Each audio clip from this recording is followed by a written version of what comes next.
Welcome to Fiction Audiobooks. If you enjoy the content, like and subscribing would be greatly appreciated. If you have any recommendations for novels, comment below. Please join my Patreon at https://www.patreon.com/fictionaudiobook. Chapter 1. The oppressor now feared his oppression. Nigan stared at what should not be possible. How can this magic caster, a man of no name that I've ever heard, do what I have just seen him do? Panic sent a tingle up and down his arms, legs, and spine. The cloaked and masked mage had clearly not even put any effort into his actions, and was as casual as if he were merely taking a stroll through the great parks of Kami-Miyako. I don't know how you obtained such power, caster, but in other circumstances it would be enough for me to want to recruit you to our side. But I am afraid my mission doesn't allow for that today. Instead, I must defeat you with my most powerful weapon. Nigan cackled, his mouth fell open in a laugh half filled with relief and half filled with mad terror at the possibility that even this might fail. Please permit me some small resistance. Ainz replied and took a graceful, mocking bow to the now terrified elites. Nigan yanked out his ice blue crystal and without a word, activated the magic within. With this, even the most powerful are made vulnerable. He screeched the threat in a ripped voice when he extended the crystal out from his body.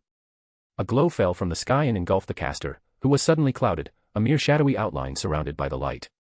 The screech died and laughter, slow, low, and relieved began from the blonde member of the Sunlight Scripture. Aha, ha ha ha, ha.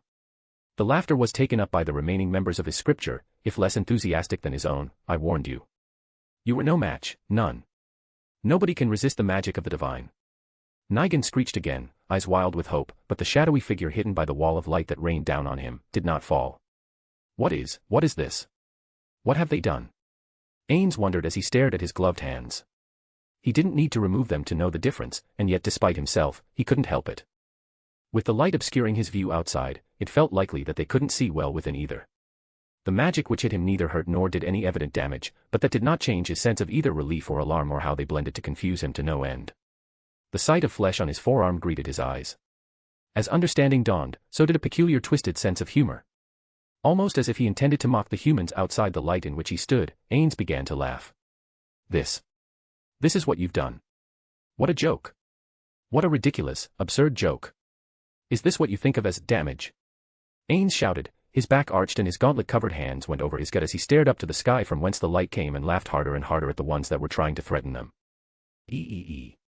Nigan shrieked again and took a step back, the hand holding the crystal dropped it to fall into the soft grass where men had bled and died only moments before. It landed with the quiet sound of bending green blades and his other arm went back with his leg. Run away while you can. While he's still within the light. His companion, however, had clearly lost all reason. How dare you? How dare you strike my love? My lord. The ruler of my heart and my every hope for every day that will ever be. Her hands came up and folded into fists beneath her wildly shaking head, the weapon she held swung madly like she had a grudge against the air instead of those who had cast their magic. Curse you. Curse you all, you vile lower life forms. Her howl of rage split the space between them like thunder and froze the scripture with fear for the first time in their lives. So, this was their magic, a vulnerability spell. There were definitely players here. How interesting. So am I human? Ainz wondered, for all I know yet I might be an elf. I feel human, but what does an elf feel like? It was an uncertain question, but some degree of relief settled in his body for the present. I wasn't sure I liked being a skeleton, but what about my levels? This spell was specifically meant to hurt heteromorphic races and had a randomized duration. How long will this last? Are the rules the same here? Questions ran like stampeding horses through his mind all in an instant. Ainz raised a hand with palm out toward her as the light faded away to nothing, leaving him standing unperturbed as if nothing had ever happened. Calm down, Albedo, it's fine. Their pathetic magic was meant to make me vulnerable, and it failed. How can this be? How? You should be weaker. Nigan cried out and clawed at his face in despair. He clawed at his flesh with such desperation that his nails tore at his skin and left red streaks as if a cat's claws had raked over both cheeks, and yet he felt no pain. He felt only one thing. Fear. The thing felt no weaker. The spell didn't do what you thought it did. Ainz answered with the magnanimity of a king. My voice is still different, I wonder if I look the same. The other question popped into his head in an instant, but his inner guildmaster and gamer couldn't help but come out to explain the failure. Your ridiculous magic, if it had been used on the warrior captain, would have made him something very different than himself, but you've misunderstood the nature of your spell, and so used it on an opponent who would never be weaker than you, no matter how many times you cast it. The scripture members began to wobble at their knees, then fall to the ground without a blow being struck. As expected of my love. To break their will without striking and to know their magic even better than they. Albedo exclaimed with joyful reverence. Ainz ignored the praise and raised a hand to finish them. Then, he hesitated.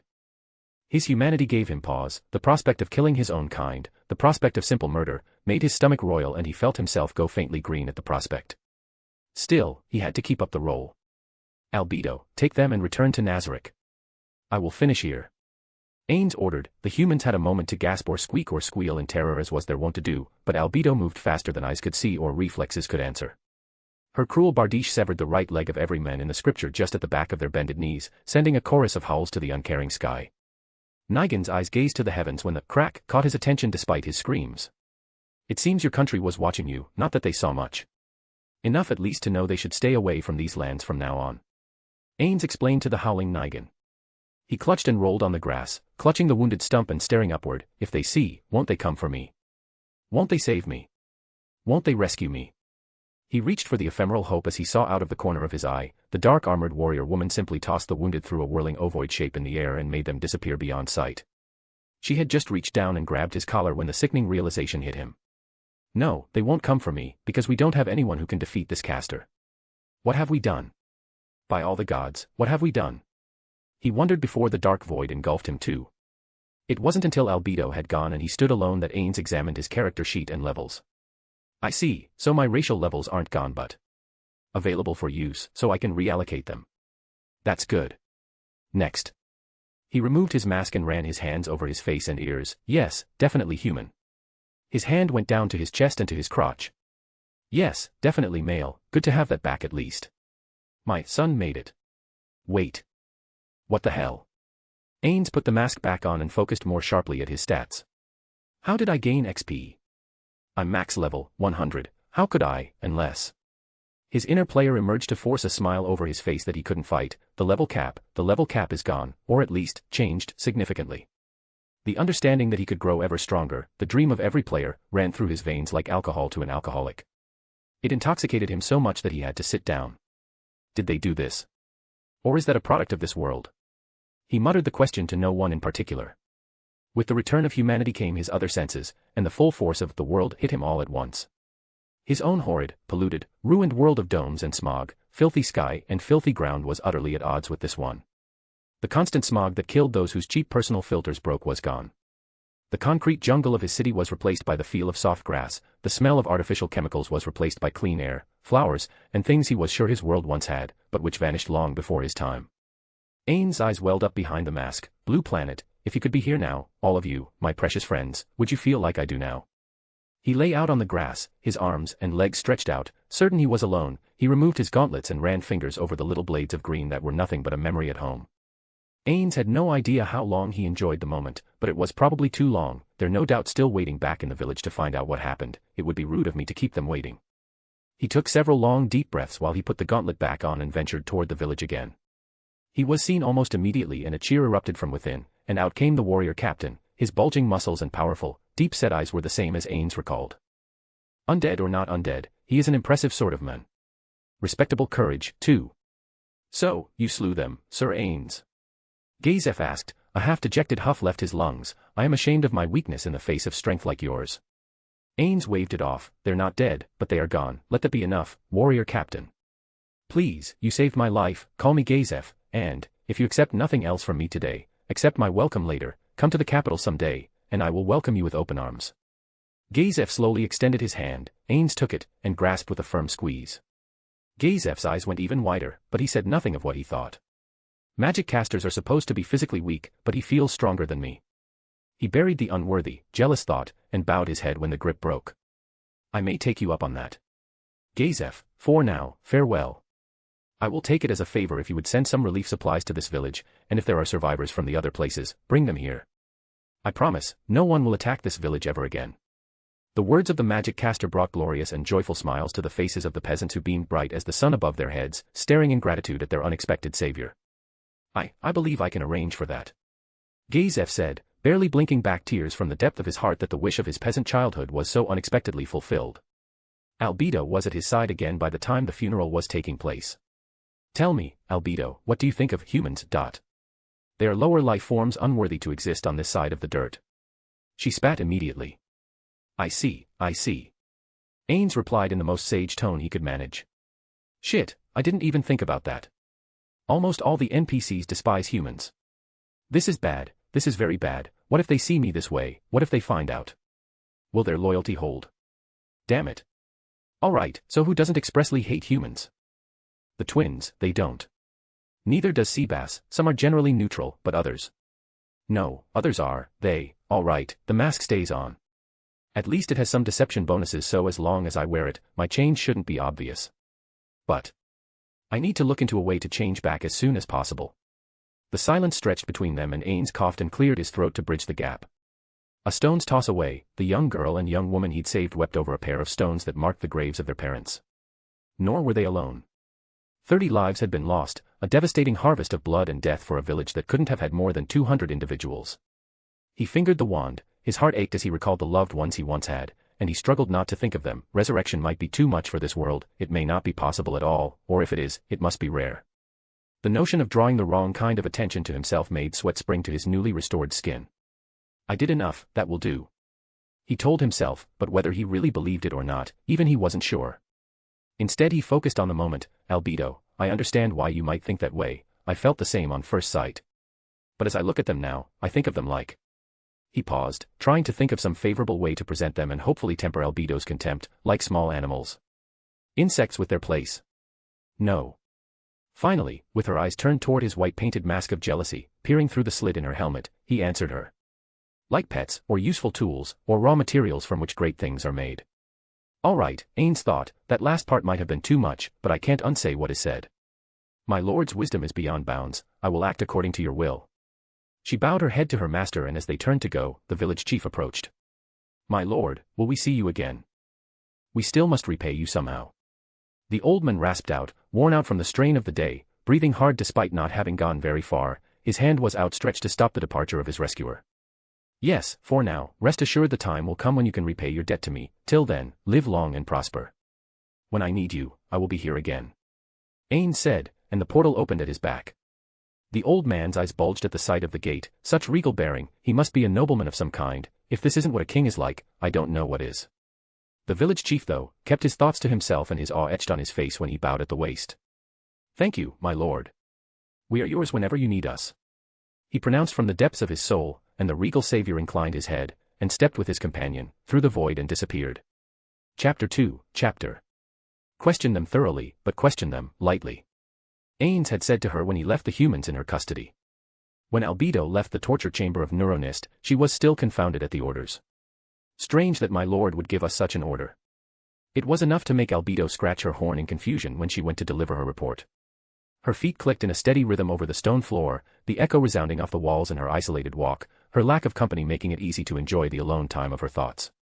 Could he have a use for them alive? Further experiments. Obviously I can't question his decision, but if I am to serve well I should be able to better understand his mind. That was a comforting thought in and of itself, but the prospect of spending even more time with her beloved Ains made her entire body quiver with excitement, so much so that when she reached the door to his office she had to stop with her fingers wrapped around the handle. Albedo's other hand went to her breast while she got control of her breathing, and then knocked soundly 3 times on the heavy wood. The dull thud noise carried within. For a moment there was no sound but her pounding heart, and then she heard his voice. As soon as the sound hit his ears, Ainz was breathing hard. He held a hand to his chest, the gauntlet pressed the flesh beneath his robes and made him only more anxious than before. Okay, calm down, stay calm, she doesn't know, the mask hides racial data at least, so there's no way she could know I'm not undead anymore. All I have to do is act the part. Enter. Ainz announced after anxious seconds and snatched his hand down to his lap before the door opened. Your report, Albedo. He said, borrowing the voice of a no-nonsense boss he recalled from his previous employment. Albedo felt the rush of arousal in her loins at his commanding voice, but keeping her tiny smile and calm composure, she answered him thoroughly as soon as she walked past the Death Knight and closer to his desk. The commander was a font of information, even with minimal prompting. Demiurge did have to use his command mantra once, but now we know everything they do about their home country and the area surrounding it. Albedo completed her statement, but in her bright glowing yellow eyes, a question lingered. Is there something wrong, Albedo? Ainz inquired, struggling to keep the squeak at bay.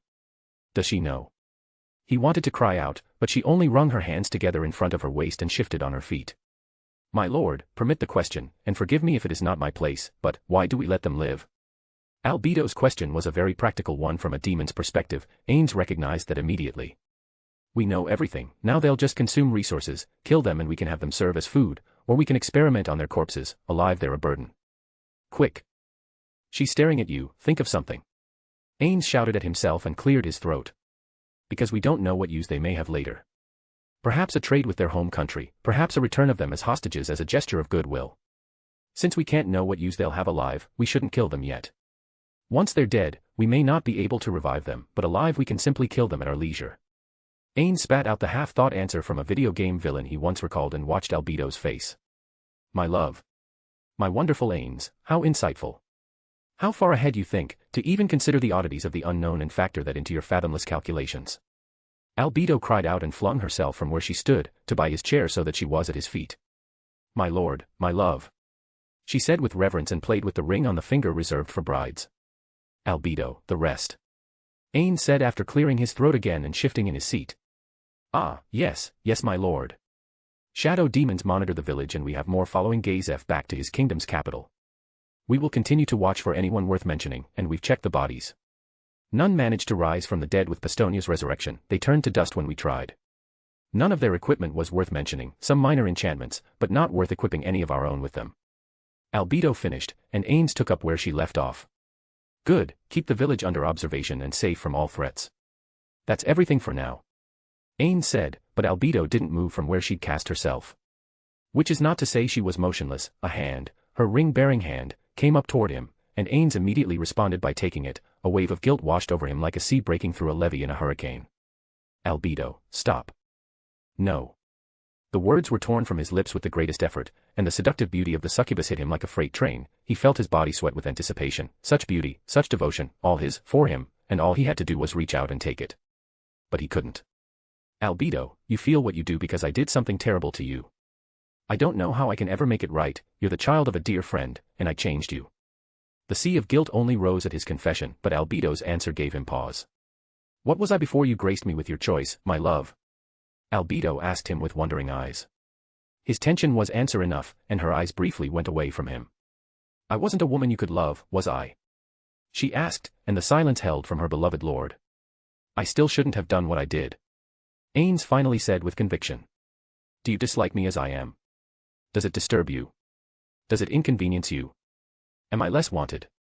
Albedo asked the slew of questions and terror at her own boldness welled up. What will he say? What if he says yes to any of that?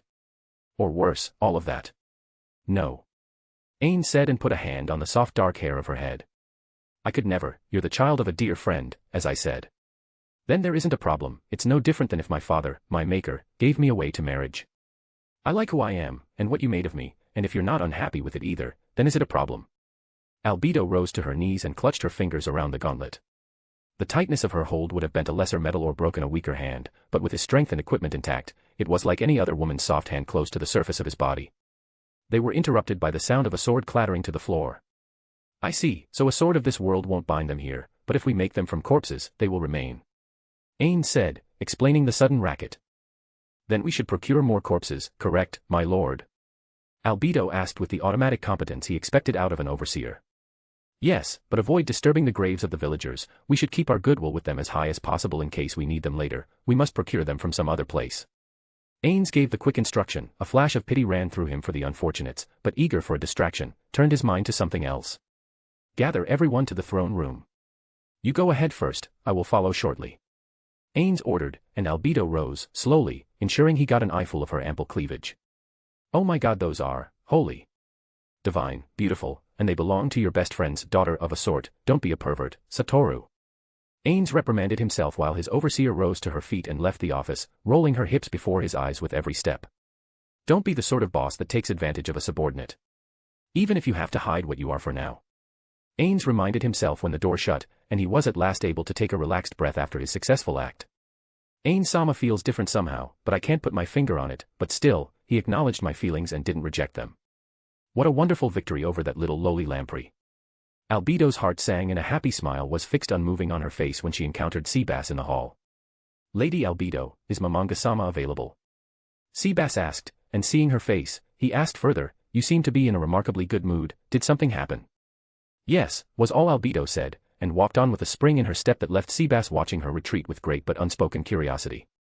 Shaltir will be nothing but my lord's footstool when all is said and done. I alone am going to be seated beside him. They were selfish thoughts and selfish words, and part of her quailed at the force behind them, but her woman's heart which ached for his absolute devotion to her, could not regret them. Nor could she keep her succubus heart from throbbing, or her blood from boiling, nor keep back the fluttering happiness that made her feel light as air all the way to the throne room. Seabass followed the fashionably late Ainz into the great throne room where most of the guardians and maids were now assembled. No one moved from the places where they knelt. The tapping of the staff and the sound of footsteps were the only things to break the silence. The Master of Death ascended the steps while Seabass knelt front and center before his maids.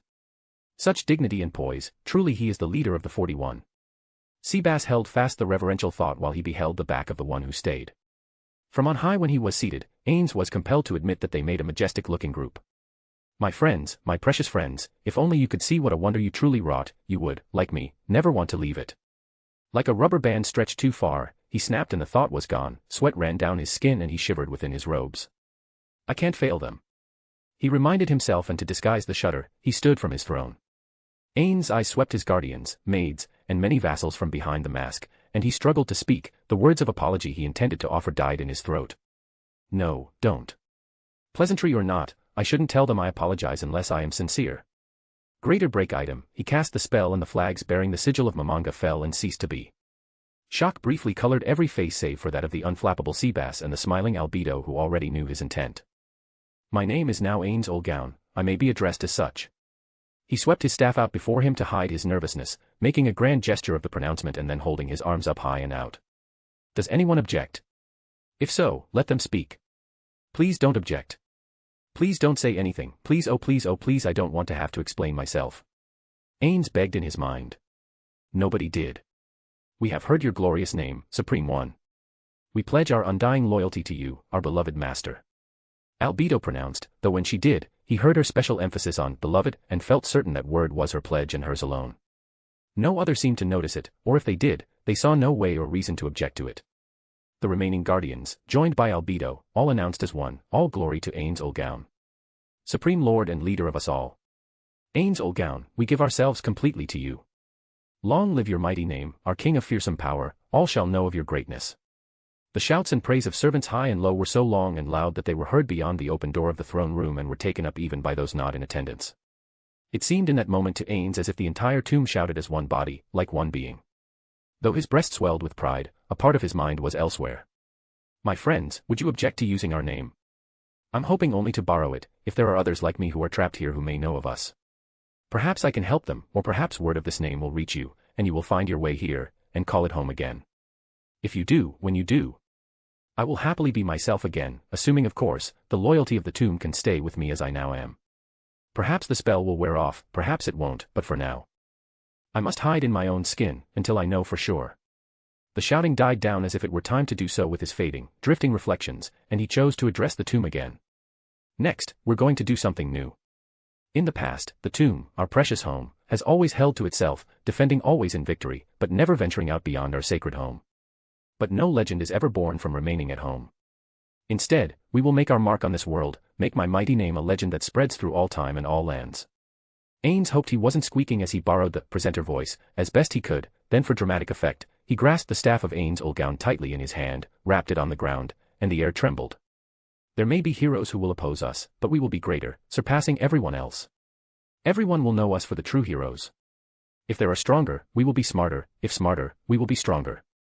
By any means necessary, we will show this world that we are the greatest force to ever exist. Will you fight for this glorious future? Ainz bellowed out the question, and again the cheers echoed throughout the tomb as renewed oaths poured from ecstatic lips. My friends, if you exist in this world, you or others, you will hear this name one day, and come to me. The reverential thought that all but broke his heart seemed to have infected the rest, and as the cheers died, their heads fell as if in silent prayer for the realization of their master's vision. Ainz sat alone in his room with the door locked by every means available and took off his costume. It really does feel like cosplay. He thought privately and stared at the reflection in the mirror. Though he felt somewhat at ease since Albedo had asked to address them when he departed, and therefore no one should come by seeking him, he still had a tingle of doubt. In the mirror, there wasn't Suzuki Satoru.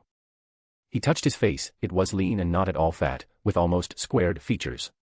His hair was still black, but his body looked and felt different. So this is what it feels like to have a lot of muscles. He muttered and touched his abs. I suppose my strength stats are responsible for this, my voice isn't really that different. In fact, it's almost identical to the one I had as an undead except for the desire to squeak when I'm nervous. He rolled his eyes and ran his hand through the thick dark hair on his head and took a deep breath. The real question though, is how well can I use this body? I seem to be a bit taller than average, that is if Gazef and the village are any example, but how well can I use my warrior skills, and my other magic, and what do I put my spare racial levels to? So much to think about. He rambled on to the handsome man in the mirror. So, the first thing though, I can't keep this secret forever, so who can I trust will definitely not despise me if they know I'm like this. They all seem loyal, but Shaltir is a vampire, Demiurge and Albedo are demons. Seabass. Not human, but he has a high karma value and should be a lawful good alignment. No answers were readily forthcoming to him, but an idea did take shape, something that would delay the discovery by the tomb and allow him to strengthen himself enough that, if they turned on him, he should be strong enough to fend off anyone. The level cap is raised, who knows how high, if I can become powerful enough, I won't have to worry, but to do that, I need to grind again. So, I need to both grind, and keep my secret for now until this either wears off or until it no longer matters if it does or not. Well Ainz, looks like you're putting some levels into warrior, and going on an adventure. But of course, whom should I take with me? Ainz had no answer to that one either, but from the bottom of his heart, despite everything, he felt something else entirely. A sudden, rising, excitement. Chapter 3, Chapter. A black-armored warrior stood in the arena, but he did not stand alone. I need to be sure I can do this. Ainz told himself. Just a low-level goblin, my lord. Cocytus asked and hissed out freezing air before he used the scroll. Yes, I need to do more experiments. Ainz answered, though he didn't reveal the nature of what he wanted to learn. He heard the sound of the heatless blue flames consuming the parchment, and then in front of him stood a summoned monster. The goblin had only a moment of self-awareness before the massive blade cleaved it in twain. The sickening sound of flesh and a cry of pain carried around the arena, the stumps of arms pulled it along, spurting blood and dragging bloody intestines behind it. Ainz stepped back, disgust and horror ran through him. It's alive. He realized as the pitiable summon stared up through hopeless eyes. The question was only half formed on its lips, why did you call me up? What did I do wrong? It wanted to ask, the word died on its lips when the sword pierced the brain and ended the pain of the summon. Weak in the knees, Ainz fell to the corpse and vomited against his mask, the acidic bile stained the inside as he truly shed blood for the first time in his life. That will stay with me. Ainz had the grim thought, the all-too-human face, begging to understand before it died, was already gone. The summon vanished into the ether as the magic dissipated. With his back to Cocytus, Ainz felt comfortable enough, and desperate enough, to raise the faceplate, remove the mask beneath, and briefly wipe it in the sand. Blood got into my helmet. Ainz said when he heard Cocytus take a step forward. It was enough to stop the guardian in his tracks when Ainz added, prepare another scroll, something more powerful this time, a werewolf. Cocytus began sorting through scrolls while Ainz frantically wiped the vomit from the mask and then affixed it back to his face and closed the helmet over it. I'm ready. Ainz said, and listened as the scroll burned up. His heart beat madly as guilt over the brutal killing ran through him. It may have been just a summon, but its pain was real enough, no more of that, unless Ainz was distracted by his thoughts, but at the moment the werewolf rushed him, those thoughts vanished. His body moved almost on its own. He easily leapt over the dark-furred beast, its hot breath wafting to him. Ainz could almost hear the sound of dripping saliva falling to the sands of the arena. Those levels put into warrior classes are very effective. When he was upside down as he flipped past the arm of the monster, he swung his sword and severed the arm at the elbow. The werewolf went down, but only for a moment as it went into a berserker rage. It charged with snapping jaws clapping shut, just shy of Ainz' face. He danced back, testing his reflexes and fending off the sharp claws of the remaining hand. Yes, this is amazing, this body is wonderful. He thought while he toyed with the rage-filled monster that dripped blood in the sand as it moved after him, kicking up clouds behind it in its desperate effort to chase him down. I was never this fit in my own world, and this also makes up for having lost my undead characteristics fairly well. He contemplated this just before raising his sword up, and with one firm twisting slash, bringing it down across the monster's body and splitting it from right shoulder to left hip. The two halves split and toppled, the jaw snapping hopelessly into the sand, until the beast died and vanished. As soon as it was gone, Ainz checked his EXP totals. The goblin gave me 2 EXP, the werewolf gave me 20, more importantly I now know I can grind against summoned monsters. That definitely isn't from the game. They stopped that in the first patch when magic casters power leveled themselves and their guilds rather than explore or do quests. Cocytus watched his warrior-clad lord stand with the sword tip buried in the sands, resting his hands on the pommel. The guardian reveled in the admiration of his master's display. Is there anything my lord cannot do? Would you like another, my lord? Just about to say yes, but request something stronger, Ainz saw a trio of other guardians entering the arena. Albedo, Shaltir, and Aura. There'd be nothing but sour old milk in those balloons on your chest, you gorilla. Someone like you is just not fit to be Lord Ainz' first wife. Shaltir spat the words out, but Albedo did not yet rise to the bait. My balloons are at least inflated. I don't have to stuff my bra to pretend I have them. I thought your defense was high, but it seems those mosquito bites on your chest would make that assumption of mine false. Why, without stuffing up top, you would be flatter than mare. Albedo cackled and put a hand to her chest like she wanted to emphasize its size. Shaltir, of course, could only fume in rage. You bitch, that food display you put up there isn't even fit for a human, let alone the glorious scion of our lord. Shaltir snarled, and that got under Albedo's skin. Ainz suppressed the wince, but stopped in mid-step before he approached them. Scary women. I'd be lying if I said I didn't at least enjoy their notice, but his trail of thought cut off when Albedo completely lost her temper at the last insult and began bellowing a stream of invectives at the diminutive guardian. Shaltir was one of the strongest in Nazarick, though you wouldn't have known it by looking at her, a bell-shaped Victorian dress of black and white that hung down to her ankles, a delicate-looking black parasol, and a childish face that made her appear to be about age 14. She carried herself erect and with perfect poise despite her argument with the guardian overseer, and her voice, when not yelling, was as delicate-sounding as her face was looking. She took the insult with a cocky little smile with her lip upturned on one side and continued her stately walk as they drew closer to their master. But they are a bit much, no matter how beautiful. The pair had no way of knowing how the insult, and how it was received, cut into Ainz and set him ever more resolutely into his decision to keep his secret from them, and while they bickered, he chose to address Aura. Aura knelt immediately when she came close while the pair hung back to fight over their love rivalry over their master, and Ainz tried to distract himself from the memory of Shaltir's whispered words from before, your bones must be divine. The necrophilia fetish was a bit much even when he was undead. Now that he was human, it was even worse. Did Peroroncino just copy and paste the fetish wiki into her backstory? He wondered, and immediately thought, probably so. Then he came back to his senses as Aura began to speak. Forgive me, my lord, but they have been at it all morning. Have they? Well, it's to be expected. Ainz played it off as best he could and let out an exasperated sigh. Just keep up the act. You were already pretending to be an all-knowing lord, now just add not human on top of that. Regardless, he added, tell me what you found. My lord, we searched everywhere we could for several days, and found no evidence of any supreme beings. Though for terrain we found a large forest, a large lake at the foothills of the mountain range, and some very interesting animals. Which I hope you will permit me to gather someday. Aura gave a glowing smile and her tanned ears twitched. She is still a child, and a lovely, charming girl. Ainz laughed and reached out to pat her head. She flushed rosy at her cheeks and squeezed her eyes shut. Of course, Aura, once we're sure of the lay of the land, I will let you capture some rare monsters if that is what you want. How could I refuse the child of my dear Lady Bukabukagama?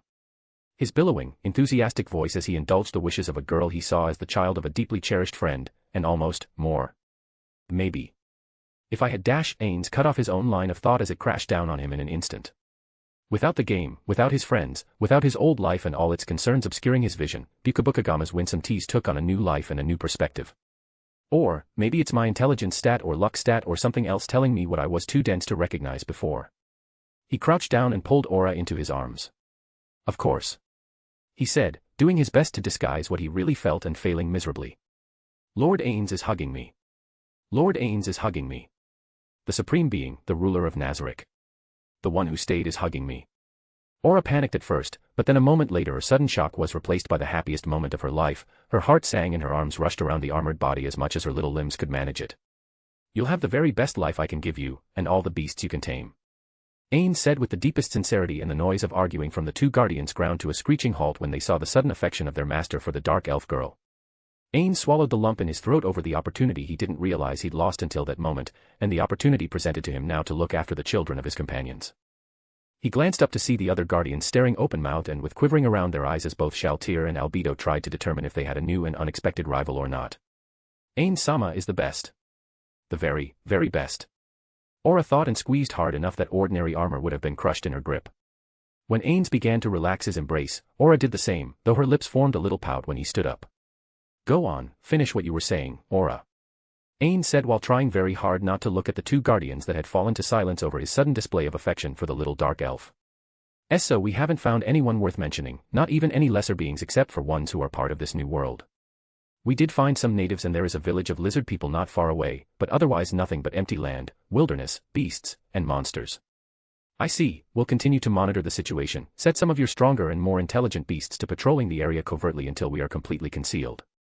Yes, of course, Lord Ainz. Aura said with excitement, the blush still on her face. She looked up at him with a little biting motion on her lower lip. Do you need something else, Aura? Ainz asked when she didn't say anything else. It's just, can I hug you again, my lord? That was nice. Aura grinned sheepishly, and Ainz crouched and opened his arms. She dove into them and squeezed again, until Ain's grip began to slacken and he stood again. Thank you, my lord. She shouted and skipped away more than happy with the best reward she could imagine at the time. Now, what, Albedo, Shaltir, can I do for you? Ainz asked and reflexively picked up the sword he left buried a quarter way up its length into the arena sands. He propped it up on his shoulder, and Albedo looked down at Shaltir with the same intense, steady-eyed gaze that Shaltir gave when looking up into the eyes of her rival in love. Before, Ainz swore he was seeing a battle among women, but now it seemed, he was seeing a truce among the same. The two guardians spoke in one voice. Can we have hugs too? The pair exclaimed and put on the same pouty face Aura wore a moment ago, right down to biting their lower lips and gazing up into his eyes. A piece of his heart cracked, and in spite of the danger of possible discovery, however remote it might have been, Ainz answered by sheathing his blade, opening his arms, and saying, yes. The squee noise of excitement as they rushed toward him, kicking up a flurry of arena sand behind their heels, made the risk worthwhile as far as Ainz was concerned.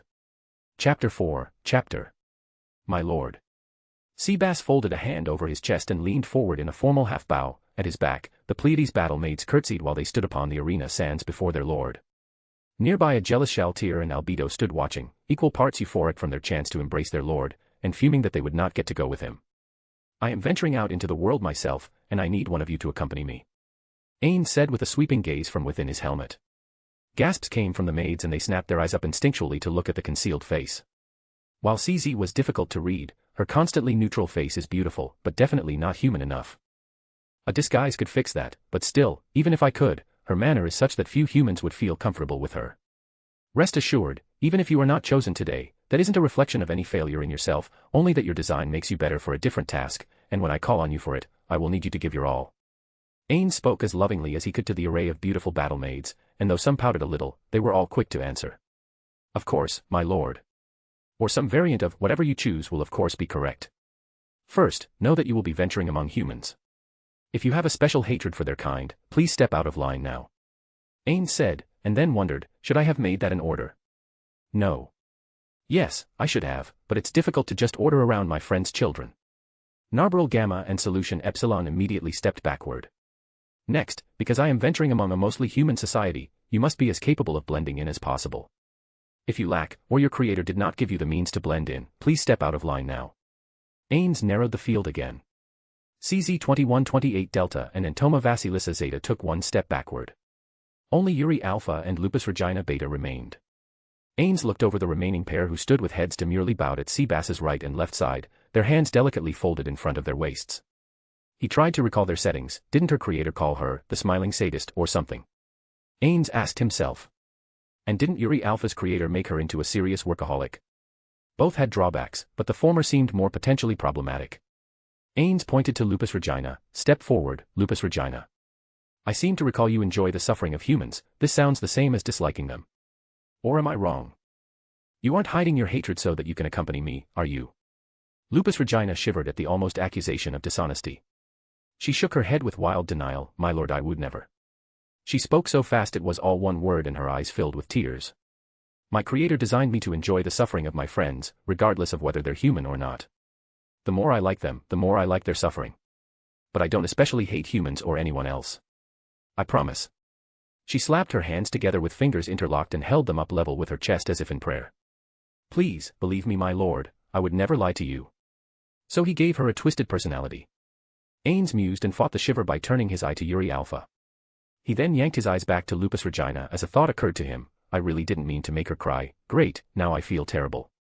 I believe you, Ainz said, but does that mean you would be more eager and more readily be comfortable making friends with them? Like she wanted to make up for her twisted personality, she nodded with the same vigor she'd used when denying the earlier question. Yes, my lord. Her obvious eagerness made her once again string the words together as if they were all one. No. Not a decision. No. No. No. No. No matter what I do, one of them will be hurt, and I don't want that. But I have to pick someone. I should have just chosen away from them and just sent for whoever I wanted later, but I needed a distraction from those two. He cast a side eye toward Albedo and Shaltir. I'm a terrible boss and a terrible father. A depression washed over his body as he looked at Yuri Alpha. Yuri Alpha.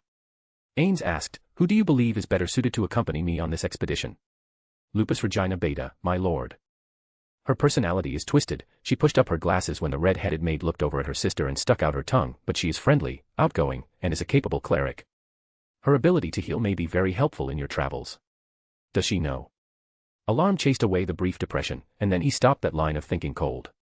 No, I'll be among humans, it's a reasonable thought. Very well, Lupusregina, you will accompany me. Gather traveling gear and meet me here in 1 hour. Ainz ordered. When they were all out of sight, he could swear he heard an almost howl-like yahoo from the withdrawing red-headed beauty. So this is E-Rantel. Ainz muttered when he saw it appear in the distance. How strange, I've seen pictures of medieval European fortresses from the old days, and these look a lot like they did. But also different, or maybe it's just me, it just looks so real. It was a little unnerving in a way, Ainz thought with goosebumps on his skin as they drew ever closer. The soldiers on the walls wore cheap half-plates of steel and carried steel halberds at an angle across their bodies. There was a double gate which controlled entry where similarly equipped soldiers checked goods and monitored entry. Ainz saw no one turned away, and quickly concluded it was a mere formality. It doesn't look like much, my lord? Lupusregina asked. Rather than her usual oversized weapon, she carried an enchanted mace which hung from her side.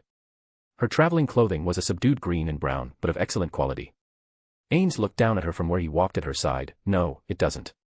He admitted, but please be polite, and while we are like this, he tapped his armor and pointed to her traveling clothing. Do not refer to me as my lord, or Lord Ainz, or sir, or sire, or in any way treat me as a superior. I am the adventurer Mammon, and you are simply. He stopped. Wait, I didn't come up with a name for her. Shit. He swore without saying it, the amount of time pointing at her stretched out uncomfortably. Lupu. He exclaimed as he grasped for the first name he could think of. She fairly glowed, her high cheeks flushed red. I love it, my, Mammon, yeah, I love it. Her smile glowed up at him, and they resumed their walk toward the city, though Lupu had more of a spring in her step the entire way to the wall. The outermost district was more than a little rank with unwashed bodies, rotting, fetid garbage and infrequently drained sewers. They passed by numerous large empty buildings which served as barracks for soldiers and storage areas for supplies in times of war. Mammon and Lupu wove their way through the grounds with ease, but Lupu could not help but let her distaste come out. I envy the fact that you can't smell this, Mammon. Her nose crinkled in disgust. It really is foul. Trust me, I know. Ainz thought to himself, but answered, I can tell, even without a sense of smell, it would be easy to conclude. He said when they passed a clogged open sewer drain where bits of human and animal feces floated like boats on the toxic water. When they made it past there to the residential district, more women and children came into view. Ainz felt the familiar shock of seeing children actually running outside, so different from home. And people actually lingered to talk on street corners, though they were dressed poorly, he saw them through different eyes. They're wealthier than the richest of Japan, they can actually go outside, no domes, no rebreathers, no filters, no poison, unless you count the sewage smell. The reality of his own presence was enough to perk up his spirit so that he walked with a spring in his step the same as his companion, all the way to the inner district. It was a relief, the administrative center of the city as well as the main merchant district. People shouted their wares from stalls that sold fruit, vegetables, and bloody meat. Lupu's mouth watered at the sight in spite of herself, her eyes lingered a little longer than was proper, but she carried on when her lord's long steps carried them past the merchants. Cleaner than the outer city and broken from it by a secondary inner wall, the quality of clothing changed as well, the deeper within they went. Better armored guards, better dressed people and, rather than simple tan or dark cotton cloth, rich dyes and more elaborate accessories, particularly wide hats, were the norm. However, it was Mammon and Lupu who stood out. A head and a half or more taller than the average man, clad in his onyx dark armor with twin blades on his back, each one as long as a person was tall and as wide as a child's body, he was an imposing sight. Next crane to look up at him, children stopped to point, and since there were fewer people in the interior than in the outer area, far from weaving through the crowd, people got out of his way. Dark Warrior was a phrase that reached his ear more than once. Mammon chose to ignore it, but the radiant red-headed Lupu, though she didn't particularly care for the people, did enjoy the desirous looks of those who caught a glimpse of her. My creator made me more beautiful than the lot of mortals. Even I can't blame them for noticing, for that matter, that they notice is the first redeeming quality about them. She thought and folded her hands behind her head to enjoy the stroll. She pretended to ignore their looks, despite enjoying them. However, what truly made her heart sing was her fantastic luck. I owe Yuri Alpha an enormous favor. Thanks to her, I get to spend all this time with Lord Ainz. They'll all be so envious. She held back her giggle of guilty pleasure, and kept the corner of her eye focused on her master and, for this role, partner. Though it must have taken some time, it felt like mere minutes to Lupu's senses when they made their way into a simple but functional large building of wood set on a stone foundation. She caught the sign as they went in, though what it was exactly was unclear to her as the lettering wasn't anything she knew. Mammon put his hands on the rough, unpolished counter as soon as he approached. In front of him stood a woman with plain features and a red rainbow-shaped cap of red fabric with a white frill over the top. He's a big one. She thought to herself, only her consummate professionalism kept her eyes from bugging out of her head when she saw not only the remarkable specimen of a towering dark warrior, but the radiant beauty of the red-headed woman with the mace dangling at her side. When he said directly in a deep, rich, noble voice, "I need to register myself and my partner as adventurers here," the receptionist couldn't smile broadly enough. "Of course, I just have to ask a few questions first," she said while pulling out a few forms. Eyes from various adventurers bored into their backs while Ainz lied through his teeth to the receptionist. Much as she enjoyed seeing her master at work, paperwork bored the battle-maid and she could acutely feel the desire and attention they were getting. Stares of envy at her master, stares of desire at the contours of her body her close-fitting traveling gear revealed. Next purchase is a cloak, not that I mind the obviously good taste humans have for beautiful maids like me, but they're just not strong enough to be good for anything but torture. Lupu let out a mental sigh to go with the thought and turned around to face the rough-looking figures. Most of them wore cheap iron or copper plates around their neck, and not one of them had a complete set of armor to their names, though they looked confident enough. More than a few had scars or shaved heads, though some had longer hair that ran down just below their necks. A wicked thought occurred and a mischievous smile formed on Lupu's face. "Pardon me, Mammon, if this is going to take a while, would you mind if I had a little fun?" Lupu's mischievous grin set Mammon's hairs standing on end, and for a moment he said nothing. But he could practically see the tail wagging behind her. Her pretty face looked so eager, like a pup eager to play, he couldn't help but relent. He waved toward the tables. "Don't be too rough with them, and don't play with any food." Her smile split into a laugh when she sashayed away and over to the nearest table. "You look strong," she said of the behemoth of a human who sat with a mug of beer in front of him. He grunted, "You look cute." He winked, and for a moment she couldn't help but preen at the praise of the inferior life form. "You're observant, but I'll bet I'm not just cuter, I'll bet you a beer I'm stronger too. The name is Lupu, that back there," she jabbed her thumb over her shoulder, "is Mammon, the strongest man in the world."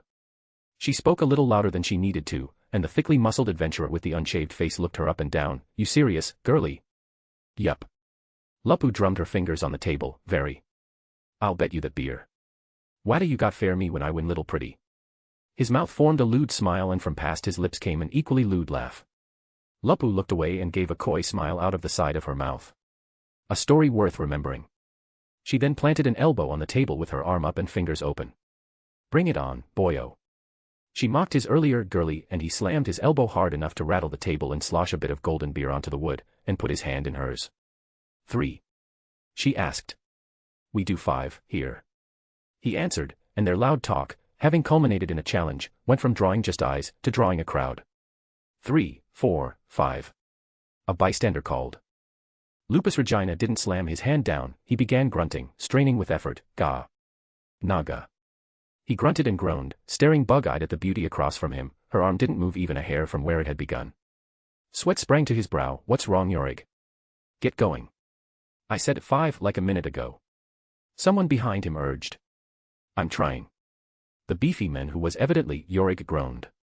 Lupusregina melodramatically and mockingly brought up her other hand to her mouth and let out a yawn. "Use a second hand if you want, it's fine, I don't mind." Yorig flushed, then brought his other hand up, laid it over top, and struggled to force Lupusregina's down. Can I use a martial art?" he gasped. "What's a martial art?" Lupu wondered to herself, but gave a little nod. "Go ahead." Lesser strength, he grunted and resumed, it did no more good than the before. "You can use it now." Lupusregina encouraged him, "I'm waiting." Open mouth stared in disbelief. Well, if that's all, she said with a disappointed pout to her lips and slammed the back of his hand down on the table. She flashed AV for victory with her winning hand, snatched up the wooden mug and drank it down. Thanks. She winked at the man who whimpered as he rubbed his bruised hand and bruised ego both at once. She slapped the mug down on the table. Don't feel too bad. I'm partnered with him, after all, and he can beat me all hollow. Lupusregina winked. You didn't win, but you still got your prize. Awa. Was all he could manage to ask. You got to arm wrestle Lupu, partner of Mammon, the strongest man in the world. Plus, pretty soon everybody will know his name, and that story ought to be worth a few free beers. She might have been teasing, but when the Dark Warrior approached, towering over her and placing an onyx-armored hand on the delicate but powerful shoulder of the victorious Lupu, Yurid couldn't help but think. I think she's right. I got to arm wrestle a legend before it became a legend. We're done here, come along, Lupu, we're going to the inn, we just need to pick up a few supplies first. Mammon said, and she nodded with rapidity and obvious happiness. Of course, bye boys. She taunted them with a playful wave. That wrist will probably hurt for days if he doesn't get a healer. It's not exactly torture, but it is a start. Does that count as playing with my food though, maybe I should ask. Lupu couldn't help but critique the possible failure to obey his orders, but ultimately decided against it. No, Lord Ainz is all-knowing. If he minded, he'd have said something or wouldn't have let me do that. It's fine. She told herself, and followed him out of the building with the passive thought, the beer was barely better than water with a head on it. Hopefully somebody in this world makes something passable. Chapter 5, Chapter. Ah, Mammon. Lupusregina asked when they were out of sight and heading down an alley toward a supply shop. While her voice was polite, it had a casual air that fit with her easy self-satisfied step following her absurd victory arm wrestling at the guild. Yes. Lupu. Ainz replied to her with a hint of relief. Almost any other would be struggling to be casual. Good God, what if I'd chosen Narbril Gamma? I doubt she could do it. They brushed past a boy with a bowl-cut-like head of hair that dangled heavily in front of his eyes when Lupusregina asked, You had Albedo with you last time, right? So why not bring her again? If I could ask. She blushed a little at her own boldness, but it was enough to stop Ainz where he stood. Albedo. He said, glancing out of the corner of his eye. The young man with the apron on had paused to stare at them in the same sort of reflexive awe that others did, but quickly moved on. Ainz trailed off on his train of thought as bitter guilt washed over him. There is nothing wrong with asking, but I must caution you to never mention her out in public again, especially not to me when I am acting as Mammon. Ainz warned her, who can say what might be overheard by the wrong party. Lupusregina had her face turned up at him and she tightened her lips. Yes, of course, so sorry Mammon. It's fine. Ainz replied, Albedo, that poor beautiful girl, what have I done to you? What a selfish, stupid whim of mine. How do I make this right? He wondered, and found no answer. Lupu sniffed in his direction. Mammon, are you all right? Yes, of course, why? Ainz answered with a sudden rush of panic. I am. She glanced up and down the alley. What I am? You know how we are with, our own.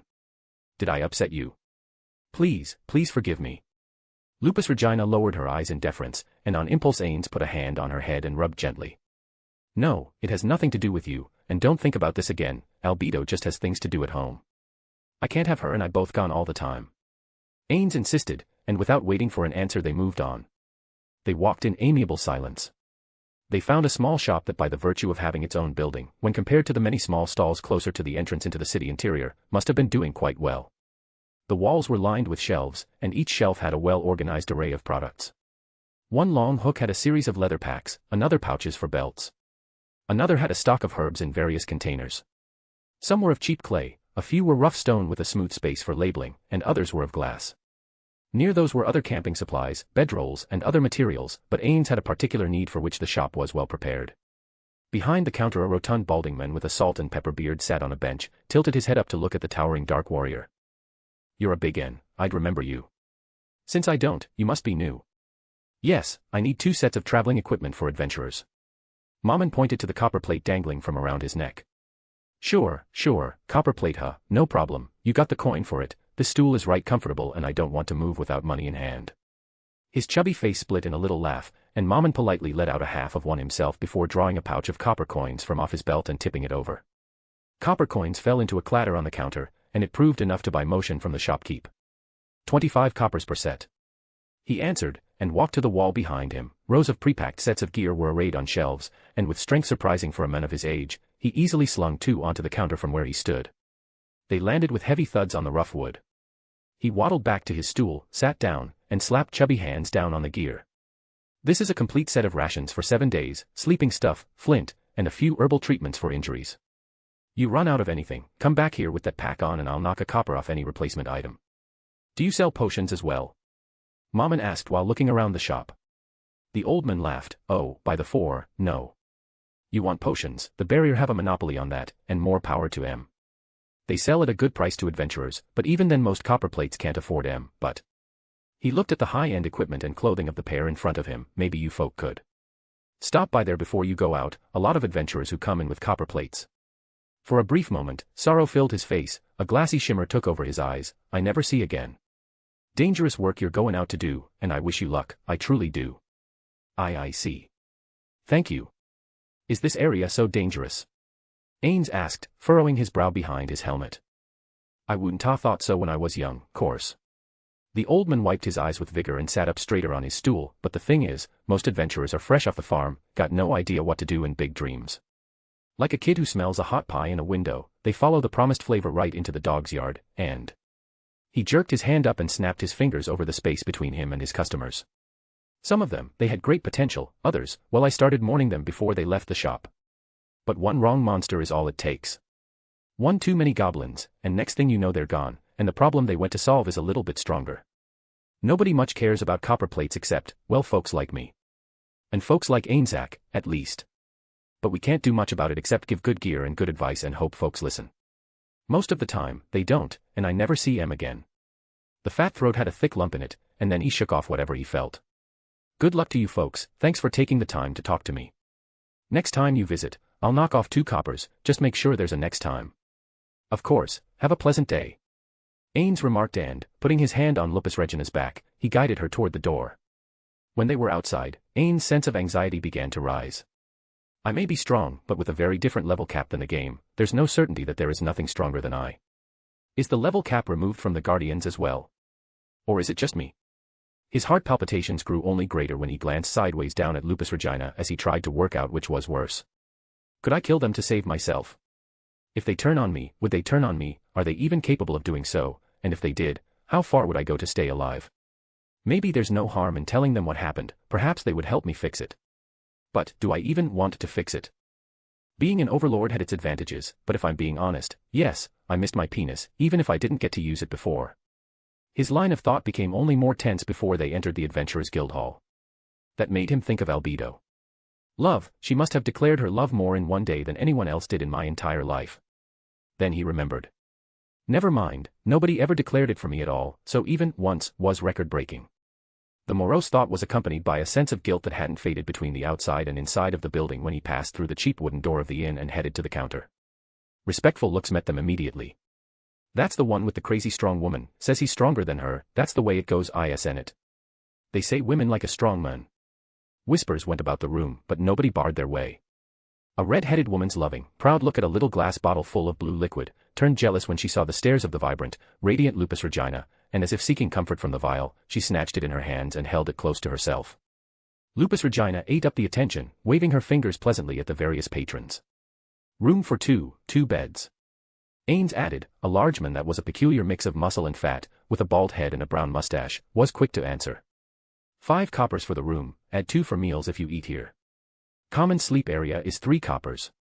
His voice was as beefy as his body, but he stiffened when Ainz replied to him. 5 coppers it is. That is a copper plate, right? They sent you to get supplies and get a room before getting a job, right? The man behind the counter crossed his arms like he was defying contradiction. Yes, why? Ainz asked. The innkeeper glowered at Ainz and retorted, because this place here, it's for lobies, you need a team or you'll die out there. No matter what fancy armor you got from daddy, or how strong your nursemaid behind you is, it takes more than. From the moment the innkeeper spoke, Ainz recognized a problem. Lupusregina established her strength, and to a degree established mine, but if I let myself be insulted now, my reputation will drop. His time as a salaryman came in handy when he recalled the importance of establishing a reputation for strength. Even though he was no longer a salaryman, there was no question in his mind that even though the method of expression had changed, the truth hadn't. Be thought of as spineless, and he would be walked all over. Ain's hand darted out, took the man by the throat, then, before the many watching eyes, he lifted him up several feet off the ground. If you're going to talk down to me, you need to be bigger than you are. I can take care of myself, are we clear? Eyes bugged out of the big innkeeper's head and a gurgled nod followed. Gasps filled the room behind Ainz. Warriors knew quite well how strong someone had to be to lift another person one-handed. To cap it off, Ainz spun and tossed the insulting behemoth of an innkeeper across the room. Tables and chairs broke, and the red-headed adventurer cried out in alarm. No. No. No. No. No. She howled, and Ainz cursed in his head. He'd gone too far. Damn it, did I break her potion? He wondered, or did I hurt her? A sickly concern for her well-being gnawed at him when he saw that she'd tumbled to the floor. She glared up at Ainz as soon as she saw him standing over her. In her hand was an intact potion. You lunkhead. You idiot. You meathead. She shouted from down on the floor, look what you've done. A nasty gash from a broken table leg was dripping blood down her body. I can't afford a healer. I was supposed to go on an adventure today. Now I have to use my potion. Thank goodness it survived. But still. Do you know how expensive these are? I skipped drinking, I skipped meals, for weeks on end, just to be able to buy this, and now look at me. As women went, she wasn't bad to look at in his eyes, but more noteworthy was how little she seemed to care for the pain she must have been in. Impressive. Before I got this body, back home, I'd have wailed over a lot less. She takes it in stride, so this is an adventurer. The admiring thought was enough for him to be happy to extend a hand down to her. The innkeeper was on his feet and, looking more than a little bit sheepish. I felt safe and secure as long as I had my potion. Now I haven't even left town and I have no choice but to use it. She shouted at him, despite accepting his hand and letting him pull her up. Why do you have to use it? Is healing so costly? My companion is a cleric, she could heal you. Ains suggested. Shocked gasps went over the room, even the red-headed adventurer shut up. What? Ains asked. Don't you know? The woman asked him with trepidation when she grabbed another chair and sat down with only a little wince. You can heal party members, but not just randomly encountered people. That goes against temple rules, you can be kicked out of the guild if you do that. She replied. Now that is colder than a corpse in winter. Ains thought unhappily when it turned his mind to the exploitive care systems of his own world. But his intelligence stat seemed to be working overtime and he had a quick reply. I was wondering how I would pick a job when I can't read the language here yet. And here is my solution. He thanked both his luck and intelligence stats and said, then why don't we work together? I will lend you my sword for this one adventure, and because we are in the same party, my partner can heal you now. The woman's blue eyes brightened. All right, that's fair. Even, brilliant, plus you're obviously strong at least. Ains thrust out his onyx-mailed hand. I am Mammon. This is Lupu. Brita. The redhead said and with some reluctance, took his hand and shook it. A bargain then. Ains said and looked over his shoulder. All right Lupu, heal her. The tavern in the inn was quiet while the healing was conducted on the young iron-ranked Brita, and she raised a red brow when it was over. What tier spell was that? The last time somebody used a healing spell on me it took several really painful seconds to work, but that was instant. Brita asked, and Ains answered with a hint of pride. 4th tier, and yes, I am a warrior on par with her.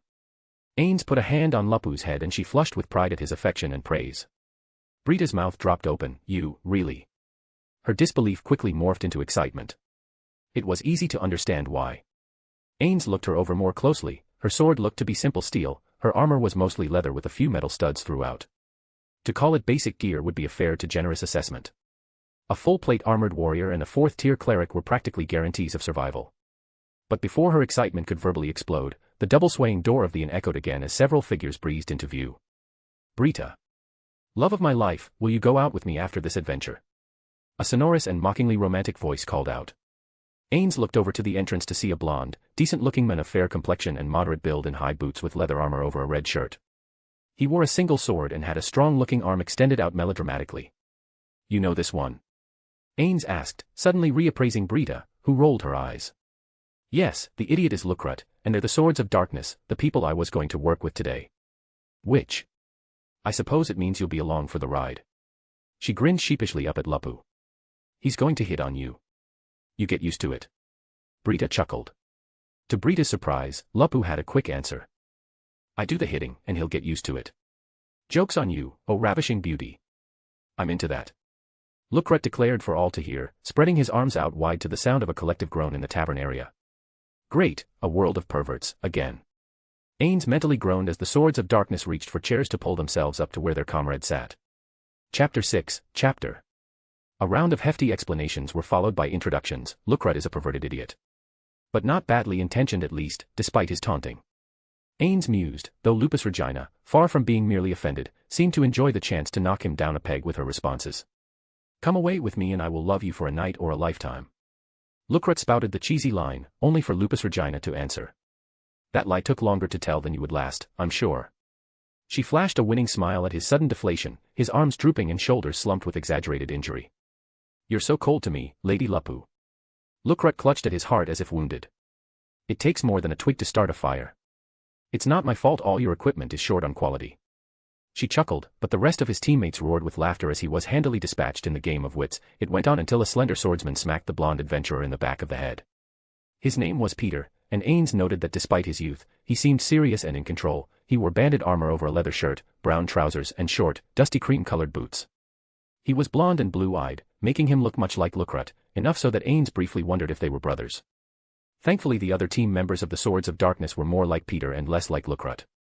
Ninya, a serious young man with a talent for magic, had short brown hair, and a somewhat nervous and humble demeanor. He looked down or away whenever Ainz caught his eyes. It tickled at Ain's brain a bit. But he wasn't sure just why yet.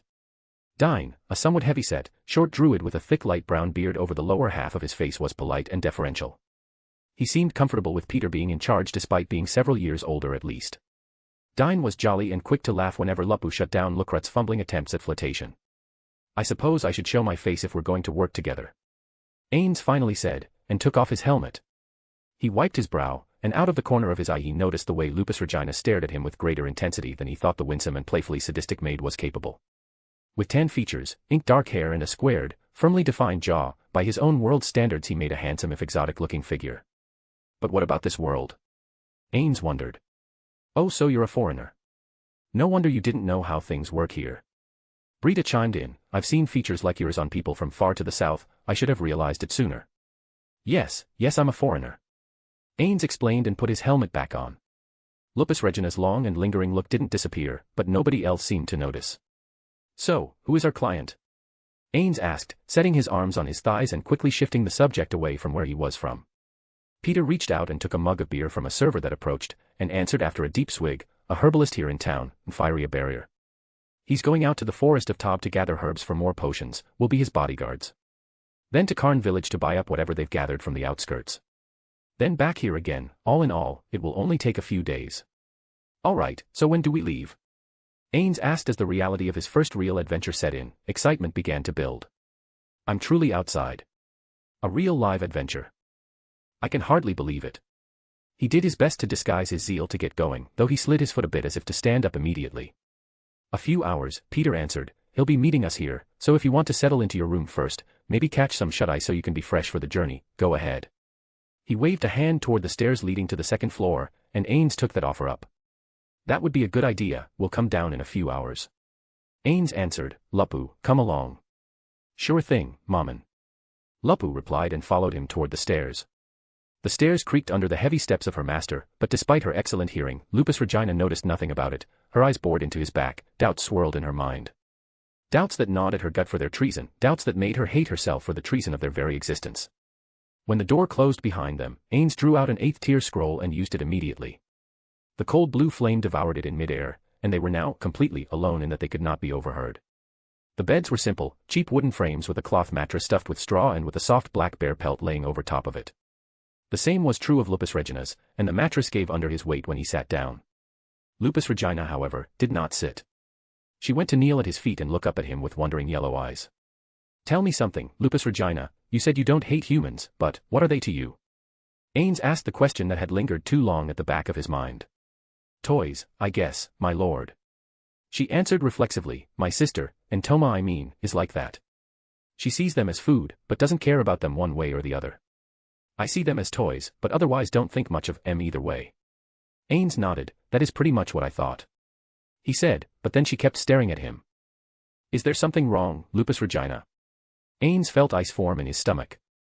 Unable to answer anyway but truthfully, she gave a nod that stopped with her head hanging low. What is it?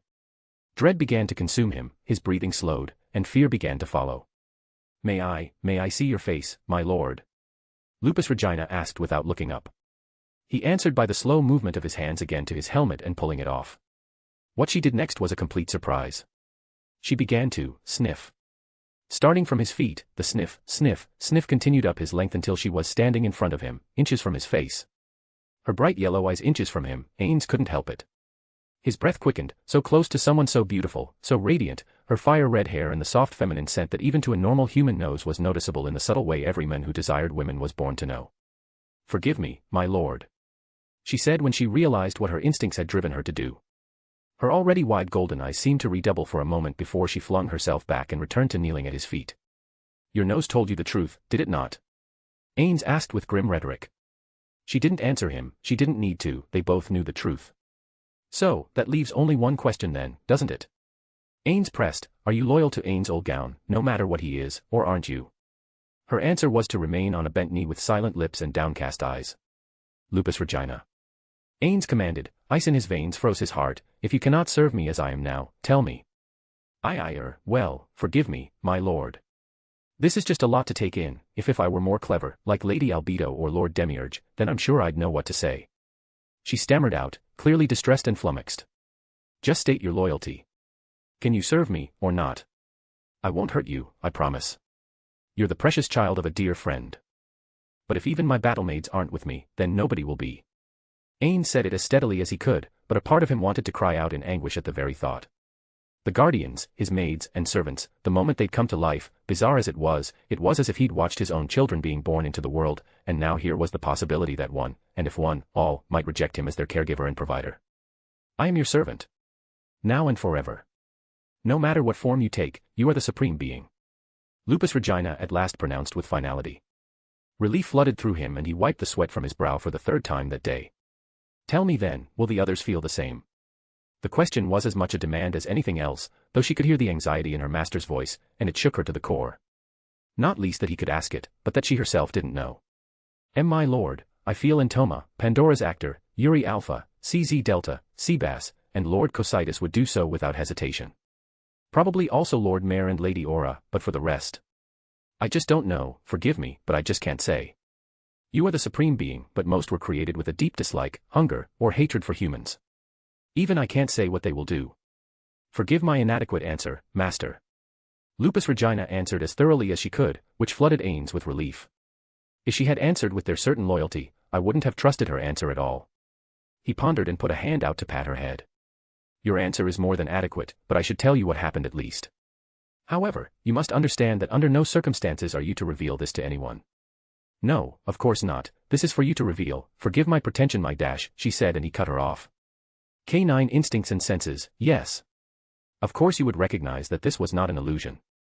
Ainz snorted and let out a grim chuckle. "I brought the best suited with me in terms of your likely loyalty, but also the one most likely to find out the truth." Ainz rolled his eyes and went on to explain the morphomantic magic contained in the crystal. "So, my lord, can you turn back?" Lupusregina asked, biting her lower lip when she asked, unsure if she even should have done so. "Maybe. The spell typically expires on its own, most morphomantic magic is dependent on resistance and chance, and is not intended to be permanent. It may expire, it may not. If it doesn't, then I need to either find a way to turn again, or create a way, if no item for that can be found." Ainz admitted, then breathed a sigh of relief. "The good news is, thanks to this, I now know that there are threats in this world that may harm us. Had I not learned this, I might have sent one of my precious children out without a world item or any kind of proper protection against high-level magic or equipment. If anything happened to any of you..." Ainz trailed off and stared down at the faithful battlemaid who, had she been in a wolf form, surely would have been wagging her tail at the affection his words conveyed. "If I have to, if it comes to it, if they won't accept you, I'll follow you anywhere," she said with steady resolve that was almost like a different person from the winsome and playful one he recalled from earlier. "This is the loyalty I hoped for," he thought, but said out loud, "Hopefully it doesn't come to that." "Agreed, my lord, hopefully it doesn't. But if it does, I am with you, and I don't believe I will be the only one." Lupusregina replied, but then asked, "Does that mean my lord actually intends to sleep for a little while?" "Yes, I won't take chances out there, and should be at my best. Wake me when it is time to go, and until then, guard," Ainz ordered, and the red-haired battle-maid gave a sharp and loyal nod. "Yes, my lord," she said with passionate loyalty, and Ainz sighed with relief when he stretched out on the bed to take a very brief, and much longed for nap, and not even dreams could touch him then. Chapter 7, Chapter. Nfiria craned his neck up at the onyx-armored men in front of him. "Thank you for joining us," he said in a youthful voice that to Ainz seemed barely into manhood.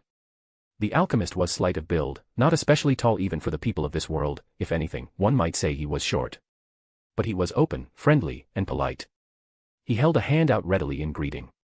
"It's my pleasure. I will do my utmost to ensure a safe journey." Ainz replied and took his hand. He gave it a gentle but firm shake, and then Lupusregina stepped over to do the same. Lupusregina's gregarious and friendly smile was infectious, and it made the young man blush. "Not to worry, we'll take good care of you. Mammon is the strongest man in the world, after all. He's as strong as I am pretty." She winked, then when Nfiria turned a bright shade of red behind his mop of blonde hair, she laughed at him. "You're a fun one," Lupu added before Peter coughed and interrupted. "Should we go?" Peter asked, and waved toward the double door. "Ah, yes, let's." Ainz agreed, and took the first step outside. Along the way Ainz made a point of learning what he could about adventuring through some roundabout questioning from his traveling companions. They walked beside the horse-drawn cart, and though Ainz thoroughly enjoyed the warmth of the sun and the feel of fresh, clean air in his lungs, what he learned was nothing short of disappointing. So they're just monster hunters in the end, glorified exterminators, like hunting rats that are particularly dangerous. The unhappy understanding, the blow that it was, made sense. They need better equipment, so they hunt monsters to pay for it, many times dying in the process since they don't have the equipment needed to ensure survival. Ainz read between the lines, and drew a parallel between the unloved but necessary mercenaries, and the temp agencies of his own world. You need them, but care nothing for them. No benefits, no loyalty, just use them up and throw them away. Only the best of them, the ones who survive a long time, are revered in any way. Ainz recognized when he heard the story of Blue Rose, Red Drop, and other adamantite-ranked teams who were the pinnacle of humanity. When he asked about the adventurers of the slain theocracy, the adventurers only groused. They don't have any. Anyone strong enough to become an adventurer gets drafted into their scriptures or their army. Brita explained, though her voice was not exactly thrilled. You don't approve? Ainz guessed. No, definitely not, Mammon. Brita expanded, adventurers need teammates to survive. The slain theocracy may arm, train, and develop their talented people, but then they only do their own thing. If a serious threat appeared outside of E-Rantel, the guild could reach out to all the other big teams for help, even across borders. It would be up to the teams themselves if they wanted to help, and most of them would. But the theocracy only decides what to do based on politics. She spat a thick glob of saliva into the dust to express her distaste. Politics, it never goes well for common people when that's the going concern. So, whenever a big threat appears, the slain theocracy mostly ignore it. Look at what's happening in the Draconic Kingdom. Brita continued. Rumbles of agreement came up from the rest, but Ainz was uncertain. He felt a drop of sweat grow on his brow, fear of appearing ignorant, even though he was, always made him anxious at work, and this was no exception. Lupusregina came to the rescue. What's going on there? You haven't heard? Peter said when looking over his shoulder. The Beastman Kingdom started invading earlier this year. They used to just raid the border, but now it's a full-fledged invasion. Beastmen eat humans, so it's a national disaster that their queen is trying and failing to stop. The theocracy shares a border with the Draconic Kingdom, but all they've sent are basically retirees. Not very neighborly. Lupusregina answered and played with the mace at her side. Mistaking her statement for sympathy, Dine spoke up. No, it isn't, we'd help if we could. But a beastman is a serious threat that anyone lower than a gold rank is unlikely to survive against, and a gold rank is as good as dead if he tries to face 2 or more. True heroes are needed to face off against something like a beastman invasion. We're just not there yet. He admitted with a head that hung in reluctance. I see. Ainz mused, so the elite we faced, still, weak as they were, maybe they could get stronger, what if? The stirrings of an idea began to take shape. But he needed more information. Brita, you said that if we'd healed you before we were a team, we could be kicked out of the guild. What happens when adventurers are removed from the rosters? Where do they go? Ainz tried hard to keep his voice neutral. They become workers, they don't get guild contracts, some of them become bandits, but most take on the more dangerous jobs that the guild just won't touch. They do have some strong numbers, and can become workers for all kinds of reasons, like healing without temple approval. Brita said and looked pointedly at Ainz from her place on the other side of the wagon. I see. Ainz answered again and snapped his jaw shut. Not a man to waste words. Was the thought they held around the wagon as their estimation of Mammon went up several more notches.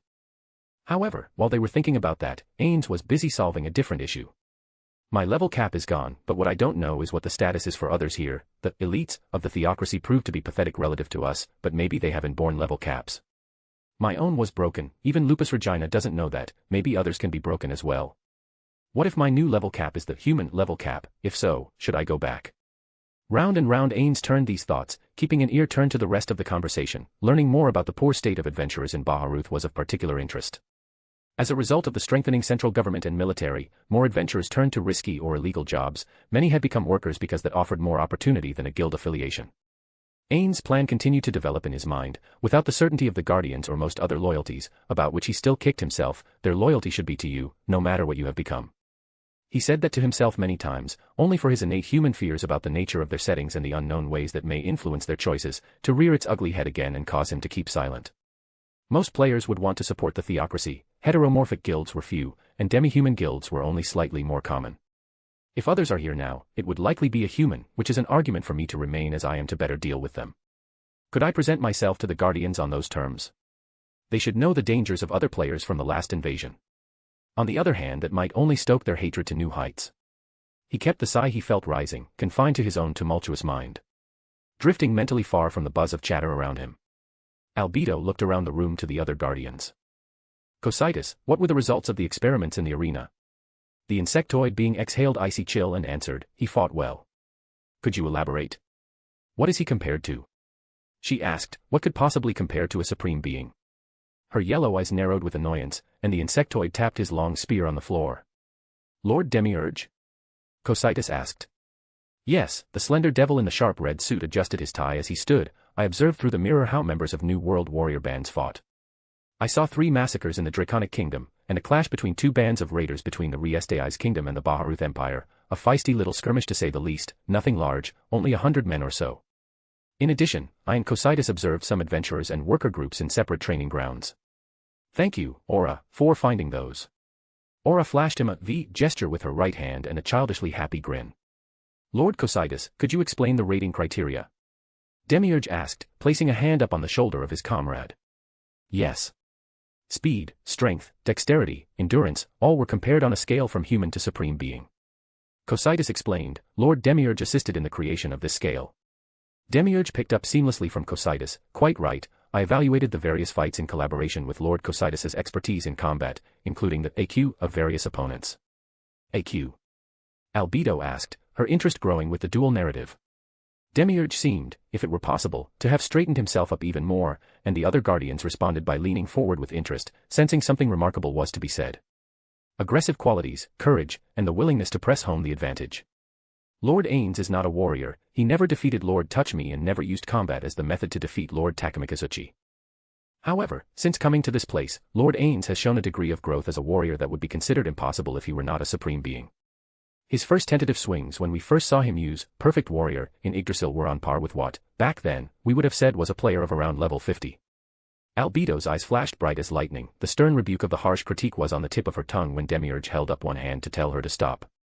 However, within the first few engagements in the arena, he showed skills on par with someone of level 70 to 80. His mouth opened in a joyful smile. It is as if this world has strengthened him somehow. You think Lord Ainz brought us here? Don't you? Albedo proposed, a steady look in her eyes. The anger was gone and an intensity greater even than she thought possible, filled her up like a pouring rain filled a vessel. I cannot rule it out. He looked around at the other attending Guardians. We all heard the last supreme being speak of the coming end, and we heard it from Lord Ainz as well. Yggdrasil, the world we knew, it was all going to die. The supreme beings returned to whatever world they came from, content to let it come to a close, but our Lord. The one who stayed. Aura, Mare, Albedo, Cocytus, and Shaltir intoned with bowed heads. Yes, the one who stayed. Demiurge bowed his head then said with reverence reserved for gods, we knew he didn't want to let us go, he cherished this place, he didn't want it to end, perhaps he brought us here. Using his matchless might, he carried us to this new world. Albedo was silent for a moment, then she replied, no, he seemed confused about why we were here, how we were here. I have no doubt he wanted to save us, but then, why everything else? Why the unfamiliarity with everything? Perhaps he simply reached blindly to find some habitable place for us. Or perhaps something interfered, he intended us to go to his paradise world with our creators. Perhaps this is all a test, and he simply doesn't want us to know how far he went for us. To abandon 2 worlds to save us, his humility is profound. He doesn't want us burdened with the knowledge so that we would not feel inadequate. Demiurge laid out the various options, and it left the room full of quiet reflections within every head. Lord Mayor anxiously rotated the staff in quick, jerking motions in both hands. He clutched it against his body like it was a security blanket. His dark elf ears twitched, and he said, but if that's true, what do we do? We work harder, of course. Shaltir answered, for once not preening. Her blood-red eyes shone between the fluttering of her lashes as she blinked back her loving emotions for the one who stayed. If he doesn't want us to know, then we say nothing. We clutch it to our hearts and show him we were worth it. The eyes of the Guardians were on her as one, even those of her rival. The Guardian Overseer spoke first. Lady Shaltir is right.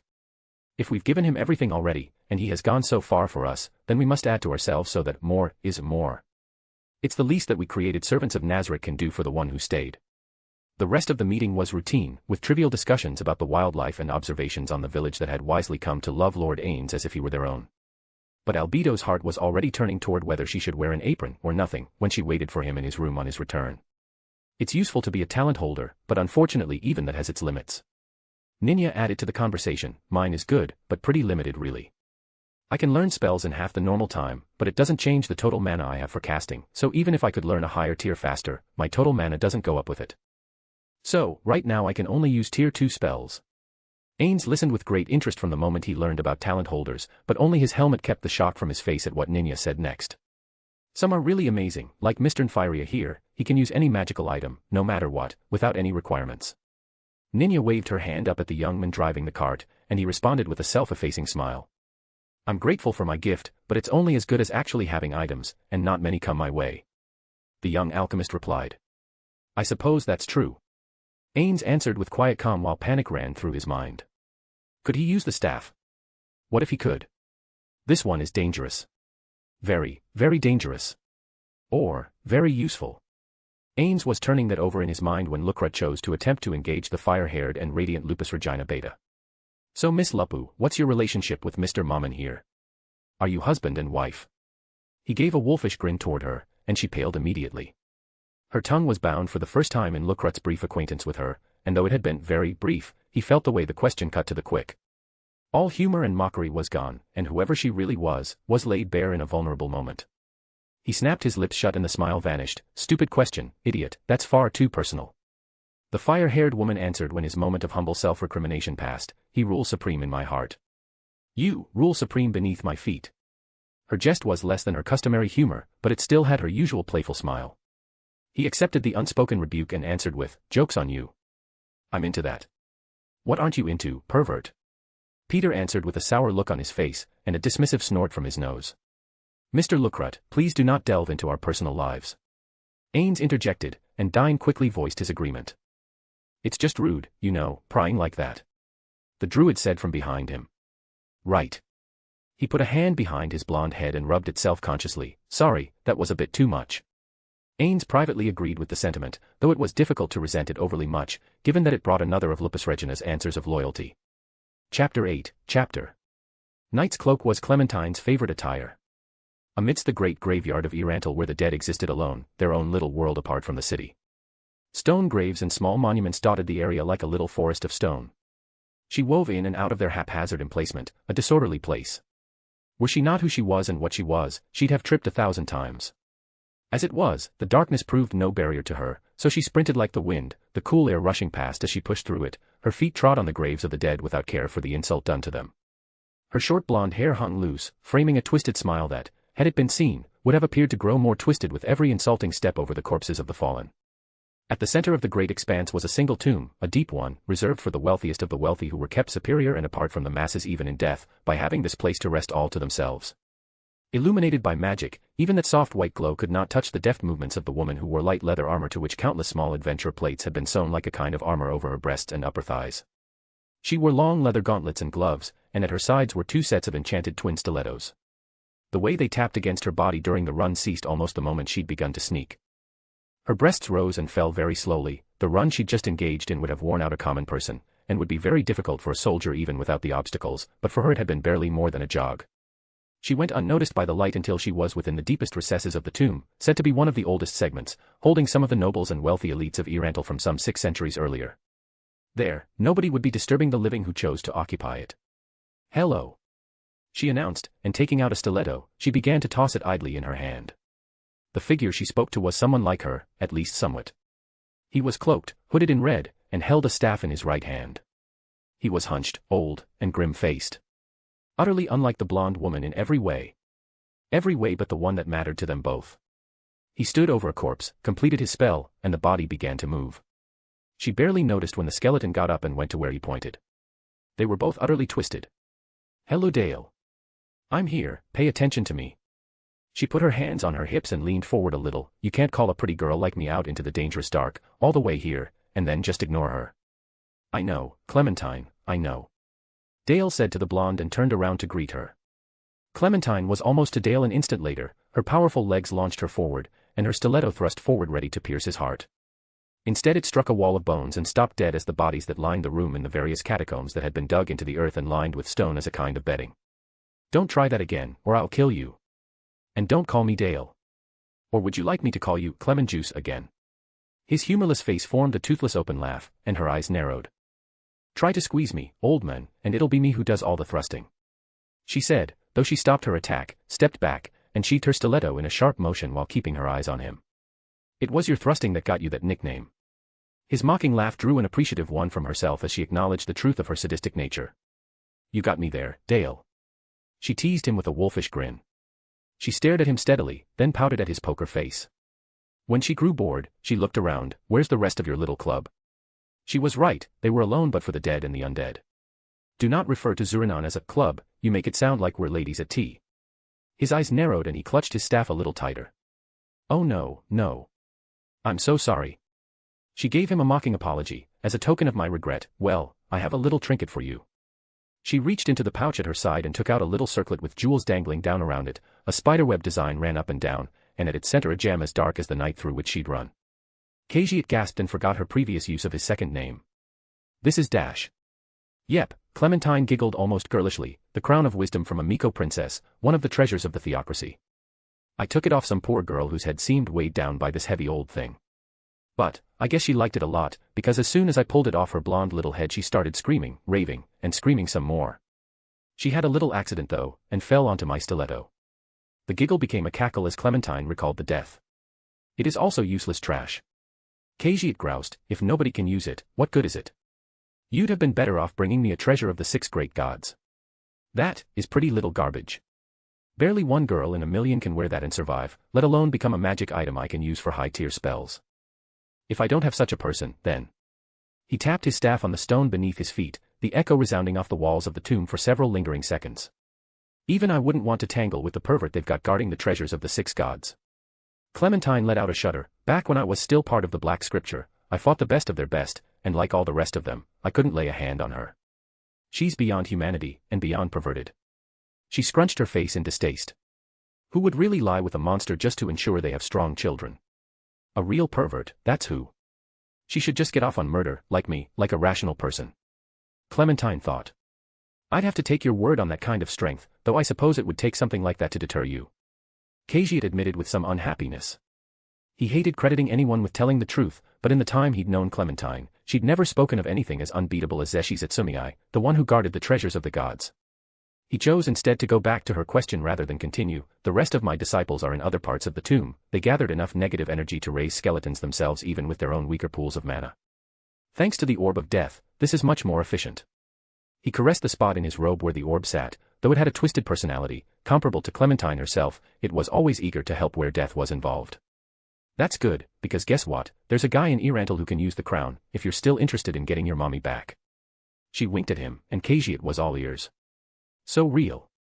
Ains thought when the chirping of the birds hit his ears and they went along the road, the warm sun that beat down on his magically created armor, was in a word, delightful. It was hard not to smile about everything. Not for an instant did he miss his old life. "I may not look like my old self, undead or living, but thankfully I don't feel like my old self either.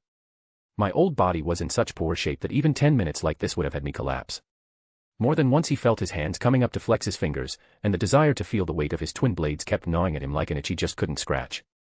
"By the way, there are some special herbs I want to collect on the way to the forest, but I checked before the journey, and it seems some goblins and ogres were sighted in the area. We'll be taking a little longer of a route than usual. Please be on your guard." Nfiria didn't sound nearly as nervous as his seemingly frail body should have made him, and Ain's estimation of the youth went up another notch or two. Peter glanced behind him to where Ainz walked at the back of the cart. This is your first time out, so forgive my asking, but are you too sure you'll be okay? Brita laughed at the question before either Ainz or Lupusregina could answer. I told you, Peter, he threw Big Richard like a rag doll, there's nothing to worry about. Strength is great, but Brita, you should know that isn't everything. Peter's concern was unabated. Not to worry, we can handle anything we're likely to encounter out here. Ain's voice was steady and calm, and Lupusregina chimed in her own opinion. I promise we won't embarrass you in front of the client too much. Your kindness, it touches me. Lucrut said, clutching his chest at the heart. Careful boy, I touch you and it'll be to hurt you. Lupu taunted him, then bending down, she picked up a small rock in her palm, held it out, and while he looked at her, she slowly closed her fingers over it, and squeezed. A moment later she opened her fingers, and it was broken to pieces. She tilted her hand to the side, letting the new pebbles fall down to the ground in front of her, where they were promptly stepped on. She ground her foot into them for good measure. But the smile never left her face. The men who happened to look back sympathetically winced at her illustration. Lucrut did not assert that he was into that afterward. Let's stop here. Nymphyria suggested when they passed by a slow-moving river. The gentle waters made no noise, it only drifted on seemingly without end. The constant low rumble of the cart, and the noise of horses stopped a few moments later when they pulled off the dirt road and moved over soft grass, ending their detour at the riverbank. By the water, Ainz watched a dead leaf drifting slowly along. He was instantly curious and glanced around. The leaf was clearly dead, browned, and what one would expect in fall, but here it was high summer. Nymphyria looked up from where he was watering the horses and saw the way Ain's gaze followed it. Is there something wrong, Mr. Mammon? Ainz shook his head. Oh, no, I was just noticing that the leaf was dead, but everything else seems to be alive. Oh, have you never been by the long river before? Nymphyria said while patting the white neck of the horse as it drank. No. No, I haven't. Why? Ainz cocked his head at the question. Well, that river, or so they say, crosses the whole continent. I've seen those leaves before, they actually have a little magic in them. Nobody really knows where they come from or why they have magic. But wherever it is, it must be autumn now, and it floated all the way here. When I was little, I wanted to go to the end of the river and find out where it came from, but there's no way of doing that. Not with the beastman kingdoms and empires, and everything in the way. Ainz didn't say anything to that, and Nymphyria took it as criticism, returning his attention to the horse and away from the towering adventurer. It must sound silly to you, huh? No, no. Actually, it doesn't. Ainz answered, a long time ago, where I'm from, there's a story about people who lived in a world of poison, and all they wanted to do was see places that weren't poisonous. So they created imaginary worlds, just for the sake of exploring them and seeing new things. I imagine anyone who is confined to very little would want to see a lot. Isn't that why most people become adventurers? Ainz watched the leaf until it passed out of sight, barely noticing the way Lupusregina watched him in turn. I never figured you for a poet, Mr. Mammon. Ninya bowed his head to Ainz, and said, that isn't why I became an adventurer, but I'd be lying if I said I didn't enjoy my friends, and seeing as much as I get to. I'm very lucky, and thanks to my talent, I get to be someone who experiences the world. Even though it's dangerous, as long as I'm with my friends, it's worth it. Due to both my talent, and them, I won't die as a nameless peasant never going farther than my family's fields. Ninya blushed and waved his hands out wildly when the stares of the rest of his team were focused in his direction. Not that I'm a softie or anything. Most of his team laughed, but Lucrut came over and put an arm around his comrade's neck and rubbed a knuckle into the top of Ninya's head. I knew you liked us a lot, but now you go and say it. Gah. Ninya said and made a half-hearted struggle until Lucrut let go with a chuckle. They were traveling and chatting again in no time, and while they did so, Ainz could almost see his friends in their places. When they were few, the guild was new, and before they even had Nazarick yet. My friends, are you out here, somewhere? The sobering thought lingered until he felt the tension in those around him. Then the mocking voice of the lecher in the group was gone. Lucrut's absurd expression of constant humor became serious, wolfish, predatory when he looked around the wagon. They're coming, he said with a steady voice. From where? Peter asked, keeping his eyes ahead to ensure their hunters didn't realize they had been spotted. Over the hill, to our right, there must be around 30 of them at least. Lucrut suggested. Ainz glanced over to Lupusregina, she tapped her nose, pointed one finger up, and then flashed 10 fingers. 40. Ainz realized, Lucrut isn't a clown after all. Peter took command immediately. Mr. Barrier, the best thing you can do is hunker down in the wagon. Lucrut, stay at range and pull the turtle from its shell. Ninya, provide support from back here and Dine. Stay close and use your magic to slow down anyone who gets past us. Brita and I will stay up front and use my fortress skill to keep them back while they're whittled down. Got it. They said together while Nymphyria stopped the wagon. What's the best way to use you two? Peter asked, glancing at Ainz and Lupusregina. Just stay back, we'll handle it. Ainz replied, and Lupusregina gave a big toothy smile and flashed a V sign with her index and middle fingers. Easy, don't worry about it, it's Mammon and Lupu to the rescue, even for perverts and frauds. She snipped her 2 fingers together like a pair of scissors, drawing a glance, and a nervous chuckle from Lucrut when he took out his bow and drew his first arrow. All right, but don't worry, we won't leave this all just to you, you've got all the support we can provide. Peter promised while Lucrut let the first arrow fly. It went about halfway to the goblins and ogres that emerged from the tree line and embedded itself into the grass. It stopped the creatures long enough to make them laugh, giving Ainz a good look at them. The ogres were clearly taller than he was, while the goblins were about the size of human children. The ogres were a dusty brown, while the goblins a forest green. The ogres carried large broken tree limbs as clubs, while the goblins were armed with swords, knives, and axes. The ogres wore nothing but loincloths, while the goblins wore a motley array of different armor pieces gathered from wherever they could get them. The enemy charged over the field, their many steps rumbling like distant thunder, and Lucrut fired his second arrow. It flew like the bird the fletching was taken from, and pierced a goblin through the eye, toppling it over dead in an instant. Twine plant, Dine said, and green vines grew up just where an ogre stepped and began to wrap its way around the leg and over the body, holding it fast while another arrow flew through the air to strike another target. What are they doing? Peter wondered just before he severed the head of a small goblin that came on with more speed than skill. He couldn't resume his thought as another came on swinging a sword. Peter caught the blow on his shield and then countered with a thrust that buried the sword in the goblin's chest. Brita had only a half-chuckle confined to her own head when she saw the brief disbelief at the casual approach Mammon and his companion had. I told you, but you wouldn't believe me. Well, I guess seeing it will make it easier. The iron-ranked adventurer thought when she disemboweled a goblin that attacked Peter from behind. The goblin was slumping to the ground when Mammon drew out his blades, and an ogre came on, the massive club went up, and to Peter's dismay, so did Mammon. The dark warrior leapt up from the ground, much higher than the ogre, then twisting on his way down, by the momentum of his blade and the force of his own arm, cut the ogre vertically down the middle. By the 4. Dine muttered when, faster than he could see it, Mammon advanced against another ogre and cut it in half across the waist, then another at an angle. Ogres with the strength of 5 normal people, torn in half like paper in the hands of a child. Blood sprayed into the air, and then they watched as Lupu went to work. She took the mace from her side, and for an instant, Lucrut felt the urge to call out to a beautiful woman in distress. Then the mace swung, and the red-haired cleric broke the ogre's club. The crack of wood was like the crack of bone. And if anyone needed a comparison, she gave them one when she spun past the stump of a club, brought the mace up again, and broke the ogre's arm. It howled with pain with the sickening crunch as the bone of its arm pierced its flesh from the inside out from the force of her blow. Her sweet smile never left her face when she hit it again, this time in the ribs on the other side of its body and caved them in completely. It fell with a groan, not a scream, as its own ribs pierced its lungs, and robbed the ogre of life. Orichalcum. Or adamantite.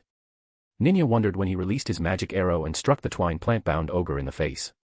Thanks to Mammon and Lupu, the battle was nothing but a massacre. The mace smashed heads into pulp, and the swords wrought a harvest that turned one goblin into 2 with every swing. The path of their movement could be followed by the trail of bodies and associated parts left in their wake. Not a single goblin or ogre fled the now red-stained field of grass alive.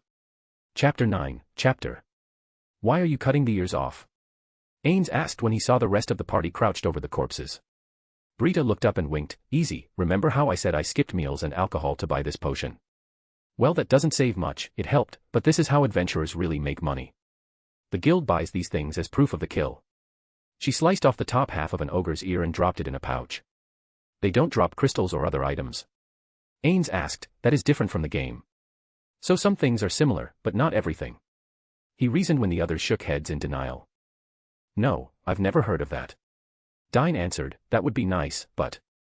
He gave a martyred sigh, we don't have that kind of luck. What about old ruins, dungeons, things like that? Ains pressed. Yes, but only really powerful, desperate, or foolish adventurers or workers would dare to go into places like that. Nobody knows much of anything about the world from 600 years ago or so.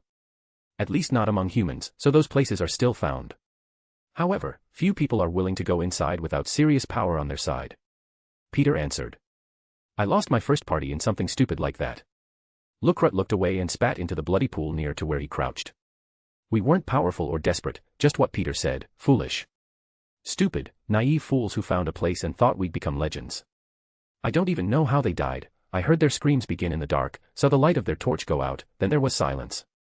He dropped the partial goblin ear into his pouch and pushed himself up from his knees. So I ran. I don't even know what killed them. I want to go back to that place someday though, find their bodies, and bring them home to beg their families' forgiveness. Lukrut's lucidity and jokes began to make more sense all of a sudden. So he's one of those. Ainz reasoned and chose to stay quiet. Lupusregina, however, filled the dead silence with her own opinion, laughter, clear, mocking laughter. Wow, you sure are stupid, aren't you? I mean, I knew you were dumb, but I thought you were just the lewd kind of dumb. Not the everyday kind. She held her belly and continued her laugh, seemingly barely aware she'd made the young man angry until he stormed over to her. Whether Lukrut intended to attempt to strike Lupu or yell at her, Ainz didn't know, neither would have been survivable. As soon as Lukrut was in Lupu's face, she put a foot past him, hooked it behind his leg, and gave him what, to her, was a little tap to the chest, but to him, a hammer blow. He wheezed when his back hit the ground and his body bounced. Miss Lupu. What was? Brita and Ninya started to shout, but rather than finish him, the red-haired beauty put her hands on her hips and bent over the wheezing ranger. Even if their bodies are still there, which, trust me, they're already long digested, they're gone, but even if they were, they're dead. Being weak like you are, you'll just add yourself as a long overdue dessert. And so what if you succeed? Let's say you stumble through the dark, poking that little twig in places you shouldn't, find a few bones, shove them in a potato sack and run on home, what then? Are you planning to dump the bones in front of their mommy and daddy? Are those even still alive now? Besides, did you drag those idiots in or did they go in on their own? Quit taking the blame for other people's stupidity, you're stupid enough all by yourself. Lupusregina straightened up and shrugged her hands out, not that I give a damn, one less pervert in the world isn't a problem, and it might be fun if you let me watch you make them cry and clutch at bones and open up those fresh wounds all over again.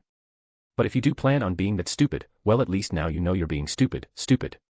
Lukrut managed to get his breath back. Gasping slowly became normal breathing, the long hiccup-like breath eased off, but he didn't stand up, he stared up at the sky in relative quiet. You're really smart, Lupu. Lurkit finally admitted. Well, I'm not using blood to run two heads at once. Stop putting it all into powering the one on that twig, and maybe you can begin to properly appreciate the unused one. She heaped her mockery on him and with a toothy smile, held out her V sign for victory again before stepping on his chest and then walking on. If you peeked, I'm taking your eyeballs. She said to the men who once again began wheezing behind her. So cruel. I'm touched. Lukrut moaned, costing several minutes more before he could recover. The hours of travel and peppering of Ninya and the others with questions about magic, adventuring, and the local politics, left Ainz with new questions and not enough answers. However, they didn't seem to mind as it passed the time on the road and neither did he. The wide open world, with its endless sky and horizons that could be seen for miles upon miles, made Ainz think of explorer players. They cared nothing about levels, or bases, they jumped into Yggdrasil wanting nothing more than to explore and see what they hadn't seen before. I thought them fools before, but now I think I understand them. Of course, out of loyalty to my friends, my guild, and the children we made there, I must be a good ruler. But if it comes down to it, if they learn the truth and reject me. His heart shook in his chest at the very notion, an ache settled there that he knew would someday demand an answer, but instead he focused on the other half of that thought, then if I were alone, or with a handful only. I could enjoy exploring this world for the rest of my days. It left him conflicted for most of the remaining walk for the day, until at last they settled down into a campsite for the night. The roaring flame had a meal of thick stew ready in short order. Ainz reached up for his helmet, removed it, and accepted the wooden bowl that was offered to him. It wasn't exactly smooth, and for a moment he wondered if he'd risk a splinter on his tongue when he took a bite, but seeing his subordinate snatch the bowl and dig in with gusto, he could hardly complain. An explosion of flavor hit him in an instant, though it was a little more salty than ideal, but compared to the tasteless rations of his former world, it was a feast. Nazarick can do better, vastly better, but... Wait, when was the last time I ate? He asked himself and realized, before I logged on. I've been so stressed with everything that it killed my appetite, but now I'm starving. He almost dug in with the same gusto Lupusregina was showing, her spoon flying from bowl to lips like she was in a duel with her food. Werewolf. He recognized the Lupin trait, but despite his hunger, Ainz took his time. It was better that way, the full flavor of the chicken, potatoes, and broth came out as it slid over his tongue. He had to fight to suppress the full expression of his enjoyment over the meal, lest he break his calm exterior. You truly were impressive out there, Mr. Mammon.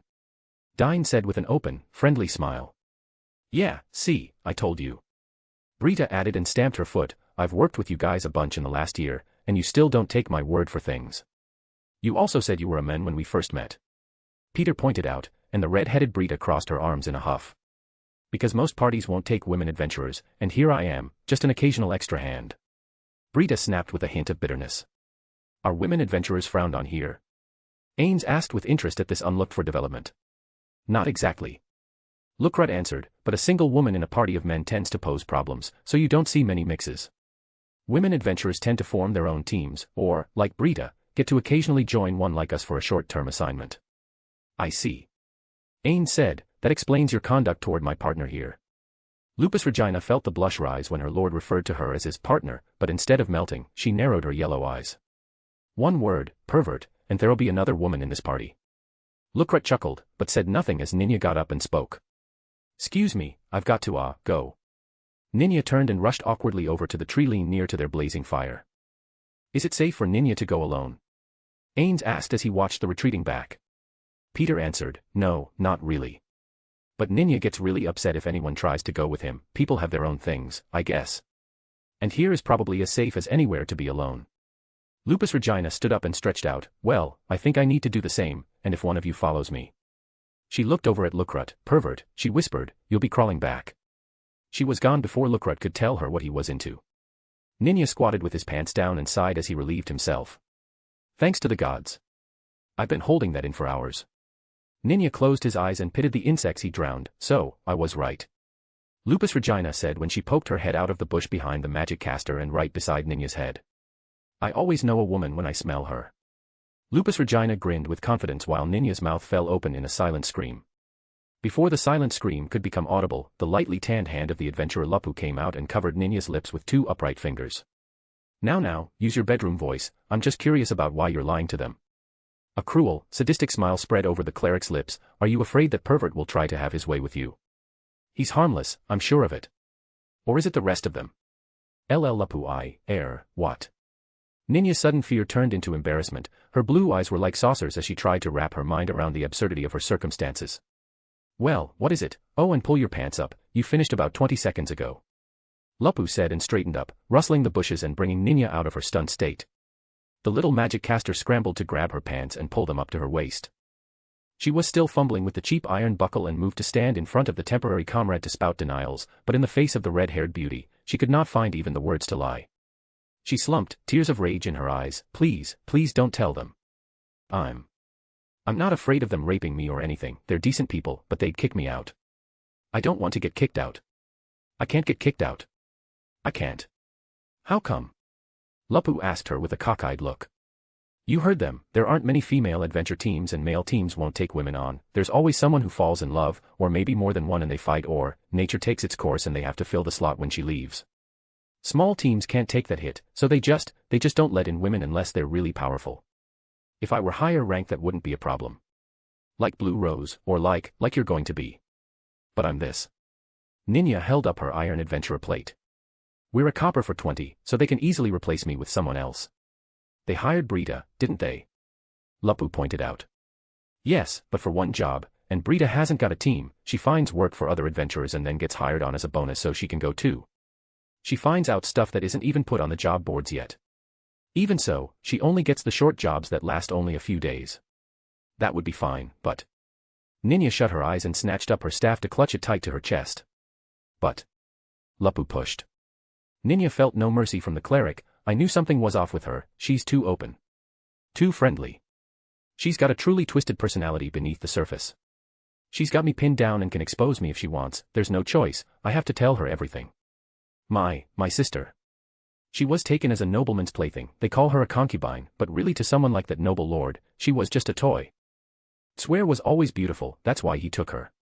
I became an adventurer so I could dash. Ninya was stopped when Lupu guessed. Rescue her. The mocking smile of the cleric taunted her, but Ninya denied it. No, I can't possibly fight a castle full of guards. Even if I did, there's nowhere I could run. I hope to make enough money, fast enough, that I could buy her back. Adventurers can make a lot more money than peasants just regularly working, and we sometimes find useful things. So I started doing this in the hopes of getting lucky, finding some treasure or saving up enough to buy her out of wherever she is now. Ninya lowered her head. It was the first time it had ever been said out loud. And now that she said it, it sounded utterly hopeless. Wow, is your whole party dumb? I thought it was just the pervert. Lupu said with a hand on her hip and scratching her head. I guess it makes sense you want to help your sister and all. I've got sisters too. But here you are running around scratching for coins to throw at the ones taking turns on her. Damn, this whole country must be stupid. What am I supposed to do? Ninya hissed through tears, I can't take a castle by myself, I'm not adamantite, I'm not strong, I'm just Ninya. A nothing peasant with a bit of magic talent and, maybe just enough courage to risk my life. That. Lupu pointed at her, a vicious smile plastered in place. Risk your life. So you get up enough gold or silver or copper or whatever your sister's holes are worth to them. She paused to let Ninya sob at the brutal assessment, then went on without mercy, throw them at the bastards and they give whatever leftovers there are of your sister back to you. Then what? You might be dumber than the pervert. She spends the rest of her life scratching at the dirt on a farm waiting for the next one to take a fancy to her. Or maybe she's so mutilated that she's lucky nobody is attracted to her anymore. Lupu's words cut at Ninya's heart like animal claws, but the cleric seemed to have no pity. It doesn't seem to me that you'll have accomplished anything. Look at that. Lupu pointed to the ground and out of reflex, Ninya looked. A group of ants was dragging a number of large insects toward their little hill. The mockery and insults of the dangerous cleric were hammered like a smith beating hot iron as she pummeled the little magic caster's soul with merciless words. I've seen the soldiers of this country, they're generally pathetic so far.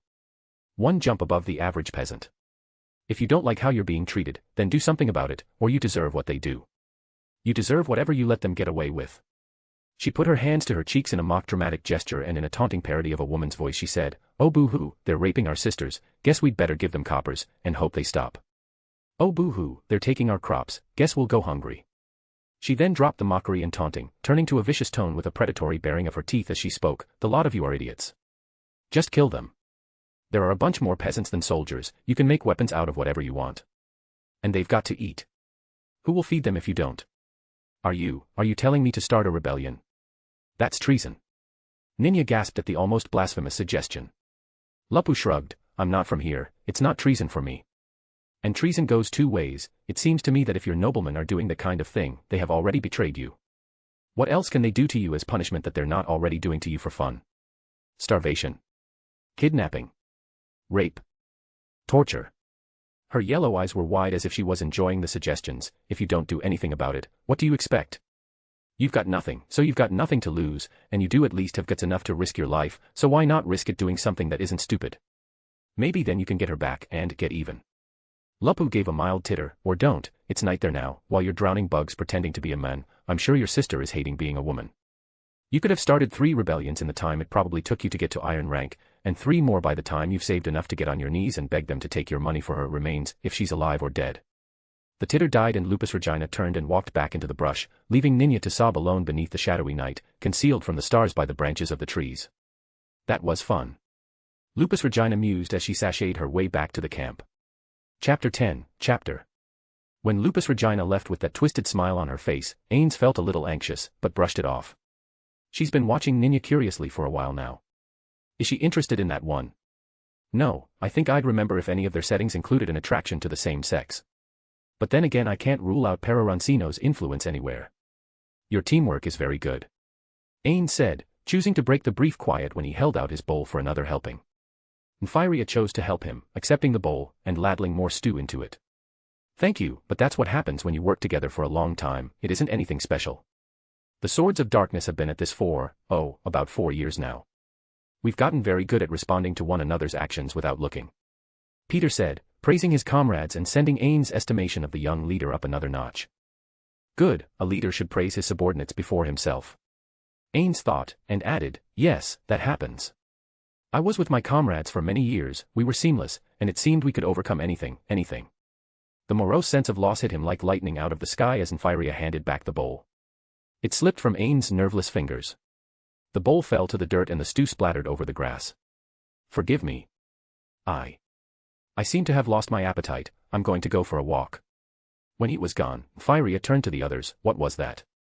He lost them, I'd say. Peter proposed. Yeah, definitely. They must have been close, I know that feeling all too well. Lucrut acknowledged. The dead have no more problems, it's only the living who suffer the loss. It's hard to imagine what kind of comrades could stand beside a man like that, but I would say that's the case. Dine added. When Lupusregina returned, they looked behind her for Ninya. Don't worry about him, the red-haired woman said, thrusting a thumb back over her shoulder, he's just having trouble getting something out. He'll be back eventually. The cleric's smile vanished when she looked around, where's Mammon? He said he was going for a walk, he mentioned his comrades and then. Peter waved a hand in the direction to which Mammon departed. Lupusregina's face was serious, her lips tight shut. Yeah, they're gone, they've been gone a long time. I knew them very well, they were amazing. Now he's the only one of them left behind, and I make a pale substitute. Ah no. You're amazing, Lupu. I'm sure he thinks so, otherwise you wouldn't be with him. Nymphyria insisted, not just anyone could stand beside a man like that. The kid's right, you know. Brita insisted, if you weren't really useful, you wouldn't be there. No warrior worth their salt keeps anyone by their side that they can't rely on. I won't say I know what his old comrades were like, but you know, he's got you at his side right now and that has to be so for a good reason. They'll look beautiful screaming. Lupusregina thought to herself. Ninya, the pervert, and the rest of them, I could get used to this, but oh how wonderfully they'd scream for me. Her smile of pleasure was assumed to be at their praise, as she imagined their warm, open expressions twisted into terror and fear. It was so enjoyable that Lupusregina felt like she might lose control and climax in bliss at just the thought. But she was a battle-maid before all else, and kept it clamped down enough to rise and say, I'm going to find Mammon, he shouldn't be alone now. Of course. Sympathy passed to her through the tone of their words, and soon Lupu was out of view. So do you think they're lovers? Lukrut asked when the party was by itself again. Is that always where your mind has to go? Brita asked with exasperation. Yes. Lukrut said with a smirk, besides, it makes sense, doesn't it? Look at her, what man wouldn't? And the usual rules aside, a pair doesn't have that problem, especially when they're both crazy strong. I actually agree with our resident pervert. Dine said and rubbed his chin in thought, women are naturally drawn to strong men, it's just a fact of life, and he's probably on par with the warrior captain. Nymphyria gasped, wait, really? And you think women will just, you know, be interested in him on that alone? Probably. Peter answered, think about it, what else matters but strength? You can't expect anything else to matter when that is the difference between survival and death. But what if, you know, what if there's someone else who likes her and, well he's, and she's, and they're really close and... Nymphyria stammered, and began to blush under Lukrut's perverted grin. Oh so you're worried he might steal a girl you're interested in? Is that it, Mr. Barrier? Lukrut swept a hand back through his hair and Nymphyria didn't even try to deny it. Well, work hard. If you give up, it's all over. Dine said in the deep voice of a man who had seen it all before. Oh, give the kid a break. Brita groaned, pack of brutish idiots with their lower brains in their pants. The woman of the group said and marched over to Nymphyria. She crouched in front of the blushing young man and put her hands on his shoulders. Listen here, if you want her, you better say something. They're wrong about strength always being enough, but one thing that's enough for a definite no is cowardice. If you don't have enough guts to tell her you like her, or love her, you'll watch her fall into someone else's arms one day and that'll be that. Our plump little druid isn't wrong about that, if you stop at dreams, you'll die alone in reality. It's getting late, we should start to turn in. Brita suggested, and one by one their bedrolls were laid out. Ninya returned as they were made ready, I'll take first watch. She said to her team, and one by one they, without argument, drifted off to sleep. Rebellion. Wow, I never would have even considered that, but, she has a point. I've been scrabbling for coins for 4 years now, barely making enough to keep myself alive and hoping to get strong enough to make more money and get her back. If I'd rebelled and gotten people to go with me, maybe I'd have failed and died, but that can be true out here too. I could be killed at any time, one bad arrow and it's all over. She's right though, the guards aren't invincible, maybe I could do something. The thought ran through Ninya's mind over and over as she dreamed of the possibilities. She was still doing so when she saw Mammon and Lupu return. She traded a few words with him, and he went to lie down to rest, but his companion instead sat on the log right next to Ninya herself. So, still thinking about it? Lupu asked with an almost sultry look. Ninya gave a little frightened nod. But I don't know anything about war. Ninya muttered. One of Mammon's friends was a military otaku, don't ask me what that means, I don't really know the details, but he used to go on and on about war. How about I tell you what he said? They were the wisest people I ever knew. Maybe you can do something with it. Lupu suggested. Or.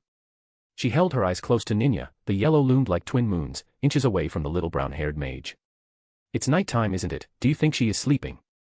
The words loomed like the yellow eyes, and like something born of nightmare hollowed out Ninya's miserable soul. Tell me. Ninya begged. Please, Miss Lupu. One time while I was with them, he started reciting this book from memory. It began like this, the art of war is of vital importance to the state. And so time passed as Lupusregina recited what she remembered, and a world of unlooked-for information was opened in the mind of the little mage. She was so engrossed that they went on through 3 sleep shifts and didn't notice it until the recitation was done and she peppered the ever more seemingly dangerous cleric with questions it never even occurred her to ask. When she lay down at last and Lupu took over the watch, to Ninya's surprise, she slept, and soundly, with a decision hard as iron in her heart.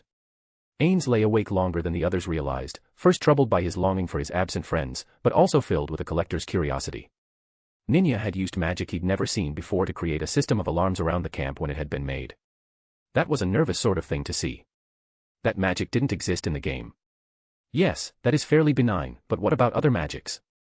Are there spells beyond super tier? Or even if there aren't, that doesn't mean there are no spells that cannot hurt us badly. What if there is a spell that does instant death to werewolves? Or something that just makes succubi so horny that they can't fight? Who knows? He barely lent an ear to the lessons of Punito Mo being passed from Lupusregina to the little human mage. Ainz had problems of his own, but also the beginnings of a solution. Those goblins and ogres gave me some EXP, not a lot, but it's definitely true that I can gain it. I can gain EXP from summoned monsters, and from living beings here, and I get more from the more powerful ones. A single ogre was worth 10 times a single goblin. The question of what humans were worth was an open one, but one thing he noticed. One of those goblins must have been more powerful than the others, because it gave me double what the other goblins did. That means the more powerful the member of the species, the more EXP I can gain from killing them. If that holds true for every species, then I can start grinding again and build up to the new cap quickly. However, what it doesn't tell me is about the caps of others. However, there are some people considered expendable who will take great risks and whose lives have wildly different values to Nazarick. While he thought this, he candidly admitted that it was partially fear-based. Something to counterbalance the others if they give in to their settings when the truth comes out. I doubt they can reach Guardian strength, but what if I can grind them safely in the arena with controlled monster summons? It's a worthwhile experiment at least. He yawned as the plan took shape, and drifted off to an uneasy but optimistic sleep. The next day they were up and on the way. It didn't take long to reach the great Forest of Tob. Gather what you need, I'm going into the forest, Lupu, come with me. The others were gathered around assisting Firia and keeping watch when Mammon and Lupu began to fade into the green amidst the trees. All right, Mr. Mammon, please be careful and call for us if you need help, Peter said with some amiable concern in his voice. Ainz waved a hand behind him, dismissive of the concern, and when they were well out of sight, he looked down at Lupusregina Beta. Are we alone? Yes, my lord. We're far out of their range of senses. Lupusregina answered and glanced around the forest. The smells of living things were everywhere, the sounds and sights, vivid and inviting, calling to her to hunt and kill. She licked her lips, but remained passive at her master's side. Ainz cast the message spell. Aura, did you find it? He asked. Yes, Lord Ainz. Asleep in a cave, it's a neat-looking thing, do you want me to wake it? Yes, wake it and draw it to me. Ainz answered and cut off the spell. He waited. And waited. And waited. Minute passed after minute, impatience began to build. Just before Ainz could cast the message spell again, Lupusregina spoke. I smell it. It's coming, should I, my lord? The battlemaid asked and fingered her mace. No, leave this one to me. Ainz replied with breathless anticipation. His breath quickened and he drew his sword smoothly out of their place on his back. A green snake tail darted out of the woods. He saw it coming far in advance, and deflected the head of the snake tail with ease, batting it away like a child would an insect. Impressive you are. Strong you must be. Leave you now must, or kill you I will. The curious creature announced from concealment. A brave thing to say when you're hiding out of sight. Submit to me, and I will spare your life. I'll let you be a pet to one of my children. Ainz offered, and the snake tail rose into view, shaking with anger. A pet not I am, dead, you are. A battle for our lives begins, survive, only one of us can. The voice said, and charged into view.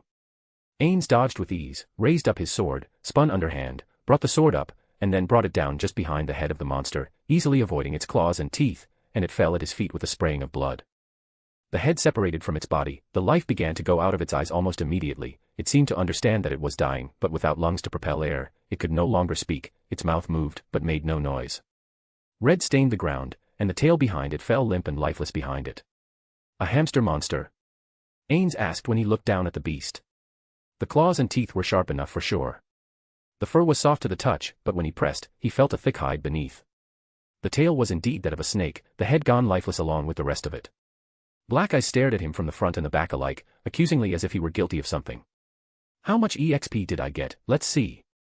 Ainz wondered and focused on his stats. 20 times that of the strongest ogre, but still not very much. I'm still a long way from level 101. But, with this, I should be able to rank up and get more advanced jobs very quickly. I need money for Nazarick of course, but more than that, I need more power, I want to see where this new level cap goes. Lupusregina, take the head, we'll rejoin the others. Ainz ordered, and with a contented grin, she nodded in acknowledgement. What about the rest of it, my lord? It'd be a shame to waste the body. Ainz brought his onyx-colored armored hand up to the chin of his helmet. You're right, call for Aura, have it taken back to Nazarick, and let Demiurge have it for his experiments. We must learn all we can about the life forms of this world if we're to prosper in it. At once, my lord. Lupusregina replied, sending the message while they walked back toward the others, holding the oversized hamster head in hand like the trophy that it was. Chapter 11, Chapter. When Lupusregina held up the head of the hamster, they all took a step back in shock, eyes wide as stars, even dead, those eyes radiate power and wisdom. How could you ever kill such a beast? They exclaimed. I used my sword until it stopped moving. Ainz answered the question with a dry tone. As fights went, it had been frankly disappointing, but they detected none of that disappointment. Amazing. Ninya and Brita replied together and with slow, sometimes flinching motions of their hands, they reached out to touch the fur of the head. The wise king of the forest has taken down orichalcum-ranked teams before, few survived their encounters with him. To think you two alone could kill him. Ainz said with breathless wonder. Nah, I didn't do anything. Maman killed it, I just stood by in case he needed me. It was easy for him. Lupu said proudly of her partner, her chin raised as if daring them to deny her claim. Nobody did. Amazing, you're amazing. The praise came from multiple quarters as the others clustered around the head of the beast to take turns touching it, unperturbed by the blood that still dripped from the beheading with a bit of spine still dangled down. Nfiria appeared a bit green at the sight, and declined to handle the head, but he wasn't short on praise either. Or with curiosity. Peter, Brita, Mr. Mammon, if it's all right, could we stay another day in Karn when we get there? I'd like to study the fur and see if I can apply it to any potions. I'll pay you all extra for your time of course. Nfiria practically pleaded. Ainz quickly called up his salaryman experience and rattled off conditions. It's fine by me, as long as you compensate us for the extra supplies we use as well, and any expenses we incur while there. And of course pay for the materials and let me benefit from anything you develop by studying the fur. Were you a merchant at some point? Peter half joked, only for Ainz to laugh at him. Yes. You might say that. Ainz answered, and the laughter stopped. Yes, of course, that's all fair, Mr. Mammon, how about the rest of you? Nfiria pressed the rest of his companions. Yeah, sure, why not? Brita added, to be honest, I've been thinking about giving up on adventuring anyway, and I'd like to check the village out, it's getting harder to find teams, and if this has taught me anything, it's that I'll never reach the top, not with a peak that high to head towards. She pointed up toward Mammon's head and looked up at him. You're amazing. Fine by me, an extra night in the village won't be a problem. It'll even be nice to relax for once. Peter answered for the rest of his team, who nodded along with him. The trip toward Karn village was uneventful with warm sun, fresh air, and thanks to a little preservation magic from Mr. Barrier, the head didn't stink up the journey.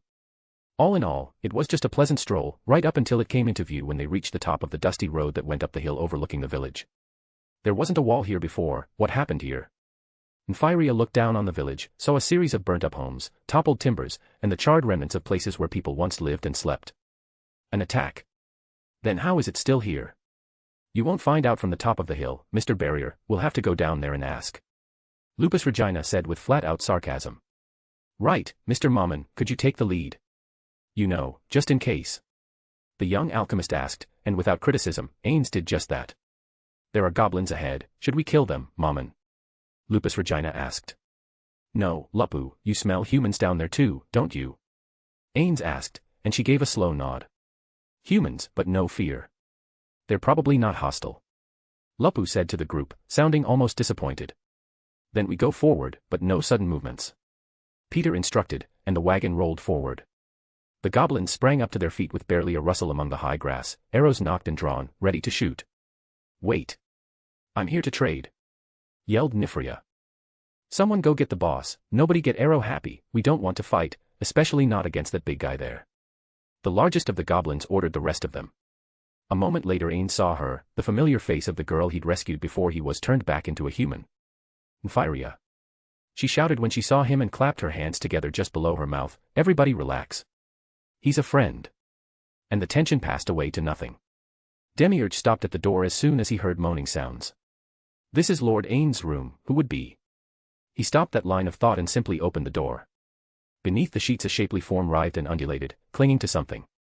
He reached up and pushed his glasses against his crystalline eyes. Albedo, what are you doing? Demiurge let out a weary sigh as the nude succubus pushed herself up and rested on her hands. I'm putting my scent here, so that it will be the first thing he experiences when our lord returns. She had a fanatical smile on her face and her wide yellow eyes bored into the solid crystal of his own. Yes, I see. But don't you have things you should be doing? We must live up to our lord's expectations after all. And he is undead, it isn't as if he needs sleep. Demiurge pointed out as reasonably as he could to the disturbing sight in front of him. Of course. Why, this is only one of my duties. Right, Lord Ains. Albedo grinned down at what she clutched, and for a moment Demiurge was forced to do a double take at the skeletal visage that greeted him when she raised it up. The likeness was flawless, it was indeed Lord Ains, on a pillow. Is that a body pillow? He asked. His sense of exasperation growing, he kept his pulse even despite the mild annoyance on display. Yes, of course. I've had lots of practice sewing. I've made enough clothing for children both male and female up to the age of 5, but I don't know what to do if they have no gender. Albedo pouted a little, distressed when she looked down at the pillow's face. She touched it reverentially as if it were the Lord himself. To think, the one who stayed, abandoned everything to be with us, I must give him many children, and all happiness, it's the very least we weak guardians, we servants, can do. Albedo said when she traced her fingers over the skeletal jaw. I do agree, but if the twins are any indication, the supreme beings had no issue with boys in girls' clothes and vice versa.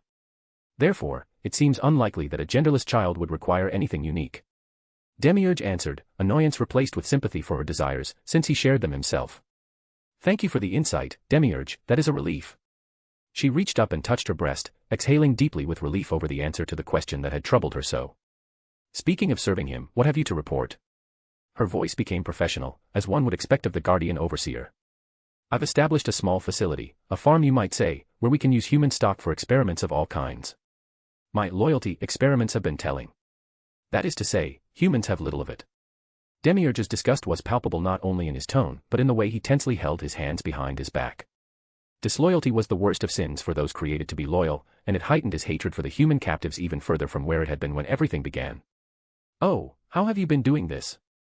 Albedo's brilliant mind began concocting all manner of possible scenarios, but before she'd gotten through 3 of them in her head, Demiurge explained. After our conversation the other day, I snatched up some humans from village survivors, just some places that had already been raided and destroyed, that way nobody would miss them. I then separated them by family. After that, I took children from one and put them with another and so on. After a short while, I informed each group that the ones who had their children had started abusing the ones placed in their care. The result was that each group started abusing the children given to them as revenge. I continued to come up with ever more elaborate things, and then broke them down into hierarchies and let them decide the punishment since the abusers had broken the rules. He broke into a very broad grin. Of course they settled on various mutilations, and I had each one of them watch as it was done to one another. By sunset, these neighbors that had once been friendly with each other, were eating each other's roasted bodies simply to torture their companions with the knowledge. In less than a day, loyalty was ruined, those pathetic wretches. Demiurge spat with both amusement and contempt. Interestingly, the magic experiments showed that we could feed the prisoners indefinitely just by feeding them their own severed limbs and healing them. As long as the limbs were consumed first, the nutrition remained. I see. That is useful, very useful. Albedo acknowledged with obvious pleasure. Are you going to show Lord Ains what you've done when he returns? Dirty the Supreme One's feet in a place like that? Demiurge shook his head. No, I'll keep Lord Ains informed of everything of course, but the foul stench of human waste and such low company is beneath his notice. Though perhaps if he would like a tour, maybe he could improve my work. I suppose I'll just have to bring it up to him and ask what he'd like to do. That would be for the best. Albedo replied with patient understanding. Our Lord is far, far beyond us. Surely he can offer insights we can't even imagine. Now if you will excuse me, this will take a little longer. She sighed and pulled the blanket over her skin again. She was already writhing in the bed before Demiurge even left the room. Clementine ground her teeth. Everybody dies so easily. She groused to Khajiit. It's no fun when they just take it. Adventurers have more spirit. Then target adventurers. Khajiit said as a zombie got up from where a still corpse had lain a moment earlier. He drew back the black orb in his hand and stepped aside to let it pass. Clementine spread her arms and watched the zombie lumber away. Yeah. Listen Khajiit, I'm getting bored. I've gone by their place 3 times so far and the brat still isn't there. What if I grab the granny instead? She's a 3rd-tier caster. You might lose. The old man pointed out, to which Clementine cackled. I'm Clementine, I've stepped into the realm of heroes. An old granny is no match for me, and magic casters are always physically weak. I can handle her. Besides, she's starting to get suspicious, I think. Clementine closed her mouth and drew her lips tight. If she thinks something's up, she might make this harder. I'll give it a few more days, but I want to see this as much as you do. She sighed with orgasmic bliss. What was it called? A death spiral.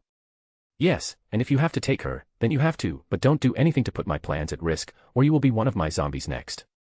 Khajiit said to her with a long, steady look while two of his acolytes carried another corpse into the room for him to turn. 850 now, right? That orb sure is impressive. Clementine said with a begrudgingly favorable tone. It is.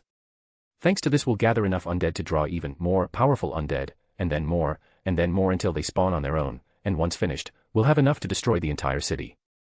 Khajiit showed the first traces of excitement. Then I will have enough power to turn myself into an undead of supreme power, and bring my mother back. So they're gone. I'm so sorry. Firia said with sympathy. He was sitting in Enri's home, a small house like any other in any village in the kingdom. It was nothing but 2 rooms. A bedroom shared by her parents, her sister, and herself, and the kitchen, living, and dining area all combined into one that had no real furnishings to speak of other than a single crude, rough table that would give you splinters if you weren't careful. They were fine people, they shouldn't have died that way. Firia said and took Enri's hand in his. The warmth of her hand and the life flowing beneath was a comfort when he hung his head. Idiot, you don't have a right to mourn them like they were your parents instead of hers. He cursed himself, but she didn't seem to mind. Thank you. Enri replied, her head hung like his own. She didn't draw her hand away, but rather let her fingers interlock with his. At least they were avenged. That magic caster, Ainz Olgown, killed nearly all of them. Though I heard his companion, Albedo, killed almost as many herself when they tried to kill the warrior captain. Serves them right. Firia thought, then caught the name she'd said. Albedo. Albedo, didn't I? Yes, I passed Lupu and Mammon in the alley. Lupu mentioned that name. It could have been coincidence, but he wondered, it tickled his brain, was it? We're very grateful to them both. The magic caster, Ains, even gave me a red potion to heal the wound that the knight gave me. I should have died, but instead I was healed instantly. Enri stopped talking when she saw the open mouth of her friend. What? Red? A red potion? Are you sure? Firia stammered. Enri touched a finger to her cheek and looked up and away while she brought back the memory. The warmth of the sun shone through the window and caught her long, vibrant blonde hair. For a moment Firia forgot all of his curiosity and suspicion, and just lost himself in the sweet vision of the flower of youth.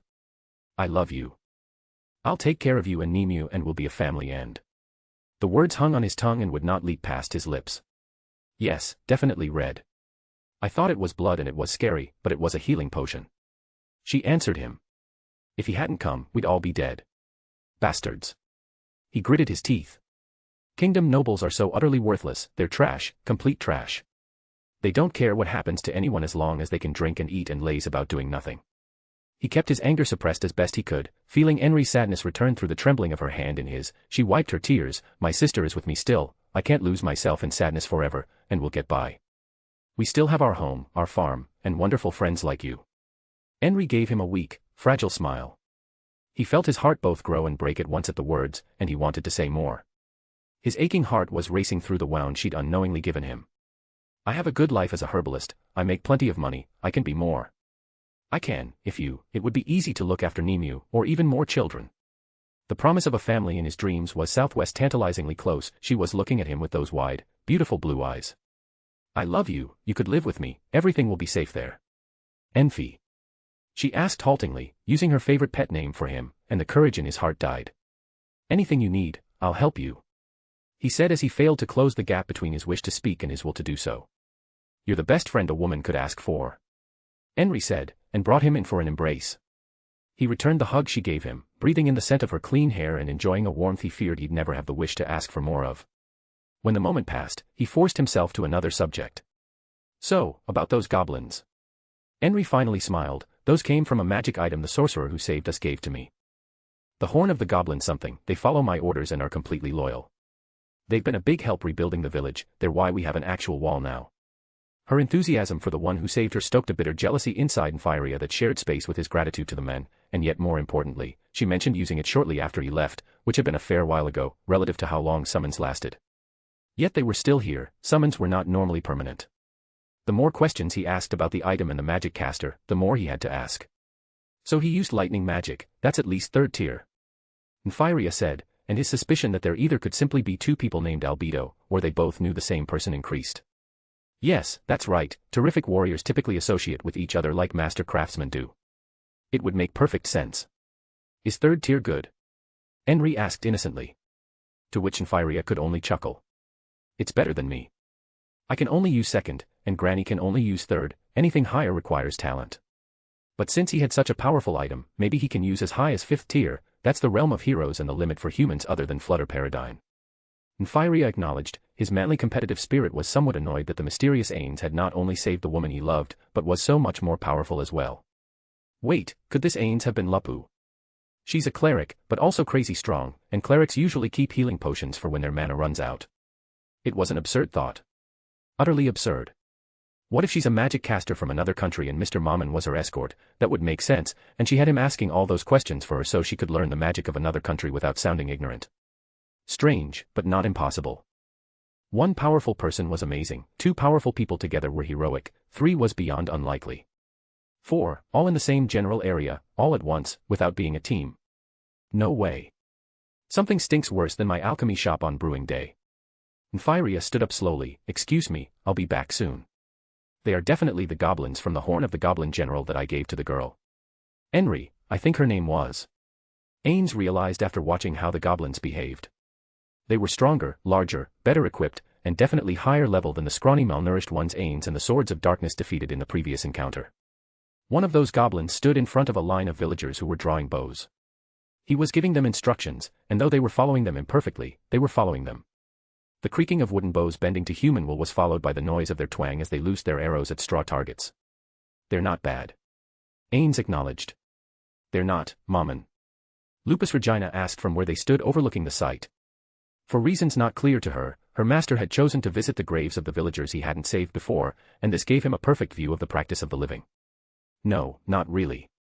They're not warriors, but, look at them. He waved a hand out to encompass the line of middle-aged and young people. They saw their loved ones killed and nearly lost everything, now they're determined not to suffer that same fate again. Resolve, even in the weak, is admirable. Ains answered. 10 days ago they were nothing but sheep to be slaughtered, now they've resolved to become wolves and protect themselves. In time they may become worthy of standing in a battle line. Remember, even Nazarick was not made in a day. A quick and quiet spell of level assessment informed him that several had already gained a few levels. 2 had gone up a level with swords, another 2 with spears, and the rest had all gone up a level as archers. At low levels that is to be expected, but it seems there's a natural cap. Brita mentioned having been adventuring for 4 years, and yet she is only level 7. Peter meanwhile has been at it for half that long and is level 9. Ninya is even younger and has reached level 10. Though that talent. I want to study it. Ains thought, his greedy collector's mind at work. And for that matter, what about the great gods? They were probably players like me, and some of them could have been immortal races. Could they be hidden and quietly power-leveling humans? If there are humans who can rise above me, one day we might not be able to defeat them. I need to study this at length. Ains concluded, just as Lupusregina addressed him. I understand, Mammon. But we have company coming. Lupusregina answered him, and they stopped talking until Nymphyria approached. Excuse me, but... Miss Lupu, do you have a healing potion? Nymphyria asked. Is someone injured? Ains asked, and inclining his head toward the red-headed beauty, she reached into the pouch at her side and took out a red potion. Nymphyria gasped and stared at it. Miss Lupu, are you Ains' old gown? He exclaimed, and she took a step back, her jaw dropped and she stared up at her companion, completely dumbfounded. Before they could say anything, Nymphyria continued, it's just, I saw you both once before. Miss Lupu mentioned Albedo. I wasn't eavesdropping, I promise, and all I heard was the name, but then Henry told me that Ains had a companion by that name. A black-armored warrior, so, Mr. Mammon, would that make you, Albedo? Ains' jaw fell as far open as Lupusregina's jaw at the profound misunderstanding that had just occurred. He almost didn't know what to say, and so, he laughed. Deep and rich, I see, he only heard of Albedo as a black-clad warrior, Henry never actually saw her, so now he sees me. Lupusregina is a caster, so... It all made a twisted sort of sense if you misunderstood things a certain way, so he answered, you caught us. Yes, she is Ains, and my name is Albedo. What you heard before was us discussing the names we'll use in this country. We prefer to remain anonymous, can we trust you to keep it to yourself? So that's why you asked for this, huh boyo? Lupu said to him and tapped the potion in her palm. He gave a rapid series of nervous nods. Yes of course, it was just too impossible to think of there being 4 powerful people all in the same area and not having anything to do with each other. Either they'd be on the same side or rivals, so, please forgive me. Nymphyria said and suddenly bowed. You saved the woman I love and escorted me here and I've gone and pried too much, but also, that potion, even knowing what I know, all I can think of is how much I want to make it. Nymphyria exclaimed. Lupusregina caught the feel of the eyes of her master on her. Curiously, without his undead nature, he was easier to read, especially now that she understood his transformation. I see, well I guess it's fine. She shrugged, but giving up secrets like this isn't something I'd ever just do, you know. But if you'd work for me, that's another thing. Work for you?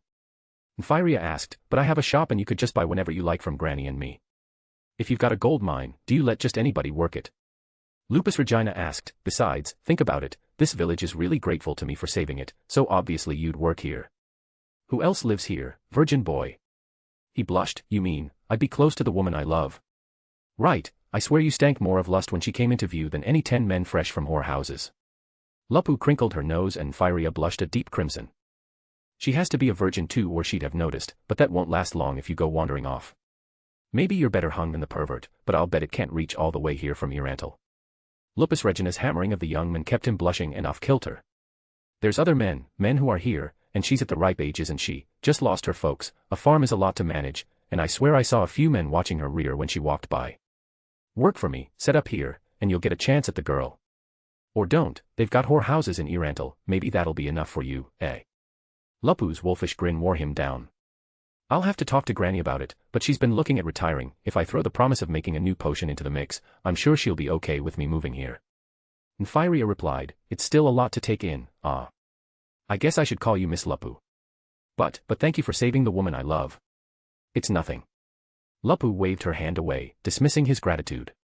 It's easy for people like Maman and I, and it was kinda fun. Nymphyria bowed deeply again, still, thank you. Your secret is safe, and I'm your man, both of you, forever, for what you did to help my Henry. Go get her tiger, before someone else does. Lupu said and pointed toward the village again, and he jogged away after slipping the red potion she'd offered, into his pouch. As soon as they were gone, Lupu bowed her head. I screwed up, master. Will my life be enough to make up for it? Her hand turned and a sharp claw stronger than adamantite was pressed to her own throat, but to her surprise, Lord Ainz was laughing again. His armor clinked with the force of his shaking laughter. It's fine, Lupusregina, it's fine. He didn't find out the truth, even if he was a little closer to it than comfortable. But still, be more careful. We're safe for now, besides, who knows how he might have reacted if he'd learned that Maman was Ainz. As it is, a false secret not only won't hurt us, but his keeping it will be a true test of his gratitude and loyalty. Yes, master. Lupusregina replied and her red-furred hand became normal again. Chapter 12, Chapter. Nymphyria's wish to stay one day in the village to study the fur of the wise king of the forest, became 2 days when he wished to study the blood, and then became 3 days when he wished to study the eyes. So the days blurred as he worked on potion after potion. A house emptied by the murder of its inhabitants during the attack became his new workshop. Ains didn't mind, it was pleasantly relaxing in the village, the people were friendly and open toward him, far more pleasant than the people of his own world most of the time. Brita and the Swords of Darkness took up assisting with the training of the villagers just to pass the time, as well as gathering plants from the now much safer area of the forest for Nymphyria to test out with his new subject. Meanwhile, Lupu, under his direction, began to charm those around her with her outwardly smiling and cheerful demeanor. However, all of that was an aside to Ains, who sat at the table with the village chief and his wife in their home. Not that we're not impressed with the accomplishment, Sir Maman. But killing the wise king also removes a barrier to other monsters that may attack the village. He kept to himself, and as long as we didn't venture into his territory he wouldn't come to us. Now with him gone, who knows what monsters may appear. I see. I see. I owe you an apology then, I acted rashly without thinking of what this would mean for you. Ains answered, I must take responsibility for this. Damn, I took the time to save them, and started establishing this as a base, only to remove something defending the place, without thinking. Ains cursed, I need to solve this one or word will spread that Maman is a glory seeker who doesn't care who he puts at risk, that will be a problem. On the plus side, the experience I gained from killing that thing was a lot better than the ogres, it means I really can grind out a great deal if I just find strong enough things to fight. It was a mixed blessing of a thought process for Ains, who waited while the wrinkled faces of husband and wife looked at one another with uncertainty. Are you offering to stay and protect us, Sir Maman? We don't have much. And what we have, we've been saving to give as a gift to Lord Ains as a show of gratitude when he returns. We're a poor place, we can feed you of course but not much more. We can't possibly pay you to stay here just waiting for danger. What if I were to make this place my base of operations? Mammon said to them with a sudden flash of inspiration. The pair shot their eyes to him. Sir Mammon, I don't understand. The old mayor stammered out. Most adventurers stay at the inn to look for partners. I don't need another partner. Your village has empty homes. It also has plenty of space. Give me one of the homes, and when I'm not adventuring, I will reside here. In addition, I'll check the forest and deal with any monsters that appear there. That should be good enough, right? But, Sir Mammon, there were 2 other monsters of great power in the forest, and when they learn the wise king has died, they'll surely come to investigate. The old mayor shuddered. Would you really fight them both? Of course. They wouldn't pose a threat if they considered the wise king to be their rival. Ainz replied, so, others, I'll have to check them out as well, who knows what might be done with them. And Fyria is very excited about what he's found he can do with the wise king's body parts. I wonder if we can harvest it again and again through resurrection. But that might be a bit cruel, it was an intelligent beast. But if we make it quick, is there really a problem? If you say so, of course we must accept. But you must at least also let us provide you with food, and accept at least some coin from us for your efforts when you stay with us. Once we've paid Master Gown back at least. The old woman insisted and stretched out her aged hand to cover the mailed one Ains had allowed to rest on the table. She can't be much past her 30s, but looks much older. This place is hard on the body, clearly. Ainz concluded, but that sympathy was buried under a wave of satisfaction as he completely acquired a village as his home base and eliminated the concern about where to stay. Unlike his undead body, this one needed rest. Plus, I can keep an eye on Fyria. An added bonus. Ainz considered, and then replied, yes, that would be acceptable. The hand covering his slowly enfolded its fingers into his palm and raised his hand up into a handshake. Her husband did the same and the bargain was struck. Then just like that, Ainz had a second home, he only needed to pick which one. I'm bored Khajiit, so bored. Clementine groused for what had to be the 100th time, she dragged her fingers down her cheeks. I killed 2 information brokers and nobody knows where that brat went. Maybe if you didn't kill them, you might have better luck. Khajiit said while rubbing his chin and tapping his staff on the stone. The rest are bound to go into hiding if a few of them disappear. Rats always scatter when one of them is killed. A twisted smile came over Clementine's face. I know, but I like killing. No, I'm in love with killing. She clutched her stiletto in her left hand a moment later and licked a bit of dried blood from the tip. I need it. I can't feel any kind of pleasure without it, so of course I killed them. Her wild wide eyes narrowed and she winked her left eye when she said, sorry if it's so annoying, Khajiit, but you knew what you were getting into from the beginning. The price I pay, Everything has a price. Well, if the boy hasn't come back and you don't know where he is, ask someone certain to know. Khajiit suggested, and for a moment Clementine looked at him in confusion. His grandmother, she will know if nobody else does. Khajiit pointed out, it is a minor risk, and she is unimportant in the grand scheme of things. She's a 3rd-tier magic caster, but if you catch her off her guard, we might finally make some progress. I didn't want to do that, but I can't wait forever either. You're the best, Khajiit. Clementine said and took off at a dead run out of their place in the underground crypt. What a troublesome personality. Khajiit muttered and waved his gnarled wooden staff out toward the disciples waiting off to one side. They took his meaning, and brought in the next corpse. This one was reduced almost to bones and it took all 4 disciples just to keep it in one piece when they carried it to the small altar at which Khajiit worked. Clementine made it back to E-Rantel with ease. Her tremendous acrobatic skill made it easy to avoid the crude, even pathetic guards meant to protect the city from threats. She was completely unseen and unheard, shadow to shadow, alley to alley. Under the cover of a spring night she barely made a splash on the little puddles she encountered along the way. Then she made it. The shop was famous to say the least, and to some degree that fame was its own form of security. Nobody wanted to mess with 3rd-tier magic casters. Even Khajiit's own Zuranon found that the best policy was to avoid a needless fight. But the ex-black scripture Clementine was not nobody. A quick stabby stab and they die like anyone else. She laughed silently behind her twisted smile beneath the window of the home. It was like any other residence of a prosperous merchant. The shop below, the living area above, the walls made of crude plaster-coated wood and had a pair of windows on the upper floor for light. She looked up, the wooden shutters on the outside were closed, but that was no real obstacle for her even without martial arts. She crouched low, took out a stiletto, then after one deep breath, she jumped. Her powerful legs carried her up to the 2nd floor and her hands caught the frame. Not a sound went out from the point of contact, but ever the professional, Clementine stopped for an instant to listen. She then slid her stiletto in the vertical space between the shutters and raised it up till she felt the touch of the latch. One sharp motion, and the latch opened. She sheathed the weapon and opened the right shutter, then inched along the window and opened the left. Behind the shutter there was a glass window. It was a silent testament to the prosperity of the merchant to be able to afford one of actual glass. Most were simply open holes with shutters to keep out cold. Again, it was no obstacle. Her stiletto jammed down at the tiny crack between the window and the sill, then she pried it up a tiny bit. She paused to listen again, only the sound of her own heart was there to reach her ears. Her fingers pried the window open, and when it was done, she kicked her legs off the wall while holding onto the upper frame and swung herself in feet first, tucking her legs in to ensure she easily cleared the bottom of the window. Clementine landed quiet as a cat on the floor, and crept toward a nearby room. The faint sound of an old woman snoring reached her ear, and that smile became even more twisted. She drew from her sheath a stiletto enchanted with mind control, and reached for the handle. The door and its handle were obviously quite old, smooth cut and polished, but the handle was wrought iron and had bits of rust here and there where alchemical ingredients had touched and eroded it over years. There was no evidence of a lock, not that it would have done any good even if the old woman had one. No matter how skilled the magic caster, if they're asleep and have no skill in detecting the unknown, they might as well be a baby. Clementine mentally mocked the woman who slept in bed in front of her.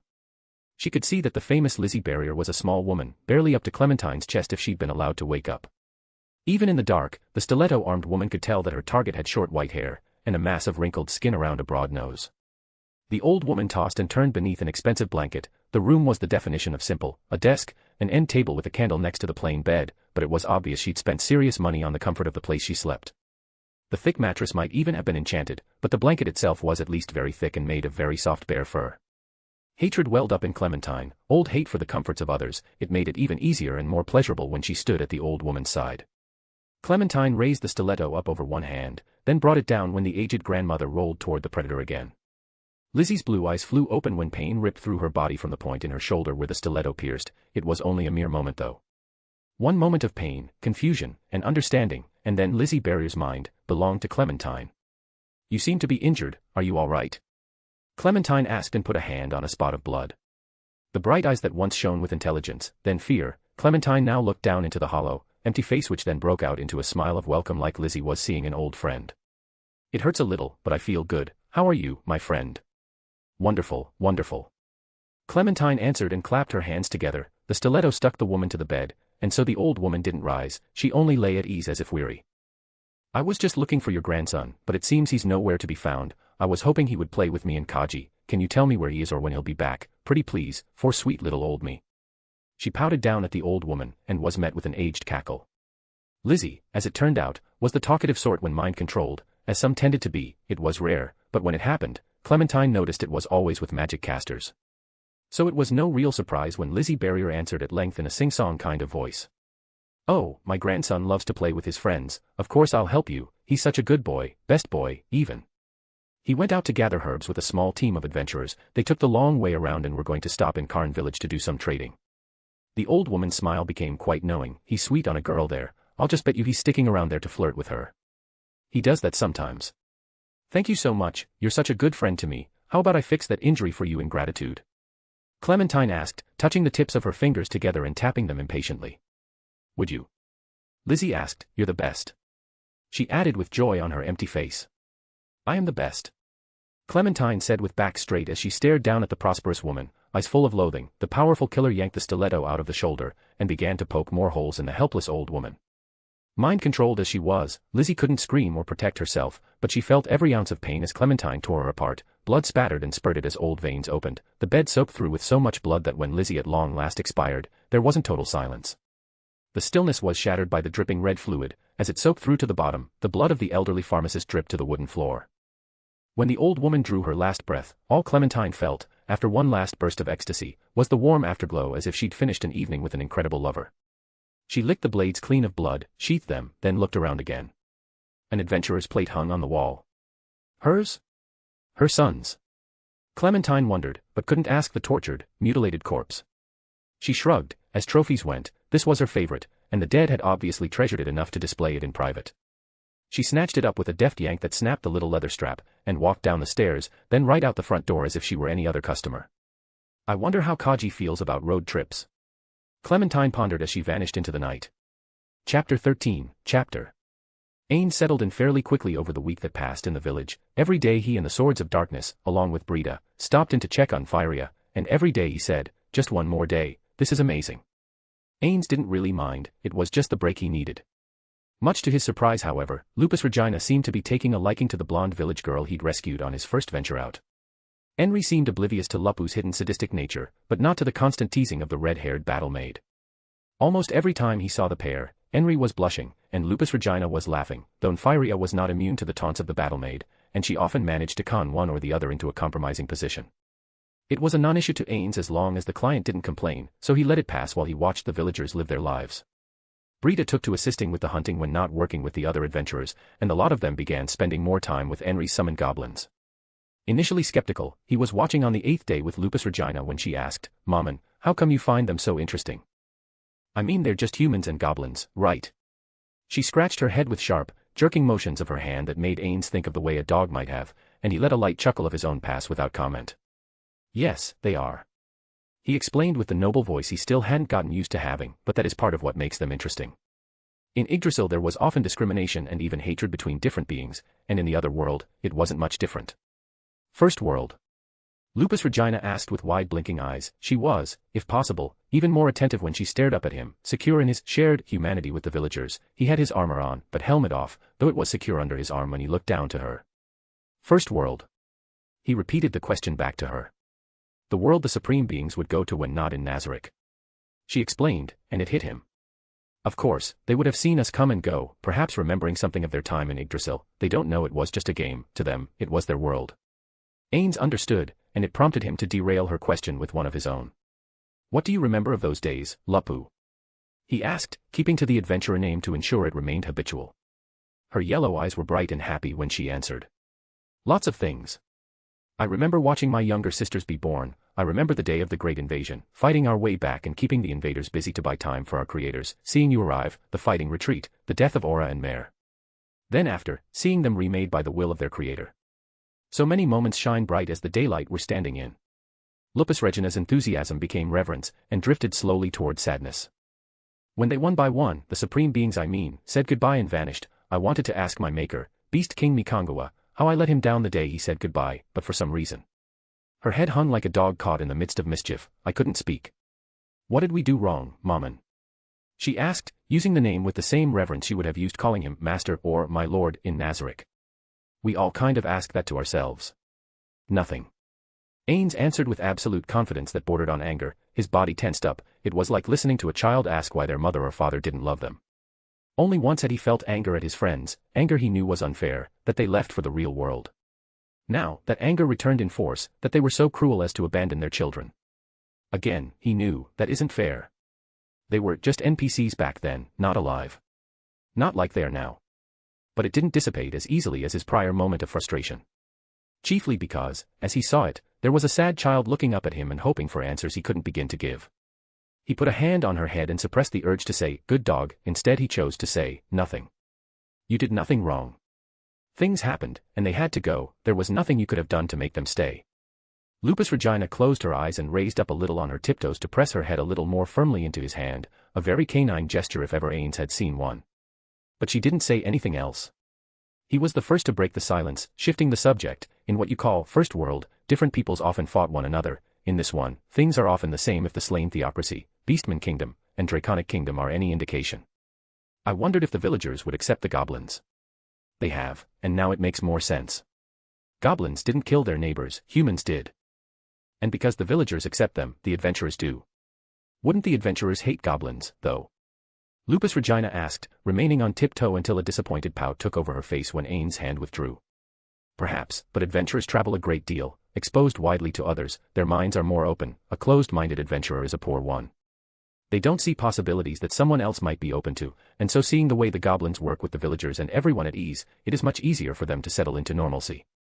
Ainz explained, "They may not be much, but they work hard, and are dedicated, so that gives them value." "I understand, Maman, but I still want to play with them." Lupusregina's wolfish, sadistic smile took over for a moment, sending a shiver down Ainz's spine. "I am also one of them now, you know."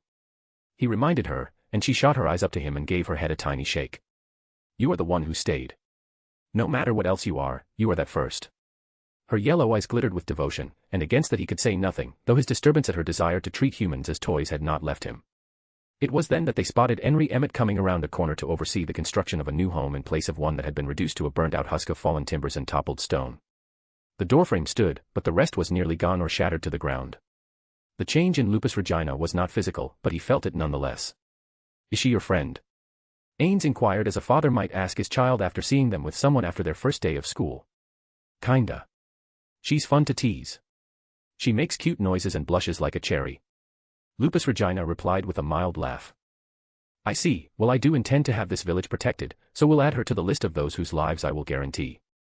Ainz promised. "Now go, play, have a little fun," he said, feeling very much the parent when Lupusregina turned invisible and began to creep up on the unwary Henry. Left alone for the moment, the smell of hot meat and vegetables wafted toward Ainz' nose. He sniffed the air and followed it, encouraged by the growling in his stomach. Lupusregina waited until Henry was done with her work and the rebuilding was well underway, then followed her. Undetectable by an ordinary human girl, it was child's play to watch until the blonde was alone with Nymphyria. As soon as the pair was by themselves and Nymphyria began to stammer and sweat as he tried to have a normal conversation with the girl he loved, Lupusregina snatched his hand and as if it belonged to her, then used it to swat Henry directly on her ass. The blonde peasant jumped immediately, and somewhat impressively and spun around to stare open-mouthed at her friend. "Enfi!" she shouted. "Ah, I don't. I didn't. I wasn't. I swear." Sweat was already springing up, and it became a river. Lupusregina let Nymphyria take back control of his hand and he stared at it. "I lost control. I didn't mean to. It felt like someone grabbed me." He took a step back, and the shock on Henry's face became understanding. "Come out here, Lupu. I know it was you." Henry put her hands on her hips and looked around rapidly.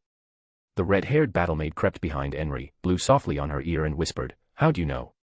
Henry jumped with a loud eep and spun around again, putting her hands protectively over her derriere. When she landed, however, Lupusregina had already begun pointing at the blushing pair and laughing so loud she arched her back and faced the sky. "Your faces. You two look so ridiculous. So ridiculous. You're redder than cherries, and that's saying something, given that you're both cherries." Lupu exclaimed while she cried tears of laughter. "Damn it, Lupu," Henry said, "what's gotten into you?" "Just helping young lovers," Lupu answered when she managed to stop her laughing and wiped a remaining tear from her eye. "Really, you two should just do it already." Henry and Nymphyria looked at one another, and never had the young man been so glad of the hair hanging down in front of him. Henry, however, turned her eyes back to Lupusregina and said flatly, "Lupu, it's not like that, he's my best friend, I've known him since I was little." "Yeah, so." Lupusregina gave a full-body shrug with her arms out and shook her head. "I swear, it's like everybody in this world is denser than rocks. You're a village girl, who do you think you're going to marry?" "Me. That old mayor guy. Everybody else you know is either dead, young enough to make you a pedo if you try, old enough to be your father, already married, or a girl. And you're pretty, but not my type. Besides, I'm a Mimi Doshi, I know lots of practical stuff, and I know that unless it's just business, you're supposed to be like best friends with your mate. Silly virgin. Besides, he's game, just look." Lupusregina said and pointed. The pair had been blushing the entire time, but Henry followed the path of Lupusregina's arm, past the tip of her finger and all the way down to Nymphyria's very, very obvious erection. Henry brought her hands up to cover her mouth. "Nymphyria," she exclaimed. "Oh, don't be that way." Lupusregina said, "You're a pretty girl and he's a young man. What do you think he is, made of stone?" "Maybe a bit is, but not the rest. I've done my work for now, so, toodles." Lupusregina winked at him and began to sashay away, cocky smile plastered on her face. "It's up to you now, boyo, don't screw her up," Lupusregina whispered when she was passing Nymphyria. When she was gone, Nymphyria looked down and held his hands together like he was worried she'd appear and take control of one of them again. "Hey, sorry about that." "It's fine, she's a strange one," Henry replied and looked past him to be sure the beautiful, shapely back of the cleric was still in retreat. But, still, strange or not. Henry looked down again, and Nymphyria's hands hung down in front of his manhood. "She's not lying, is she?" "No." Nymphyria finally whispered. This is a lot to take in. Enfi, can I ask you to wait?" Henry asked, and to that Nymphyria could do nothing but nod. "You don't like traveling much, do you, Khajiit?" Clementine asked on their third night of travel. "No." The old man answered. Every hated inch of road was more dust on his dark red robes, every step, a hated moment wasted in anticipation of the fulfillment of his plans. "Aw, come on," Clementine said, "the air doesn't stink, you've got that big sky up there, what's not to love? You spend enough time in those dusty crypts, you'll turn into a corpse yourself." Khajiit didn't take the bait, he only took another bite of plain bread. I like crypts and tombs. He finally answered, I don't like villages, I grew up in one of those, they're trash places, good only for harvesting. Clementine didn't think of anything to say to that, and they went to bed shortly after. There wasn't a need, she didn't much care for the places either, recalling how ugly village life was herself. Stupid parents, stupid brother, stupid village. Just 1 or 2 more days of travel, snatch the brat, kill the rest, and then I get to watch a city die. What fun. Although, maybe I can kill off the whole village too, we only need the one brat, why not wipe out the rest? Villages are disgusting places, every one of them just like home, they can all just die. Clementine cursed everyone she knew from her own village, and she did it by name. Then for the 1000th time, she cursed the black scripture instructor who raped her when she was still learning. Then as Clementine's last act before every rest, she counted. 1, 2, 3, 4. She mentally counted out every time she got the chance to do the penetrating, and finally fell asleep when she hit the number that had finally killed him. Chapter 14, Chapter. They arrived on the outskirts of Karn village on their 6th day of travel. For a man so eager to get somewhere, he sure does walk slow. Clementine thought, neglecting at least partially on purpose that he was both an old man and a magic caster, not an adventurer, merchant, nor a young man accustomed to long walks. We're here, she said when they crested the hill and found themselves staring down at the village. Do you know how to find the boy? Khajiit asked her, and Clementine reached up with one hand and tapped her nose. Sure thing, Khajiit, she said in tandem with the tap. The woman smelled like more than just old woman, it smelled like an alchemy lab, all I have to do is find that smell, and I'll know where he works and probably where he lives. Fine, but what about the village? Strange that they should have a wall, very strange. What if there's trouble to be found here? Khajiit asked with a narrow look down at the little place. The wall was simple spiked wooden logs, each one roughly as tall as 2 people standing one on top of the other. In addition, there was a watchtower with somebody in it, 4 of them in fact, facing each direction by what were likely the entrance gates. Clementine glanced down at him, even in the dark she could see that his gnarled old hands were white at the knuckles where he was clutching his staff. You worry too much, between the 2 of us, we can handle anything, and walls go both ways. Sure it is supposed to keep people out, but it also keeps them in. Clementine pointed out. I'll sneak in, then you just conjure up a few undead at one gate, then I'll grab the brat, and go out the other. Easy. Khajiit considered her suggestion, it had merit, it wasn't entirely quiet, but it didn't need to be. Plus it was difficult to ignore the appeal of more death that would come from his undead rampaging through a defenseless village. The promise of more corpses was far, far too alluring to ignore. Go. Khajiit finally muttered, signal me when you need the distraction.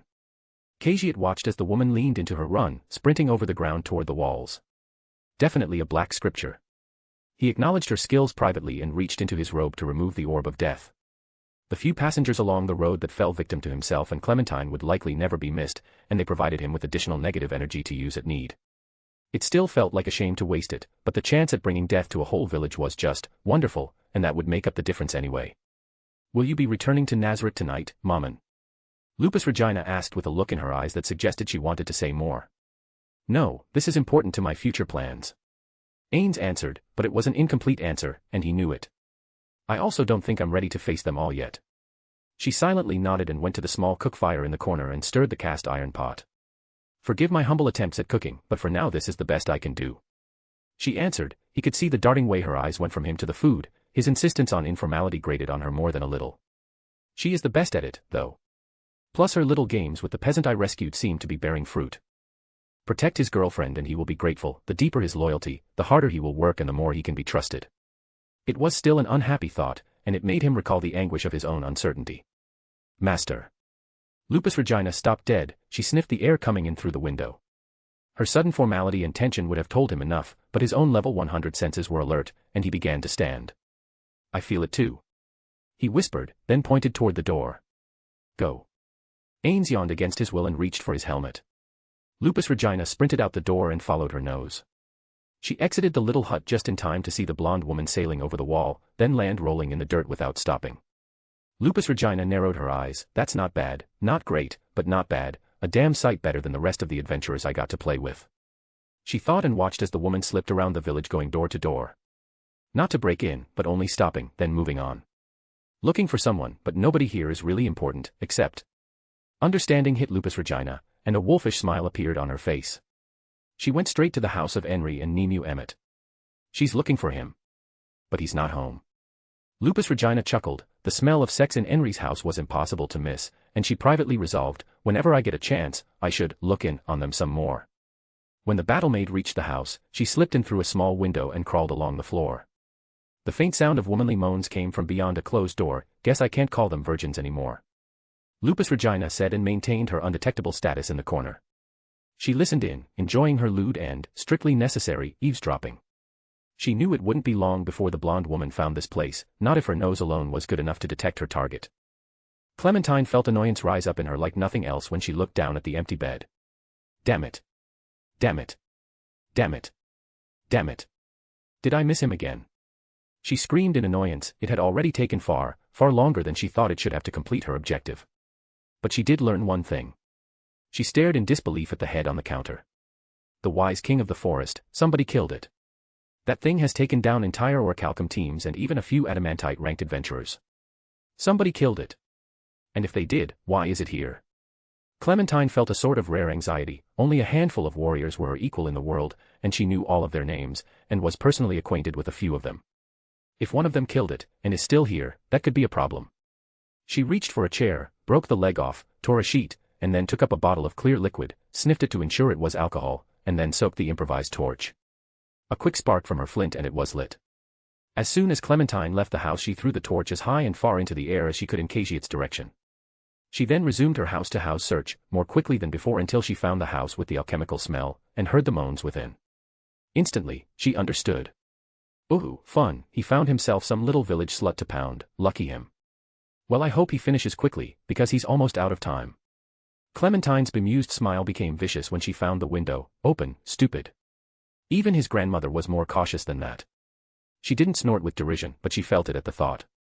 She climbed in, shimming through the small square, then down to the floor and over to the door. She pressed her ear against the wood. The smell of sex and alchemical ingredients was coming from inside. Maybe one more minute. Clementine kept the chuckle to herself, and waited. Henry rocked her hips back and forth over her first lover. Though she'd been inexperienced before, a farm girl is never completely innocent. Seeing the couplings of many beasts, living in small houses with parents that did as parents do to become parents, total innocence was unlikely for anyone. But the experience proved entirely novel, and she found she enjoyed it a great deal. Shyness was long gone as she rode her lover to her 8th climax of the evening, and finally, at last, collapsed on him when she felt his own pleasure crest.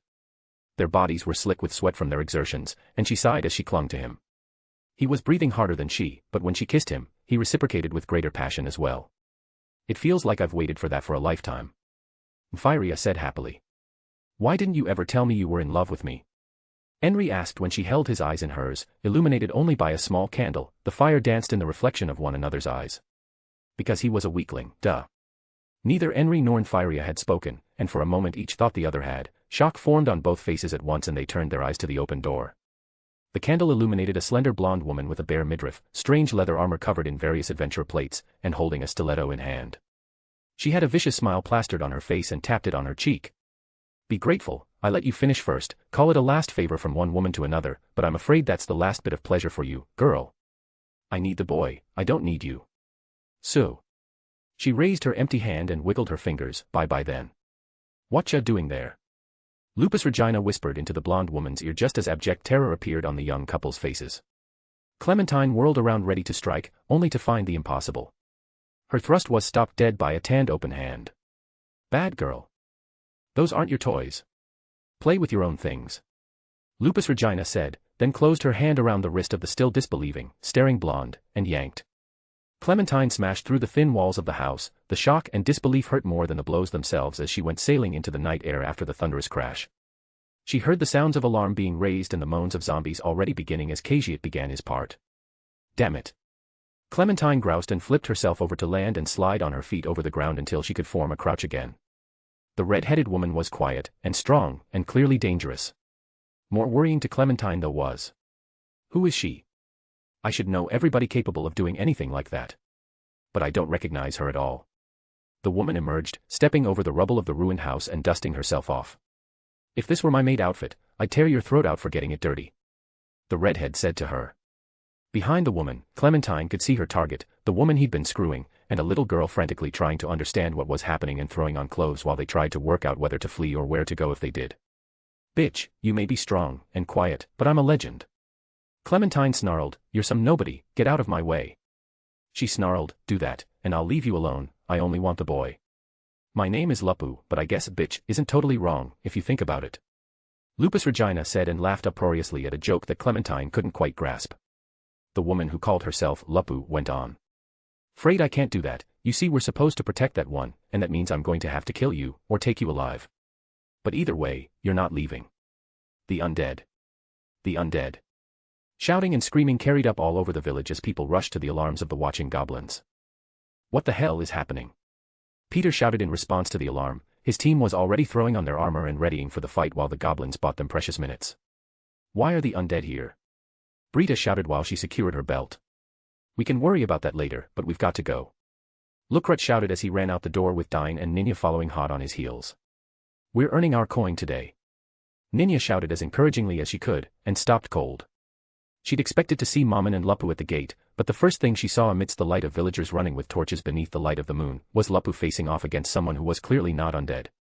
The attacker was clearly beyond the realm of heroes, darting in to finish Lupu off, only to be batted aside like an ant. Lupu is playing with her. She's playing with someone moving so fast I can't even see her. "Come on." Ninya looked up when the voice reached her ear and a large hand rested on her shoulder. She looked up to the towering figure of Mammon. "We have to protect the village." The majestic voice all but melted her on the spot, only to reform itself into iron conviction. "If my home had a hero like this, my sister." Ninya had the momentary selfish thought, and it redoubled her own resolve over Lupu's advice, and she leapt to follow Mammon's lead. Zombies were climbing over the walls despite the goblins' best efforts, the gate was giving way, thunderous bashing and smashing from the stronger undead that cared nothing for injuries, slowly began to force it to give way. Lukrut was shooting arrow after arrow and hitting his mark, Dine's plants were holding the undead in place, Peter lopped off heads. Ninya added her magic arrows to the defense, and villagers gathered to protect their own, shooting arrows as best they could. It would not be enough for long. "Stand back from the gate."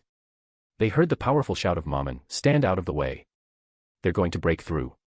Ains felt the very human fear rise with the stink of death, but thanks to the stats of his warrior body, it passed away almost instantly as the fear resistance kicked in. The cracks, thunks, and tears redoubled, almost like the undead understood they were going to break through. However, because of his orders, the goblins and the humans alike began to fall back. "Hold them back from climbing over the wall. I will take care of the rest."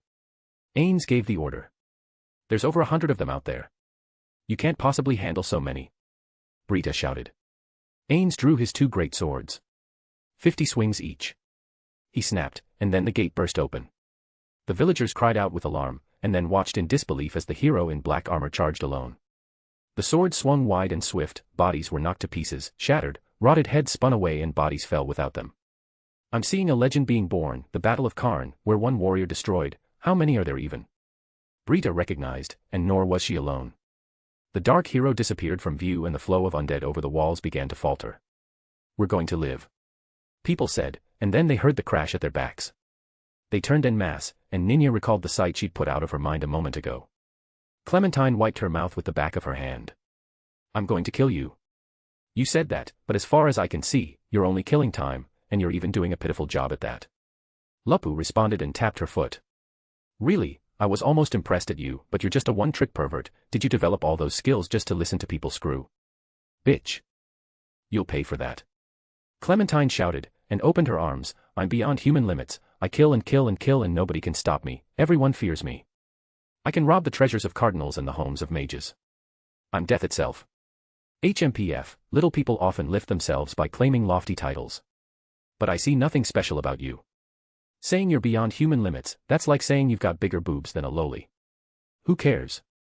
Lupu mocked her and Clementine's face went red with rage.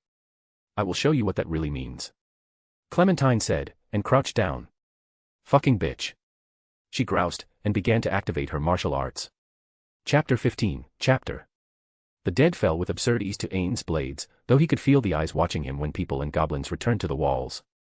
"Make my name a legend, and I can do damn near anything," he thought as he put the last of them down. A few hundred undead were nothing, but the EXP did add up, even if it was almost nothing individually.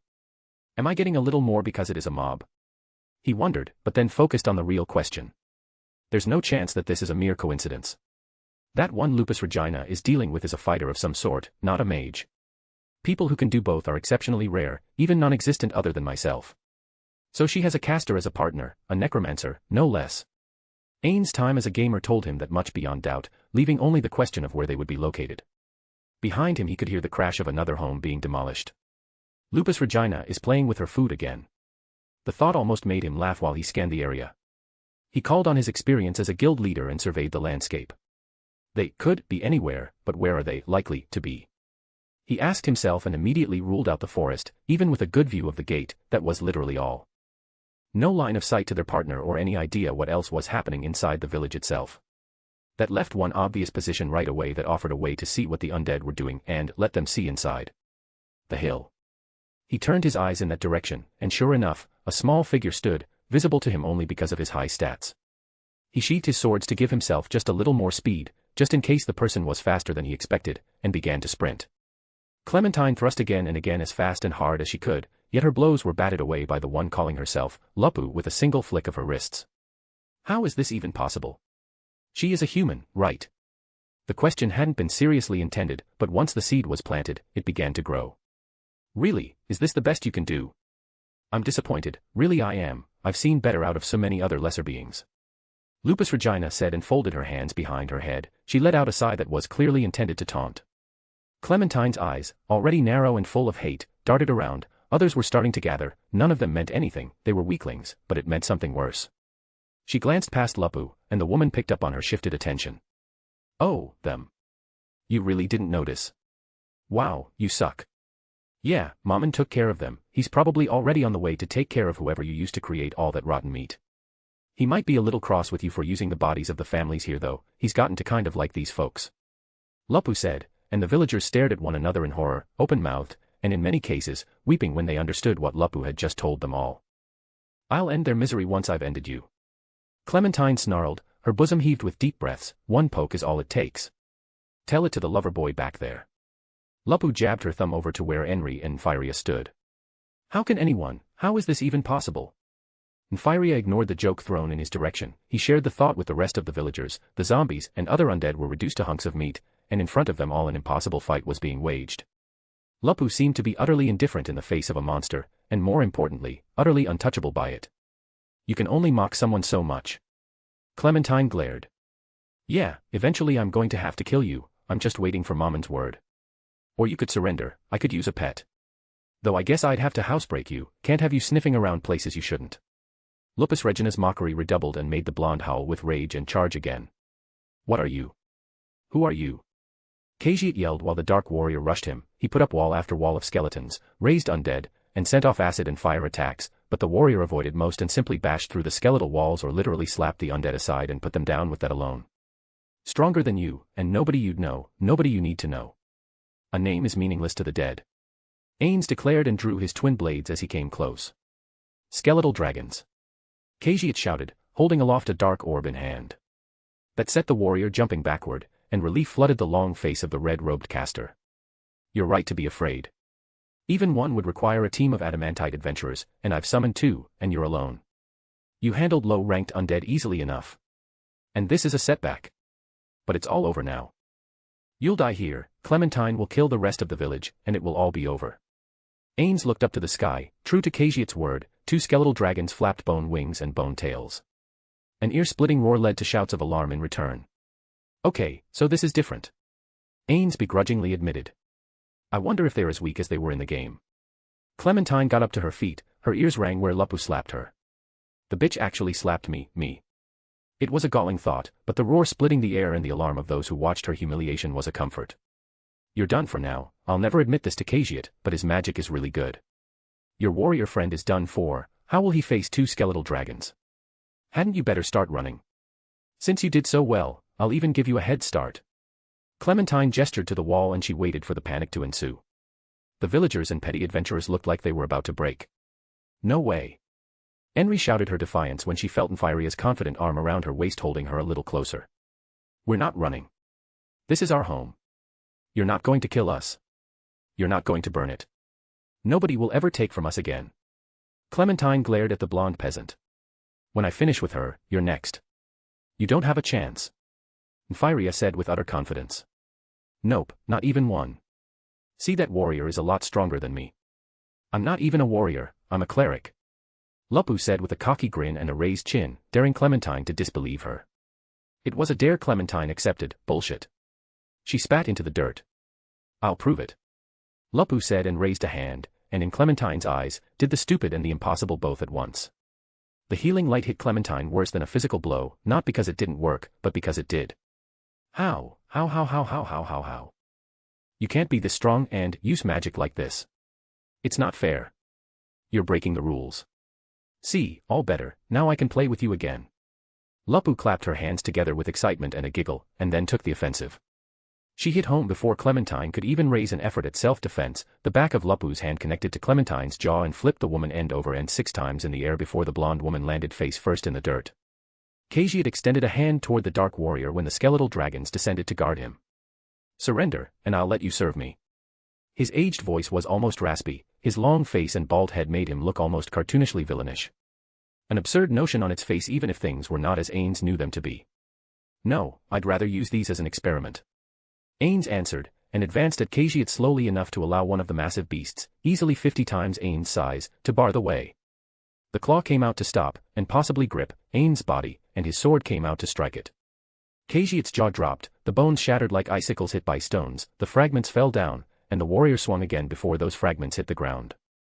Bits of bone began to fall like snowflakes as he literally began to cut the undead monster to pieces. Go. Stop him. Khajiit screeched, sending the second skeleton into attack. For a moment everything was obscured, there was only the sound of a crash, a smile of relief began to trace over his face. So, you couldn't handle two? He frowned, the skeletal dragon was flapping its wings, but not moving from where it impacted. What's wrong? He wondered, until the dragon roared as its arm was wrenched away from its body. That's not possible. Khajiit stammered when the dragon moved, and he saw that the sword was buried pommel up into the dirt, and the dark warrior grasped the skeleton, and tore the arm free. Many things that are impossible to believe, are very real. Ainz replied, and then he yanked the sword out, and proceeded to cut his way through the body of the dragon. The rain of bones continued to fall as the beast continued to flail hopelessly. Slightly stronger, but just as dumb. Without constant control, all they can do is follow their last order. A huge drawback to undead was the lack of intelligence in most of them, and these were no exception. As one dragon collapsed with a crash into the dirt road, the other advanced, and began to suffer the same fate. Khajiit held the orb in a trembling hand, ray of negative energy. He shouted the spell and black energy shot out to heal the remaining undead monster. The dark warrior, however, simply moved faster, and the trickle of negative healing energy that had been pulling bones back into place, simply couldn't keep up, and then gradually died out. No. No. No. I refuse to believe I'll die here. 5 years of preparation. 5 years of work and death in the crypt. 5 years to destroy E-Rantel and achieve my fondest wish. All to die by a nobody outside of a nothing village. He shouted his rage and began using his own mana to desperately launch spell after spell. Fireballs lit up the night, but his wild desperation, which redoubled when the second skeleton crashed down, did not help his aim. The dark warrior was closer, advancing faster than Khajiit could respond. He opened his mouth to scream one last desperate spell and save himself from a fate he could no longer avoid, and his life flashed before his eyes, himself, the young Khajiit, playing by the water with his friends outside of the village they were all born in. Himself and his mother having lunch, a little tiff over when he had to come home. His harsh words to her, the hurt in her eyes, his fun time playing again, but a lingering sense of guilt, a resolve to apologize, his return home. Mom, listen, I'm sorry. The last words, and they died in mid-sentence when he saw her corpse lying there, dead. The guilt, an apology he could never give, learning she died of a rare illness and needed him home so she could rest easy, the resolution, to give her back her life, no matter what, his first kill, his first spell, one after another, joining Zuranon and rising through the ranks, learning about the death spiral, obtaining the orb of death, the morning of the present. The sword was up, it was coming down, I have to say the spell. It's my last chance. He understood. But only one word came out. Mother. Khajiit shouted for help which had died decades earlier, and the sword severed his head from his body. He lived to see the world spinning end over end and felt the pain as he began to roll down the hill. Dust in his eyes and the taste of it on his tongue, rocks jabbing into the skin of his face. He rolled down like a ball, unable to cast a spell as he could no longer speak. He felt his consciousness fading, and a part of him wondered, will I live long enough to come to a stop? Khajiit got an answer to his question, his head finally rocked back and forth at the base of the hill, his face looking up toward the endless sky, then his eyes began to close, and his life came to an end. That was easy. Ains said while the head tumbled down the hill and the body toppled over. I guess that's enough, and the EXP I got from those skeletal dragons was a lot better than the undead down there. He yawned heavily and looked out over the village. Lupu. Finish it, I'll be returning in a moment. Ainz shouted, and started to stroll back down the hill. When the skeletons fell from the sky, Clementine could barely believe it. Impossible. She muttered, a sentiment shared by every single observer. Nah, it's routine for someone that strong. Those were nothing, not even a warm-up. Lupu said, and then she heard her master's orders. Welp, I guess that's it for you then, playtime is over. Lupu said with a smile as sadistic as Clementine's own. The blonde crouched down, so it is, if Khajiit really failed, I'd better get going. She said, and though she kept her voice confident, when she crouched down to launch herself at the red-haired woman again, she felt the ember of fear burst into flames. Her opponent took the same posture, both legs bent, one hand on the dirt, one hand up, despite being without a weapon. She means to end it, fine, so do I, I'm beyond humanity, and she's just a crazy skilled copperplate nobody. Clementine meant the thought to reassure herself, and then she sprang into action. Her stiletto came out, and whooshed through open air. As expected, the woman knew how to dodge, but Clementine was confident in her experience, and had a second one in hand an instant later. She brought it out and tried to jab the redhead in her kidney. That too whooshed past, but this one went behind the woman who stepped inside Clementine's attack. The blonde black scripture was quick to try to respond by changing her grip and bringing her stilettos in, but to her horror, she felt hands holding her arms, and squeezed. Her bones snapped under Lupu's hold, and her will to fight snapped with them. Clementine let out a wail of pain. She kicked and struggled, trying to escape. Run. Run. This is a monster. A monster. A monster. It's not a human after all. Get out of here. Go. Go. Clementine told herself, but the monster that held her broken arms was now lifting her up. Well, that's it for you, I don't really need you, any purpose you had, you've already served, so, to use your words, bye-bye. Lupu was grinning up at her, licking her lips. How the redhead intended to kill her, Clementine didn't know, she barely listened to what was being said, but understanding dawned when she began to feel the slow, steady pull on her arms and felt the fingers of the redhead tearing into her flesh. No. No. No please. Clementine whimpered and cried as all her courage and will to cruelty died with the feeling of the pull on her arms. Her flesh began to slowly tear away. The ripping that sounded like paper tearing continued with agonizing slowness. The cruel yellow eyes of the woman that Clementine recognized too late to be that of a true monster, bored into her. Then she felt it, the feeling of falling. Clementine collapsed when she hit the dirt and landed on her back. Up above her, she could see that Lupu still held her arms in the air. I kind of thought one would tear before the other, oh well, I should have taken bets.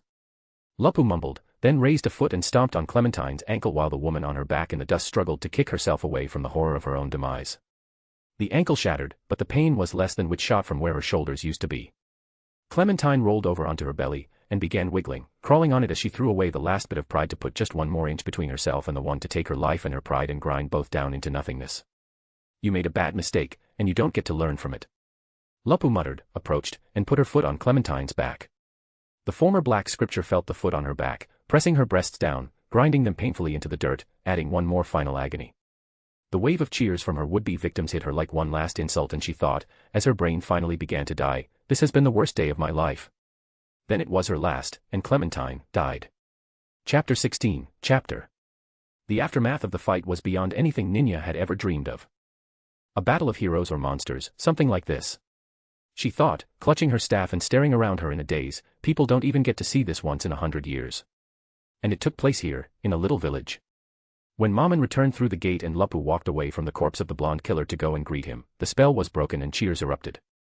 Torches were in many hands by then, the resolute words of Henry Emmett electrified the crowd, and from it was born a confidence not one village of humans had held in itself for 600 years. If my own village had been like this one, would Tware have been taken? No. No, not a chance. Lupu was right. Ninya thought to herself, her eyes transfixed on the blood-soaked cleric who traded words that Ninya couldn't hear over the cheering in the night. Torchlight cast shadows and light about, making every man and woman taller and stronger and more active by their shadows. Ninya turned her attention to Henry. The resolute villager's entire body began to shake as she shed the fear from the prior events now that things had calmed down. Calm or not, however, the village was not going back to sleep. The wounded were gathered and brought forward. It was difficult not to pity them when she heard the village elder say, Mammon, sir, we suffered many injuries in the fighting against the undead, could we ask for your partner to heal them? They know about the ban, now. So sad, they'll. Ninya stopped the thought cold as a corpse when she heard Mammon's answer. Lupu, go ahead, as long as nobody at the guild finds out, it will be no problem. His majestic voice when he looked down at the red-stained, red-haired cleric was like oil thrown into flames. There was nobody who didn't know what was being asked. He's risking his career as an adventurer, just to help some pathetic nothing village. Ninya clenched her jaw and jogged over. It hurts, but I have to stop him, or at least warn them. And Mr. Mammon. Miss Lupu. If you do that and the guild finds out, you'll be expelled. You won't be adventurers anymore. Ninya stammered out her objection over the groans of the dozen wounded. They had long, deep tears in their flesh, bite marks where entire chunks of flesh had been torn away in the most desperate moments when only raw courage kept the wall from being overrun. Shame washed over Ninya when she stood in the way of his effort at healing the wounded. Someone like that, so noble, strong, there are many lives they're destined to save, many great things they're destined to do. I can't just let them throw it away for people like me. Ninya screamed in her head and silently begged for forgiveness from herself and from the groaning men and women. It was enough to give Mammon pause, however, and he glanced down at Lupu. That's true. But it is not true if they are part of our party. Am I correct about the laws here? You can heal party members without concern for the temples. Mammon asked her, and Ninya gave a shaky nod of her head. Yes, but you. She snapped her jaw shut. Then we are taking the entire village into our party. There is no limit to the number of members a party can have, is there? Mammon spread out his hands, and even the wounded ceased their groans to stare. Ah, no, not technically, but... Dine interjected. And you can add party members whenever you wish as long as you register them afterward, right? Mammon pressed on. It was Brita who was the first to start laughing. She clutched her belly and lost all control, doubling over with outrageous laughter, and from there, Lucret joined her, followed by Peter, Dine, and at last, a disbelieving Ninya. From there it spread to the whole village. Mammon, sir, what is your party called? Henry asked, struggling to hold back the laughter at his outrageous proposal. Axel. Ains replied in an instant. I don't understand, why, Axel, sir? Henry asked, it's such a small thing. Most teams go for something fearsome or large. Because the wheel turns on it. Ains replied, and then it became a whisper. The whisper became a chant. The chant became a cry like those of warriors in a battle line. Axel. Axel. Axel. Axel. The word became more in the eyes of those who breathed it like a sacred name. Get to work, Lupu, heal the team. Mammon ordered, and the bloody cleric with a broad and vicious grin went from body to injured body, restoring them to their full strength and health again. Bloody wounds vanished and the wounded were whole once more. The victory, the healing, the unexpected salvation from unexpected danger, an ocean of confidence was theirs and they had energy to boot. Nobody wanted to sleep. Instead, the many torches came together to form a bonfire and an impromptu festival was held. Food and drink went about, music was played by those few with instruments, songs carried into the darkness around the village, and carried on till beyond the break of dawn. It was only with the coming of the light, the piercing rays of the sun as they chased away the night and illuminated the true nature of what the village had survived the night before that brought home how close they had truly come to annihilation. Nimu clung to her big sister and whimpered when she saw the bodies of the zombies being loaded into carts. Henry clung to the little girl, and felt her own sense of relief when Firia clung to her in turn. They really saved us there, didn't they? Henry asked without looking up at him. They really did. I owe them everything. Firia said, his words and face more grim and resolute than Henry had ever known him to be. We owe you also, Henry Emmett. The village elder said when he approached her, a hand folded behind his back, and the other held in the hand of his wife. She turned her attention to him and picked up Nimu to clutch her close. What? Henry asked. Without that wall, without the goblins, we would have suffered terribly.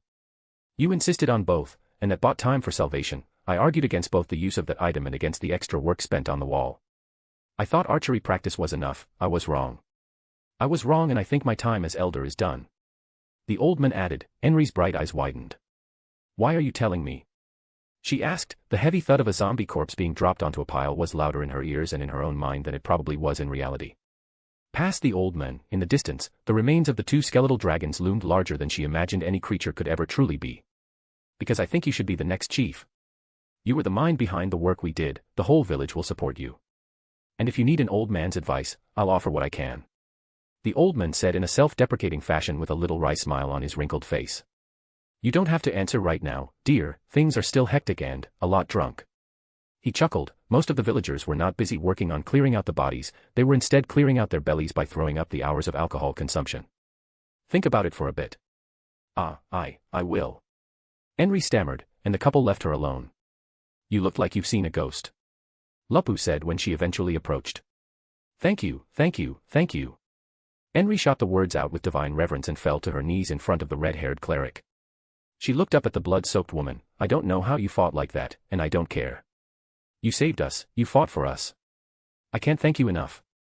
Nfiria went down to his knees beside the woman he loved. She's right, without you two, I'd have lost everything, probably even my life. She was definitely after me, but... Why?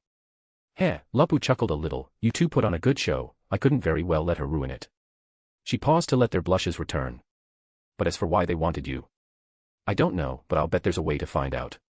Hours passed and the many bones of the skeletal dragon were hauled toward the outskirts of the village under Peter's direction. Ainz saw the young warrior giving instructions to a score of peasants working with their carts, lining them up in a caravan formation. Curious, he approached the youth. Peter, what exactly are you doing? Ainz asked, watching the peasants load the bones into the cart. The constant clatter and rattle grew loud as burly peasants, some less sober than others, worked to tie square cloths over top of high stacks of the remains. Gathering the evidence for your promotion, of course, Mr. Mammon. Peter said with absolute deference in his voice, fully respectful. When the young man looked up, Ainz saw that Peter's eyes shone like he was staring at an idol. I don't understand. Ainz replied and took off his helmet to scratch his head. Peter laughed. You're too humble, Mr. Mammon. Forget chopping ogres in half, you alone killed 2 skeletal dragons and a magic caster. Your partner killed a woman who I can only assume was an adamantite-ranked warrior. His eyes fell. If we'd had to face her, she would surely have killed us all. Her armor was covered in adventurer plates, trophies, I guess. There's copper, iron, silver, gold, mithril, and even orichalcum. That narrows down her skill level a great deal, and Lupu not only beat her, she beat her easily. So, we'll transport all this back to E-Rantel with us, get signed witness statements from the whole village, and you'll get the plate you deserve. I see. Ains said and thought, that will make spreading my name much easier. Gratitude rose up, so he reached down and put a heavy armored hand on the young warrior's shoulder. I won't forget your thoughtfulness. But do you think we'll be leaving today? Peter thought that over. That's up to our client, but... I think we will, yes, at least long enough for him to go back and see his grandmother. The roar of those skeletal dragons was really something. Who knows how far away they were heard. They were also very clearly visible against the moon when they were up high, so they were visible for miles around.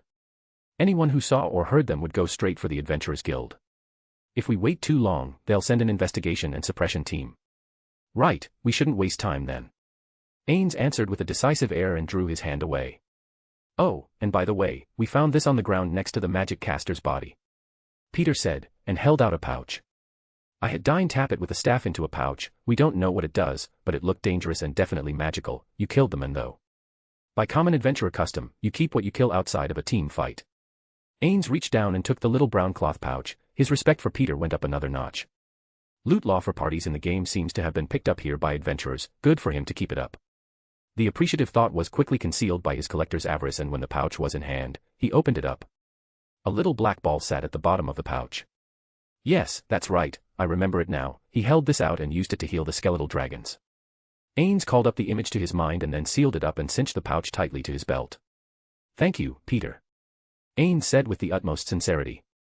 If Peter planned to say anything in return, Ains never knew. Because in the next instant, a gut-wrenching, heartbroken wail stopped everybody in their tracks, and it was coming from just inside the walls. Chapter 17, Chapter. Lupusregina was standing over the wailing Firia and scratching her head. What's wrong with you? All I said was, go through the dead meats things and see if there's anything useful there. Why does that merit a bunch of tears? Did she turn out to be a childhood friend gone wrong or something? Nfiria's hand shook, the hair that hung down in his eyes hid the worst of his expression, his knuckles were white from the tension. He didn't look up at the red-haired beauty, he only stared down at the closed fist and sobbed. He heard Lupu's question repeated, a little more sharply, more commanding. His shaking fist became shaking fingers as they opened slowly to reveal what lay within. A plate. Obviously very old, obviously worn. A name sat emblazoned on it. Lizzie Barrier. Nfiria whispered her name like a prayer, tears ran down his face and he said it again. Lizzie Barrier. That was, my grandmother's name. Lupusregina's face formed a deep frown. The only casualty of the whole trip is one person who wasn't with us, go figure. Nfiria's shaking fingers dropped the little mithril plate. Henry, however, caught it immediately, and put her arm around his upper back while she held the plate in his stead. Grandmother, Nfiria mumbled through his sobs, that must have been how this one. He waved a hand to the torso of the woman who identified herself as Clementine, found me. She must have done something to grandmother, mind control magic or something, and found out I would be here. Lupusregina Beta felt the orgasmic bliss rise in her as she watched the twisted emotional suffering of the two humans she'd helped bring the two together, in her own playful way. The brief time knowing them had led to her finding enjoyment in their antics. Now they were suffering one of the worst losses they possibly could, and the smiling sadist couldn't have been happier about it. Yes. Yes. Oh, yes. Her mind screamed out as she was flooded with pleasure that left her trembling with unrivaled excitement, the sort of which she'd never felt before. The battlemaid's legs trembled so much her knees almost knocked, and finally she could stand no more, and fell with a thud, knees hit the dust and scattered small clouds, she all but wept with the bliss of the moment. Wow, she barely knows us, but she's such a good friend already, she's so hard hit by how Infyria feels, she feels his pain like it's her own, what a good woman. Henry thought, and after putting the plate back into Infyria's hand, she gently reached out to put her palm on Lupus' thigh.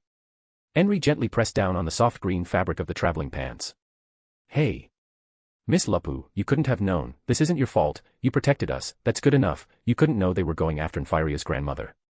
The young man nodded without looking up, his eyes still latched on the mithril plate that Henry pressed into his hand before touching Lupu's thigh. Though he couldn't yet look up, he could speak, and did.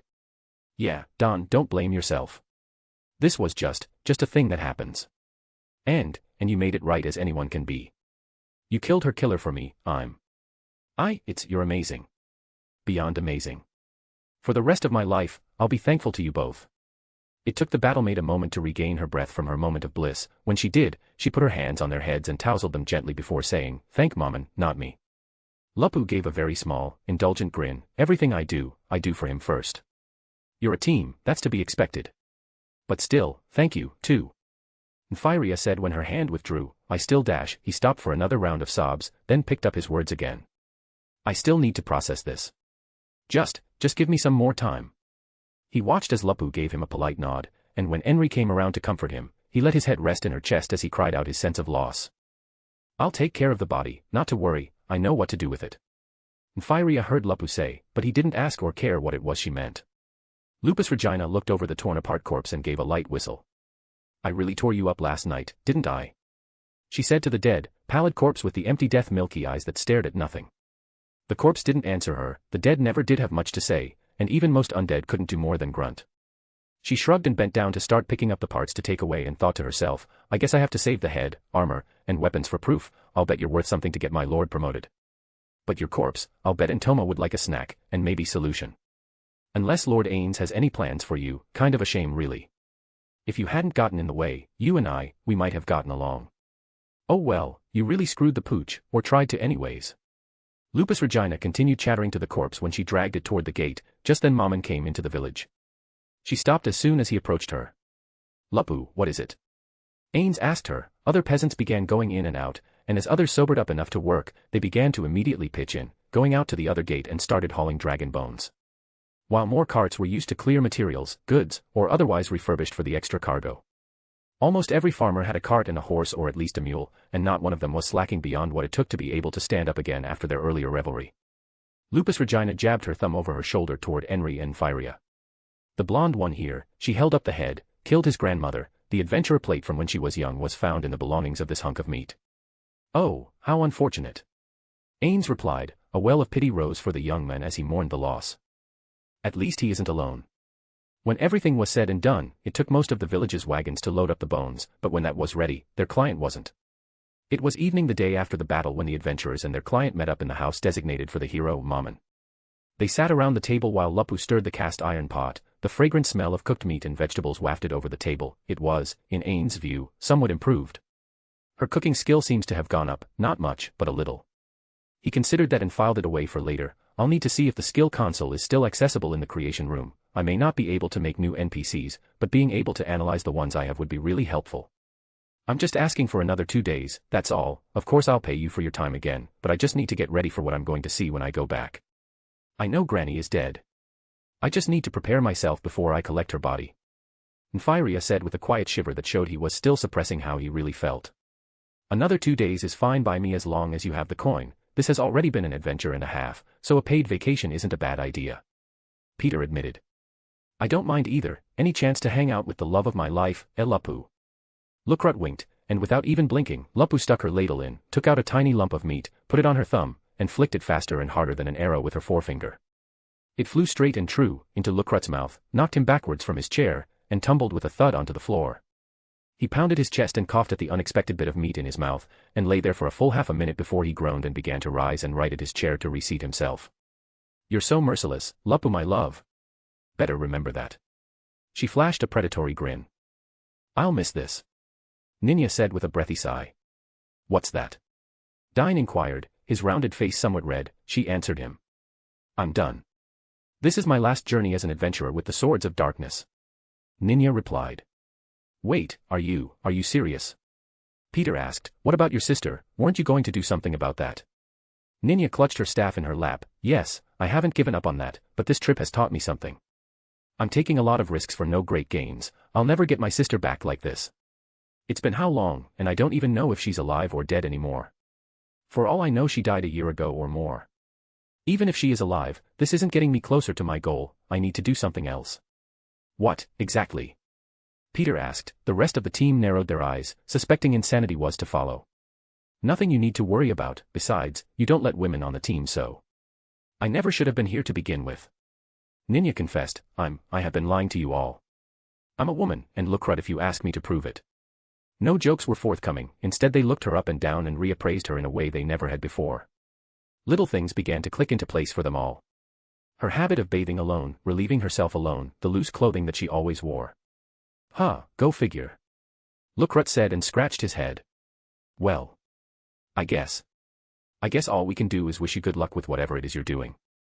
"Look, I was going to wait until we got back and collected our pay, but I was thinking about quitting too," Peter said, and all eyes were on him. He gave those at the table around him a sardonic half-smile. "That fight, and the one before, showed me limits I can never reach. If I continue doing what I'm doing, I'm just going to die a pointless death, and take my team down with me. You may improve with time, you know," Ainz said to the young man, who put his hands on the table and folded them together with fingers interlocked. "You're a good man, Mr. Mammon, but what I saw out of you and your partner is a sign that some people aren't meant to rise to the top, and some people are born ready to be there. I'm part of the former. I was the best fighter in my village. I wanted to be adamantite ranked, and I thought if I could only work hard enough, that was possible." Peter gave a snort. "We had big dreams, the Swords of Darkness. We dreamed more than we ever had any right to." He took out the little black stone dagger that was the symbol of the bond of his team. "Now that I know how far away the dream is, I might as well be a turtle dreaming of having wings, or a fish dreaming of walking down a street or climbing a tree." Peter's fingers fidgeted with one another when he turned his attention to Nymphyria. "We'll get you home, we'll show the guild what Mr. Mammon and Miss Lupu accomplished, see them get the rank they should have. Then after that." Peter looked toward the window. "It looks like this village needs more hands, maybe I can lend mine to it. We need good people. And this is a good place to live," Henry said with inviting warmth. Lupu scooped up bowls of stew and began to fling them along the table, stopping them perfectly in front of every person. "The decision is yours, of course, and I can understand it. Perhaps you should pass on your skills here," Ainz suggested, offering some hope to the young man that he had not wasted his time. Dine and Lukrut traded glances. "Wow," Lukrut said and tapped his foot. "Look, you know the thing I wanted to do. But Lupu was right. What am I going to do, dump corpses at the feet of their parents? I might as well stab them again. Maybe it made sense years and years ago, but now, no. And the truth is that I want to be with my team, even its trickiest member." He winked at Ninya, who rolled her eyes. "This is why I bound my breasts tightly down." "Pervert," she said, and Lukrut had the decency to blush. "Dine was the last of the Swords of Darkness, I think. I think I want to keep trying out there. I'm sorry, but I worked too hard on my magic to stop now. When I've reached the limits of my skill, if there comes a time I can go no farther, I will come back here again. Please, stay alive until then." He reached down and took the little black dagger and, setting it on the table, he began to slide it over to Peter. "No," Peter said and put a hand up with his wrist on the wood. "Keep it. As long as one of us is out there, the Swords of Darkness are not gone." "Welp, guess that means some of you have a new redhead neighbor," Brita said with a bemused expression. Lukrut gasped and clasped his hands together. "Miss Lupu is staying here." "Oh, I knew it. You do love me." Brita smacked him on the back of the head. "No, you imbecile. I mean me." He looked up at her with a sheepish, taunting smile that led her to sigh with exasperation. "I always fall for this one's antics." Brita groused, and the gathering fell to idle chatter until the time came to rest. When Ains and Lupusregina were alone at last, she approached him and began to remove his armor. She was halfway through the process when she inquired of him, "Mammon, what will you do about bathing?" Ainz reached up and stroked his squared jaw. Right, I can't very well return to Nazarick like this, and I would very much like a bath. He raised an arm and sniffed. Sweat, yes, I definitely need a bath. Lupusregina hung her head and instinctively became formal. I like the smell of a supreme being. My lord does not stink. Ainz chose to let the comment pass and replied only, I would still like a bath. I'll visit the nearby river tomorrow. When he was down to his regular clothes, he flopped down in the bed, and turning his eye toward the first of the maids to earn his unreserved trust, he gave a single firm order. Guard. She seemed to stiffen, and her wolf-like nature became more obvious. It was like watching the spirit of a loyal hound emerge from within one of his friend's children. If only they'd known, they wouldn't have left. He reflected, and finally drifted off to sleep. Chapter 18, Chapter. Ains stood at the edge of the river. The water was clean and perfect. The little noise of the babbling waters as they ran over rocks was almost a kind of musical accompaniment. He wasn't wearing his armor at the moment, rather he was wearing a robe that was hastily put together for him at his request by Henry Emmett. Why would you take a bath dressed? She had asked with a cockeyed look. It is a custom in my country to wear one of these. I may have left my home, but it is still part of me. Ainz had answered, and that was that. The alacrity with which she'd worked was surprising. She snatched a few unused bolts of fabric from someone, rushed back through her own door, and with fingers moving like she was a master swordsman with her needle which was her weapon of choice, she stitched an improvised robe together for him to use. Her hands held it out at the shoulder and her head bowed with humility. It's a bit of a hasty job, but I hope it will do. He reached out to take the robe from her, his hand on the collar, but she hadn't moved. She was obviously tense. Something on your mind, Henry? Ainz asked and drew back his hand. She lowered the robe and raised her head. May I ask your advice, Maman? She bit her lower lip and waited until he nodded and took a seat. I've been asked to take the role of the next chief. I talked to Lupu about it, but Henry stopped speaking and, carrying the robe to the table to set it between them, she claimed a seat herself. You think she'll tell you to do it, and you don't want to hear that? Ainz guessed. The way the village girl bit her lip was answer enough. I agree with her. Ainz replied. Could I tell you a story? He asked. She looked up at the square-jawed, dark-haired, towering warrior figure, and waited. There was a man who had friends, his friends had children, and they had wonderful times together, he and all of them. It was the happiest time of the man's life, because he had no family of his own outside of them. Then something happened, and his friends were taken away. All that was left behind was him and their children. The children lacked direction, they were sad, they were confused and hurt, and every time he looked at them, he saw the sense of loss in their eyes. Faced with their desperate need, he chose to take care of them himself, because there was nobody else to do it. Ainz wished very much for his helmet at that moment to hide his face, but as he spoke, he did his best to present an expression of stoicism. How successful he was, without a mirror he was unsure. So. I'm supposed to be like the one in that story? Henry asked. She formed a self-deprecating smile, put an arm on the table, and propped her cheek on her palm when she looked up at the dark warrior. If you like. Ainz suggested. You don't have to say yes, there may be others willing to take the role. But you are young, full of ideas, and that young man, he's an important figure. If you're tied to the village and he is tied to you, what does that make your village? Henry thought that through, and red creeped over her face. But I'm nothing, just a peasant. I can barely write my own name and only count well enough to sell my crops without getting cheated. Firia can read and write. Have him teach you. The swords of darkness, for the most part, seem set on staying here. They're around your age, who better to guide and understand them? You'll make mistakes as a leader, but your very reluctance makes you better suited for the role. Ainz suggested as gently as he could. So, what happened to the men in that story of yours? Henry asked by way of distraction. I don't really know. He's very much alive and trying to take care of his friends' children. I know he treasures them, and he's doing his best for them. Who knows how it will all work out? Ains stood up. Thank you for the robe, he said and put it under his arm. Henry stood at the same moment and bowed deeply. Thank you for the advice. He left her there, and now he stood beneath the shade of a great tree for his first New World bath. He touched the water with a toe. It was warmer than he expected, and slowly he inched his way down into it. The robe he'd been given was of green and black, the colors divided vertically and solid rather than striped for simplicity. The dyes were simple and cheap apparently, and the cloth locally made. Coupled with the green grass that he scrunched beneath his toes like a guilty pleasure in the warmth of the sun, it was still surreal. Ains couldn't help but think, I've never actually felt real grass before now, it's remarkable. The fresh air and clear water and the warmth in general was on a whole other level. From where he stood he could see villagers out in their fields, hoes and plows busy wringing a living from the soil. On the surface it seemed like just more back-breaking work. But this place at least is well fed, they eat what they grow, and don't need breathing masks just to go outside. My world, for all its technology, is a living hell, and for all the danger, this is paradise. His body sank down into the water and the fabric floated around him. His warm hands cupped some of the water and splashed it into his face. The water ran over his skin and the tingling sensation that came with it left him feeling truly alive. He took a long, deep breath. From what Ninya told Lupusregina, there are a lot of people who are like the worst executives back home. They ruin things for others just to get better things for themselves. Gazef's abundant gratitude to me suggests that true heroism is very rare among those with the power to actually be heroes. If left to itself, this world will be ruined eventually because nobody knows what lies far enough down the road they're on. If I take over this world, I can prevent all that from happening. He muttered, and checked his stats again. The 2 skeletal dragons were worth much more in terms of raw numbers, but they still barely moved his EXP bar. I wonder if the world item that was part of me when the change hit, has something to do with breaking the level cap. He considered the question that came to him out of the blue, and lowered himself to sit in the river bottom. It brought the water up to his shoulders, so he allowed his arms to float freely while he thought. He could think of no way to experiment with that, which didn't risk a potentially unpleasant side effect. He turned his mind back to the idea of ruling instead. From what Lupusregina says, Ninya has a scheme in mind, it should be nurtured, perhaps we should find her sister for her, that might be a useful way to gain her gratitude. Should I wash your back, Maman? Lupusregina asked. He didn't look behind him to where she stood. The water itself is doing that. But if you'd like to take a bath yourself, go ahead.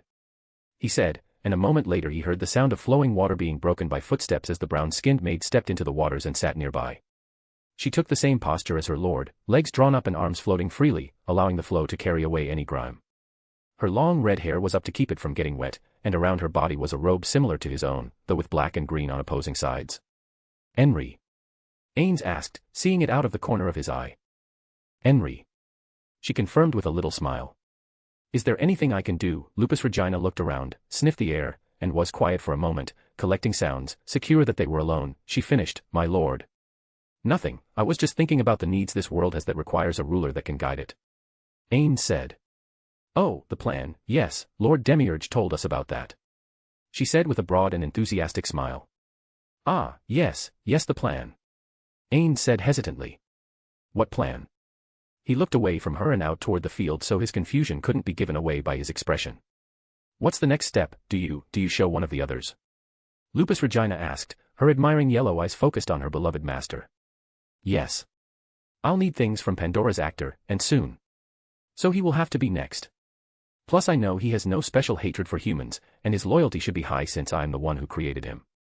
Ainz said, though whether he was trying to explain it to her or convince himself, he himself was uncertain. What kind of world will you make when you rule it, may I ask that, my lord? Lupusregina inquired. Ainz's voice became airy, distant. A world where everyone wishes to be ruled eternally. A world my friends would have been proud of. But before I can even begin with that, I need to know that all the children of Nazarick will be with me. If even one will not, I don't think I can bring myself to stay. Lupusregina felt a sublime glow of privilege. Being so privy to her lord's mind was a deep and rare honor, something she couldn't have fathomed as even a possibility before the day they came here, or even 10 minutes ago before it happened. Yet it was so. If you go, so do I. She grinned, a great lord should never be without a maid. You may empty Nazarick if it comes down to it. Ains snorted, I like your optimism, your maker made you quite the girl. She couldn't help but beam at his almost parental praise and inched a little closer to him. His hand came out of the water, droplets splashed and fell back into the river from which they came. She didn't even care that her hair got wet. Ain's hand was on her head, giving her repeated pats of praise. My sisters will be so jealous. The thought came up immediately, and with it, a profound humility that Lupusregina Beta couldn't help but think would never, ever fade. No, I can't lead the village. Henry answered herself, but I know how it can be led. She thought as the door shut in front of her and the dark warrior was gone. She sent Nemu out to the adventurers in Tenfiria, asking them to come at once to her house. When they gathered together, she told them about the offer to let her lead the village. Congratulations. Tenfiria said, enthusiastic despite his still mournful state. When do you take charge? I don't. One thing that all this has taught me is that one person isn't good at governing alone. Henry said and pointed to Peter, you helped organize our training in ways even the goblins didn't think of. Then she pointed to Ninya, you started checking to see if anyone had magical talent that could be cultivated. Lastly she pointed to Tenfiria, you running a shop and a lab here may make this village famous. She lowered her hand and her gaze, everyone brings things to the table, so everyone should have a say in how things work. Not just do what I say and hope I'm never wrong. I think things are going to change, and change a lot very soon. Why? And what are you talking about? Nymphyria asked. He looked around. The rest of the room looked no less confused. The wise king is dead, the dark warrior slew 2 skeletal dragons, and I'll bet that the woman Lupu killed was famous. Mr. Mammon has personally offered to reside here, and we have our walls. With all of that, this will be the safest village in Riestaiz. Safety is a peasant's dream, and we're going to live it. They began to understand the meaning behind what she said, and it was difficult for any of them to disagree. Henry continued, one chief isn't enough. I want us to prepare for the future, start a council made up of our fighters, our farmers, our traders. I don't know all the details yet. I was hoping you'd all help me with that. See, before this, all we had to do was have a big meeting and everybody talked about stuff until we came to a decision. But if we get bigger, and we don't have a lord living here, we won't have that option. What if we have people choose who to represent them, and they present all their ideas to the chief? The chief then decides what to accept among their proposals. Sounds complicated, and what if the chief or the representatives aren't any good? Nymphyria suggested the obvious problem. Henry scratched her head and thought it over. I suppose that's possible. We've had plenty of bad lords over the years. But we can just have everybody pick new ones every few years. They have to keep asking people to let them do the job, and besides, that way we can always get new ideas flowing and not. Henry sighed. Our chief was a good one, but he never liked change. We need people open to new ideas and not set in their ways. So new people every 5 or 6 years will keep new ideas coming. So what do you all think? Should I present this to the village? You've all seen a lot more than I have, that's why I brought it to you first. Henry bit her bottom lip as looks traded back and forth. A lord took my sister as a plaything. I like any idea that keeps that from happening. Ninya said, clutching her staff against her body, this might be worth a try, and if it doesn't work out, it can always be abandoned and the old system picked up again. Ninya suggested, and that spurred more positive expressions from the rest. Henry sighed with relief, her shoulders slumped as nervousness at presenting the novel idea finally fled. All right, I'll present it to the village after you've all gone back to E-Rantel to finish your task. The village will be waiting for you. Chapter 19, Chapter. The sun was as at Ainz back, the birds were chirping, the breeze was mild and warm as it traced over the small gaps in the armor, the turning of the wheel rolling over the long dirt road was a steady, constant noise, much like the occasional snorting of the horse Nymphyria drove. Rather than walking beside the cart, he and the adventurers that had guarded the young men rode seated and chatted amiably. Lupusregina, true to form, was a lively and engaging conversationalist, but equally true to form, she used that charm to draw out words they might have otherwise held back. Though far from brilliant, her brutal wit had its own way of making people see things the way she wanted them to. Ains was content to just enjoy the day and continue to call it a work trip. It had already lasted far longer than he estimated, but it was only a matter of time now before it would end. Before he could let his mind travel far down that road though, he saw a distant cloud ahead, and leaned forward toward Nymphyria. Do you see that? He asked. The young man squinted. Is that a dust cloud? It is, and the wind is low right now, so what does that leave? Ains made the question sharp, and even through the shaggy mop of hair, he saw the face of his client turn pale. Stop the wagon. Peter ordered when he heard what Ains said. Nymphyria obeyed, pulling on the reins and raising his hand so that the others would see and do the same. None of the adventurers needed orders to know what to do next. Ains vaulted from the wagon, a majestic leap carried him beyond the front of the horse, his legs bent on landing and he quickly straightened up. His great swords came out, and before his first step, the other adventurers took their places in a wedge formation in front of the lead wagon. Peter took up position at Ainz' left, while Lupusregina took the right, and the team spread out from there with Ninya at the rear. Soldiers or bandits, but there isn't a big difference between the two sometimes. The way Peter shifted his shield and gripped his sword a little tighter revealed that the uncertainty was likely worse than either alone. I see. Will soldiers bother adventurers? Ains asked.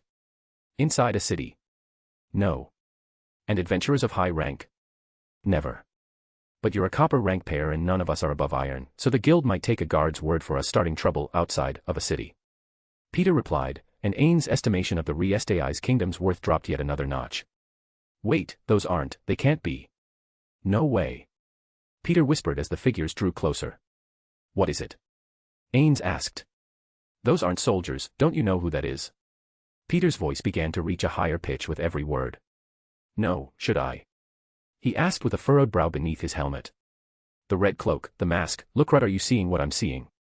Peter exclaimed and whirled to face the ranger. Yes, unless you know another team like that, that's Blue Rose. Lukrut's excitement was palpable, and the entire team relaxed. Blue Rose, right, I've heard of them. Ains began to sheath his swords, and Lupusregina pouted, but put away her mace. I thought they were a group of 5 women, but it looks like a dozen people there. It's a suppression force, someone must have seen the skeletal dragons and an emergency dispatch brought them in to deal with it. Heh, won't this be a surprise? Peter asked rhetorically and began to wave his hand and shout. Hello. Everything is fine. Peter shouted and waved, and a wave of relief went up in the form of countless sighs up and down the row of wagons. We better go deal with them, Maman, Lupu, would you come with me?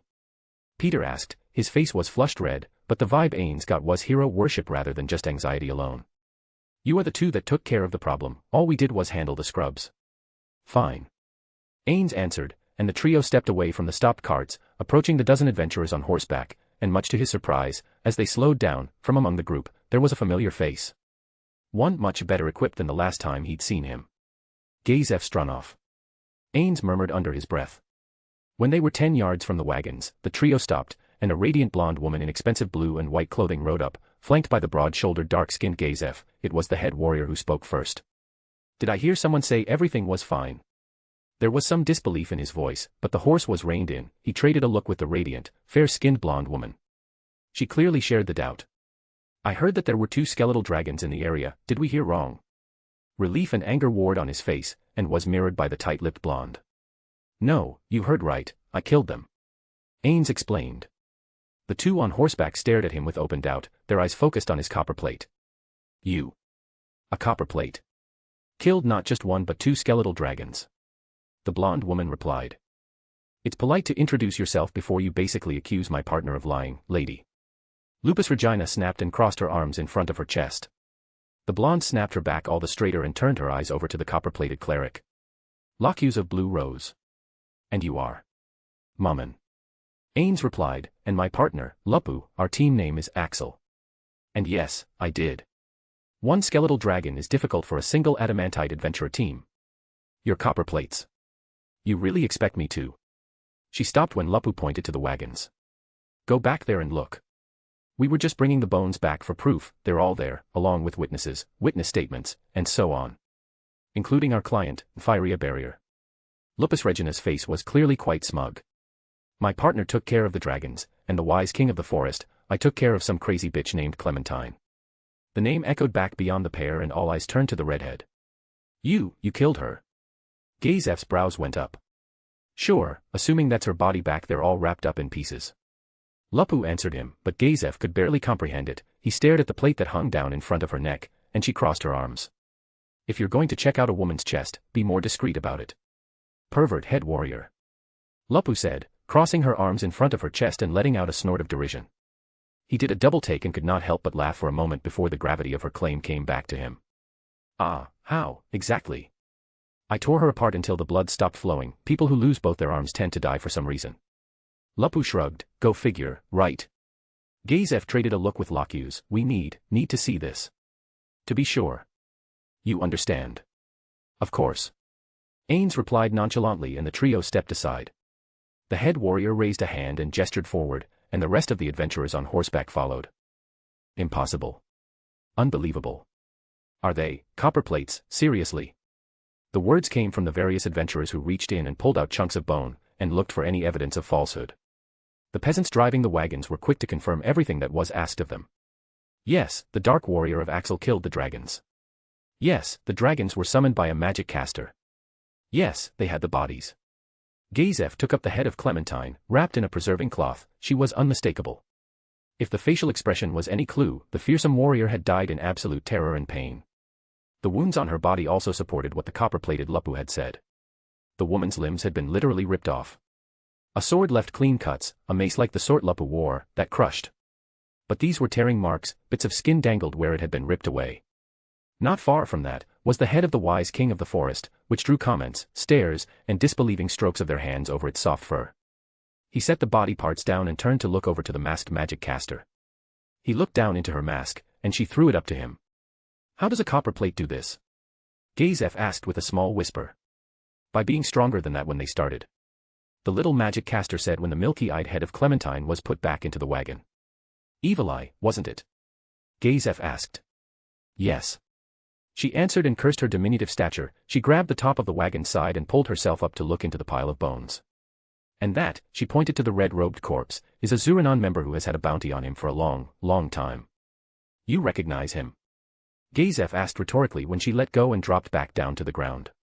I do. I never met him personally, but I've seen drawings of his face. There are not many people who have long heads like that one, and one ugly face, even for an old man. His name is Khajiit Dale something or other. He is, or was, a high-placed Zuranon member. He broke from the main branch a few years ago and disappeared along with a number of disciples. Somehow, he ended up here.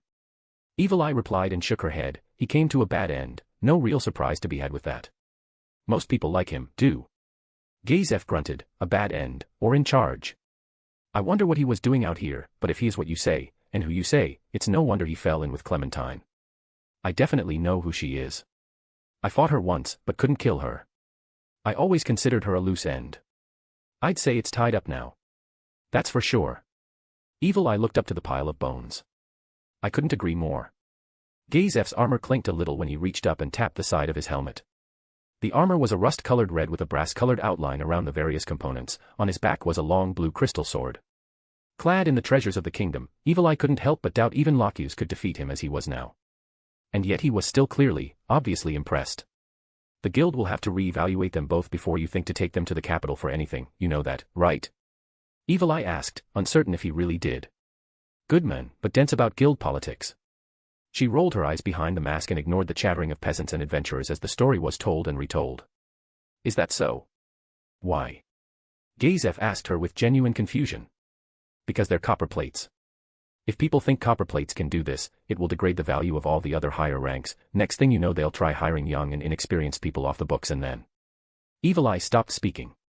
He understood. That was clear. The brief haunted, distant look was turned toward the other young adventurers, iron plates, in the prime of life, vigorous, and vulnerable both at once. How many young warriors did he see die by taking on things they weren't ready for yet? I guess it isn't just adventurers who suffer that end. Come on, she finally said, if we take too long, we'll be just rude, I'll get Locus. It's obvious that they're telling the truth now. Evil Eye replied, and went to her sister while Gazef turned away and walked over to the tall dark-armored warrior. I don't like that one. Locus grumbled and crossed her arms in front of her chest. The glare was toward the red-haired cleric. You don't have to like her, but Gazef confirmed it, that was Clementine. Evil Eye said in a low whisper. I swear, I love her, but she's so stubborn. The magic caster rolled her eyes looking up at the woman she considered a sister and tugged on the enchanted wrist-length cloth. I know what that means, you don't have to tell me, they have to be adamantite or nearly. How is this even possible? We should have heard about power like that before now.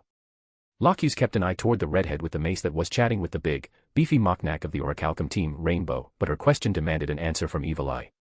I can only guess, they're foreigners, not many have dark skin like that, so maybe they have reputations from somewhere else, somewhere farther south. Evil Eye suggested, the important thing though, is that we have them reassessed as soon as possible. Adamantite teams are always needed. If he really took down 2 skeletal dragons by himself, it would be crazy to make him grind through iron, silver, and gold ranks as if he hadn't done adamantite feats already. I still don't like her. Locus shot a glance at the brown-skinned beauty, and gave distasteful snort. Was I that childish at that age? Evil Eye wondered with a roll of her eyes so large that she was grateful for the mask that hid them. Whatever, let's go. Evil Eye replied and gave an insistent little tug on Locus's arm. The suppression team warmed up to the beautiful cleric with exceptional speed, though the dark warrior was more quiet and sparse with his words, but that was often the way of heroes. He sat in the wagon while the newly arrived senior adventurers rode on either side. Idle chatter was the rule, but Evil Eye couldn't help herself when she rode beside the dark-armored warrior. How'd you do it? She asked. Some special item. Power. Ains pointed to the great swords on his back. I kept hitting them with these, then he pointed to the many carts loaded down with bones, until I turned them into that. How much did the village pay you to protect them? Evil Eye asked, they're giving you a bonus, I hope. They paid nothing. I was escorting him. Ainz jerked his thumb toward Infiria. I don't normally like escort quests, but I guess they can be okay. So, why didn't you two just grab him and run? All you had to do was protect your client, right? Evil Eye stared up at him, even mounted on a tall horse, she had to turn her face up to meet the dark hero, and she immediately felt him stiffen at the question. Then who would protect the village? Ainz asked, she felt his stare through the helmet, and against such an answer, she felt her heart, which had been stilled for over 200 years, skip a beat. You're serious, aren't you? Evil Eye looked at him cockeyed, like he was some alien thing she'd never seen before. Of course. After I killed the wise king, I gave my word I would protect the village. He said to her, and she bowed her head. I apologize for the rude question. I shouldn't have assumed you were the sort to run away. But most would have. Evil Eye apologized. My name is Mammon. And Axel is not most a dot. He answered, and Evil Eye quietly promised herself one thing. I'd see him in an adamantite plate the day we return, even if I have to get a ladder to climb up and put mine around his neck. That's the kind of adventurer this world needs. A hero. A true hero. Though her words were not spoken, the sentiment was shared up and down the line as in spare moments on the trip, Mammon's noble words were spread among the peasants pulling the proof of Team Axel's victory, with many a driver privately resolving that they would spread Mammon's name throughout the whole of E-Rantel. Chapter 20, Chapter. When they were within hours of E-Rantel, a member of Rainbow rode ahead to alert the guards of the pending arrival of something all but unthinkable. It was because of this alert, and the natural gossip of those who heard the word, that the gate was opened all the way and crowds got out of the way in advance, ready to see what had never been seen before. Lupusregina was true to form not 20 minutes before coming in sight of the gate. Mammon killed 2 skeletal dragons, all you did was show up late and congratulate him. He should ride in like the hero he is. Lupusregina's sharp yellow eyes and her fixed stare on the 2 members of Rainbow along with the truth, that she was right, were effective tools. And so, 2 of the Orichalcum team members rode in the cart, lending their horse to Team Axel, and to add to that, Lupu had a further suggestion, one she gave with the twisted smile that seemed to savor its own warped nature. So it was that the head of the wise king was mounted atop the tip of one of Ainz' great swords and held aloft for all to see, as if it were mounted on a pike. The people of this world are impressed by strange things. At the end of the day, it was just a big hamster. But listen to that.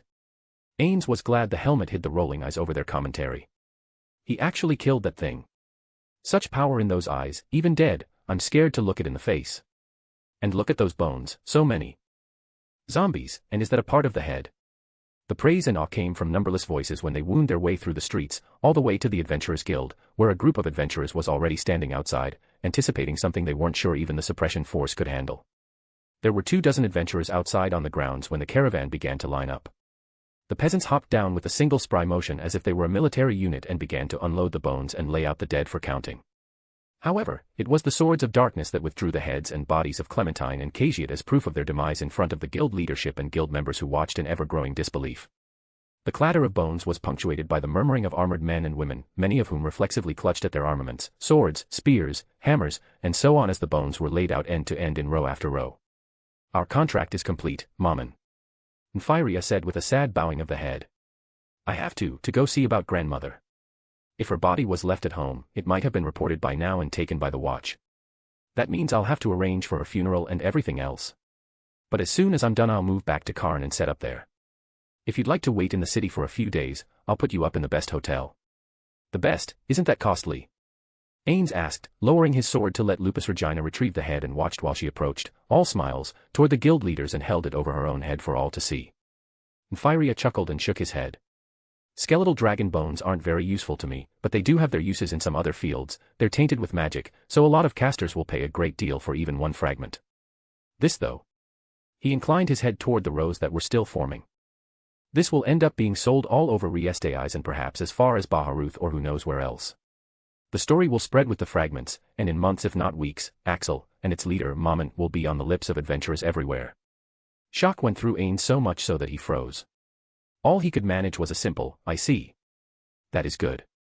Such humility out of such a powerful man, almost anyone else would be boasting, bragging and talking themselves up, but he really doesn't need to, does he? His power, his character, it all just speaks for itself. Nfiria thought with a wave of envy through his body that he despised, and resolved to overcome. 2 skeletal dragons.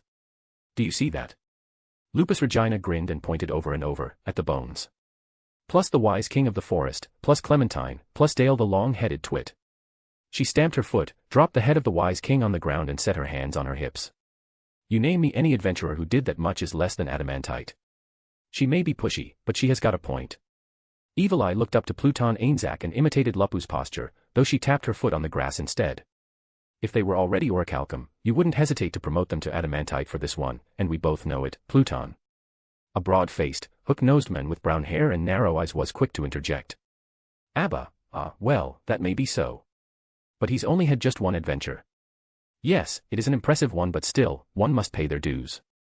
Sorry, who are you exactly?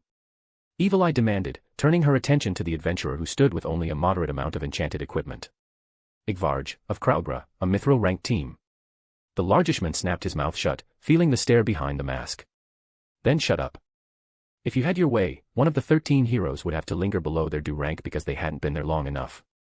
One adventure with enough events to fill 100 adventures is worth more than 100 adventures where nothing happens at all. Evil Eye scolded the man, who sucked in his teeth, clenched his jaw, and went silent. Sweat sprang to Pluton's brow, his eyes darted from the other adventurers to the adamantite blue rose and over to the increasing body of evidence showing that the little magic caster was right, and then to the uncommonly dangerous cleric and her companion. This isn't like being caught between a rock and a hard place, this is like being just surrounded by rocks and hard places. I can't offend Blue Rose, but I also can't offend every other adventurer here with a rapid promotion, no matter how impressive. His eyes continued to dart around until he felt a gentle hand fall on his shoulder. He swung his head over to find the radiant pale face of Locus looking at him. Hey, now, those are all good points, why don't we split the difference here? Split the difference, how exactly? Lupu inquired of the adamantite-ranked swordswoman. There's. Locus glanced quickly over her shoulder and leaned in, that matter. She lowered a hand and discreetly pointed her forefinger toward Infyria. Her words became a whisper that the young man couldn't have heard even if he weren't in conversation with the dark hero. His grandmother was brutally murdered to find him. The fact that Clementine was with Khajiit at the village is no coincidence. Clementine definitely killed the old woman, but why? Why is her grandson so important? It's his skill. You know something, don't you? Lupusregina guessed, her predator senses clawing at her mind. Her nose itched when she smelled the anxiety on the pretty adventurer. I have it on good authority that Clementine did not leave for nothing. She took an item with her, something she needed Infyria to use. There isn't much like that would also be of interest to someone like Khajiit or Zuranon in general.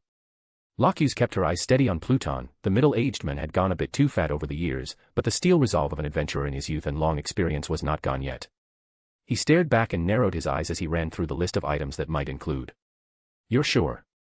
Pluton inquired. Locus crossed her arms. Nothing in this world is a given. But I can't think of any item more likely than the Crown of Wisdom. So, what's this crown thing? Lupu asked. You're talking around me, and I don't like it. The battle-maid clenched her jaw, but far from being dismissive, the blonde who had earlier almost made Lupusregina want to claw her face off, spoke sincerely. An item of the old gods, used on certain people, it turns them into living items that can use powerful, 7th-tier magic. Almost nobody can use it, but since Infyria can use anything without any requirements Locus explained and then stopped short when Lupu face-palmed. Of course, yes that makes sense. Lupu said as if she understood the obvious. 7th tier is impressive to you people. See, this is why I think of you as just toys. The derisive thought was covered by her gesture, and the other adventurers gave slow, sage nods. So I'm guessing you want me and Mammon to go and sort this out, finish the job, get back the crown thingy and prove we're worth the cost of materials for new plates. That about it. Lupu winked at them and stuck out her tongue. Yes. Well, that would do, but, an observer, we need someone beyond doubt, beyond question to go and who will come back to confirm you are beyond question, adamantite level. Pluton's sweating resumed. Igvarj promptly spoke up. I'll go. You'll just slow us down, why are you even here? Shoo, little manlet. Lupu quipped and held her arm out toward him with her palm down, and waved her fingers back and forth. He immediately turned red with fury. I'm a mithril-ranked adventurer you snot-nosed noob. I'll not be talked down to by some other noob's little dash. He reached out to snatch her hand, intending to put some pressure on her fingers and remind her of his seniority. What happened next was not entirely clear to anyone but Evil Eye, and even through the magic caster's eyes, she wasn't sure of what she saw.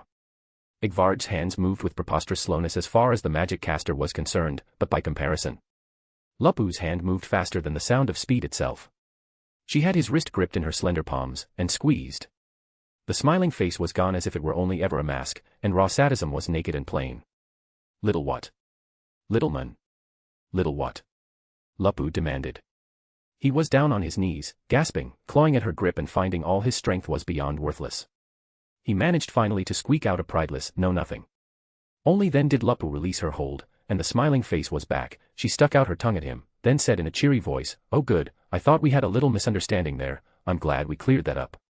Now, as Mr. Ainz was saying here, we need an observer, and since Igvarj here is," she coughed and gave a mocking look to the man struggling to stand on shaking legs and rubbing his pained wrist, no longer interested in observing. "How about Evil Eye here?" "Me." Evil Eye looked up to the cleric. "Her." Locuse added. She glanced over to the rest of Blue Rose. They seemed more interested in getting stories from the peasants, and she knew them well enough to know they wouldn't care for an assignment they'd see as a babysitting. Sure, you trust her, right? And she's the strongest of your party, isn't she? Lupu asked. If she says we're adamantite, we are, and that's that. Nobody will argue against Blue Rose. No, I suppose nobody would do that. Pluton acknowledged, but this is still a quest. You're officially going to retrieve a possible great treasure. Eliminate any hostiles along the way. We don't have an immediate reward for this, but I can personally promise that the king will grant a reward of comparable value later. Gazef said as he approached the little group.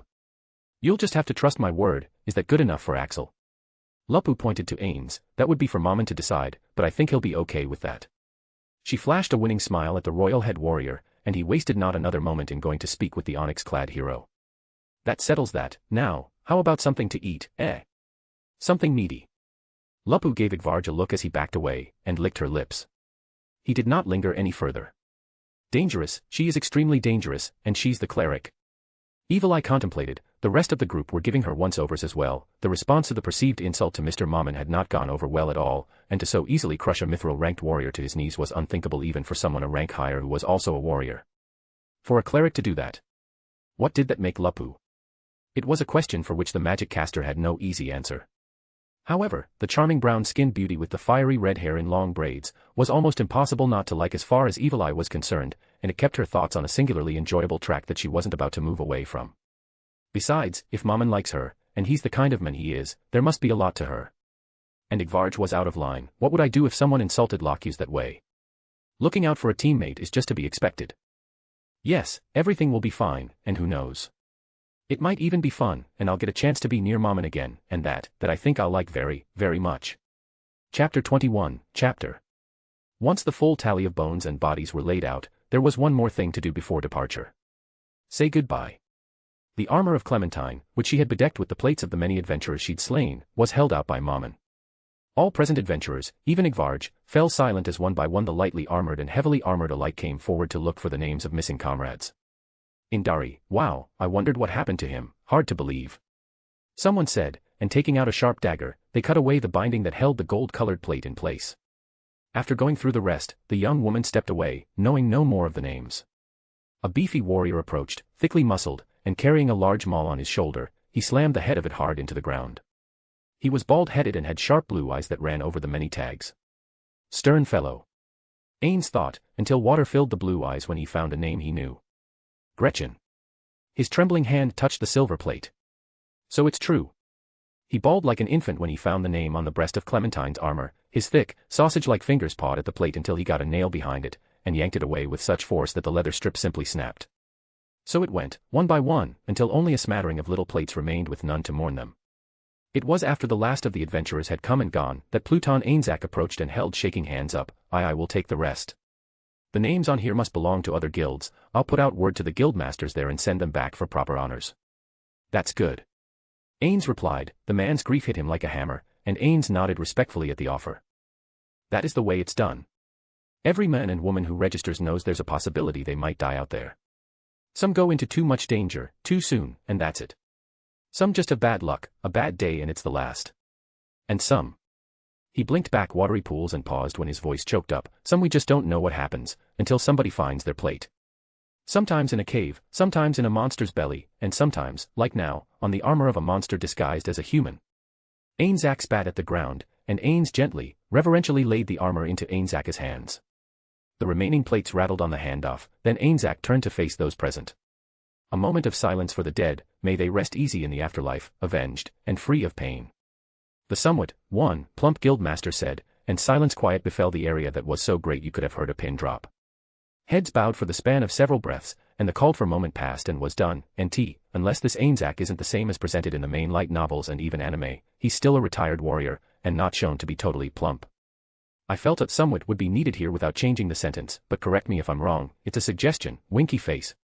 When it was, the guild members took it on themselves to disperse and return to the interior, while Pluton Ainzak turned back to the Dark Hero. Mr. Mammon, he said while looking up at the Dark Hero's helmeted covered face, you've done a service that, in my view, would justify immediate promotion to adamantite. However, he folded the armor up and tucked it under one arm, then scratched his head in thought before going on. Some folks would be unhappy by such a rapid rise. The feeling may be that it cheapens the rank if it is achieved so quickly. Ainz crossed his arms in front of his chest. If I think about it like a job. Right, it's like when somebody just joins the company and immediately gets a big promotion. It doesn't matter what they did, the others see them as not having paid their dues yet. Still, I did something big out there. It rankled, but he kept most of that from getting out of his mouth. I shouldn't need to prove my strength again and again, but I understand. You're about to offer something, aren't you? Ainz guessed, and the portly plump, too, face of the tense guildmaster relaxed. NT, again, maybe plump isn't the best to describe Ainzak. Others characters from E-Rantel that could apply, maybe the mayor, Panasolii for one. He's a guildmaster there, but still a retired old warrior. Yes, if an adamantite adventurer accompanies you on this task and attests to your strength, nobody will argue against a promotion. Evil Eye of Blue Rose has volunteered. He gestured to where the short mage stood chatting with Lupusregina. She saw and waved her hand, hopping up and down with almost childlike enthusiasm. Just finish this, get her endorsement, and that will be that. I see, explain what you need then. Ains said and gave a quick, hesitant wave to the masked woman. She seems to like me. It would be good to have a friendship with someone from outside of Nazarick, even if they're not especially strong compared to Nazarick's its children. Pluton Ainzak went on to explain everything he knew, which proved to be far too little. He was just wrapping up when Evil Eye approached with Lupusregina in tow. The masked mage stuck her hand out toward him and he grasped it firmly, taking care not to squeeze too hard. So it looks like I'll be joining you as an observer. Evil Eye said in a childlike voice. She sounds very young. Is it the mask? Is that a side effect of it, or an enchantment?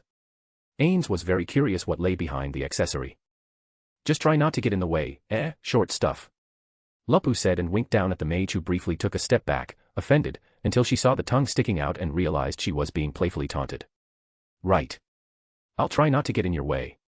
Evil Eye replied with a chuckle as if that was too absurd to even contemplate. So, where do we go first? The little mage asked the pair, and for that, Ainz was grateful to have a quick answer in the form of a question. He looked down at the woman who was barely more than waist height to himself and asked, where are there likely to be a vast number of bodies?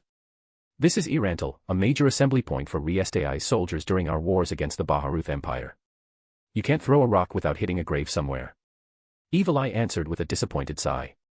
So, this really is all there is to him, jump to the obvious and no further, and he made such a strong first impression.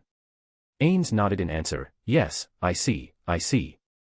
He muttered and thought back to his days as a guildmaster. It was a warm, happy memory, raiding tombs to build up his own necromantic skills, and when he thought about that, it made sense. Older graveyards are full, by definition, that's why new ones opened up, but they're also little used and so rarely visited, perfect place to hide if you're a necromancer. Ainz thought and dropped his hand down to put on Evil Eye's shoulder. Her heart jump-started almost immediately despite being quite dead, and then it did it again when he spoke to her. That isn't quite what I mean, I'm sorry, I thought the depth of my question wouldn't be lost on an adamantite adventurer. Ainz replied, with Lupu chuckling when she moved to his right side. What I mean is, where would I find the oldest, deepest, and most heavily used graveyards, some place that is almost never visited any longer? Ainz asked the question more thoroughly, and to him, it seemed she was pausing to think. Stupid, you should have known a great man like him would think deeply and quickly about a subject. You don't get to be that powerful without learning a lot along the way. Evil Eye criticized herself for the foolish moment of doubt and answered just before the silence could become awkward. The oldest graves are south of the city, the great families are at the center, there are a great many old catacombs that run underground all over the area, nobody ever goes there unless a member of one of the city's great families dies. Even then, they now use mausoleums above ground. I see, so a deep system of catacombs that nobody ever visits and are swelling with all the bodies a necromancer could ever wish for, is that right? Ainz asked her, and to that, Evil Eye could only incline her head and be grateful that she could no longer sweat nervously. Then let's get going. Ainz answered, and every heavy armored step he took, made the dead heart of the diminutive little vampire woman come to life again.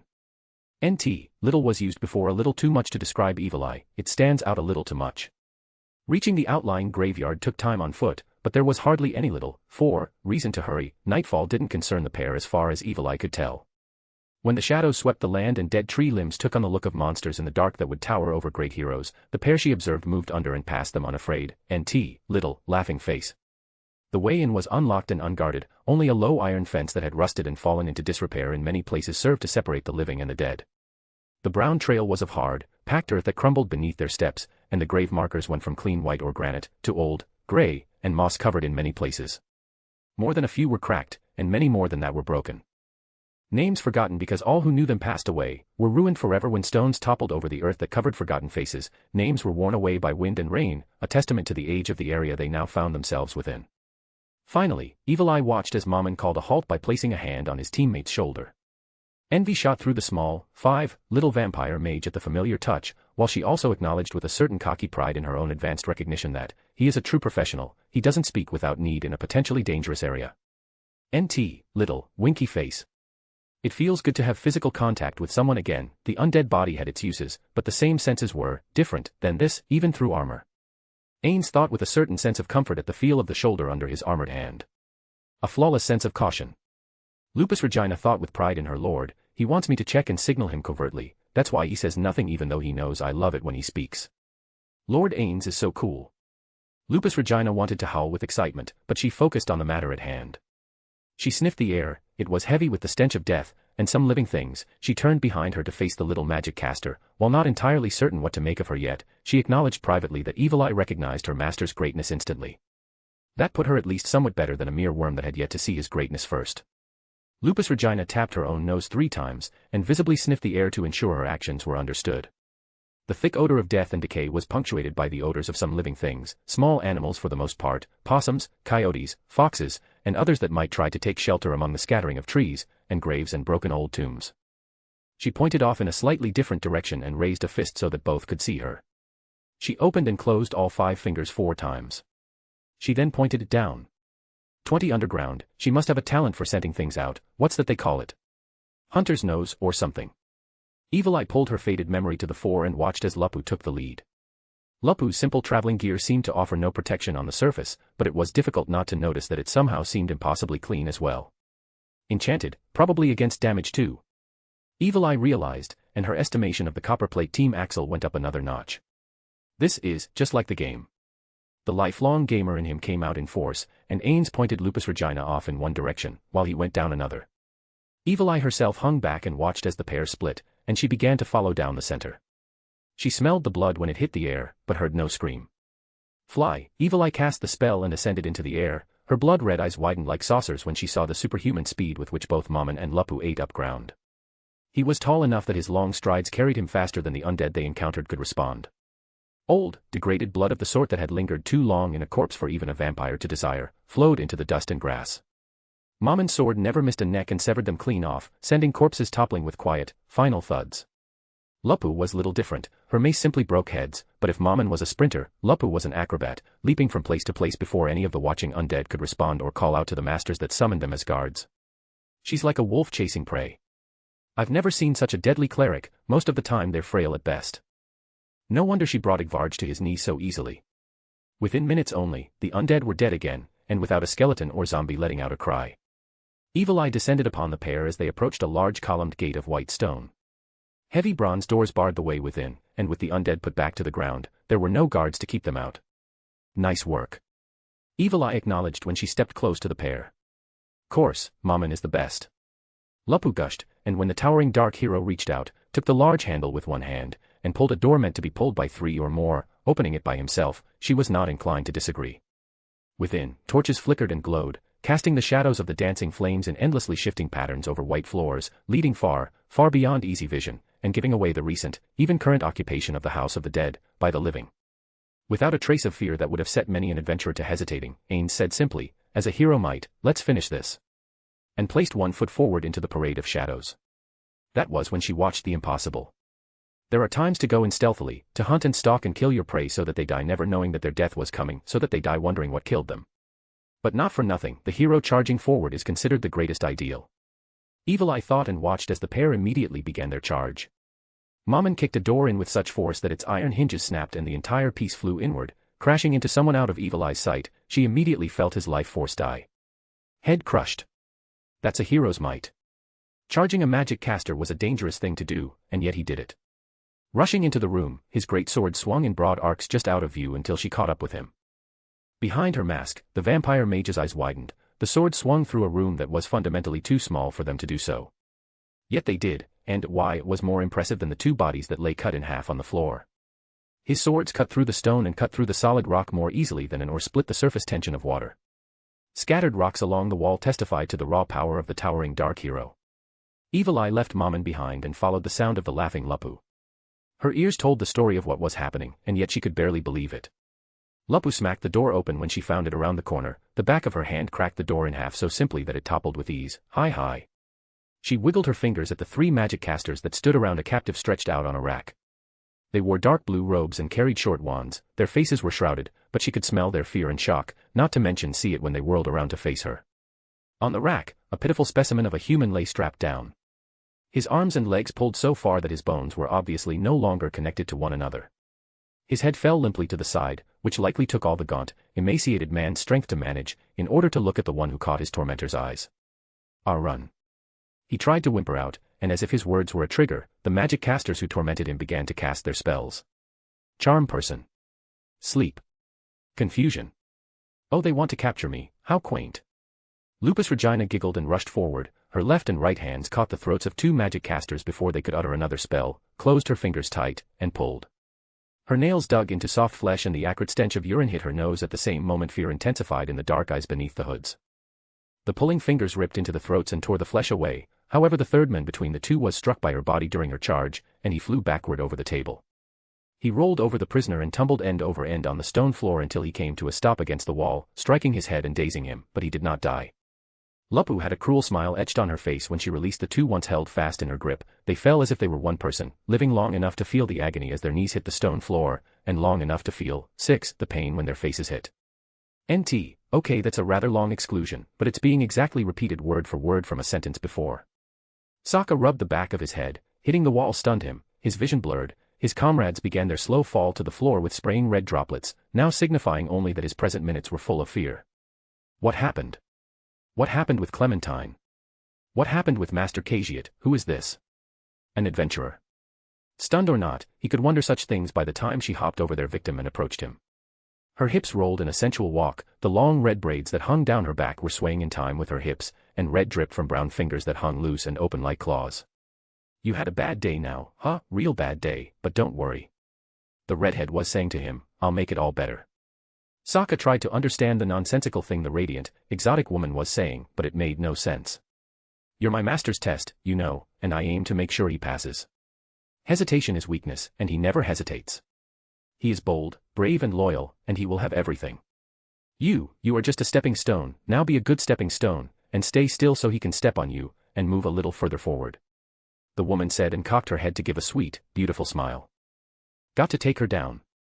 Sokka thought with desperation, his body numbed from the force of the blow. He still tried to raise his wand to fight back. His arm shook, fear flooded his entire body and lent him strength to hold the blue crystal-tipped wand in front of his body. His lips opened to cast a spell, but before he could speak, he felt the dirty coppery taste of blood on his tongue. His brown eyes spread open in horror, faster than he'd seen her move, her hand shoved into his mouth. The widened eyes trembled, the urge to fight was gone, all that remained was the urge to beg. He shook his head and stared into her beautiful, apple-like face. Her yellow eyes held him intently. HMPF, she said to him a moment later, less courage than the village girl. Pathetic. She didn't piss herself when she was about to die. He didn't get to ask what the mad woman was yammering about before the fingers bent and dug into his tongue, splitting the soft flesh and then tearing back out away from his mouth. That pain was bad enough, but hot on its heels was the raw agony of his teeth being knocked out from the inside. They clattered to the floor so loudly that over his mutilated cries, he could still hear their noise. The taste of blood was gone, as was his tongue in her hand. She threw it on the floor and stomped on it with a sickening squelch. If I liked you, hurting you would be a lot more fun, but as it is, you'll have to do. He held his hands over his wounded maw and shook his entire body back and forth in denial. He didn't have a moment to try to work out what she meant. She showed him first. Her hands tore at his flesh, and he let out tongueless cries as the sickening sound of his own tearing flesh reached his ears. No. No. Master. Master, help us. Sokka thought with desperation. Nothing to say. Cat got your tongue. The woman giggled and crouched over him. The smell of his own blood, sweat, and fear soaked his body like a torrential rain soaked the ground. No, it wasn't a cat. She whispered as she came closer, her face looming close to his. It was a wolf. She allowed her face to briefly begin to morph, and despair consumed even his sense of fear. He lost consciousness. Fainting straight away and going limp. Well, that was anticlimactic. Lupusregina muttered, stood up, and stomped hard on his head. The skull cracked open and the brain within smushed as easily as mud under a heavy boot. She turned around to see Evil Eye standing at the door. Wow, just, wow. She tore them apart. Evil Eye could only look on, impressed at the corpses.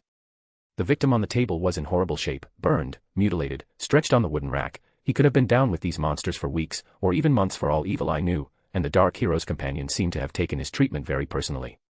She really wanted to avenge him. Evil Eye felt the sense of approval growing as she saw the way the last of the necromancers had been torn apart. He's still alive, you want to bring him along or just come back for him later? Lupu asked her, pointing at the men on the rack who had no strength to speak.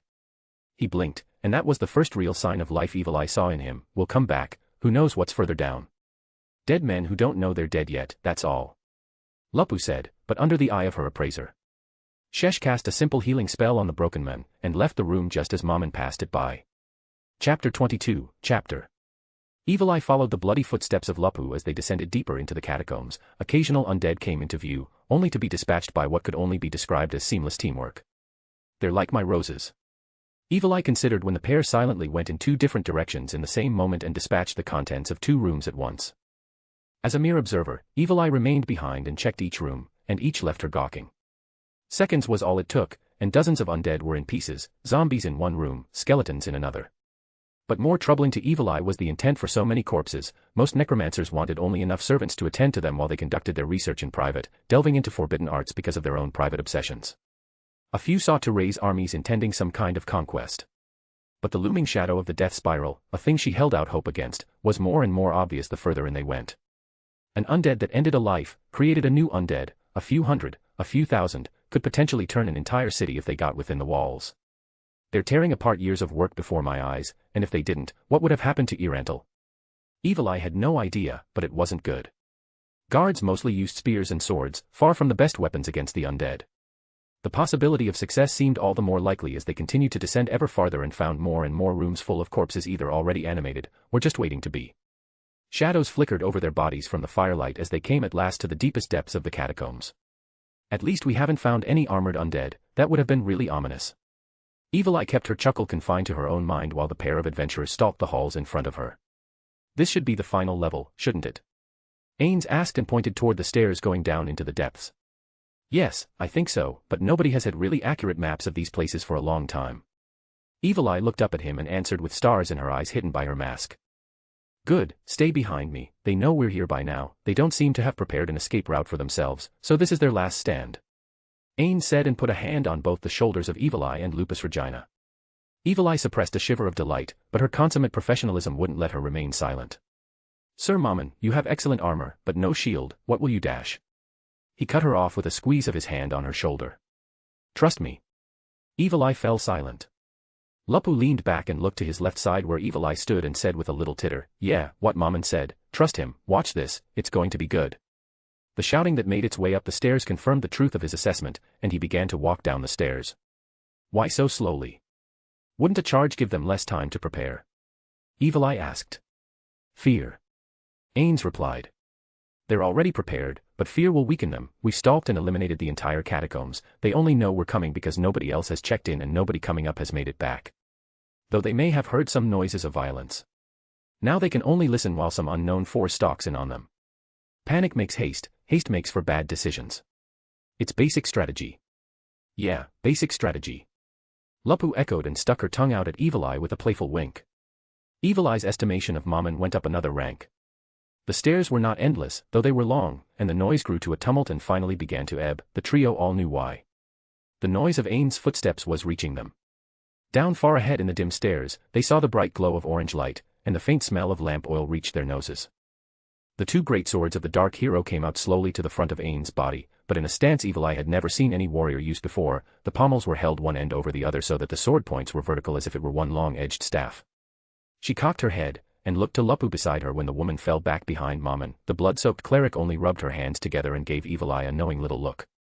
The unknown was made known when they reached the base of the stairs. Fire! A voice from beyond shouted, and both fireballs and arrows launched en masse toward the Dark Hero. No. Evil Eye wanted to cry out, he's destined to save many lives. To do great things, even he can't take so many hits. She thought as his body was hammered by scores of arrows and scorched by flames, and the Dark Hero died to protect them. Or, that is what she should have seen. Instead she saw the meaning of his unknown stance. His greatsword spun like a chariot wheel locked into place, arrows were knocked aside and fireballs failed to so much as warm his spinning blade. It moved with such speed in front of her that even the adamantite-ranked evil eye couldn't follow its spinning motion. It even caused the humans behind the rows of armored undead to hesitate. From the back center, one of them, full of fear and awe and disbelief, had enough sense through his terror to give orders to the stunned necromancers. Again. Hit him. Fire. He can't stop them all. The disciple screamed and fireballs flew again, while undead archers reloaded, aimed, and fired in unison. Still the sword spun, and the dark hero did not move from his place in the door. He doesn't advance because as long as he stands there, they can't hurt us. True heroism. Of the highest order. Evil Eye thought with admiration that grew ever higher. Her own acute senses were at work while she waited for the ambush to simply run out of mana and arrows. The sound of breaking wooden shafts was as steady as dry pine needles underfoot on a hike. It seemed without end. The constant shouts of "Fireball" came on again and again, and yet to her dismay, Sir Mammon did not even seem to tire, let alone miss. His towering, powerful body blocked all access to herself and Lupu, and the cleric, true to the nature Evil Eye had recognized, couldn't help herself. She leaned against the wall and began to clean her bloody nails. "How much longer, do you think?" Lupu casually asked.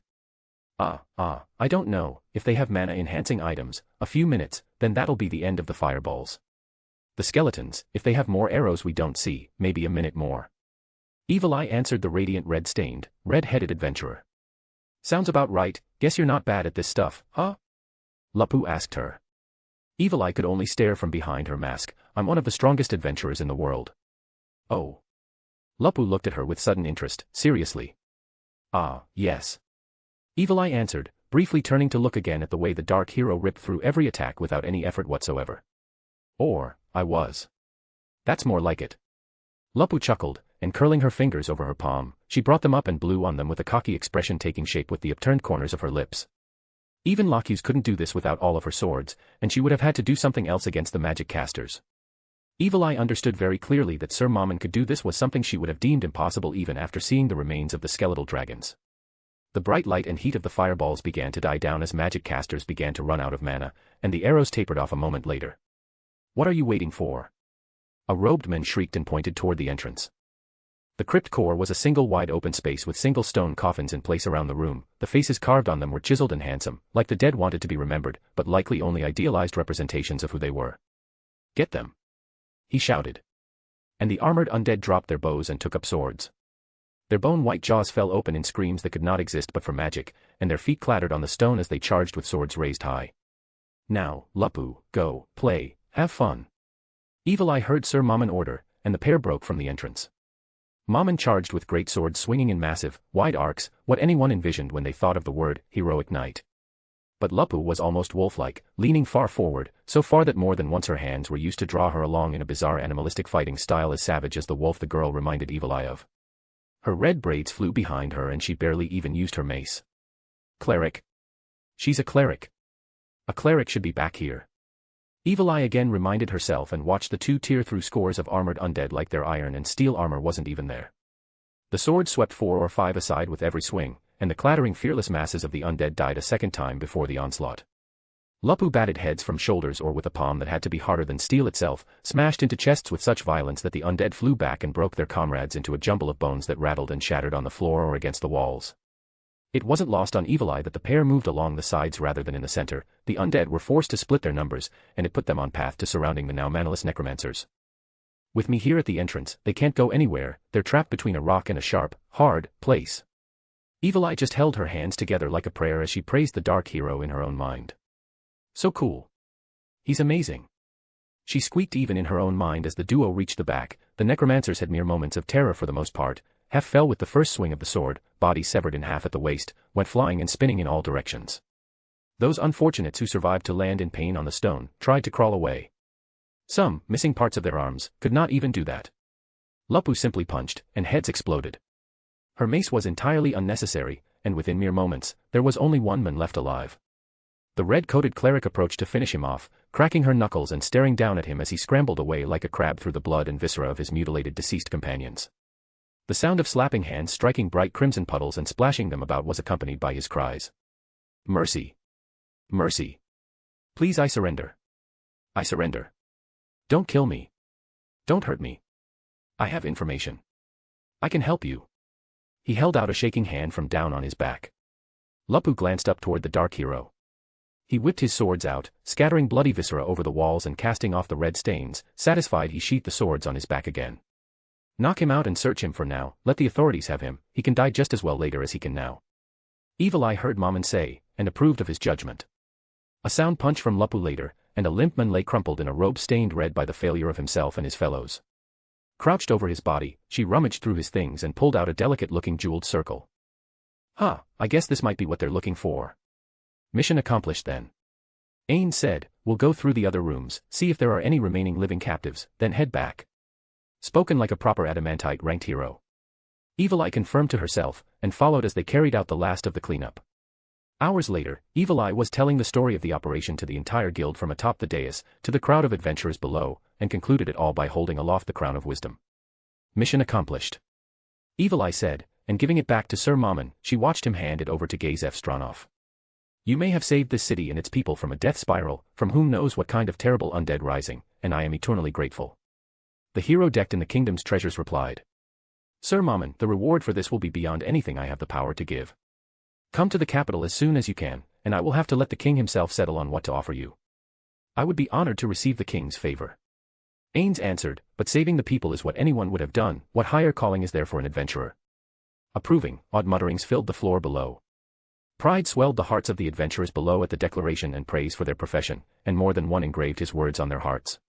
Nonetheless, a reward is due, and a reward you will have. Gazef answered and extended a heavy hand.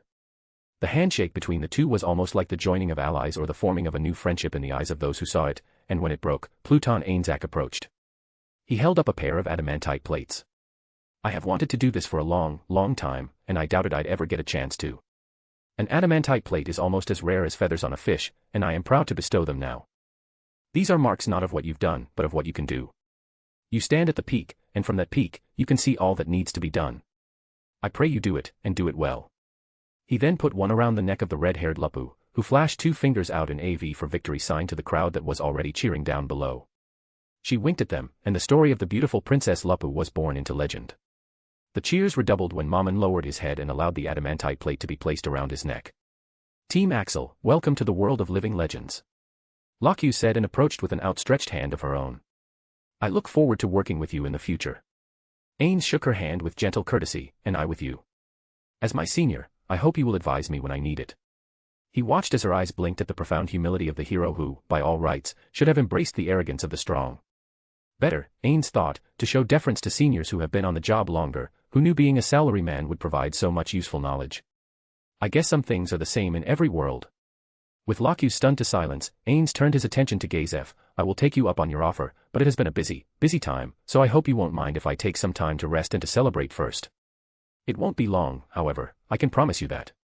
Good, till we meet again. Gazef said, and they all began to break up. Evil Eye, however, lingered. She put a hand on Mammon's arm and looked up at him. Will I see you again? She asked in what she hoped was not a lovesick voice. Ah, yes, of course. We are fellow adventurers of the highest rank, I would imagine we will. He turned to walk away, but then it hit him. Wait, is there something there? He wondered, and recalled the way Bukabukagama had once let her eyes linger on him, and he'd wondered the same thing. Back then he'd said nothing. This time, he chose a different path. But, he added, I hope it will be soon, Evil Eye. He said succinctly, and Lupusregina fell in beside him. Yay. Evil Eye felt the girlish excitement come to her at his final added words. He says little, but means it more. What a man. She thought, and when Lupu turned to look back at her and gave a taunting wink, Evil Eye didn't even let it bother her. I can't wait. The vampire mage thought, though the question she most feared also came up. What will he say, or do, when I have to reveal what I am, a man that righteous? Surely he'd despise the undead. She set the question aside as one that would only ruin her hopes, but it was one she knew would need to be answered someday. Just not today. Chapter 23, End of Volume 1 Epilogue. Ninya and the rest of the former Swords of Darkness enjoyed the hospitality of the village, deciding to delay their trip back to Karn and enjoy some of the money they'd gotten from their latest, and last, reward for adventuring. They splurged. Peter now had several pieces of enchanted equipment thanks to the generosity of Sir Mammon, as did Lukrut, Dine, Brita, and herself. There had even been enough money left for drinks, and so, no reason to hurry. So every village they stopped in, they spent liberally, making themselves very popular with poor, nameless villages on their long circuitous route back to Karn and the work that would await them there. But Lupu's words hung in Ninya's mind, which was part of why she didn't mind the delay. Every night, she recited the lessons she had learned from the adamantite-ranked cleric. And it was because she was up late at night in one poverty-stricken village that she was the one to hear the scream, the slap, and the tearful sobbing. Ninya stood up from the table where she was drinking and reciting lessons and bolted out the door expecting to find some little domestic brawl, and instead found a crude carriage and some armed guards in cheap leather armor. Come on. You're lucky I like you, I only slapped you a little bit.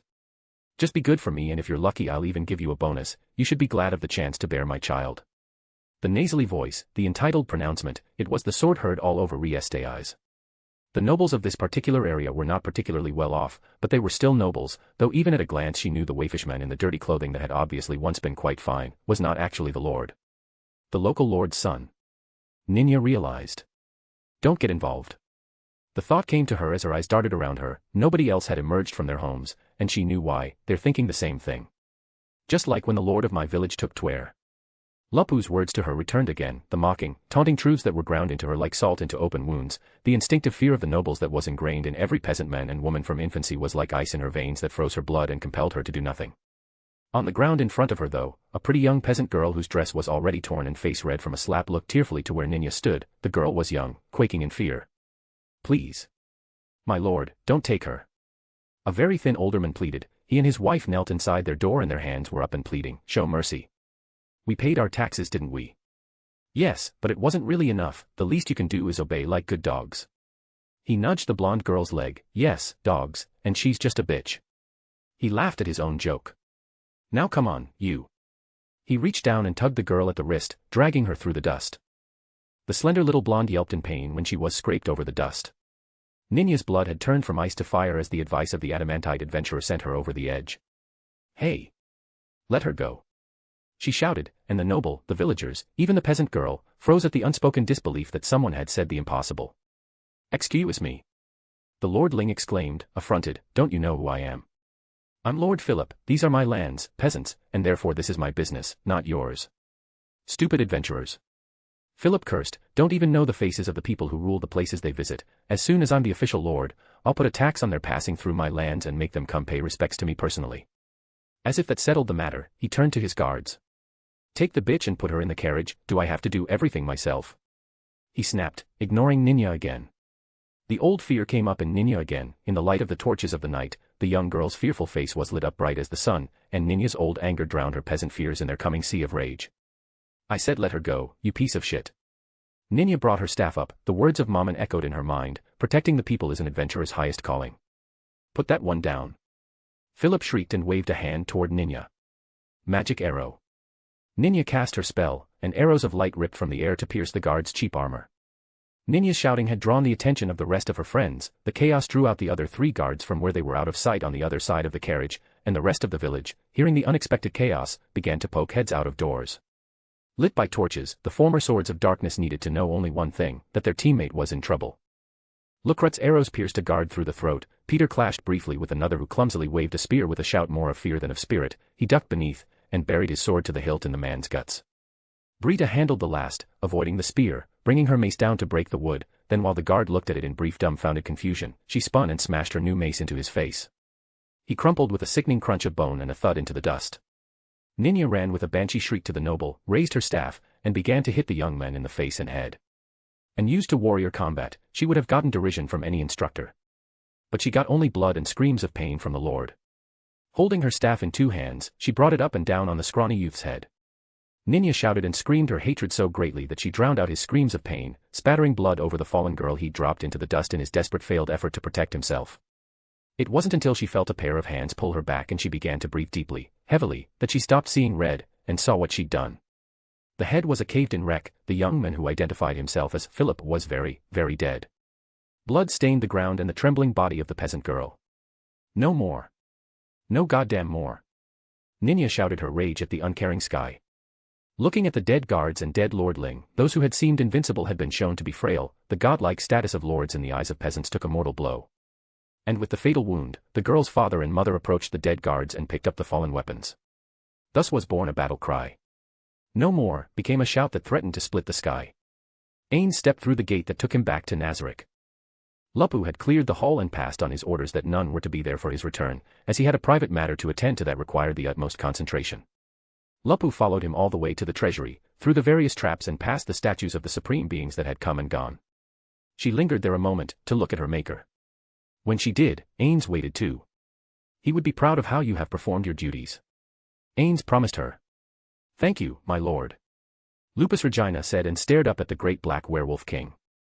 I loved him like a father, and tried to model myself after him. I see a great deal of him in you.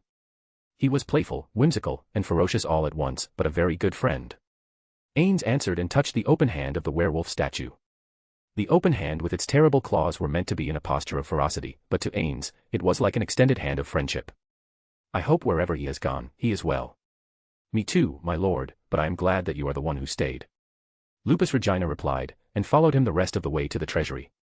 When they were at the door he asked her, Tell me, have you ever met Pandora's actor? No, my lord, never. Lupusregina shook her head slowly, her shining black and white maid outfit swayed with her, the slit portion of the dress exposing her long right leg up to the thigh. He is unique. He is my creation. Ainz replied. Oh God, I was such a chinibu when I made that one, what the hell am I going to face? Please, oh please be normal. He cried out in his mind and opened the massive double doors. Glittering treasures of gold, priceless items, things that even alone would greatly enrich any kingdom to possess them, mere flavor text in the game, they had come to reality now. But all of that, he ignored. For there in the center of the room was the Beast King himself, Lupusregina's creator. Father. The battle-maid thought in an instant, her eyes wet with tears, and before Ainz could even speak to tell Pandora's actor not to do that, the area guardian of the treasury returned to his natural form, black pits for eyes and mouth and noseless face. Bright yellow uniform with buckles and buttons, a red shirt and black tie and a flawless black and red military cap that arched at the front and had a short brim coming out over his forehead. The guardian took a bow, his left hand sweeping dramatically in front of his waist as he did so. Main apologize, Main Frau. I should not have taunted one so lovely with so heartbreaking an image. Pandora's actor exclaimed. Oh no. He's even more cringy than I feared. Ainz broke out into a cold sweat. Lupusregina wiped her eyes and glared, that was mean. She said and crossed her arms. Ja. Main regrets. I but thought it a mere prank, but I should have known better. Were Main Fada to be gone, to see his like and learn it false would have broken Main heart. Pandora's actor said and only then did he slowly straighten up. Enough. Ainz said in a slow, drawn-out way, no more pranks like that, now I've come here for a reason. Fada, if you need anything of the treasury, it is yours to claim and for me to inventory, I live but to serve you. Pandora's actor declared in a long, loud voice and raised a hand to his chest and extended another out in a grand dramatic gesture. Ugh, all right, this is the important part. Ignore the cringe, and just do it. Ainz told himself and took a deep breath. Pandora's actor, is your loyalty to me as the undead creator, or is your loyalty to me absolute and total, no matter what? Near at hand, Lupusregina took on a subtle defensive stance with one foot back, ready to charge and transform if she had to. Created to buy time, she had no chance against Pandora's actor in a fight, even if he were not the strongest guardian, he was nonetheless a level 100, several times stronger than her. Ainz reflexively checked his EXP rating, it had gone up considerably with the recovery of the Crown of Wisdom, like he'd received a quest bonus, but it was still a long way from level 101. Still, if it comes down to it, I can handle him. Especially with Lupusregina to buy me time. The doppelganger cocked his head in confusion and lowered his arms, the sense of drama gone, he didn't even speak any German. Father, you are my maker. My loyalty to you is beyond even my loyalty to these treasures or this tomb. No matter what, I am yours, but why would you ask such a thing? Ainz slowly took off his helmet and stepped forward. I don't know if this is permanent, and I know we don't have any race change items, and I still find it hard to believe it worked, but... He touched his human face and traced his fingers over it. This is me, for now. Do you still stand by your words? Father, who else knows? Pandora's actor asked with bated breath. Only Lupusregina, for now. In time I will inform the others, when I can be sure none of them would break loyalty, the hatred of humans their creators gave them may be far stronger than I know. So I must prepare. Ainz replied and gave a deep sigh. Now, your answer. Pandora's actor dropped to one knee, bowed his head and covered his heart with his long-fingered hand. To you, always you, no matter what your form, you are my maker. The one who stayed. Good. Ainz answered and put a hand on his head. Now, about why I have come. I learned a great deal about the outside world, and because of the danger I yet face, I require many more servants. You wish to offer great rewards. Pandora's actor waved at the endless treasures. Ainz then turned his mind toward the workers he learned of, men and women who would take on almost any job, on the edge of society, with no security and no options, and no way to change that. He shook his head. No, I wish to send them an invitation, and make an offer to them. An offer, my lord? Pandora's actor asked. Yes, an offer they can't refuse. Ainz answered with relief and resolve blended into one. Chapter 24, Chapter. The wealth of the tomb was beyond counting. Literally. What treasures will satisfy this offering, main fata? Pandora's actor asked with an upward gaze that, even faceless, seemed somehow to bear an air of eagerness. Interesting, despite his featureless state, little things about himself reveal a great deal about how he feels. Is this because I created him? Ainz asked the question of himself and had no ready answer. It was a minor mystery, but on the surface it seemed probable to the otherwise socially awkward former salaryman. Have you used your King of the Fort job skill since coming to the New World? Ainz asked. Neen, main fata.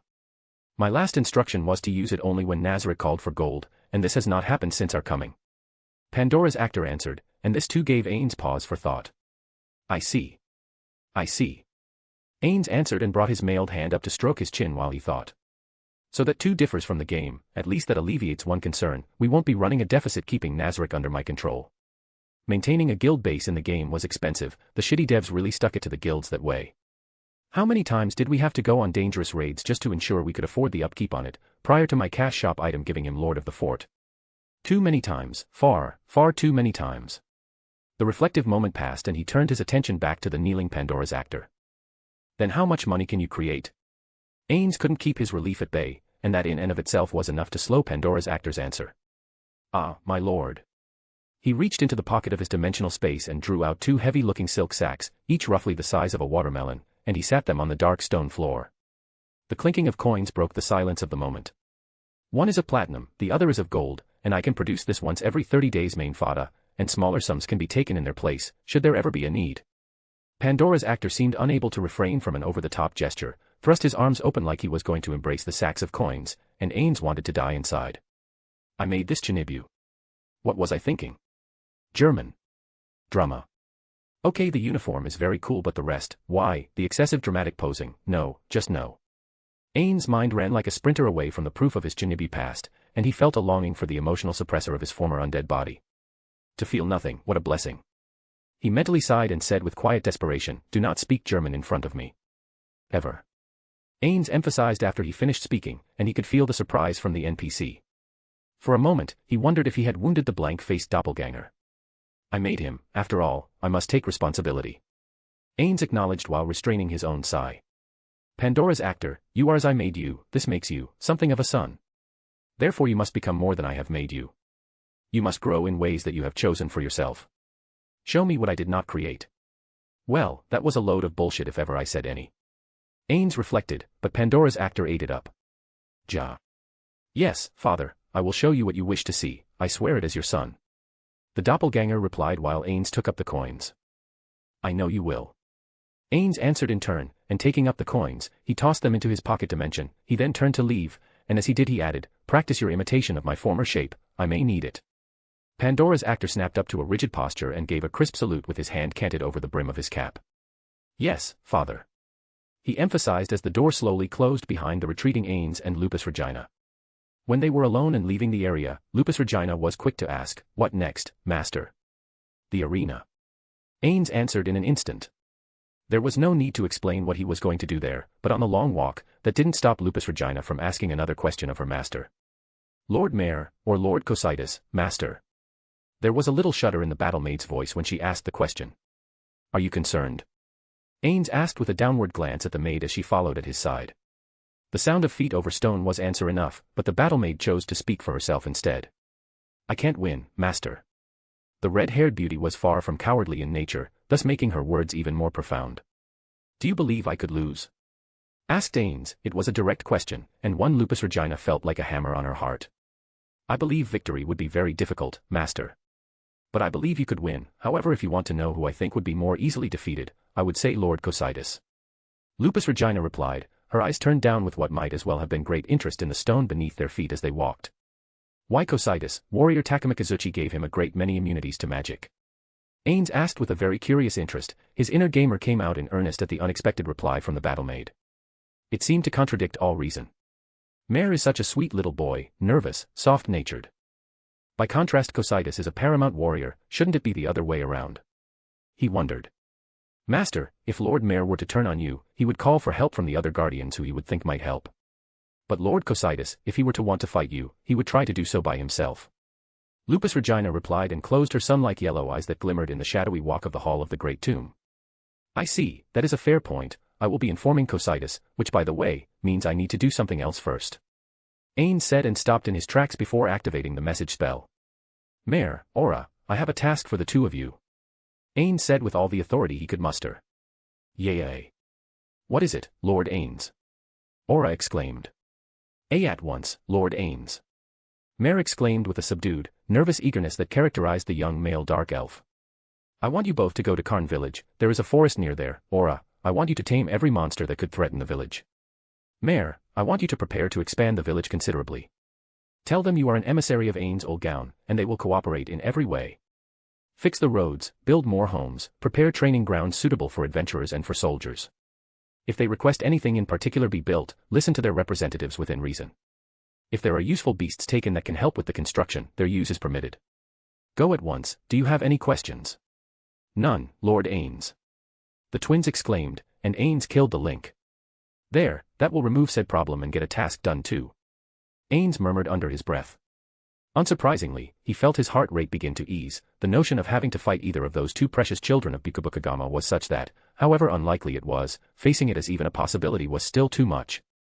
When they reached the now empty arena, Ains sent out a message to Cocytus to join him, and straight away it so happened. The insectoid ice monster stood tall and strong, weapon in hand and ready to serve the one who stayed. My lord. The guardian said and knelt. Head bowed and weapon upright with the butt of it planted in the sands. This, I need to get this over with, I need to. Whatever happens, happens. I put off the twins, but I can't put everything off, and I need his help as a warrior now. Cocytus, who am I to you? Ains asked from beneath his onyx-colored warrior helmet. The greatest of the supreme beings. The one who stayed. Cocytus's answer was so reflexive it was hard to imagine any deception in the words, but still, sweat sprang to Ains' forehead. And am I the Ains that you know? Have you any doubt? Ains asked, and the guardian raised his head without thought or permission. Cocytus searched the body which stood before him, though covered in magic armor. The importance of his master's question, and the mystery behind it, was such that he could not help but raise his head. Lupusregina stood a pace behind at his left hand. Her body was relaxed, but ready as if she were prepared to fight. What goes? His formal warrior mind asked. Lord Ains was tall and broad of shoulder in his enchanted, conjured armor given to him by the spell, Perfect Warrior. But there was more. It troubled his icy heart, and yet the question demanded an answer, so he moved his mandibles and spoke. None. You are the one who stayed. Cocytus replied, to whom all my loyalty and my life belongs. And is this true no matter what? Even if I should change? Ains cut to the quick, just rip the damn band-aid off. He told himself, and waited. No matter what, my lord. Cocytus responded. Commanding words were the next to follow, and with them, Ains' hands came up to the sides of his helmet. What happens next is a secret. You are forbidden from speaking of this to anyone.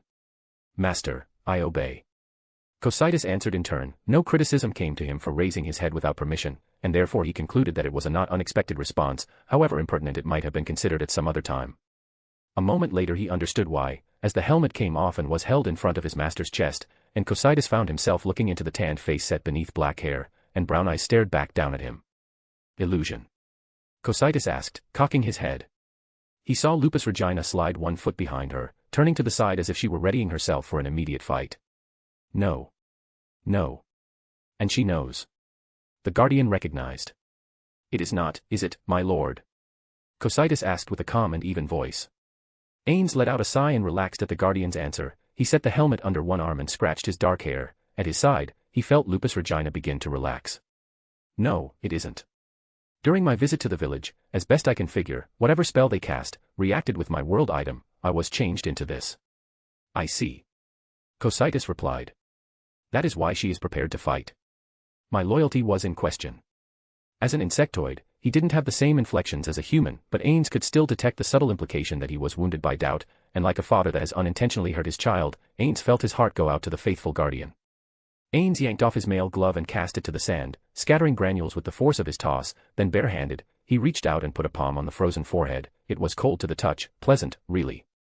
Then he said to the Guardian, "You did nothing wrong, Coctius, nothing you have ever done has caused me to question your loyalty. This is the kind of uncertainty that comes with a body like this one, and I merely acted according to it." "I see. I understand, Master." Coctius responded with a noticeable relaxing of his icy form. "How can I help? One side effect is that I can now gain more power than before." Ainz began the sentence in a professional manner, but by the end, a broad smile traced its way over his face as his boyish inner RPG grind gamer came to the fore. "Your creator gave you the ability to summon high-level monsters, did he not?" "My dueling partner, skill." "Yes, my lord." Coctius answered clearly, but inside his head was spinning. His lord was already among the most powerful beings in this world, and yet there was the possibility of more. "I am privileged above all others to bear witness to the growth of my master's power," he thought with reverence. But another thought troubled him. Few of the others know. Coctius guessed. Ain's smile fled, his lips became tight and he gave a somber nod. "No, they do not. Lupusregina knows, her nose found the truth. I just informed Pandora's actor. Now you. Some of those who reside here have a deep hatred for humans that may transcend their loyalty to myself as the master of the tomb. I will reveal this slowly, to a precious few at a time." Ainz explained his intentions, and Coctius nodded. Part of the Guardian of the Fifth Floor wanted to immediately say, none would ever be disloyal to a supreme being. But he knew quite well that the hatred for humans ran deep in some of them. The fact that the invasion of the tomb had included humans was not forgotten. It was still an unthinkable thought, and yet he thought it anyway. "So you prepare." Coctius recognized his master's intent, and his admiration swelled for his master to heights he had not known he could achieve. "Yes, that's my intention. My own summons can gain me some experience, and I can gain some out in the wider world, however that is very low. If the rules of the old world hold, I can gain more experience by way of strong opponents summoned by someone else." Ainz took his hand from Coctius's frozen forehead and held a finger pointed out a few inches from the Guardian's face. "You." Archie sat down at the expensive table with her parents. It was smooth and polished, and had over a dozen chairs, though it had not held any but the 5 members of her household for quite some time. Her somewhat overweight father traced a finger over his brown mustache. He wasn't looking at his daughter, he was looking at the pouch she put on the table between them. His fingers twitched, eager to snatch it up, only the hand of his wife on his shoulder kept him from doing so. Her long, angular face was slowly becoming wrinkled through age and worry, her once glowing golden hair was beginning to whiten, more from stress than age, as Archie figured it. Archie rested her hands folded one over the other on the table in front of her. "Father, this has to stop. You can't keep spending money as if you have more of it coming in." "You don't." Her father's plump face darkened. "Yes I do, you just brought some." "Father, I'm an adventurer, a worker, I could die out there, or the jobs could dry up, what then?" She opened her hands and spread her arms out, imploring with him to listen. She leaned forward, her sharp blue eyes were hardened by experience. The middle-aged former noble sputtered, "Nonsense. We're nobles after all. Everything will be fine." Archie slumped, then brought a hand up and rubbed her forehead when it bowed forward. "Father, we're not nobles. We lost that place in the world, we need to sell this house, we could get a good price for it, and you could live well off of that for a lifetime if we just pay off our debts." "No." Her father shouted and slammed a plump fist down on the table. "Never. Dear." Archie's mother said, but to her daughter, not her husband, "You must understand, this is the only life we know, there's Northwest other place for us." Archie felt a hint of pity rise up to combat her anger at her father. Her voice became quieter, more daughterly when she answered, "There needs to be, mother, there needs to be. Kudurika and Euryrika can't live off your memories, and if you want me to keep coming back alive, I need to upgrade my equipment. I can't keep using all my money to pay off your debts forever." "Why not? You're doing fine now, aren't you?" Her father spat, and Archie felt her head hurt.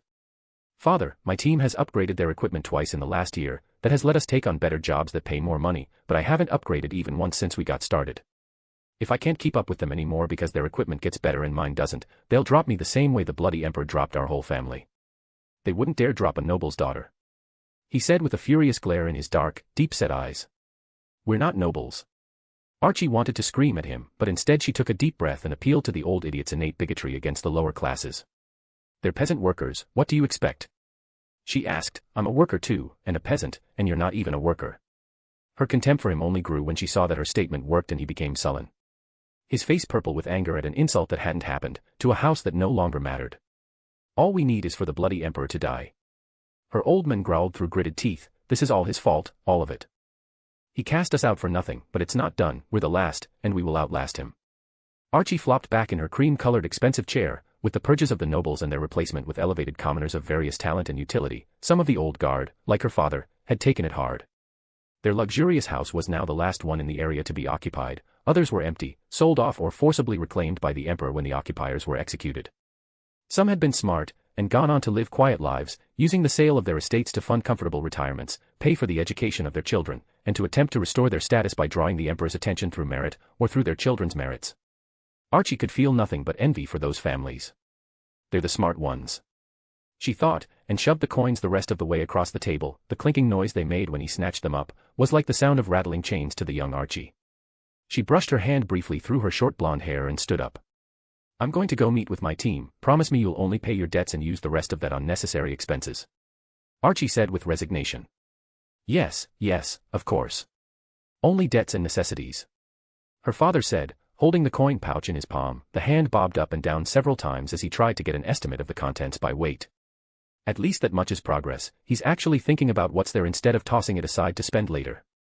Archie's hopeful thought rose up and held until she reached the front parlor of her family estate, and found that their aged butler was allowing a merchant into the house. The plump man was getting richer off her increasingly poorer family, and he had the gall or decency to tip his round blue felt hat to Archie as the one he knew was making it possible. Archie wasn't sure which it was, nor did she speak to him, only nodding in return as she went back out into the streets of Arwentar again. Chapter 25, Chapter.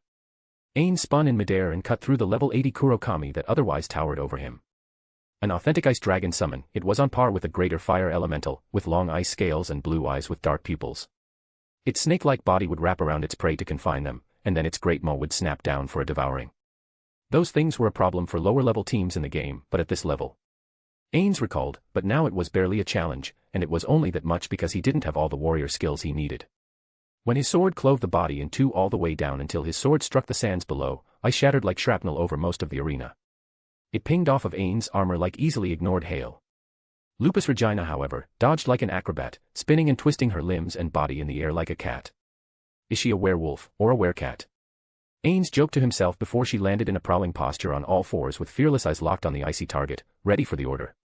Lupusregina rolled away, and per her master's instructions, shifted to her wolf form and rushed in. The ground tore up under her racing paws, and her claws tore like wild and maw tore like she was starving, into the icy flesh. She did almost no damage compared to her master, but for this experiment, that was unimportant. The monster's head fell down with a thunderous crash. It stared at him with defiance, its lips drawing back in a growl, its icy breath wafted from an open mouth so large it could swallow Ainz whole, armor, swords, and all. But it was woefully outmatched.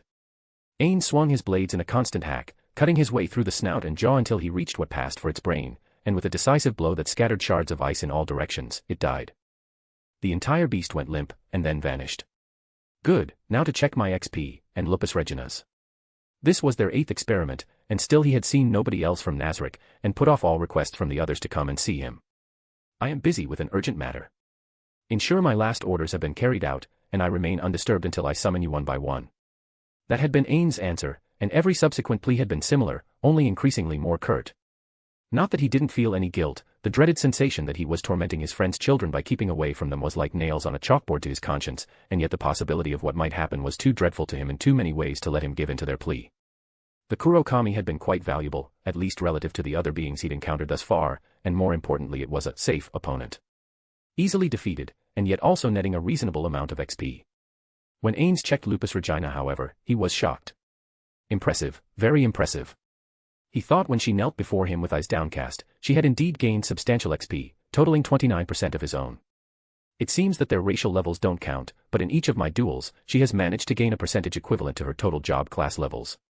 So, a level 1 warrior might gain 1% of what I gain in the course of a duel. Nothing at all worth speaking of at first, but for a high-powered monster like this relative to the new world. The possibilities opened up in Ainz' mind, only one question remained. New Worlders seem unable to check their relative skills, but I can. What if I were to formally make a New World member my servant? Could I increase their skills sufficiently to make them useful? It had been a question that haunted his brain for weeks. Workers were such a perfect idea, he couldn't get away from it, though he also turned his mind to the ex-adventurers that intended to settle in Karn. Loyalty is always an issue. Ainz mused, but there are ways to ensure it, to win it. Enri, Fyria, they're proof of that. Shall I summon another, my lord? Cocytus asked his master in the silent interval. Ainz thought it over, then asked, the Guardians have had regular intelligence meetings while I've been gone, isn't that right? Yes, my lord. Cocytus answered, cocking his head at the unlooked-for question. How far has Mommon's reputation spread? Ainz asked, and Cocytus knelt to answer. The adventurers praise Mommon in E-Rantel. Word is spreading also throughout Reestais through Blue Rose, they used flight magic to return with great speed, the little one has been especially vocal. Within a few weeks, through message spells and travel, Mommon and Lupu of Team Axel will be household names. Cocytus was openly proud of his master, though it was only Ainz' general understanding of the Guardian's body language that let him recognize it. Good, we'll need to do a few more jobs just to seal that reputation. Which reminds me. Ainz turned his eyes back to the kneeling Lupusregina. You made those two into sort of pets, didn't you? Ainz asked, and he didn't need to be clearer. Lupusregina gave a wolfish grin up at him and shifted back the form of a beautiful red-haired maid. Ninya and Henri.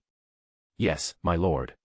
Ninya is a funny little thing, and that Henri smelled like a bitch in heat for her men, they're both fun playthings.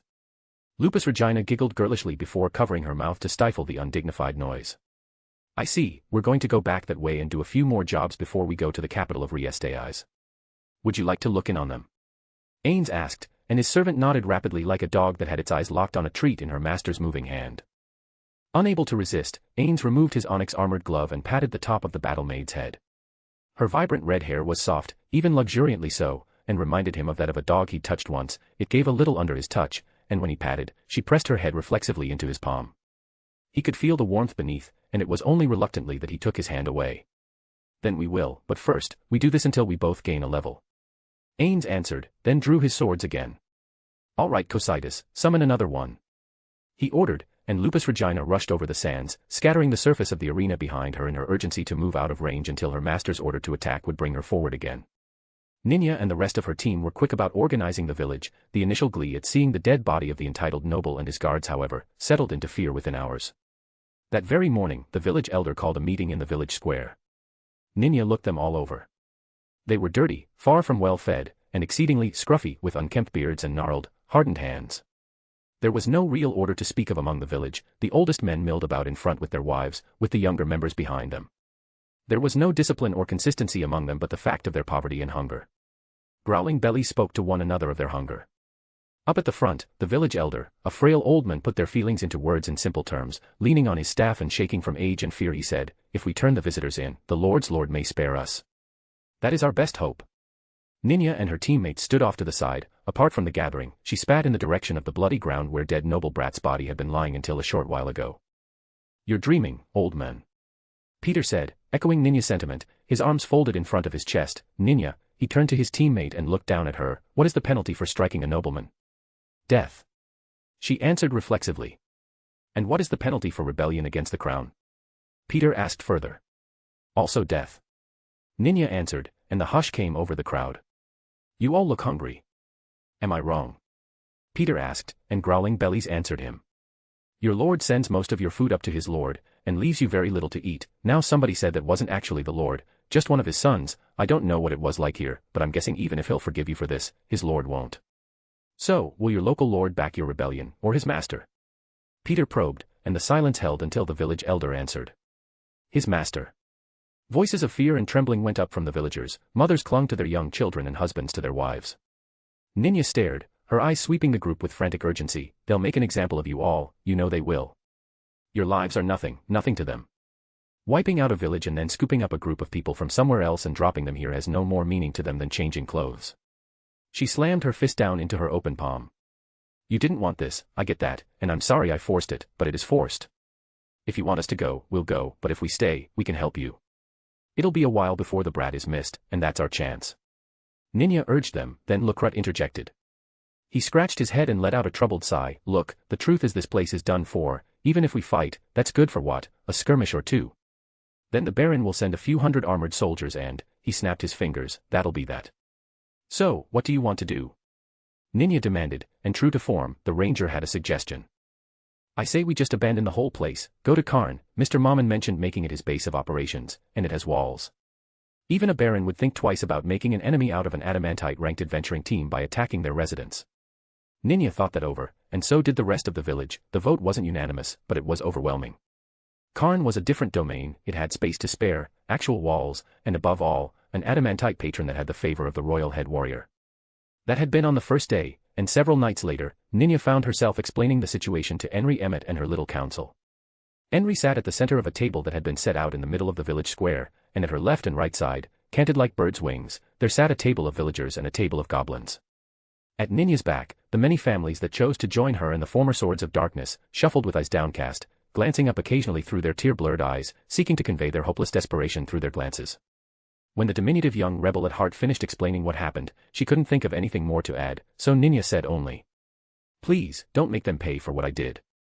Help me, I beg you." Ninya said, and went down to one knee and bowed her head as if Henry was lady of the land herself and not just a village chief. Henry felt her blood run cold at the violence, but not as cold as she expected. "I understand what you want, but you're asking us to risk not only ourselves, but also our benefactors, Ainz Old Gown, and Mr. Mammon and Miss Lupu. It's only a matter of time before your lord figures out where you've gone." "Then what?" "I don't know." Ninya said, flustered, "Tell them you captured me, offer me to the Baron in exchange for the security of everyone else. I'm the one who killed the Lord's son, nobody else. I'm sorry, I couldn't just watch while he took that girl." Behind her somewhere, Henry heard a young girl begin to sob. The intended victim. Henry concluded, and turned her eyes to the left and right to the two tables. "Well, what do we say? Do we let them stay, offer them sanctuary, and risk a fight? Or do we send them out to die?" Henry clenched her jaw, torn between the safety of her village and the fear felt by those in need. She knew her answer despite what it might cost. "I myself want to let them stay. We can ask Mr. Mammon and Master Gown if they will mind giving us advice on what to do, and if they object, I guess we have no choice. But for now, at least, I say let the newcomers stay. We have lots of land to be worked, don't we?" Henry added, and various heads nodded at both tables. "Jugum," Henry said, "they need to get practice right away. After we get them settled on farms, start breaking them into groups for training. We don't want the tragedy we faced to ever happen again." Henry stood up, her palms flat on the table, and while her goblin leader nodded in acknowledgement of her orders, Henry turned her eyes to the newcomers. She then gestured to the goblins at the table. "These goblins are all part of the village too. Treat them like your neighbors. They're part of this village, and if you can't tolerate that, then we can't tolerate you. Am I understood?" Henry leveled her eyes at the disorderly assembly. Ninya kept her eyes bowed, and her team went down to one knee with her. The remaining newcomers imitated those who led them to Karn village, and bowed their heads and went down on one knee as well. "That is fair, and thank you, Chief Henry," Ninya uttered with breathless thanks. "I'll make sure you don't regret this." And so the assembly broke up, and the village of Karn doubled its numbers in a single day. Within 2 days homes had been assigned among the empty buildings and guests were taken in while new homes were built. Farmlands that would have had to lay fallow were instead parceled out. And before long, Brita and Peter had a whole new crop of people using wooden sticks to train with swords, while Lukrut aided with the bow, and Ninya began to organize people into working groups. In Henry's mind, everything was working out marvelously. Within 2 days of that, Nfiria returned to open up his workshop in Karn, and, working out marvelously, became absolute bliss. It was in that blissful state, the heady afterglow of a lovemaking that left Nfiria panting and heaving so that he could barely move, that Henry found herself interrupted. "Miss Henry. There are some dark elf children to see you." The shout from outside snapped her to instant awareness. "Elves are very, very far away from here, but I can think of 2 people who might have some elves in their service, and I wouldn't want to keep either of their servants waiting." Henry recognized and immediately began to throw on her clothing. "I'll be right there," she shouted as she rushed to grab her pants. Chapter 26, Chapter. Knowing whom her visitors came from, Henry moved as fast as she possibly could to come out and greet them. They were beautiful children, with sharp features, tan skin, and heterochromatic eyes that mirrored one another, one green and one blue. The girl in the short white skirt carried a staff and shifted nervously where she stood, her blonde hair waving a little bit with her nervous gestures, while she also wrung her staff like she feared she was in trouble. By contrast, her companion wore a vest and long pants. They were mirrors in more than their eyes. He stood straight and tall and had a bold, energetic expression of confidence. She went down to one knee in front of the pair and bowed her head. "I am Henry Emmet, chief of Karn village. You wanted to see me?" "Yeah," the one in pants said and looked her over. "Oh, she's a girl, so they're sisters," Henry thought, and raising her head, she smiled at them both. "I'm Aura, this is my little brother, Mare," the one in pants said and slapped the blue and white clad sibling on the back. "Brother, in a skirt, well, who am I to judge?" Henry raised an eyebrow in spite of her thought, and it clearly was enough to make Mare blush. "My creator decided I should be something called a tea trap." he said in a charming melodic stutter. I see, well your creator made you both into beautiful children. Henry replied to him and flashed her most winning smile in their direction. It was clearly the right thing to say, and a touch of the arrogant confidence of the one called Aura faded away and became more polite. Right so, we're here to do a little work. I'll be clearing out the forest, Aura said and pointed out into the woods, and my little brother will be doing some earth moving for construction. Lord Ains said the village would need a whole lot done. Do you have a list of things already, or do we need to figure it out? Aura's voice was a little sharp despite her seemingly relaxed air, and Henry flinched. Sister, why you're being rude. Mare stammered, drawing a grateful smile from Henry who bowed her head again. I don't have a list, because I can't read much. I know how to sign my name, and that's really about all. I am sorry. Henry blushed with shame at her ignorance, but quickly shot out, but I do know what needs to get done. I can tell you everything that would go on a list if I could write it. Her voice ended in a squeak, and the dark elf twins traded a quiet look. That'll do, but I guess I should add the reading and writing thing to the limitations of the village. Master writes a lot, and you need to be able to tell him when you need things by correspondence. Aura's explanation was so matter-of-fact that Henry wasn't even embarrassed by it. Oh of course, I can't expect Lord Ains to be at my beck and call, I know what he's done for us, it's already more than we could ask for, and to know he's still looking out for us after a disaster, when he already went so far. I won't forget it. I promise. Henry said with the utmost humility, and the remaining frostiness of the red and white-clad Aura vanished utterly. Right, well I'm going to get started. Mare, you handle things here. Aura said brusquely and faster than Henry's I could follow. Aura took off in the direction of the forest. While still watching the red blur run, Henry dismissed her cautionary question about whether or not the child would be okay, and when Aura was out of sight, Henry began to explain what the village needed. The next few hours were dreamlike. Taking Mare out to the fields, and after explaining how the soil had to be turned and broken to let vegetable roots go deeper, she could only stare open-mouthed as he took control of the earth and did exactly that. Soil that was hard from lack of use was rendered useful again almost immediately. Afterwards long furrows raced over the ground like some great tunneling creatures were racing one another and creating little long hill ranges. Within minutes, the entire area was ready to be farmed. How did you do that? Henry asked, staring down at the young cross-dressing boy. Magic, and nothing special, just 6-tier control earth. Mare explained, and to that, Henry could only answer with a silent, dumb stare.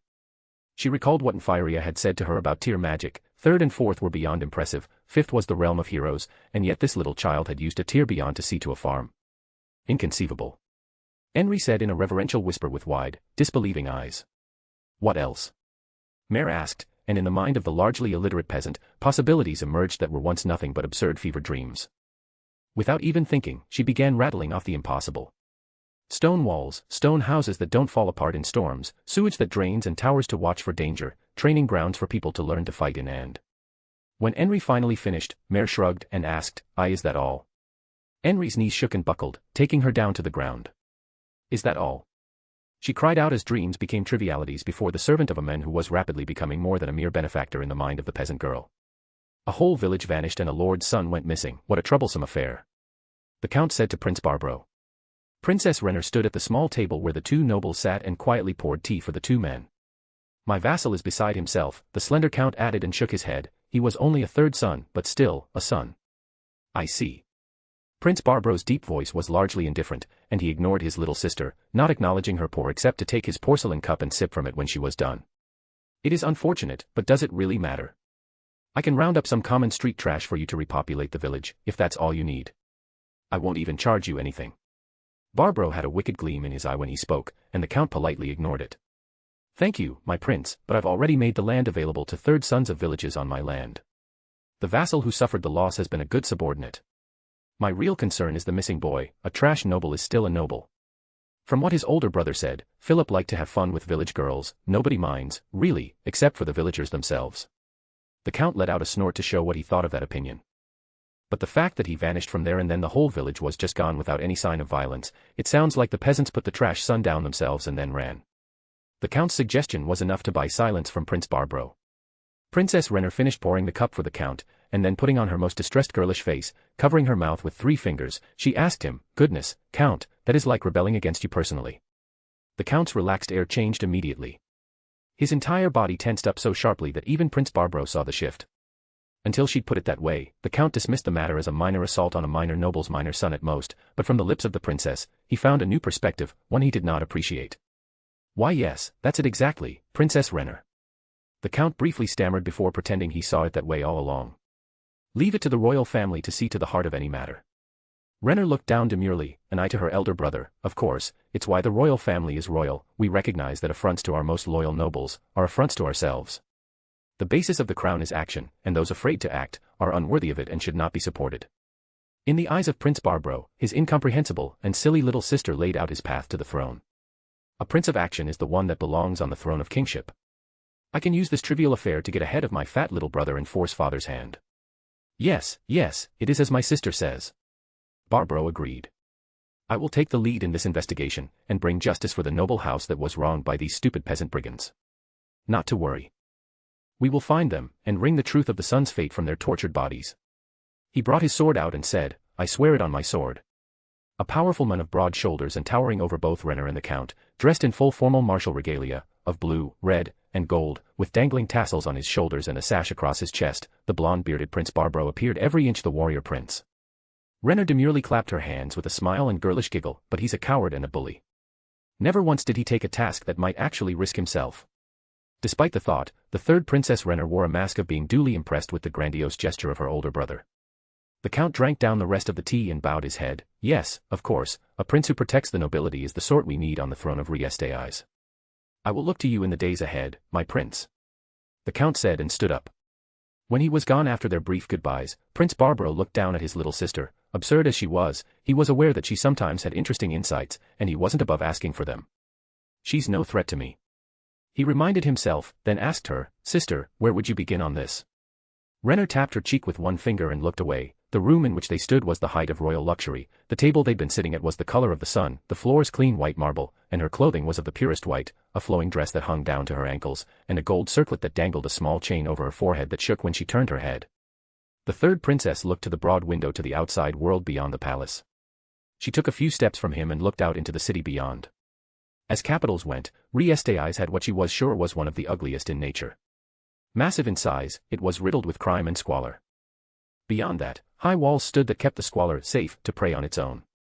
Brother, the princess asked, except to take their goods to market, peasants don't move around much, do they? No, they don't. He answered, they have no reason to move. And do you think peasants who only know how to farm, and can only hunt a little, would venture into a forest full of dangerous monsters? Princess Rener asked. No. Prince Barbro answered again, and moved over to where she stood. She glanced away from the view where the sun shone in on her face and glinted from her long golden hair, and looked up to him. He may be able to see farther because of his height, but with that brain I doubt he can see past his own nose. Her contempt for her sibling was as thick as stew and rich as her family's treasury room, and it was perfectly concealed behind a smiling mask. And they probably won't go to a city because they wouldn't know how to survive, so, you just need to look for a village where there are a bunch of new people. We do keep birth records in the villages after all. She reminded him with a sweet, innocent smile that, as it always did, pushed aside any feeling of inferiority he would have felt from a different tone. But those are never very good. He said to her, besides, any new census will just have the villagers lying about their names. True, but if a village goes from 100 families to 200 families, I think we should ask where those other 100 families came from, don't you agree, dear brother? I think it's safe to say any village with a sudden burst of growth is suspect, and then we just have the Lord come by and look for anyone he recognizes as being from his domain. The princess lowered her hand in a gentle, graceful gesture, so that one was folded over the other in front of her waist. I see. Prince Barbro muttered, and it was somewhat true, what she said made sense, and he nodded sagely as if he'd been leading the conversation himself. Do you really think a village would take in so many people? He asked with a furrowed brow. The notion of split inheritance was familiar enough that he imagined it applied to peasants as well, and her suggestion became less likely. Maybe, if they have more land to work than people to work it, or if they suffered some recent heavy losses and are in need of replacements to work what land they have. Rener pointed out, and suddenly her suggestion became probable again within his mind. Then she added, I would imagine they would even overlook the murder of a lord, rather than turn them in as they know they should, they are all peasants after all. It rubbed Prince Barbro in just the wrong way, his teeth gritted when his jaw clenched, then they're complicit in the crime, and the whole place can just burn when we find it. As you think best, big brother. Rener said with a tranquil voice, forgive me, but this is all a bit much and I would like to return to my embroidery. The fragile young girl, the golden princess, the most radiant beauty of the kingdom, seemed very doll-like to the powerfully built Prince Barbro, and he didn't question her words at all. Of course, sister, I will remember your suggestion, and as thanks, I will forget your bodyguard's offense to me. Thank you, brother, that is reward enough. He was only trying to protect me, and he is just a child. Still, your generosity will also be remembered. Rener replied, and taking the sides of her gown, she curtsied with a bowed head. They then parted ways. Her sharp ears caught Barbro coming up with various ways to kill treacherous peasant trash, until she was out of hearing and back in her own room. As soon as the door clicked behind her and she'd thrown the latch for additional needless security, she went down to her knees and prostrated herself before the empty air. Is that more or less what you had in mind, Lord Demiurge? Princess Rener asked, and in front of her, a whirling void of darkness opened, from which the archdevil himself emerged. That it is exactly, Princess Rener. That it is exactly. Demiurge said, and he reached down to gently pat her head with a smile plastered onto his face. Chapter 27, Chapter. So it's like that, is it? King Rampasa asked from his seat on the throne. The massive room was empty by the king's own order, at the express request of the royal head warrior. Yes, my king. Gazef said from his kneeling position a few feet from the throne. Alone as they were, the aged king with his loose white hair allowed the royal head warrior to stand and speak as one would to a friend, but in such times as this, the formality was done at Gazef's own will.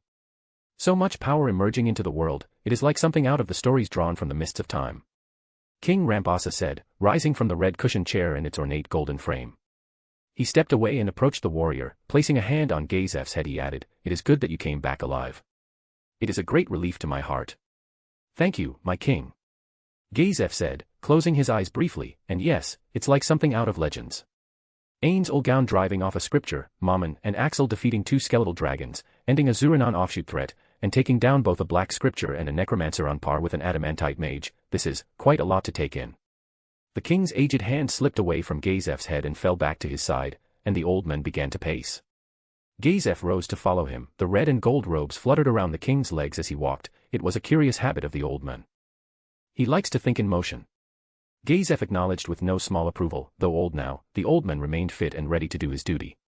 Despite his age, he was still an echo of the vigor of his youth, of which Gazef had heard only stories. "And you say that this Mammon is likely to visit here soon?" King Rampasa asked. "So Mammon pledged, and I believe he will. I gave him my word that he would be well rewarded for his service to your majesty." Gazef's voice was somehow both imposing and humble at the same moment, and Rampasa gave a sagely nod of understanding. Yes, something like this. We want him to be friendly to the crown." The king said with patient thought as he paced about the massive columned hall. He never drifted too far from Gazef, as though the warrior was a kind of anchor, and like a good anchor, Gazef never wavered. "The noble faction has used our annual war with the Empire to keep their privileges high, and it is killing us," the king said, and snapped his head down toward the head warrior. Gazef met the proud eyes of the old man. It was the first open acknowledgement of what the warrior had long suspected. "How long?" he asked. "Long enough that if I live 10 more years, even if nothing else goes wrong, my sons will inherit only the headsman's axe. If I were to have 20 years in me, I wouldn't see the last of them without living on the run."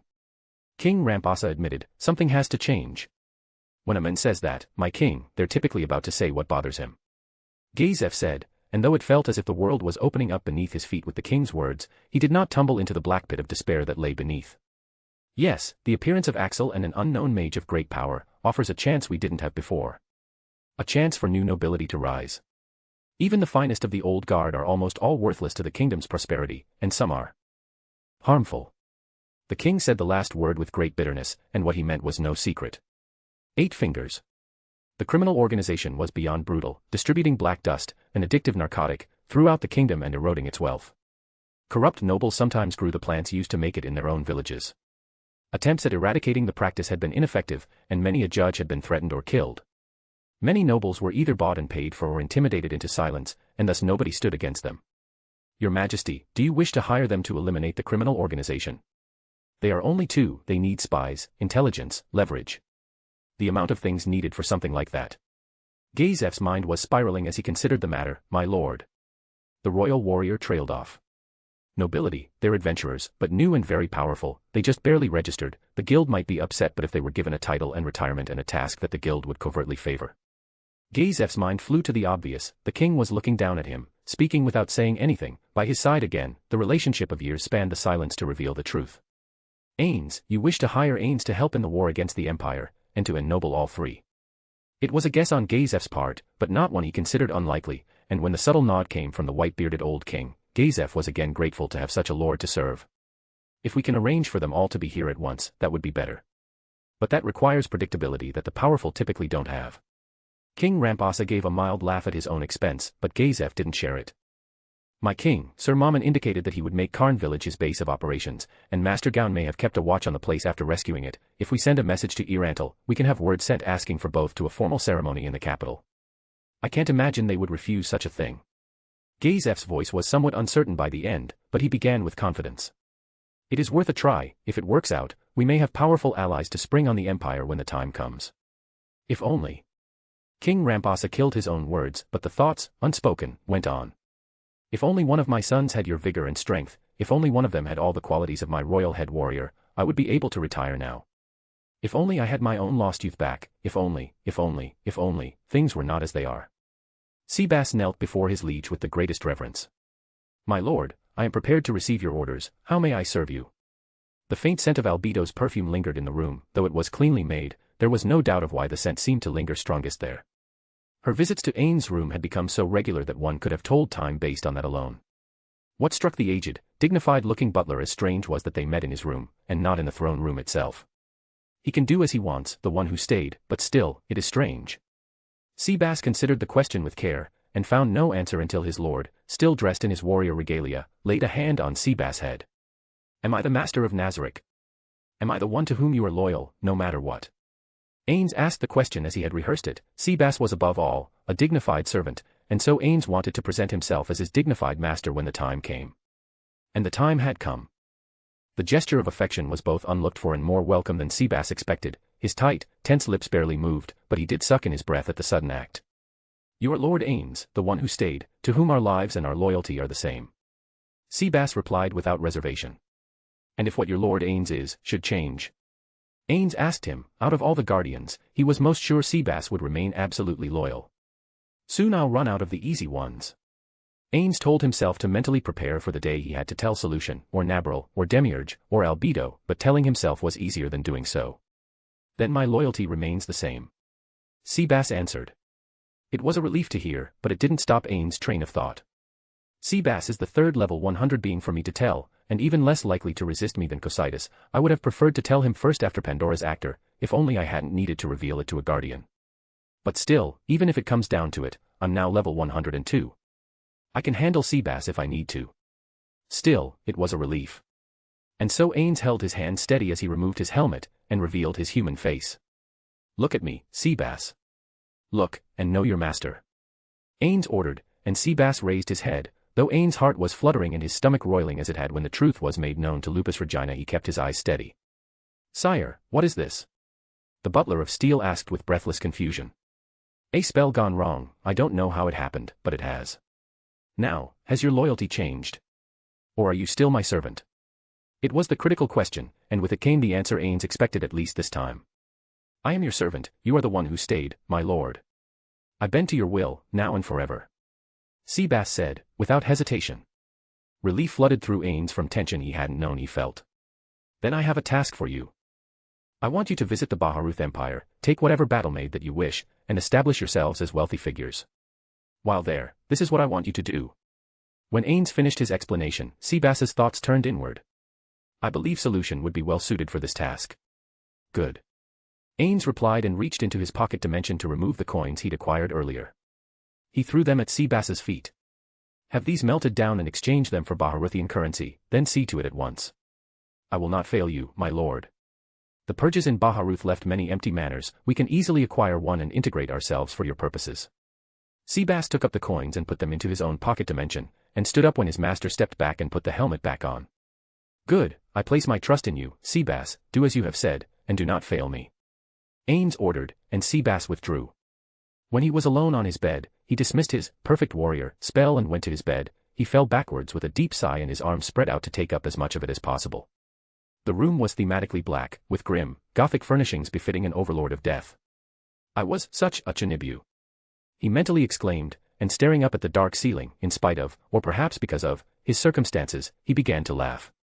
Back home, his lungs were stained and scarred from the toxic air, his body ached to the point where everything hurt, like it was for everybody else as his old world. His diet had left him in poor health and as he knew it, he had no future. Now. Here. In this body.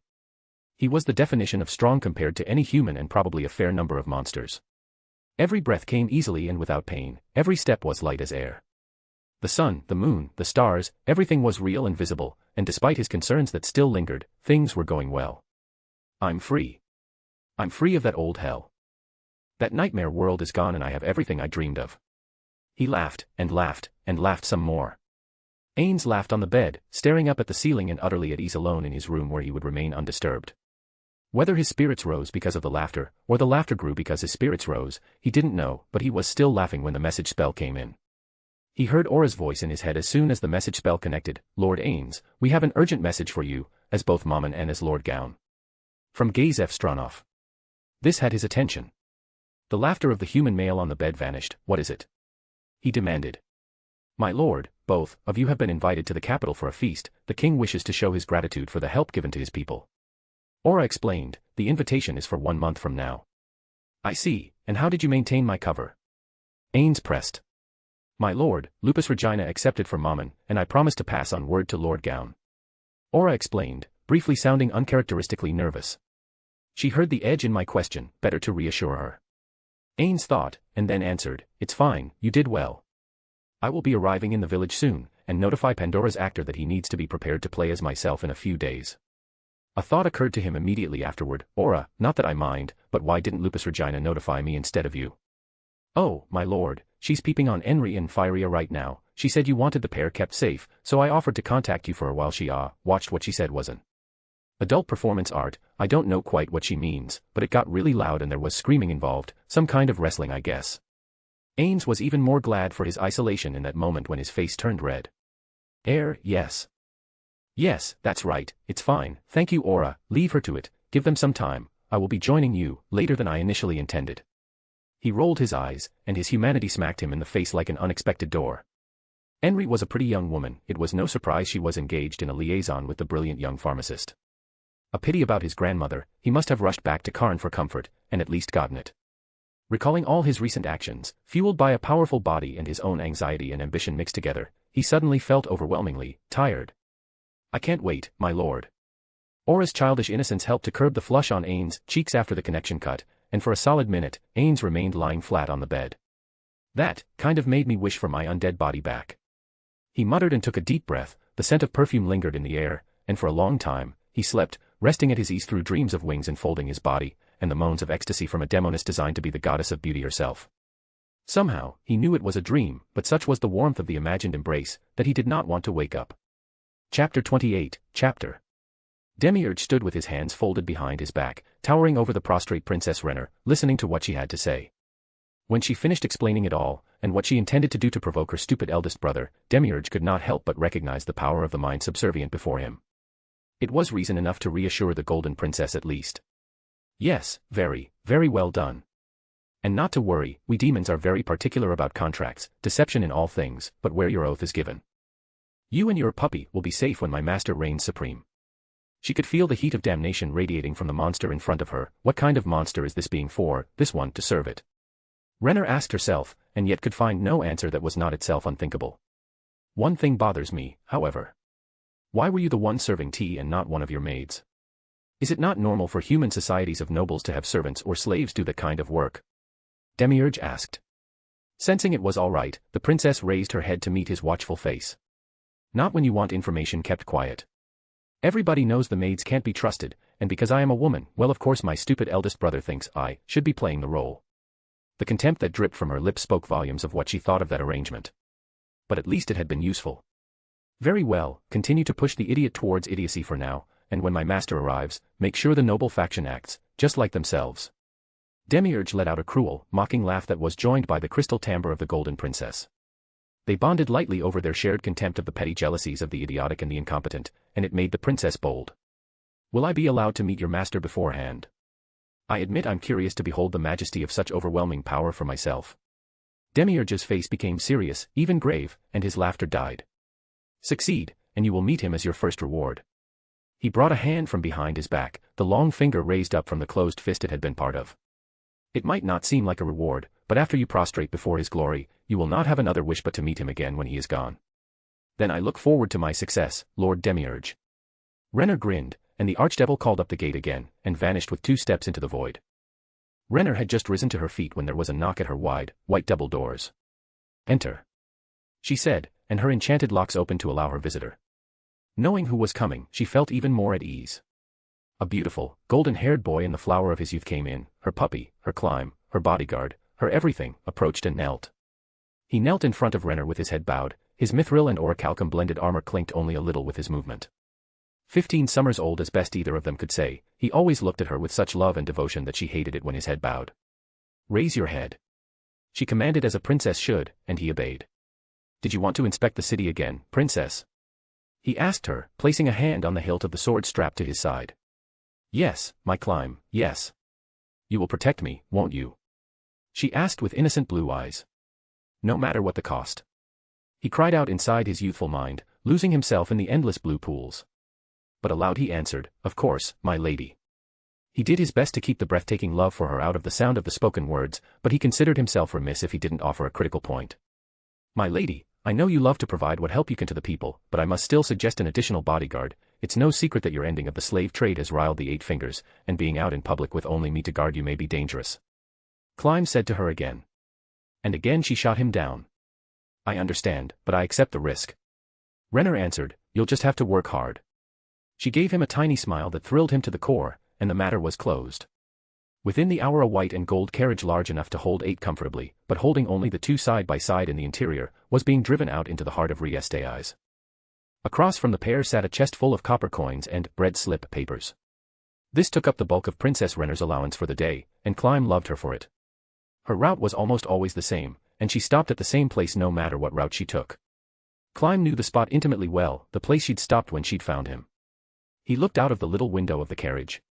The memory came rushing back as it always did.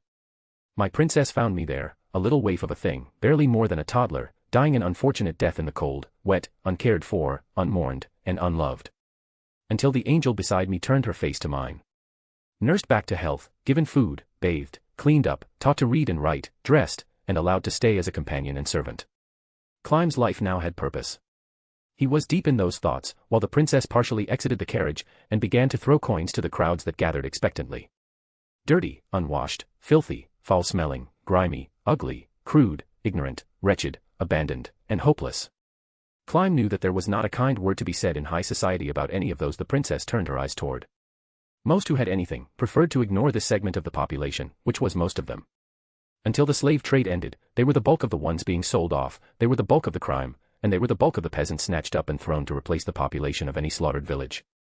The smell they emitted hit him like an ocean wave in the middle of a storm, and there was no way the bathed and perfumed beautiful Rener didn't smell it either. Yet she didn't mock them, nor taunt them. She tossed coins to those in the back, and handed them gently to those in the fore. Climb knew his duty, and kept close to where she stood. The footman who held the door open and rode outside of the carriage was armed as well, a long sword hung from his belt, and he wore leather armor beneath his formal clothing. As usual, it proved wholly unnecessary. A hunched old woman who was probably no more than 30, held a gnarled and mutilated hand out. At her tattered dark cloak clung 2 small children that looked with awe up at the angel who gave their mother money. I wonder if their father is alive. I wonder if she even knows who the father is. It could have been anyone really. Prostitution was rampant, and it used up peasant women in their prime and spat them out into chewed up husks of their former selves. And that was if they were lucky, both voluntary and independent. 8 Fingers brothels were hell houses, seldom raided, openly patronized, and in flagrant violation of the law. The old woman didn't speak. Climb watched her face and wondered if she could. Tears ran down her cheeks, and that said plenty. The princess then added a bread slip to the few coins she gave to her, and the woman bowed as fast as she could, and her children with her, before someone else took her place. The bread lines were one of the few ideas that had been generally accepted by the nobility as a way to reduce crime in general. Bread slips could be traded for free prepared bread, old food on the cusp of going bad. It proved a useful way for merchants with aging stock to clear the shelves by selling it to the crown to be given to the masses. Crime had dropped accordingly, but the population had also gone up as fewer people starved. Subsequent attempts at finding work for them had all been blocked by the nobles. Something Rener acknowledged when the rabble spoke to her. "I give you what they give to me. If I could give you work, I would, but..." And she broke down crying before the masses every time. Her sweet and bitter tears at their plight, and her constant visits to the poorest segments of the city had made her exceedingly popular, and made her the butt of more than one joke told in the private company of nobles, whenever Climb was not there to hear it. Their time there was barely an hour, and when it was done, Rener held out the now empty chest to show her time was up. The crowd began to disperse, the footman closed the door, Rener sat beside her bodyguard, and the carriage rolled away. At her side, she could feel his loving eyes, though she pretended otherwise. Climb. Yes. Look at me that way, my climb. Mine. My precious climb. Every time she did this, he looked at her with such loving devotion, such total innocence, that was all she could do to keep from losing her mind to her passionate desire to possess him completely. And yet she held back the desires of her mind that rampaged like wild horses, until she was alone in her room back at the palace, and could only stare at the mad face in the mirror until daydreams and desires could be brought completely to heel again. Lupusregina stood with her hands on her hips over the struggling Ninja. The little brown-haired girl was struggling because Lupusregina had a foot on Ninja's ass and was pinning her to the dirt. Just because you're a magic caster, that doesn't mean you have a reason to have a weak body. She giggled a little until the brown-haired girl stopped struggling. Only then did Lupusregina let up her foot, only to give the girl a sharp kick to the flesh of her behind and send her tumbling over to land face up. Why'd you do that, Lupu? I gave up. Ninja asked with her arms spread out. Her breath was rough, hard, desperately labored from the exertion. What do you think happens when you give up? Lupusregina crossed her arms and walked over to the girl. Giving up gives the winner the right to do whatever they want to you. And for a girl, that gets real ugly real fast. Or did you forget that? The brutal truth hit Ninja like a hammer. Alright, I won't forget again, but I am a magic caster, I don't know how to fight without magic. Ninja stammered out without rising. First you learn to take a hit, then you learn how to avoid getting hit, and then you learn to hit back better than the other person. Lupusregina said, ticking off the 3 steps with her fingers, folding them into her fist, and then snapping her body down into a kneeling posture and bringing the closed fist down inches from Ninja's head. The ground shook like an earthquake underneath her blow, and Ninja felt the icy tendrils of death's chill run over her body. That would have shattered my face into mush. The sweet smile in the beautiful dark face seemed more menacing than ever, as the impossible cleric brought home the reality of her lessons. Others were watching nearby. Brita aided with sword instruction along with Peter, while Lukrut and the goblins helped the newcomers. But it had all stopped when Lupu demanded a practice session with the little magic caster. Ninja felt the eyes on her and the ears turned toward the advice of the adamantite-ranked adventurer. So this is what it's like to learn from the peak, and to think I ever imagined I could become strong. Ninja thought, despairing of her limited progress. I understand. I will train my body harder. Ninja closed her eyes so that she needn't see the promise of pain in the beautiful face, and gave her word. She felt the gentle tap of a palm on her cheek as she was patted there by the hand that shook the ground. Good girl, don't let me down, start every day with a 4-mile run and an hour practicing not getting hit, and when I get back, if you can avoid my hand on your ass, I'll praise you. Lupu said and stood up, putting her hands behind her head. She looked around. Anyone else want to try to wrestle with this lovely adventurer? She giggled when there were no takers, and spun on her heel to walk primly away with a smile like that of the cat that swallowed the canary. Her goal was Henry Emmet. The little minx was freshly bathed, but to Lupusregina's sharp werewolf senses, she still had the scent of sex coming off her body as if she had just moments ago stopped rolling in the sheets. Nymphyria is more of a man than I thought, keeping up with this little cat in heat. Lupusregina couldn't help but be amused by the whole affair, but she had a different reason to approach the woman, and it was Henry's own request. At the village square, where the tables for Henry and her little council sat, there were only Henry and Lord Mayor, who was helping her with land parceling at that moment. So YUC, if YUD do it this way, you'll get much more food. He pointed to the way he'd drawn on a piece of paper.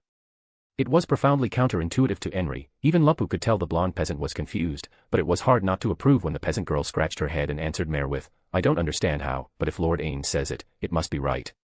It clearly pleased Mayor, who gave his usual nervous smile up to her. All right. He nodded his sharp-featured head several times in rapid succession. Lupusregina watched as the pair bantered back and forth. Henry seemed uncommonly comfortable with the little boy, her hand often going to his own or to his shoulder or arm. Her warmth towards him seemed both natural and genuine, and Mare didn't seem to mind it at all. The battle-maid didn't have to wait long. A minute or two after she came to stand in front of the village chief, Henry said a warm, "Thank you, Lord Mayor, I'm truly grateful for your advice. We'll do it how you say, then maybe we can begin to repay Lord Ains for his kindness. But do you think you could let him know about my concerns for the future, you know, the new villagers?" "Why yes, of course," Mayor said, and then inclined his head toward Lupusregina before parting ways with Henry. Lupusregina approached. "You two are getting along well," she said congenially. "Of course, he works for Lord Ains, therefore he's always correct and I should treat him as the honored guest he is. Insulting him would be like insulting our savior, and that won't even be considered," Henry said with an iron conviction that raised a red brow on Lupusregina's face. She marked that down in Enri's favor in her own heart's ledger, and went on, "You wanted to see me?" Lupusregina asked. "Yes, thank you, Lupu." Enri hung her head. "I want to beg Sir Mamon's help, again. Our village is already poor because of our debt to Lord Ainz, but I will give him anything he asks if he can help." "With what?" Lupu asked. The arched red brow didn't come down. Enri explained about the events surrounding the murder and the fugitive villagers that took place during Lupu's absence, and when she was done Enri fully explained what she wanted. "Sooner or later, they will get found out. I know some of the villagers are just hoping that nobody will notice. But I know we can't hide them forever. When that happens, the Lord's Lord will probably send people to come take them, and then we'll be in trouble for harboring them." "So, what Taya want?" Lupu asked, her yellow eyes boring into the distressed peasant chief. "You're going to the capital, right, to get a reward? Ask for us. Ask for Karn village. If an adamantite adventurer becomes lord, it's possible that the whole thing will be swept under the rug to avoid fighting another noble. Nobody cares what happens to us, so nobody cares what happens when we're slaughtered." Enri stood up so sharply that the chair she was in flew backwards and briefly scattered the dust into the air where it hit. She approached around the table and went down on both knees to Lupusregina and bowed her head. She then went prostrate with her forehead into the dusty floor. "They'd think nothing of killing us all to avenge one dead lordling. But they probably won't want to fight another lord over the third son of a minor noble. Especially a lord who has the favor of the king and the royal head warrior. Ask for this village, become our lord, and we'll be good servants. We still have to pay back Lord Ainz, but I'm sure a great man like Lord Mamon would understand why we have to do this right here. I know we're not much of a reward, but please." Enri's words tumbled out like raging river waters over a cliff, falling from her lips with the force of desperation. "Please." Enri said again with her eyes rising no higher than Lupusregina's boots, "Ask for lordship of Karn, and we'll be the best servants any lord can ask for. We'll grind ourselves into the dust to give him everything he could want. Why not ask for this Lord Ainz fellow? Didn't somebody say he'd helped out here before, and didn't a messenger come saying he was also invited to the capital?"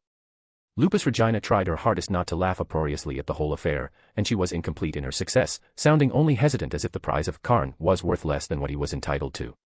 "He's wealthy beyond words, and he's already done so much, plus if he asks for the place he rescued it might make him look bad, so I can't ask that. Please, it has to be Sir Mamon. I know how little this place is, I do. But if it helps, I'll throw myself into the offer as something other than a farmer." Enri flushed with embarrassment, grateful she was being left with space to speak privately to the adamantite-ranked cleric. Lupusregina took in the extent of Enri's offering for a long moment, and she was unable to resist. "Oh why? You're so desperate you're sexually harassing me. Oh no, someone." Lupu clapped her hands together with fingers interlocked and held them to her cheek, tilting her head away and fluttering her eyes as if in distress. Enri had felt herself about to weep a moment earlier. Her love for Nfiria was such that offering herself, even for his sake, and even for that of the village, felt like a betrayal.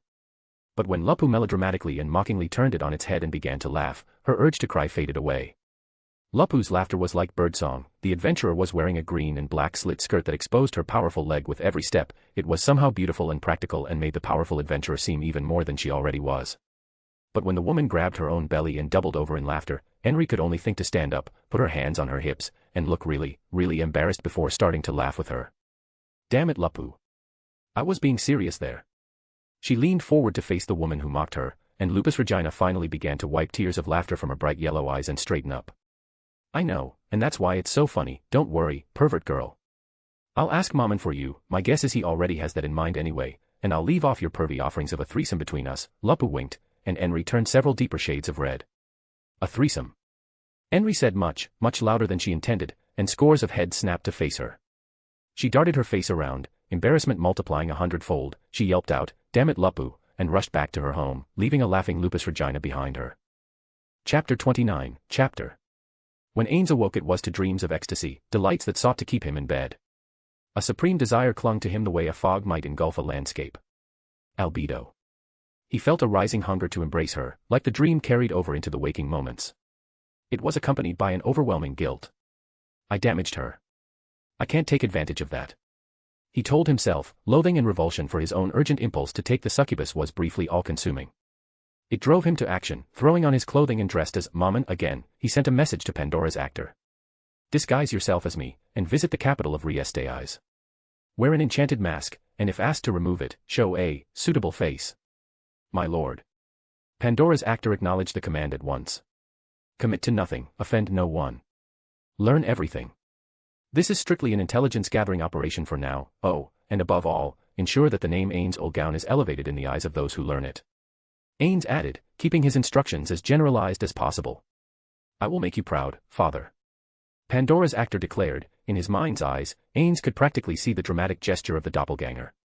Ainz killed the connection, intuitively he knew, I slept later than I intended, I'd better be careful about that and not venture here as often, they'll get suspicious if their undead master spends long amounts of time here.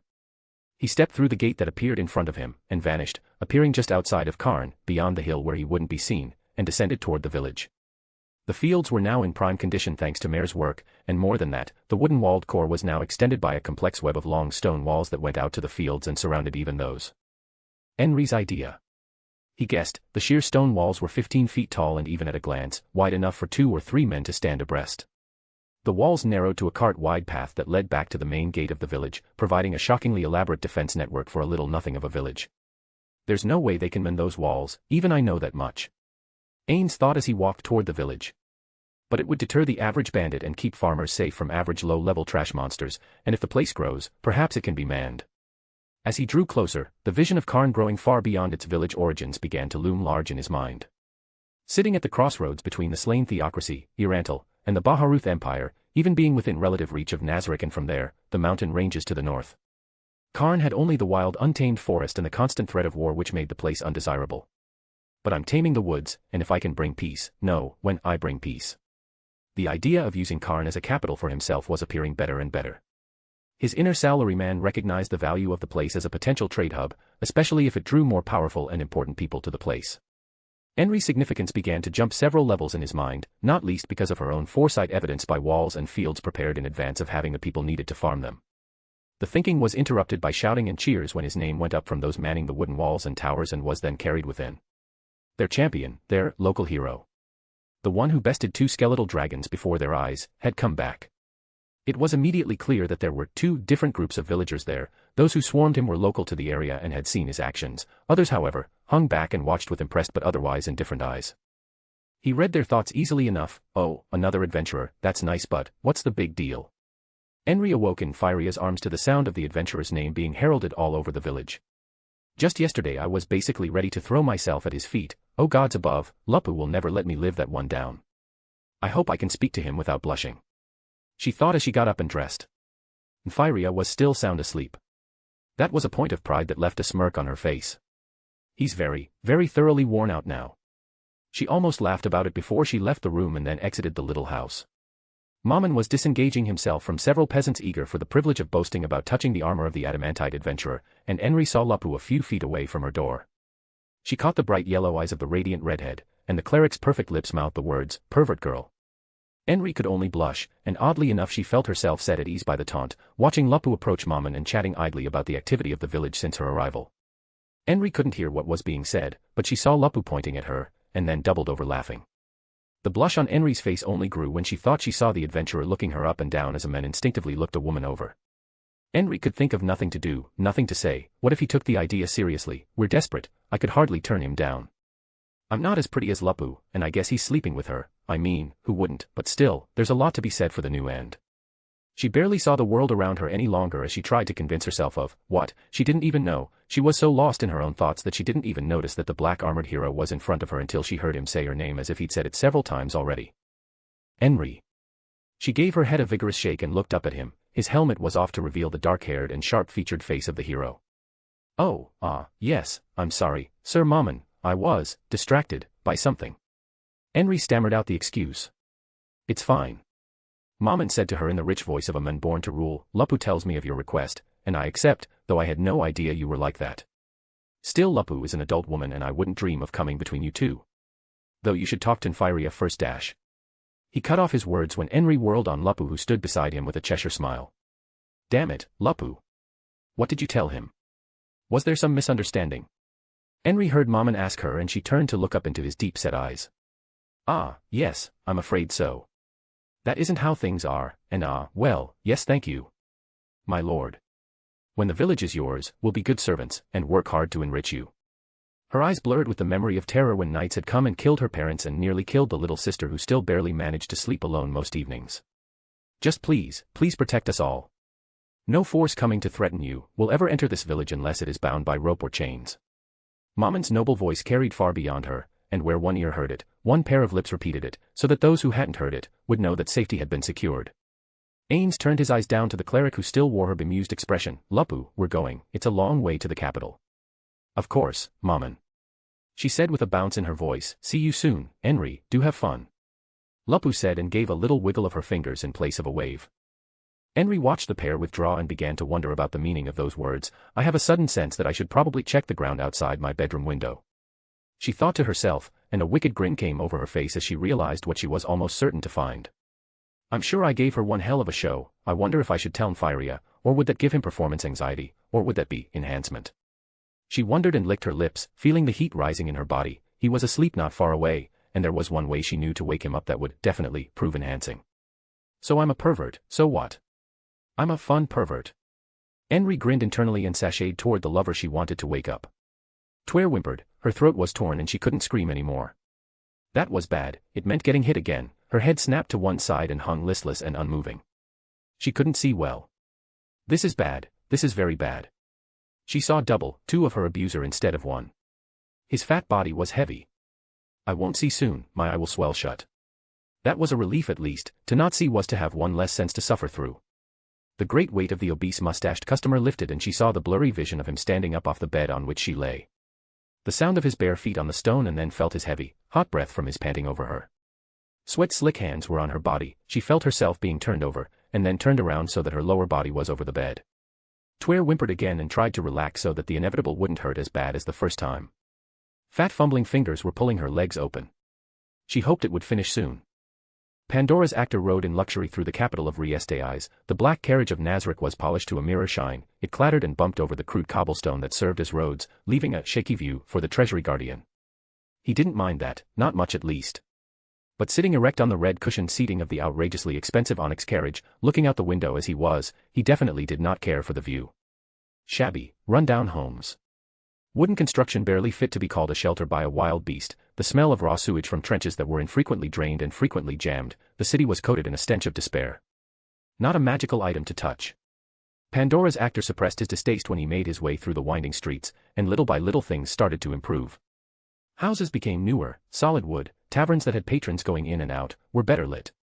The patrons entering and leaving no longer darted their eyes around, on guard against getting ambushed after a few drinks.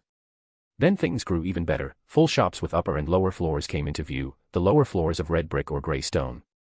Shopkeepers stood in doorways and street vendors became fewer in number, guards and chainmail became more common, though in pairs only. Deeper into the city, the miasma lifted further, stone replaced brick and wood for full structures, groups of guards moved in tight formation, carriages and horses were bountiful. The rattle and clip-clop sound of hooves over stone was accompanied by the chatter of well-dressed people in custom-tailored clothing going about their business. Occasionally his sense for magical items began to go off and he detected enchantments here and there among passers-by. Nothing noteworthy caught his attention, but it was still a relief. It isn't the treasury, but at least there are some for me to inspect. Pandora's actor made a mental note to peruse the more upper-class shops in the noble district when time permitted. His unfamiliar carriage, naturally eye-catching to the familiar, was utterly jaw-dropping in the eyes of those who had never seen it before. Playing his role to the hilt, Pandora's actor sat by the window clad in his mask, rich dark robes with red trim and bright silver shoulder pads, his golden staff in hand, and held himself aloof. Reaching the palace at long last, his black carriage rolled to a stop before some stiff-backed guards. Atop the carriage, a simple homunculus footman descended. Dressed in formal black and white attire and designed with human idealized aesthetics in mind, he was almost as eye-catching as the carriage itself. Somehow appearing relaxed despite the straight formal posture, his white-gloved hand closed delicately around the onyx handle and without so much as a click opened it to allow his passenger to exit. Pandora's actor immediately assessed the palace, made of many grey stones. It had numerous spires ascending to touch the blue sky above, each one rising to pin-like points at a peak. The many towers were a testament to the wealth concentrated in that single building, and the power that went with it loomed like the shadow of a mountain over those who would dare enter. It was designed to make those who would come to meet with royalty feel small and insignificant. But to Pandora's actor, the true son of Ainz Olgaun, the resident of the unconquerable Nazarick with all its marvels and wonders, these arrogant humans looked like children at play with castles of sand. It was nothing. So he ascended the stairs of grey stone with his pride intact. The tapping of his staff sent shockwaves through the guards. A pair of them in full plate armor holding long halberds across their bodies and wearing long swords at their sides, reached for the red-painted double doors at the same moment. They pulled, and the doors groaned their objection, but gave way before the honored guest of King Remposa. A long red carpet led straight to the heart of the palace. On the walls were many paintings depicting the likenesses of the kings and queens of the past, and their many children. More morbidly, the golden wooden frames each had a little bronze plate at the center base of each one that indicated when a member of the family was born, ruled, if they had, and died. The male members of the royal family were all square-jawed and most were sharp-eyed. Most of the men were posed atop horses in heroic mode, but others were poised and regal, some holding scepters or formal clothing, or seated in a chair surrounded by their families. They were mostly warrior-looking men in their prime or later years just before time took the worst of tolls on them. What struck Pandora's actor most about it was the obviousness of their heritage, father to son, and continuing down the generations, all had strong features and a close family resemblance.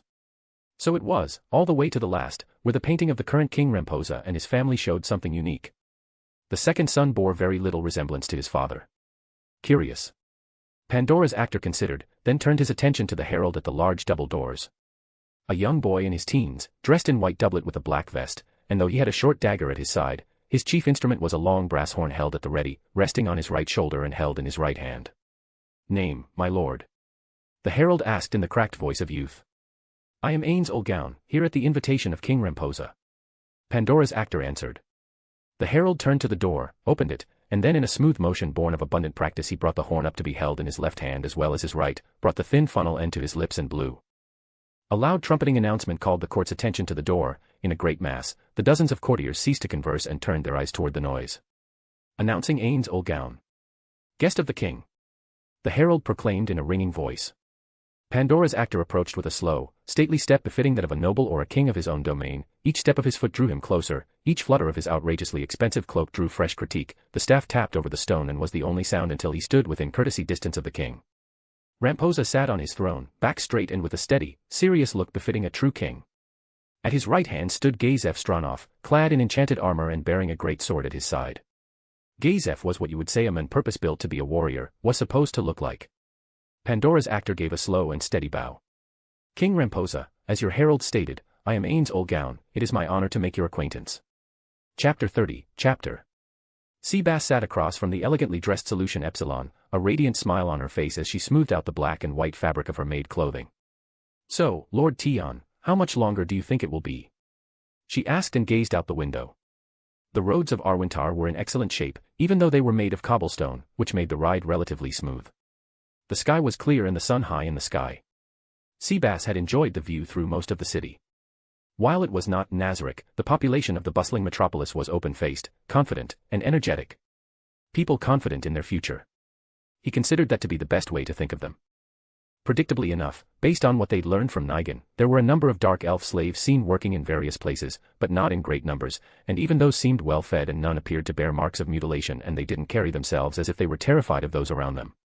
It made Seabass think more deeply about the bloody emperor, who was said to be a hammer to the nobility, and a warm blanket to the commoners. No mere brute, but a cunning mind who recognizes the value of the basis of his empire and his power. It was reassuring, but it also kept Seabass mindful of the need for caution. The carriage began to slow down and finally stopped. It was then that Seabass answered Solution's question. "Now," he said in the understated way he did that passed for a sense of humor. "Then it's time for me to play my part." Solution pouted for only a moment when his almost jest came at her expense. The polite and demure smile of a maid became her mask as she emerged from the golden carriage. With small, light steps she descended soundlessly to the stone in front of their new manor, and held the door to allow the lord to exit. While the new carriage caught the eyes of passers-by and many a well-dressed figure stopped their horse or even carriage to get a look at who was moving into the empty estate, Seabass remained aloof. Be seen, but never be seen caring that you are seen. His posture was that of the supreme gentleman, a formal suit with a pinstripe pattern, a cane of onyx with a white ivory head carved in the shape of a dragon's head. At his side, Solution appeared every inch the beautiful, demure maid. He walked toward the door with his back to the street, while Solution paced herself just a little faster to get the door for him when he reached it. The manor was a combination of white stone and golden-colored wood, all polished smooth, while stained glass windows caught the light of the sun and sent a cascade of colors into the many rooms. The estate had once belonged to a high-ranking noble that made the mistake of engaging in a conspiracy against the emperor on his ascent to the throne. That foolish noble's head had been the first to be lost when the purges began of the old upper class. Seabass recalled the head on a pike at the city gate. It had been well and truly picked clean of flesh, and Seabass couldn't help but wonder, was this his home? It was a trivial question however, and he didn't indulge the pointless curiosity any further. The door shut behind him, and his superhuman senses told him that the world outside had begun to move normally again. However, it would not be long before word spread. "What did you learn about our neighbors, Solution?" Seabass asked as they gave themselves a tour of their estate. Solution's face hardened in contempt. Food was food, but stupid food was disgusting. "We have only one neighbor, the Furt family, fallen nobles, mostly worthless trash, but the eldest daughter is an adventurer. The father is a fool, the mother is a fool, and their two youngest, who can say?" "An adventurer?" Seabass asked, and Solution corrected herself. "A worker, to be exact. The Adventurers Guild is going through hard times here, so a great many have become workers to make ends meet," Solution said when they entered the dining hall. The estate was a thoroughly dusty place. Fine furnishings had been left as if they were just waiting for their owners to return, but left untended, and thick layers of dust that grated on both Seabass and Solution's nerves had accumulated. "Good, so this will be fertile ground to find some test subjects for Lord Ainz. I think it won't be long before we've gotten what we need here."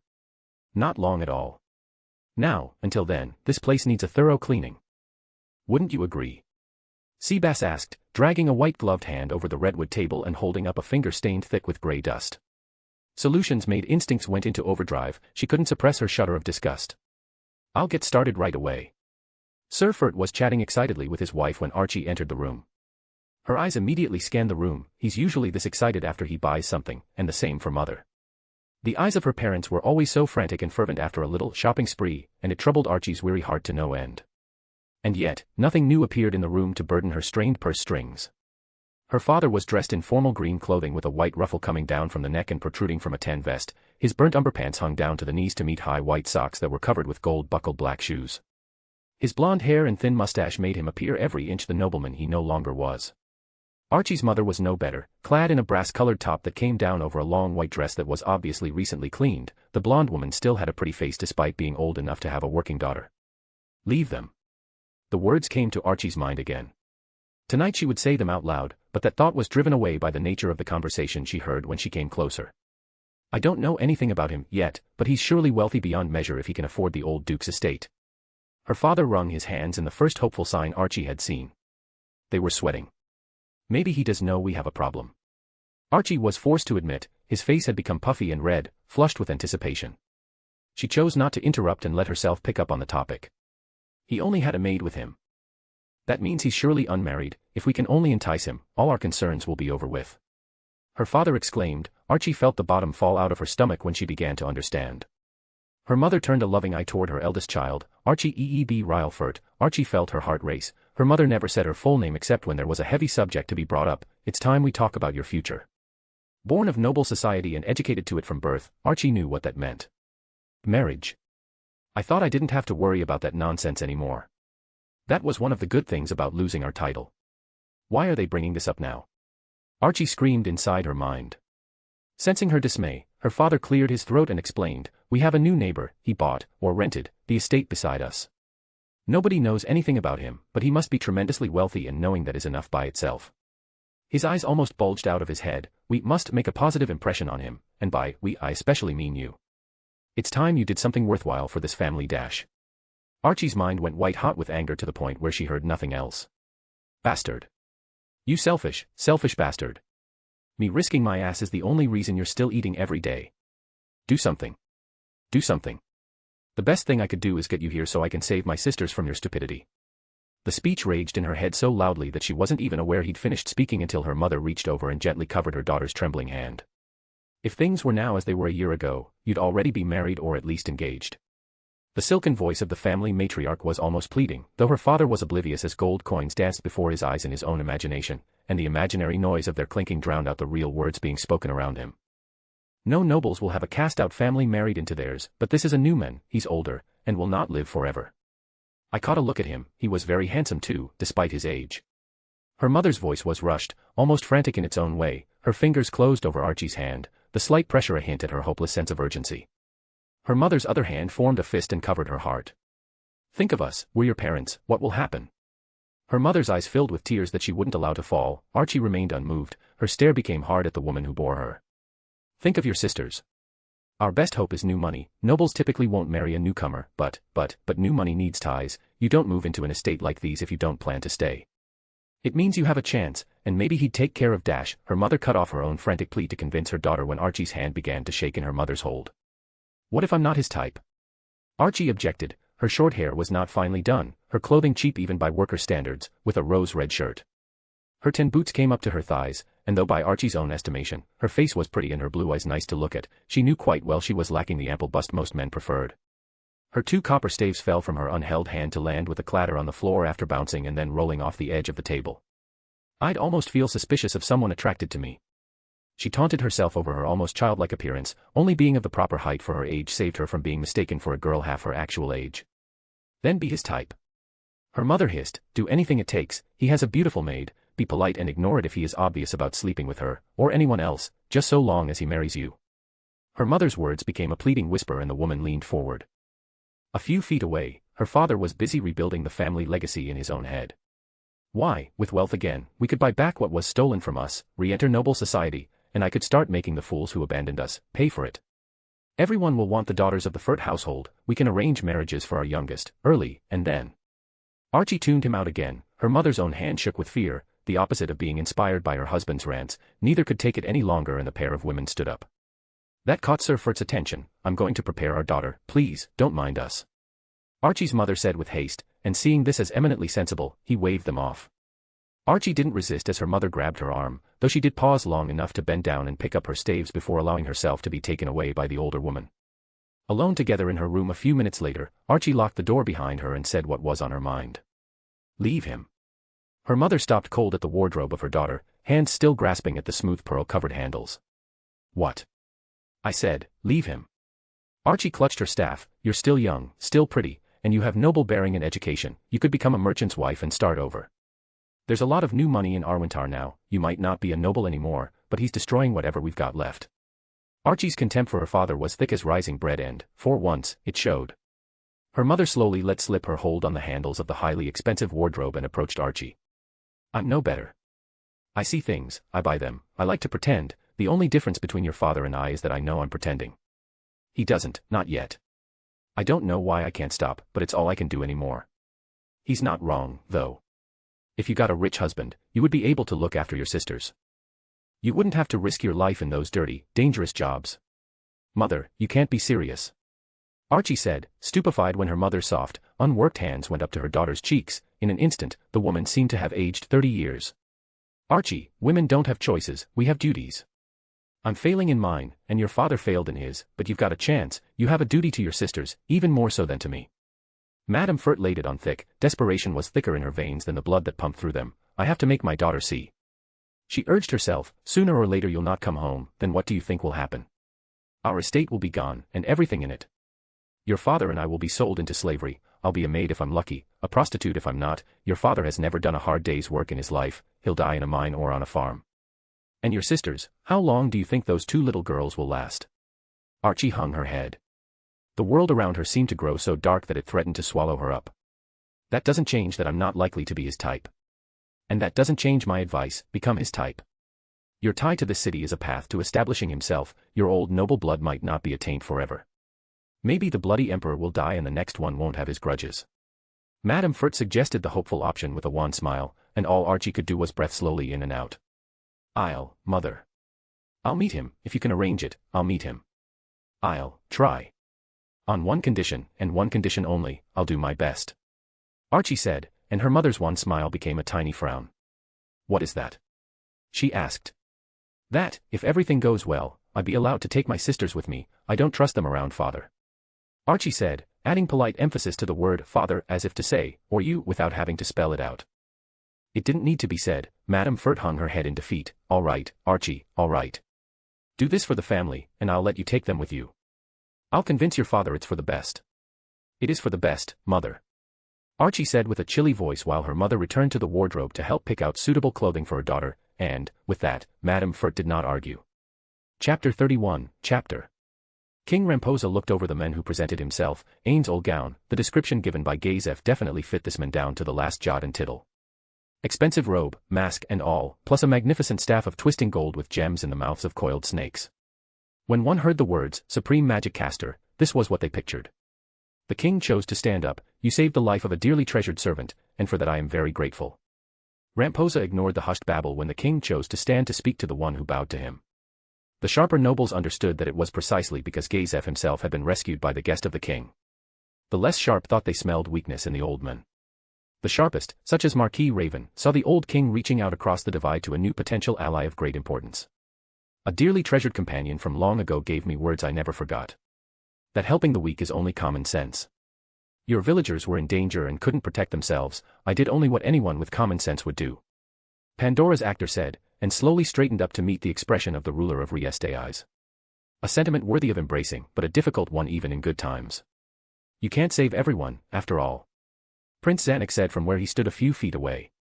Perhaps not, perhaps not. But I saved what I could, even if some were lost before I came. Isn't that how it always is? Pandora's actor asked, projecting his voice powerfully across the space between himself and the prince. It is, and it is because of that I am alive at all. An entire scripture of the theocracy driven off by one man is unheard of. Gazef said with equal force, openly praising the guest full of might, and the political winds within the hall shifted considerably. My magic may be potent, but my timing poor. I arrived well ahead of when I was invited, and I hope I may be forgiven for arriving without proper notice. If it requires more than a bowing of my head, tell me. Pandora's actor then bowed his head to his host, and the king was quick to respond. Not at all. Travel is often a dubious thing at best. All manner of things may get in the way, or everything may go smoothly. A few days or even a week is more than acceptable. There was no hint of disagreement in that, as every noble present had endured the challenges of weather, a sick horse, a bandit attack, or worse in slowing their travels. However, what set them abuzz was the king's next words, just to show that there is no trouble, please, stay as the guest of my house. In my palace, I can afford you whatever servants you require and my most luxurious apartment for your use until the feast. Pandora's actor raised his head. Thank you, King Ramposa, I accept your hospitality with gratitude. I do have a servant of my own who will be joining me shortly. I sent her ahead to acquire accommodations on my behalf, but, as you are offering your own generous hospitality, I will have her recalled at once.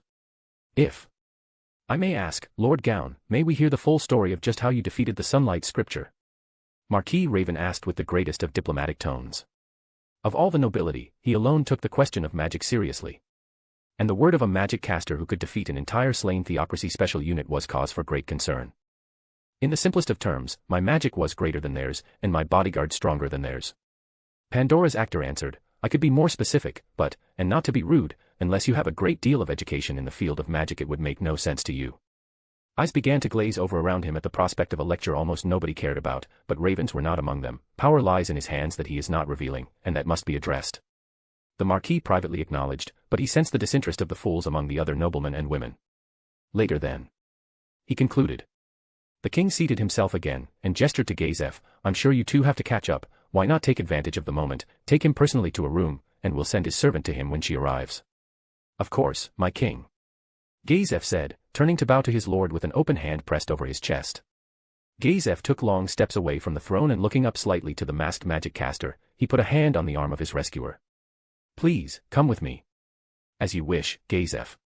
Pandora's actor said with the utmost courtesy, and the pair exited the throne room. When they were alone, Gazef didn't delay himself in speaking. Thank you for coming, Lord Gown. He didn't care that he had no idea if the honorific he used with the magic caster was accurate or not. In his own mind, Ainz was a lord in nature and in power if not as a matter of law. You're welcome, but I admit, I get the feeling this is about more than proper thanks and a reward as a show of gratitude, am I wrong? Pandora's actor asked, and Gazef's dark-skinned face showed a hint of shame in the way his jaw clenched. No, you are not, but please, when we're in your room. He said with a whisper, and Pandora's actor went silent. The rest of the walk was silent except for the sound of their feet and Gazef's armor. The hallway was polished to a shine and reflected the natural light which the high windows allowed to filter into the hall. Paintings sat at intervals between the windows, all of which depicted Ainz, and the royal family in particular, in glorious moments throughout its centuries-long history. Your country has a rich past. Pandora's actor finally said, breaking the unhappy silence coming off of the royal head warrior. Yes it does, I love this country, and my king.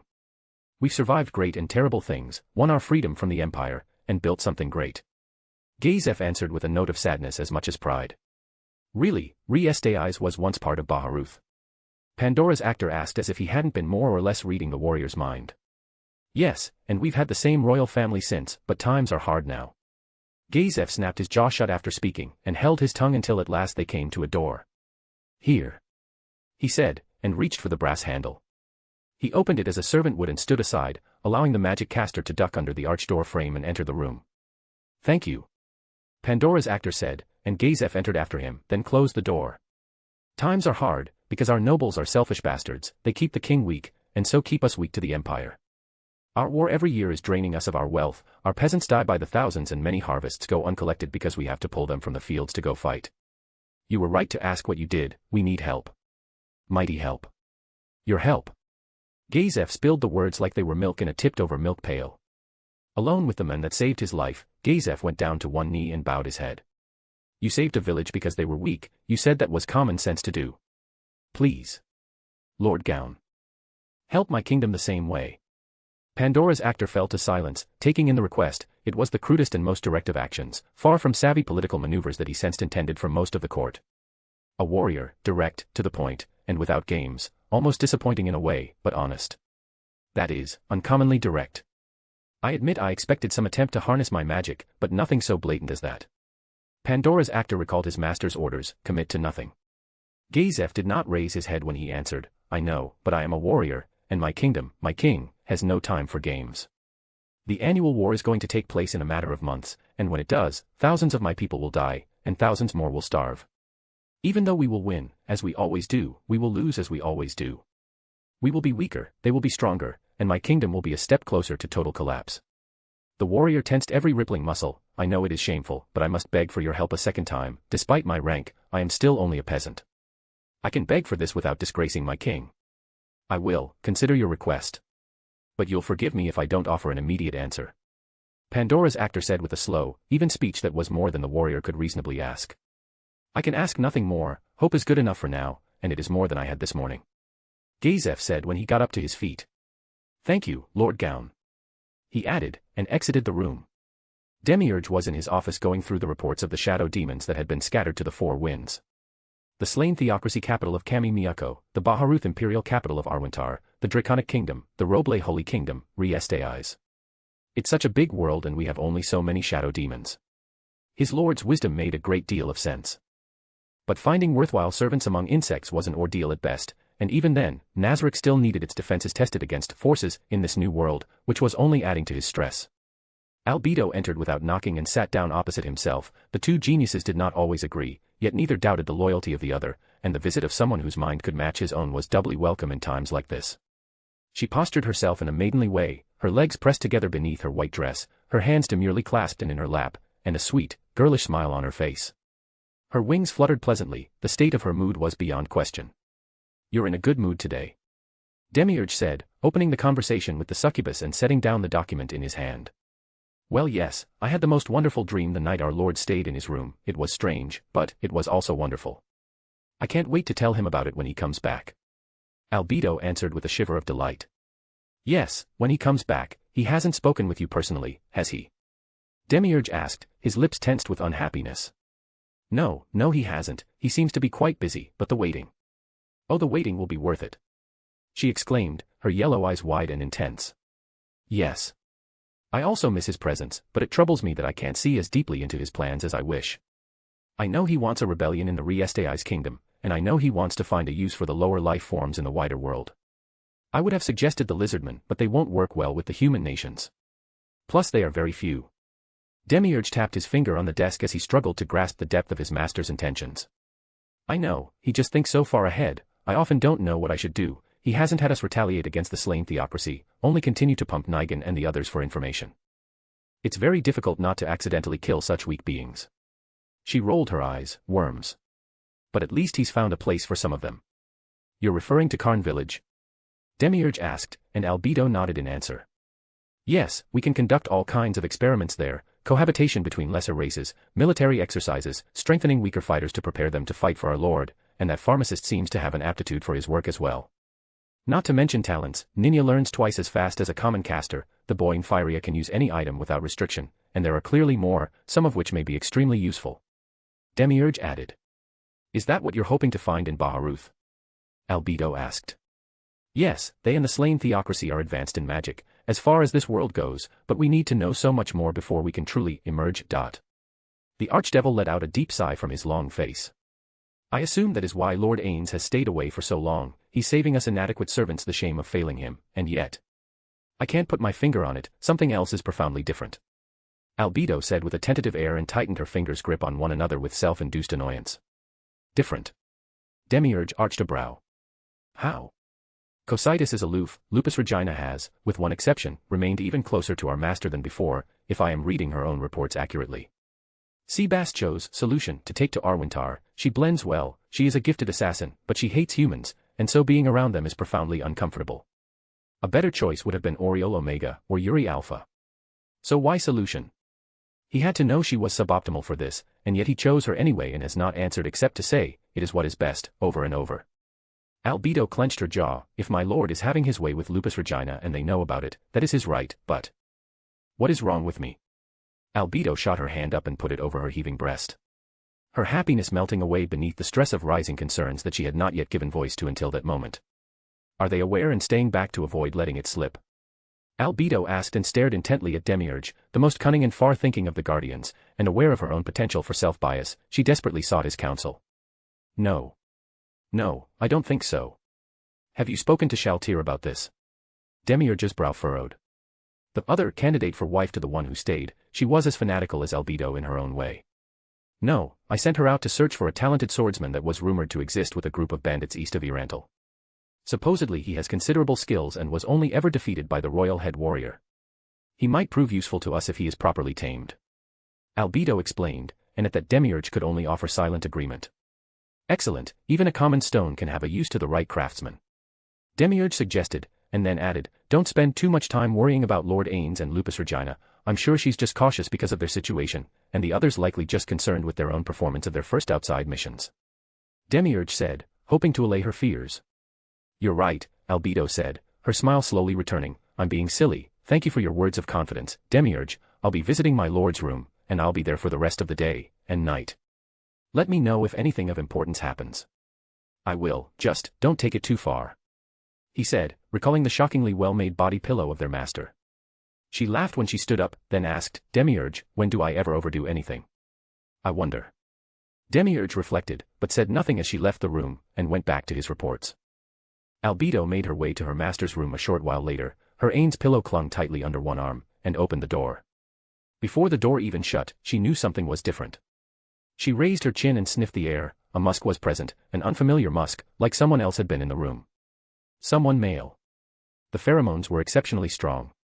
She reverentially laid the pillow upright against the wall and followed the pheromones over to the bed. She went down to her knees and pressed her nose to the sheets.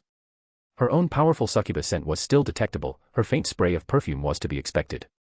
But what was not, was what else she found. The masculine musk was flooding her nethers with desire, hunger, wanton and reckless beyond all reason, and she followed it from the foot of the bed, to where a tall man's crotch would have been, and then all the way up to the head. The height was perfect, the scent wasn't of bone, but of flesh, and the way her body was responding, with trembling desire on a whole other level. With the utmost devotion she rose, placed a delicate hand of impossible strength down on the place where a heart would have been beating, and Albedo felt a smile begin to form. Chapter 32, Chapter. Pandora's actor, one of the three great geniuses of Nazarick, sat down at nearby table as soon as he was alone again. Next to the table there was a shelf full of books. A lot can be learned about a people by what they write. He mused and took one up at random. The Beggar Prince. He read the title and flipped through the pages inside, immediately grateful he'd taken a few hours to learn the written language of the region. They have a hideous written language, like scribbled spiderwebs. The supreme beings had a much prettier one. He judged, and went through the text. The fact that misfortune and nobility were featured so prominently within it was telling as to the state of affairs. Clearly it found an audience here. Pandora's actor thought, and after flipping through the pages, picked up another. He immediately regretted it. Why would a human be so lustful for a lizard woman maid? I'm visiting a nation of perverts. He immediately set the book back on the shelf, and a moment later a knock prevented him from reaching for another. Come in. Pandora's actor invited, and a beautiful young woman cracked the door and slipped within. He knew the woman immediately. Princess Rener. She was wearing a flowing blue dress that formed a bell shape below her waist, white ruffles ran up the long sleeves and curved down under her small, supple bosom. Her hair hung loose down behind her head and bounced lightly with every step she took. When she was a few feet away, she hiked up her dress, went down to her knees, and went prostrate before him as if Pandora's actor were a master. Your Majesty, Lord Demiurge informed me of your coming. I'm ready to accept your orders. All I ask is a life with my puppy. For that, I will work to give my entire kingdom into your power. Rener said with breathless hope. She could feel the power crackling around the monster of a being in front of her. Though Rener had no sense for magic, she had one advantage that no talent could replicate. Supreme intellect. Lord Demiurge was unbeatable, Lord Ainz was his master. There was no way to survive but to surrender completely. Father, my brothers, they're such fools. They would fight on principle and preserve nothing at all. She suppressed the contempt for them that she felt rising up, lest it be mistaken in his direction if it was noticed at all. Pandora's actor made a simple gesture with his hand, raise your head, servant. He ordered and played his father's part. When she obeyed, he pressed her with a question. Who will come to me first? The nobles, or the royals? The nobles won't at all, master. I made sure that I mocked the use of mere magic as parlor tricks and let the maids overhear that the scripture was overrated. They already hold Gazef in contempt so they won't give weight to his rescue. Only the Marquis Raven, my father, and my brother Zanuck are likely visitors. Well done, servant, well done. Are there no nobles you want to preserve at all? Pandora's actor asked. He leaned forward and removed his mask, showing a chiseled human face somewhat older than middle years, but full of dignity and with sharp, piercing eyes that threatened to look into Rener's husk of a soul. She felt herself pierced by the dread gaze, but there was only one answer. None, though I don't dislike Zanuck, he is nice to my puppy. But Barbro, if you could make him suffer, I would be grateful. Your oldest brother? Pandora's actor asked rhetorically. She nodded with wild, rapid eagerness. Years ago, when I was little. Barbro insulted me, and my puppy attacked him to protect me. So he had my puppy beaten up. I hate him. Rener hissed with her beautiful blue eyes narrowed to slits, make him pay, make him suffer, make him scream, bleed, and cry for mercy. No one touches my climb, nobody mocks my precious, precious climb. Rener's hushed tones were accompanied by a body that shook with rage that had not abated even slightly with the passage of time, and it only stopped when Pandora's actor spoke. You already set him on his course to this, didn't you, servant? It was a rhetorical question, but she answered it. Rener's cruel smile seemed oddly well fitted to her radiant face, her ocean blue eyes glazed over and the smile took up only one side, her head cocked a little, and a little laugh preceded her words. Yes, master. Barbro left a few days ago with 2,000 soldiers. He'll do what he does best, behave like a stupid brute, make everybody hate him, and then... Good. Very good, servant. As promised by my servant, Demiurge, you will have a life with your puppy. It remains to be seen if that life is on the throne of Riestei's, or a little cottage somewhere far from power. But you don't care about which, do you? Pandora's actor asked, and she violently shook her head in denial. If I have my climb.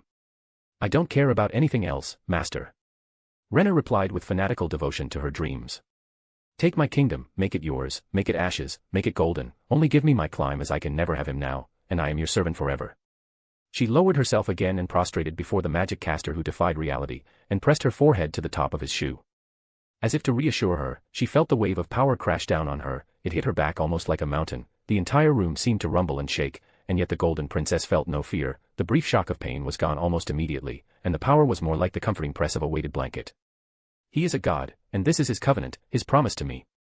She understood the wordless display, and it was all she could do not to weep with joy when she was allowed to rise again and depart. Ains sat on the horse and looked over the walls of the capital. Mammon, is something wrong? Lupusregina asked, tilting her head back to look up at him. His helmet was off for the moment, and that kept the radiant smile on the werewolf battlemaid. Nothing. Ains answered, but the truth was, it was still surreal. So damned military, so real. The easiest thing to accept had been the world at large not being a miserable poison mess, however staring at the great high walls of the capital of Riestei's, he could not help but be reminded of the dark shadow that was cast over everything. The ever-present threat of war, destruction, and worse. Along the way, he made a point of passing through the route taken by the former adventuring team, the Swords of Darkness, and found just what he expected. A village empty of life. The houses were already inhabited by animals, the bloody dirt where Philip had been beaten to death had turned to dust, and blown away before Ainz' coming. However, the emptiness was a stark reminder that terror ruled the lives of the peasant class. The grey wall, which Ainz was now craning his neck back so he could see the top, with its armored soldiers patrolling and stationary soldiers on the watch, was just another element of the same thing. The converse to the abandoned village, or the burnt-out husk of homes that still lingered in Karn when half the village had been exterminated. This world is on the same path as mine, centuries behind, perhaps millennia, but it's on the same road.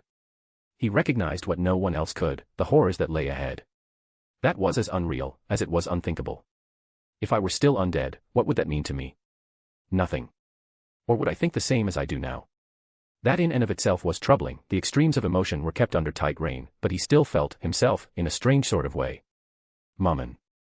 Lupusregina asked again, her voice small and uncertain, the radiant smile replaced by the biting of her lower lip and a deceptively delicate-looking hand that reached from where she sat on her high, reddish-brown horse, to touch his forearm just above his hands. He tightened his grip on the reins of his dark horse and clenched his jaw. I've worried her. Oops. He turned his eyes down toward her and away from the wall, and gave her a reassuring little smile. It's fine, I was just thinking of something personal. Lupusregina removed her hand from his forearm and tapped her nose twice in rapid succession with her pointer finger, and tilted her head to give him a more pleasant smile again. Ains wasn't quite sure what to make of the gesture, and eager to keep any awkwardness at bay, he gave a crisp command, "Come on, let's go." He then lightly tapped the spurs against the horse, and it cantered toward the gate. The gate to the city was wide enough for 12 horses to pass abreast, however the guard at the city gate took a very practical approach to order and set up 4 fence segments that took the number of entries down from a potential of 12 to 4. The wooden posts sat in holes and had long horizontal wooden poles shoved through from a front pole to a back pole, and so kept people from jumping ranks. However, a VIP line appeared to be an option, an underutilized line that had a sign in front of it. On the sign was painted a gold coin, and below the coin, an adamantite plate. We could use that one, couldn't we, Mammon? Lupusregina asked, pointing it out. Yes, but Axel has a reputation to maintain. So we won't set ourselves above others. Ainz replied, and got into line behind 20 or 30 other peasants, most of whom entered empty-handed, and a few of which had cheap packs or rolls slung over their backs. The special line was short, and those who entered passed off a gold coin to a trio of guards who simply slipped it into a box, wrote down a name and amount, and let them pass. It took some time to reach the front, and when they did, the guards, a somewhat lax group, immediately stiffened. Ainz already stood a head and a half taller than most, and his thick onyx-shaded armor gave him even greater height. Then atop the high black percheron, he may as well have been a giant among dwarves. Lupusregina tried hard not to laugh, her long red hair hung down in waving braids that bounced as she cantered her horse beside her master. Team Axel, Adamantite Adventurers. I am Mammon, and this, he gestured to Lupusregina at his left hand, is my partner, Lupu.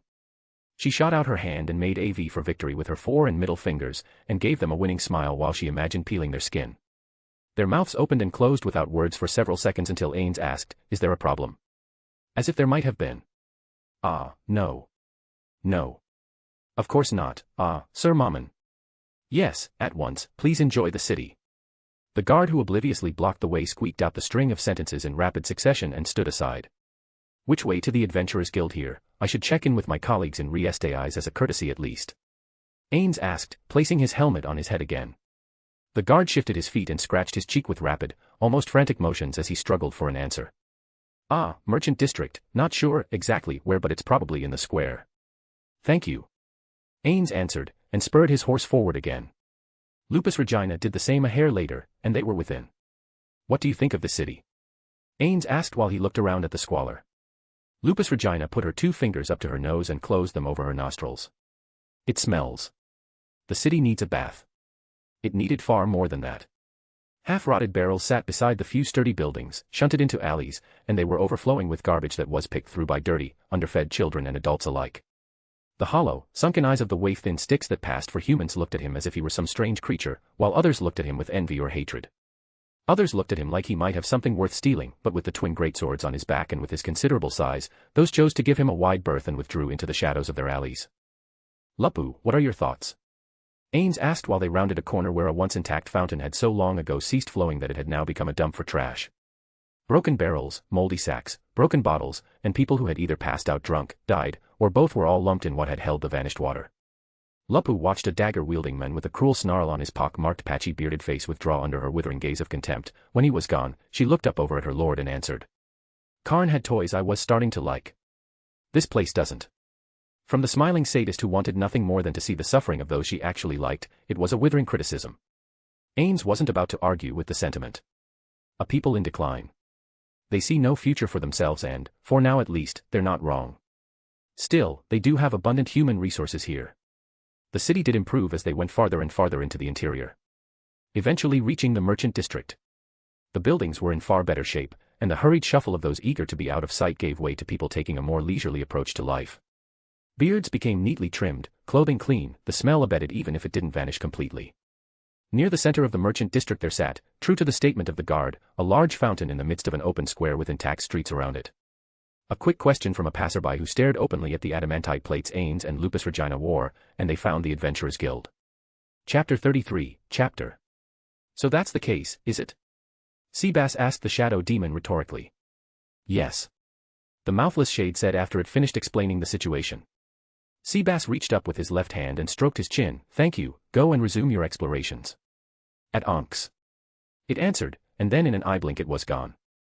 The shadow demon was entirely right. That evening Solution approached Seabass in the study of the manor and extended her hand to him.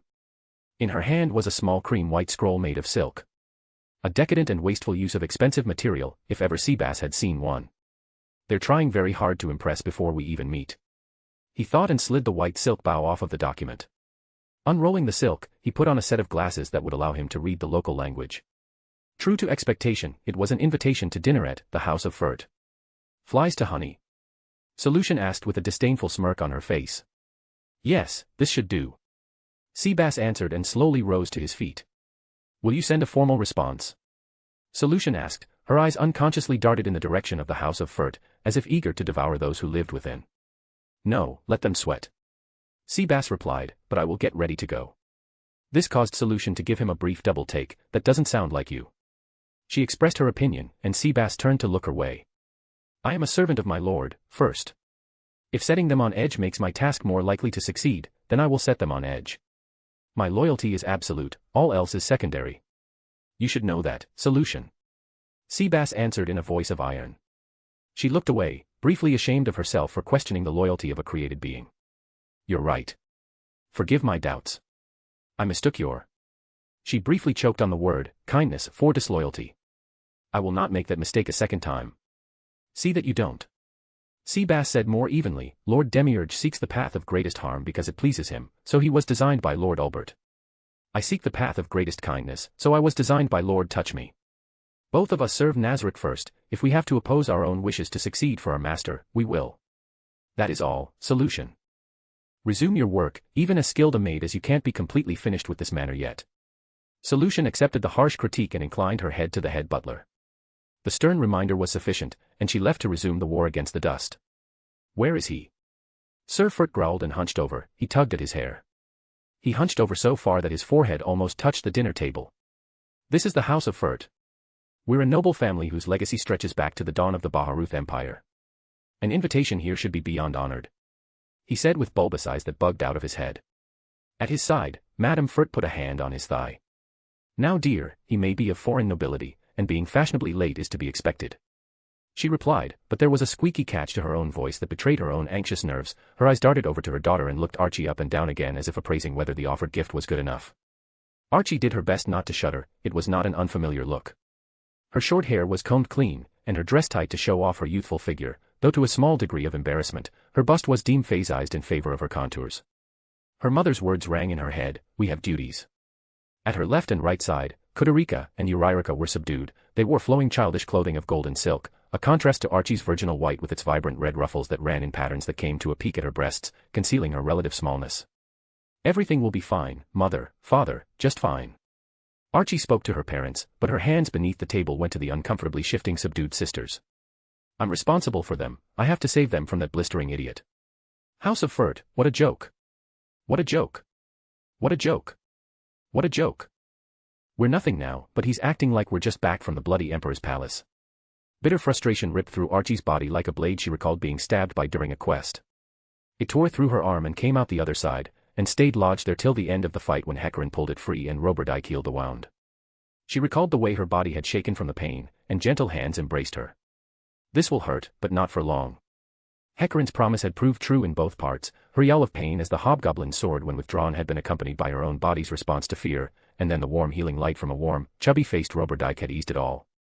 This moment at the table of her fallen house with a foolish father and a desperate mother and two oblivious but anxious little girls filled her with the same dread and trembling as the sword being pulled out of her body. This is like the calm before a battle. Archie thought, and then every head turned when their head butler entered. A stiff, formal man with graying hair, he had served the Furt house since Sir Furt's father had been the family head. Though he always kept his own thoughts to himself, Archie had seen his eyes linger on her father's back more than once. He wished his grandfather were still in charge. Or so Archie believed, and more than once she herself had thought that if that were the case, they wouldn't be worse off. Announcing Lord Seabass Tion. The butler's dignified ringing voice carried to the table, and Sir Furt immediately composed himself, giving a light tug on the green vest he wore and clearing his throat. The waif-thin old butler stepped aside, and Archie got her first look at the men she was supposed to seduce. Old enough to be my grandfather. She saw that immediately, and yet the old man might as well have been carved out of steel, wearing a richly embroidered shirt of golden thread patterns that seemed to follow muscle contours on a solid ruby fabric. He was the epitome of high fashion. His white beard neatly trimmed and full around a square jaw, he had a distinguished air about him that screamed noble ancestry. "Thank you for having me," Seabass said, inclining his head politely as the butler saw him to a seat near Archie. "It's our pleasure to have our neighbor as the guest of the ancient House of Furt," her father said with such politeness that Archie could be forgiven for forgetting the frantic state he was in only minutes earlier. He extended his hand out across the table to each of the trio in turn. "This is my wife, Madame Furt, and my daughters, Kudarica, Uriarica, and their oldest sister, Archie." The women at the table, down to the youngest two, stood as they were introduced and curtsied to their esteemed guest before reseating themselves properly on the dark wooden seats. The first course was wheeled out and silver trays laid down in the center of the table between the hosts and their guest. The server began to quietly ladle soup into small silver bowls while Sir Furt ignored her to speak to his visitor. Conversation danced around inanities about the capital, politics, and other matters for some time before at last the broke noble turned the subject to Seabass. "So, Lord Tion, where do you come from?" "A far-off country, unknown here, in search of fresh opportunities which I have thankfully found in abundance," Seabass said in such a way that Sir Furt was immediately interested. "I see. Well, the Empire is rich in opportunities for those with the right connections and the right names," Sir Furt replied with a clever little smile adorning his slender face. "Subtle he is not," Seabass noted. "Of course you're right, the right name can be worth more than gold itself." "So true," Madame Furt said with a flash of pearl-white teeth when she smiled and placed a hand on her husband's wrist. A delicate, subtle gesture. "Was your wife unable to join you today, Lord Tion?" Madame Furt asked, keeping the hopeful edge from her voice. "That would have been quite impossible," Seabass said with a cool, dry voice, and the older couple felt the bottom fall out of their box of hopes. "Oh, is she ill?" Madame Furt asked. Seabass gave a teasing little understated smile in return. "No, she doesn't exist. I never married," he replied, and with their sudden hopes restored, the table let out loud laughs. The little ones giggled uproariously, unable to understand the joke. They were nonetheless charming in their own way. "So, are you rich?" Kudarica asked with a big smile on her face. "Kudarica, that's rude," Archie said and rapped her sister lightly on the knuckles with her palm. Seabass laughed when the little girl's lower lip trembled. He reached out and patted her head with an affectionate, forgiving gesture, and she immediately calmed. Sir and Madame Furt looked briefly aghast at their overly direct young daughter, and Seabass politely waved it away. "It's fine, that's not the normal sort of question, but children are quite direct, aren't they? No guile at all." Seabass gave the parents an indulgent, forgiving look. Then he looked down at the tiny girl next to him and answered, yes, I'm very, very rich, why do you ask?" "Ah, it's getting late, isn't it?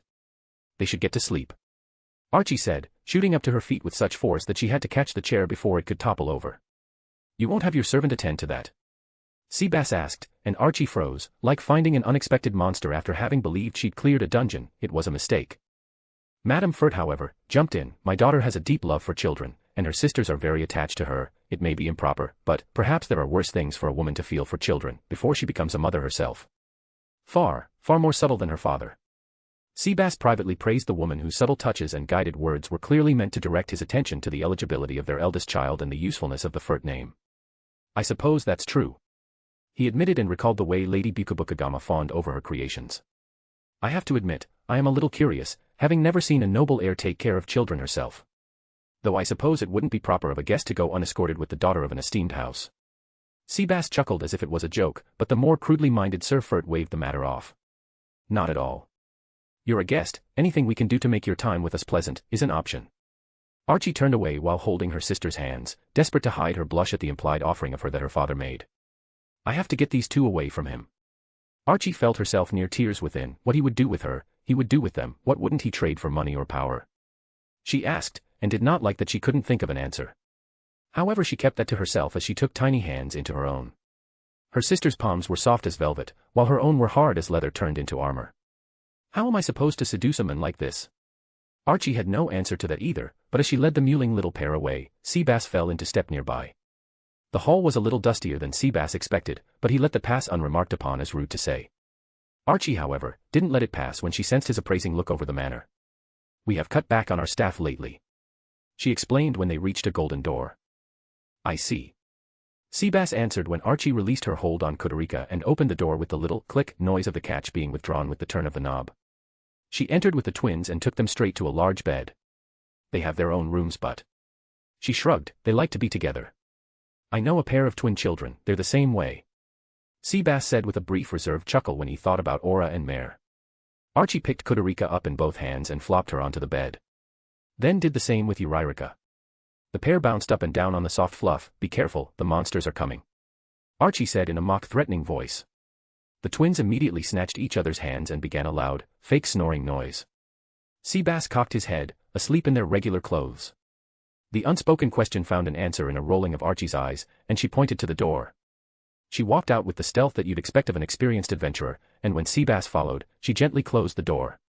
"In a few hours, they'll wake up and pretend to have forgotten to change, and come to my room. They'll make up excuses to keep spending time with me, then I'll change them into their night clothes and then they'll finally go to sleep." Archie's eyes rolled again. "It's absurd, I know, but dash," she snapped her lips shut. "But?" Seabass asked. "Can I give you a tour of my home, Lord Tion?" Archie asked with a demure downward glance. "Please do." He answered and waved toward the long hall away from the direction they'd come. Archie took the lead, and when she did, she began to roll her hips with every step. Seabass recognized what it was immediately. Lady Albedo does it often enough. Though far more effectively. Compared to the level 100 succubus, Archie's effort at a seductive walk was clumsy as a chimp. Her steps were too far forward and threw off the rolling motion meant to draw a man's eye. She was clearly uncomfortable with the heels she wore that had disguised her short height. Everything about her was in conflict. But Archie was obviously trying. "This is the library," she said when they entered the room, and immediately kicked herself for a fool for showing him. Some of the shelves were empty, and dust was obvious. "It isn't used?" Seabass asked. The large windows that were meant to let light in revealed a bright night sky outside and an empty city street partially obscured by a low stone wall that kept the estate of the Furt house apart from the rabble and roads. "Ah, well, my father says we should invest in things that show our nobility, and so he began selling off the oldest tomes a long time ago, while I was at school," Archie said with a flush to her face. The long open room was full of shelves, and at a glance Seabass could tell it had not been properly dusted in months or more. There were chairs of wood with cushy red velvet sewn into the seating and backs, and those were hidden beneath a layer of dust illuminated by glowstones placed along the walls that betrayed the abandonment of this part of the home. "I see." Seabass answered and looked down at her. Archie felt the look on the back of her head, and felt much like a child in trouble. She wrung her hands in front of her waist. "You disagree?" Seabass asked. "A good noble's daughter supports her father's goals." Archie followed up, stiffly repeating her earliest lessons. "But..." The question from Lord Tion hung in the air. Archie felt the stare on the back of her head like it was a burning hot poker. She turned around, looked up at the old man and answered, "But I disagree with him. I learned a lot in the academy. I studied magic there. All that I got for myself, I got because I studied." "What did you study?" he asked her with curiosity as they began to head toward the door. Her hand touched his arm and traced over its length. "By the 6, he is carved out of steel. He'd probably give Hecarim a run for his coins if it came down to a battle of strength." Archie thought when her hand drew away from him. "This way, I'll show you to the solarium on the top floor. It's a favorite spot," Archie said with genuine enthusiasm, "especially at night, which is ironic given that it's supposed to be for sunlight." "As you like," Seabass replied. Archie did her best to roll her hips. "I should have studied that harder. Maybe asked Imina for tips on seduction. Should I have touched his chest? Ugh, if only my fingers weren't like leather." She cursed her hard body a dozen times before they reached the stairs. When she reached them, she answered his prior question. The stairs creaked a little with age, but the way up was lit by many candles which flickered their orange glow over the room and illuminated the shine of the steps that were still properly cared for. Archie tried to catch a glimpse of her company in the reflection to see if he was looking at her with any hint of desire, but his stone face was blurred. But even blurred, she should have seen some hint of manly want. Eyes falling a little too low, catching her swaying hips, or more. But there was nothing. "I studied magic, I had a full scholarship there, and I was actually very good," Archie said with a defiant hint of pride she couldn't keep from her voice as they went up to the 4th floor, bypassing the rest of what she considered a mostly useless house. "Really? You're quite young, aren't you?" Seabass inquired. "I'm 17, I know, I'm a little short, but Archie bit her lip and tried to appeal to the lecherous instincts she felt sure must be beneath the surface. The women in my family, we always look much, much younger than our years. She couldn't feel a single shift in the watching eyes behind her. Burning frustration roared through her heart. I'm failing. I need to step this up another notch. She thought to herself and tried to remember if the solarium had wine or not. The moon, the stars, a man and woman alone, lots of wine. Archie quailed within, but her mother's admonition hit home once more. What will become of your sisters when the debts get called in, or if you go on a quest and don't come back? The question haunted Archie so much that just hearing it asked made her want to bawl. Instead, like the worker she was, she steeled her resolve and carried on. That is fortunate. Lord Tion said to her with neutral praise. Yes, I think so. Archie responded and pointed down the long hall. It's just this way. Please don't let him be a lolicon, or maybe that would work in my favor. It wasn't the first time she worried about that kind of thing. Everything about what she wore right now was imprisoning in its own way. Despite being covered as a noble woman ought to be, she felt uncomfortably displayed, and arguably worse, it seemed like it was failing. Humiliation was bad, humiliation with nothing to show for it was worse. So you studied magic? Seabass asked, and Archie's ears pricked up at the hint of interest.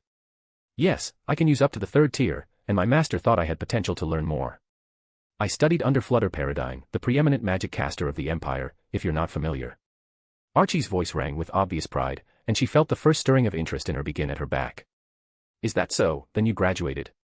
Seabass asked, and Archie held back a relieved sigh when she reached the door she sought and could replace her answer with a simple. Here we are. The door opened to a very short hall, which in turn led to another door. The hall was wide enough for only 2 to pass abreast, and gauging their path, Seabass guessed they were near the back of the estate, making the room they were about to enter into an outcropping. The room she opened up to him had a few small couches and seats, but it was utterly surrounded by windows. The room was large enough for no more than 6 to fit comfortably, and it was clearly meant to be intimate. The windows began at waist height and went up to form a dome of glass overhead. In the center of the room there lay a table, and Archie looked over her shoulder. This is a nice feature, she said with a knowing smile and placed her hand on the round surface at the center, and the top of the table began to open up. It's enchanted, it keeps wine bottles cool to just the right temperature.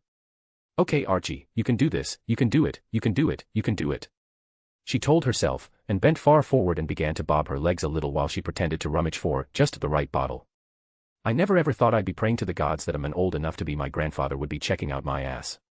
She bit her lower lip, grateful for her hidden face. Kudurika and Euryrika are on the line, she said to herself, and opened her legs a little more, but she didn't feel a tempted hand reach out to touch her. Instead she only heard him take a step within and seat himself on the couch. Arwentwar has some beautiful nights, Seabass said, watching the twinkling stars and the bright white moon above. Yes, it does. Archie agreed, cursing her failure. She drew out a bottle and a pair of glasses. Seabass reached for a silk rope. No need to pull that and wake a servant, Archie said in a little lower voice. I'll pour for us both. She closed the top of the round table and set the glasses down, then broke open the narrow bottle and poured the red wine into the clear glass, making the only noise in the room, the sound of low sloshing.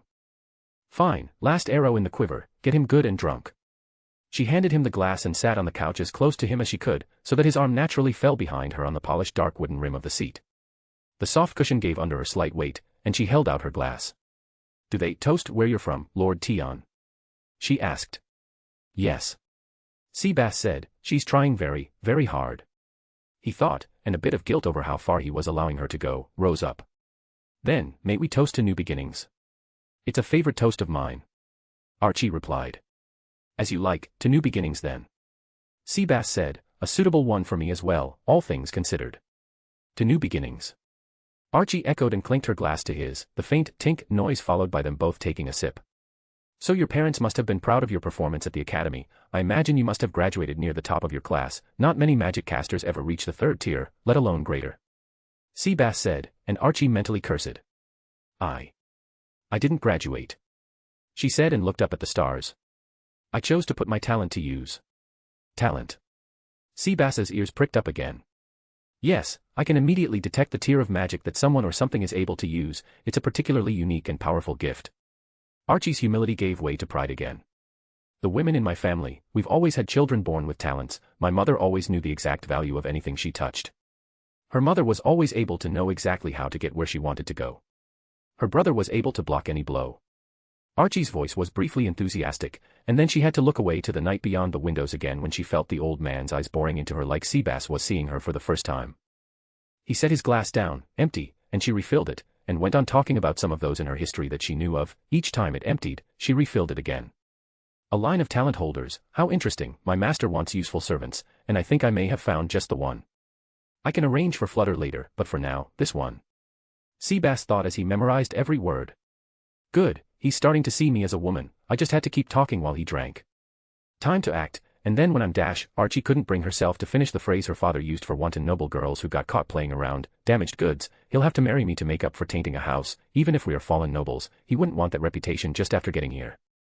Archie wasn't sure if she was reminding herself, reassuring herself, or trying to convince herself, but when he set his empty glass down again, she rose, turned to face him, and leaned forward to put her hand on his chest.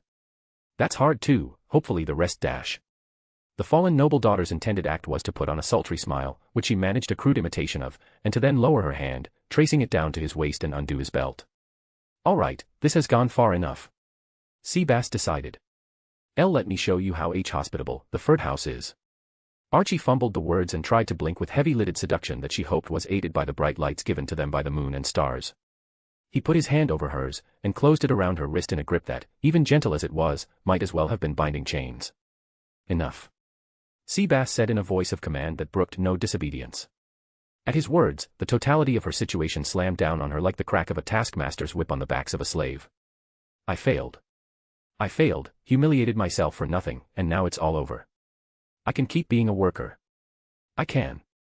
Maybe make enough money, run with my sisters, then what? No. The looming black fate, darker than a starless night, coated her view of the future and made her earlier toast seem all the more bitter. She wanted to lower her hand, or to rush for his belt with the hand he didn't hold, but his voice was as steel as the rest of him. She knew intuitively it would do no good. The words hit her again. I failed. Archie's legs grew weak, wobbled, and she fell to her knees in front of the men whose hand still held her wrist, lowered her eyes, and tried not to cry against the waves of humiliation behind, and the growing sense of impending loss ahead. I have a proposal for you, Archie Retel Furt. Seabass said with an unexpected gentle calm. Chapter 34, Chapter. Shaltir moaned with pleasure when the vampire bride finished her off. The pale flesh of her familiar was cool to the touch, and yet to the diminutive true vampire guardian, only one thing could have been hotter. Lord Ainz, my lord. My love. His fine calcium bones, their perfect structure, that glorious red orb. Not to mention those penetrating red eyes. It was all glorious. Shaltir thought the word, but shouted only a desperate banshee like Yah. Her little hands tightened on the head of the dark-haired familiar whose final desperate flicks of her tongue sent her mistress over the edge. In the throes of passion, she felt the skull crack in her hands. Her climax, and the unlife of the familiar, had both reached their end. She banished the summon to dispose of the unmoving corpse, and then crinkled her nose. They may call me a pervert, Shaltir thought with quiet dignity, but even I don't like to stink. And with that thought, she went off to the baths. The baths of Nazarick were as decadent as Neuronist's room was painful. The rising heat of the water kept a constant fog of steam that thickened the deeper into it that you went. No true barrier to the vision of the ones who used them, it was a nod to the idea of privacy. Not that Shaltir cared if she was seen when she peeled off her dress in the changing room and exited again. The soft earth gave in under even her light weight, the bending blades of grass caressed the bottoms of her feet like a lover's touch. The smooth white tile marked her path into the wet, and she sank into it with a sigh. You really should use a towel. A matronly voice said from within the steam in deeper waters. Shaltir followed the voice and her lips tightened in restrained displeasure. Technically her superior, Albedo was also her rival. She was also a source of significant envy to the vampire. Shaltir's eyes went immediately to Albedo's chest. The succubus batted her wings, sending little waves of water in the direction of the vampire. Look all you like. Albedo said and stood up, a haughty expression on her smiling face. Her hands were on her hips, though not a tall woman, the succubus was a powerful warrior. That way you can easily see why Lord Ains will choose me over you. Why, you're even smaller than the little waves I sent over to you. No wonder you pad your bra. Shaltir fumed and felt the urge to cover her chest, her one insecurity. Maybe I need pads, but mine don't sag either. She gave a lecherous look at the demoness and leaned forward, her eyebrows rising and falling, her smile one of absolute mockery. Albedo turned red in the face. They don't sag. My body is perfect, yours on the other hand. Albedo approached and looked down at the pale vampire. If mine is a feast, yours is an empty plate. Shaltir glared up at the dripping wet beauty, the water flowed over the contours of her breasts, and slipped down over her smooth belly to rejoin the waters of the women's baths. The vampire guardian raised a fist, then brought out her finger, pointing at Albedo. She wanted to speak. Shaltir tried to think of something, anything to say back. She couldn't. Her finger fell back into the fist, and her hands fell to her sides. Her wits failed her and she sank into the water, defeated. Albedo didn't feel the rush of triumph over her rival, if anything, she felt like a bully. Rival or not, that stung. A fight is a fight, but too far is too far. The guardian overseer lowered herself into the water as well, wondering what to say, and hoping her wits did not let her down. A proposal. Archie repeated the words with as much dismay as relief. You can come up off of your knees first. Seabass said, and she slowly rose in time with the blush to her face. When she did, she darted her eyes left to right and then, still acutely aware of the hand that had not released her wrist, she gingerly sat down on the couch beside him again. Archie had a difficult time meeting his eyes until he released his hold over her wrist. When he did, with a heavy slowness she brought it back and folded her fingers into her palms and set the knuckles against one another. Archie's lower lip quivered as the shame of her forwardness and desperation ran rampant for several seconds before he spoke. That is better now, isn't it?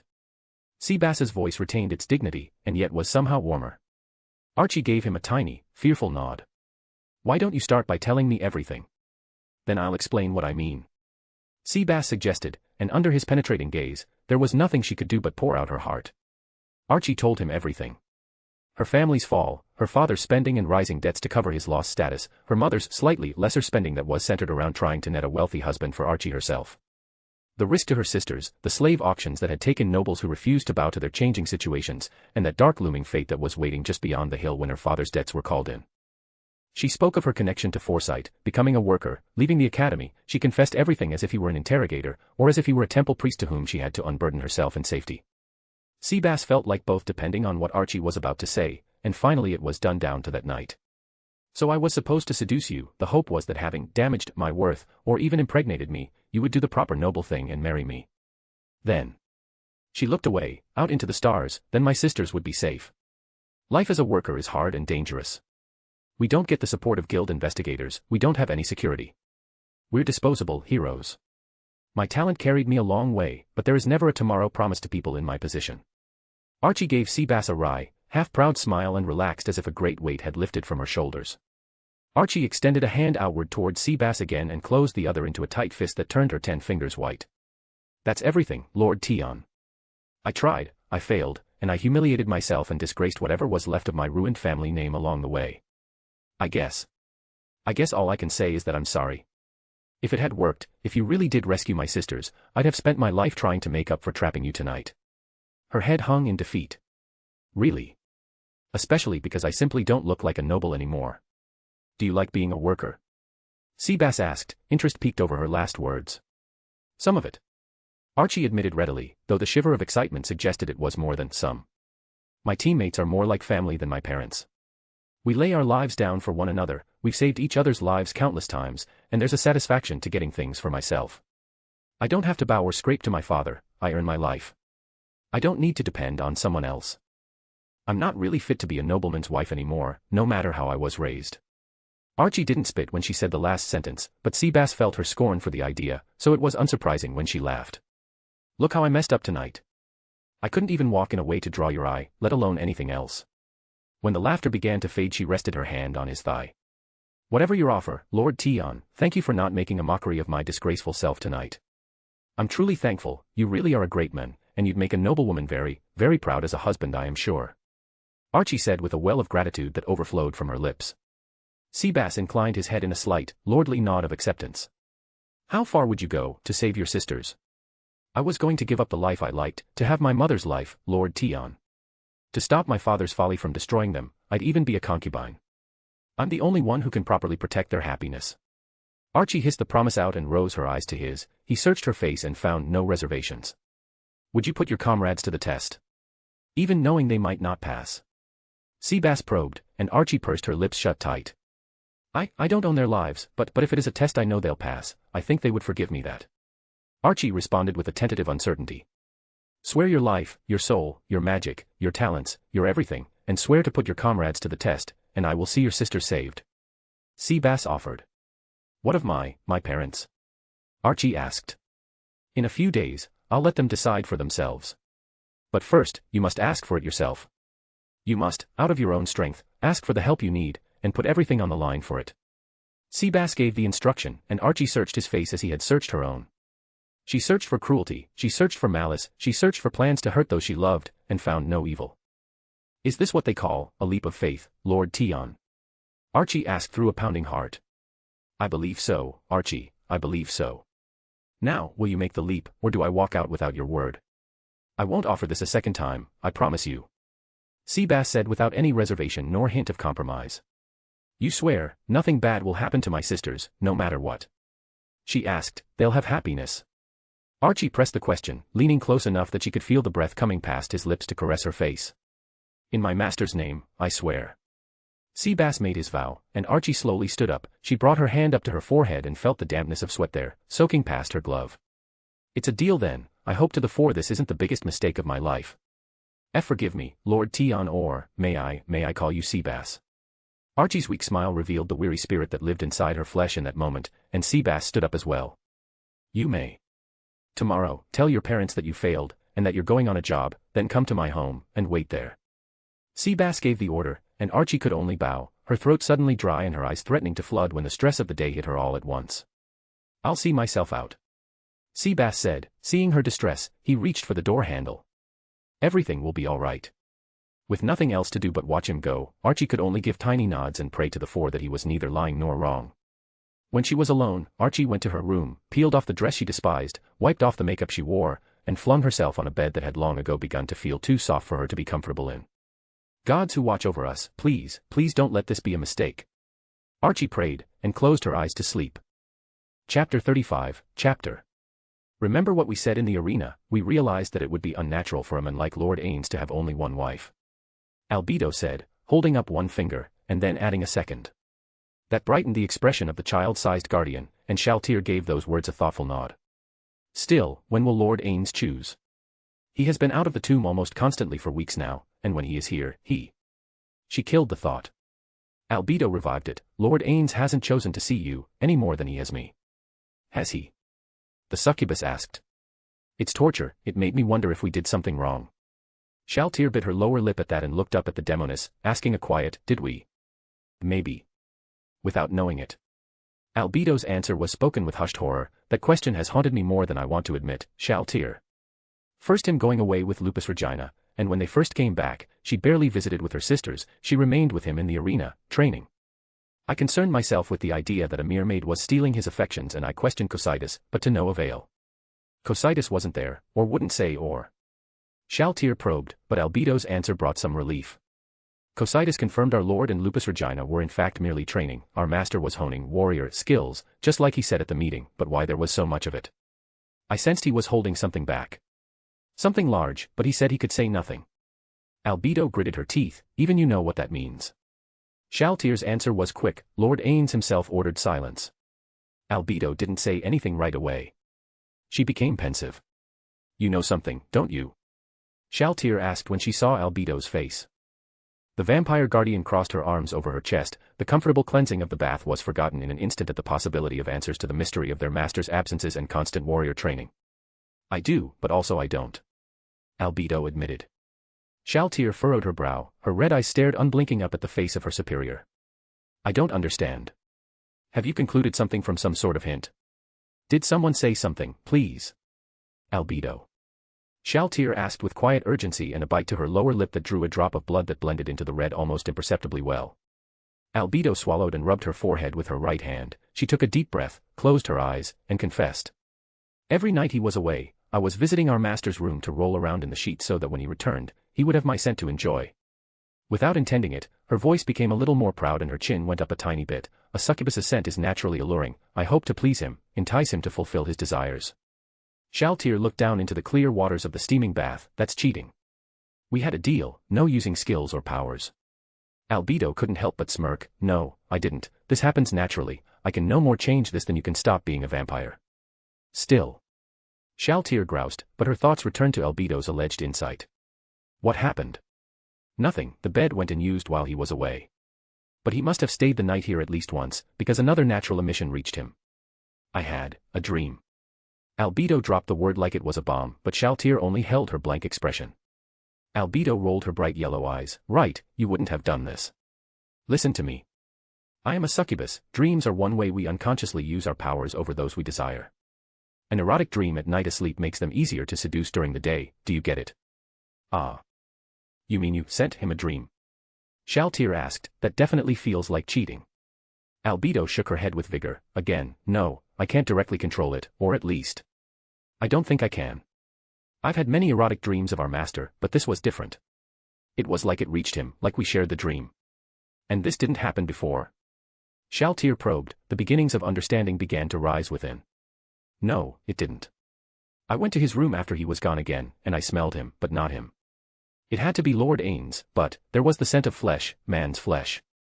I think he's found some way to give himself a form that can do things. Albedo let out a tiny squeal of excitement and clasped her hands together as if in prayer. She gazed to the heavens and let out a longing sigh. How he could have done it, I don't know, but I'm sure he has. Albedo added. Shaltir thought that over. Flesh was just not as appealing to her, and so exciting as it was in its own way, she needed more. So, why hasn't he done anything? He could have summoned either of us to his bed at any time. Perhaps he wants everything to be perfect, perhaps he is worried about getting lost in bliss and forgetting to take the world over the thrill of taking Nazarick's treasures for his decadent pleasure. The succubus shuddered with wanton desire. But Shaltir's doubts were unabated. That sounds wrong. She said in a small voice, I don't doubt your senses or the change, but I don't know. Have you talked with Demiurge or Pandora's actor about this? Albedo shook her head. No, you're the first. We did agree to share information, and this is as much as I can offer you. I'll also add that you should keep it secret as well.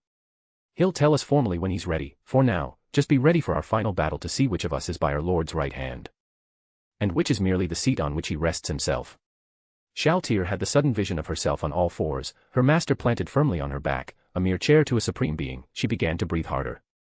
It would be such bliss, a reward like nothing else. I call first seat. Shaltir exclaimed, then caught Albedo's expression of outrage. Clearly the thought came to the winged beauty just as quickly. No. That honor will be mine. Albedo exclaimed, the splashing of water going on and on for quite some time. A stone's throw away, Aura scratched her head and remained back out of sight. Great, I'll need a bath. After my bath thanks to those two, this'll be one of those days. She crinkled her nose, and waited for the battle of women to end. Archie's slumber was heavier than full plate armor, but that didn't stop her mother from waking her up. She felt the shaking of hands rocking her body back and forth, soft fingers clinging to her biceps. Despite the fact that the manicured nails dug into her skin, there was no pain, only an awareness of sharpness and pressure. The young magic caster's eyes began to flutter open and found the slender features of her worried mother hovering a few feet over her face. Worry lines were etched on her, and to her mother's credit, Archie saw a semblance of shame in the face of the woman who bore her. Did it work? Was all the matriarch of the family asked. Archie closed her eyes and shook her head slowly. He didn't want me. It was the truth, and it stung the young mage. She squeezed her eyes shut so she wouldn't see disappointment on her mother's face. But closing her eyes did nothing to hide the bellow of her father's anger out in the hallway. Archie's eyes flew open and her face turned to look past her mother toward the door. The knob was rattling as her father tried to open it. Archie began to sit up, her mother moved backward to allow her daughter's legs to swing over the bed. It wasn't lost on the young woman that her mother's hands were shaking. She whispered her next words to her mother, he had to come too. Wasn't I humiliated enough, being thrown to a man older than my late grandfather like a piece of meat? My father has to come yell at me because I wasn't. Her face scrunched with disgust. Tasted. You had one job for this household. One job. Be a desirable marriage prize. If you'd done that years ago we might still be nobles. If you'd been a proper daughter we'd be safe now. Her father's voice kept bellowing from out in the hall, his flabby fists couldn't break down the door, his soft body however, could make a lot of noise. Archie ignored both him and her shaking mother in favor of putting her gear on. She snatched up her staff from its resting place against the wall, and was no longer the daughter of a fallen house, but felt herself for who she was. An adventurer. I'm an adventurer now. She said to herself, and the quailing of her childhood when her father yelled at her, the shame of her mother's disappointment, began to recede. She ignored the invectives thrown at her for her previous evening's failure and gave her mother a long steady stare. You were right about one thing, mother, we do have duties. This is mine.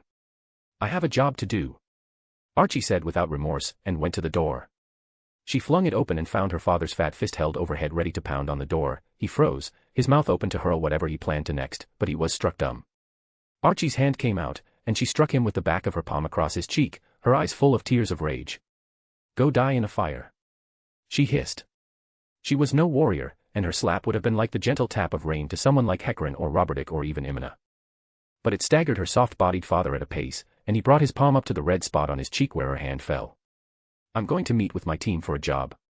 Don't expect me back for some time," she said with the utmost contempt, "and when I come back, count yourself lucky if you get a single coin out of me. Go use your own body for gold if you love it so much. I'll never do that for you again." She spun on her heel and left the weeping and bellowing figures behind her. It was only their noise that followed her out of the house. So nobody saw when she went straight next door to the estate of the House of Tion, knocked on the door, and was admitted in by the most beautiful maid Archie had ever seen.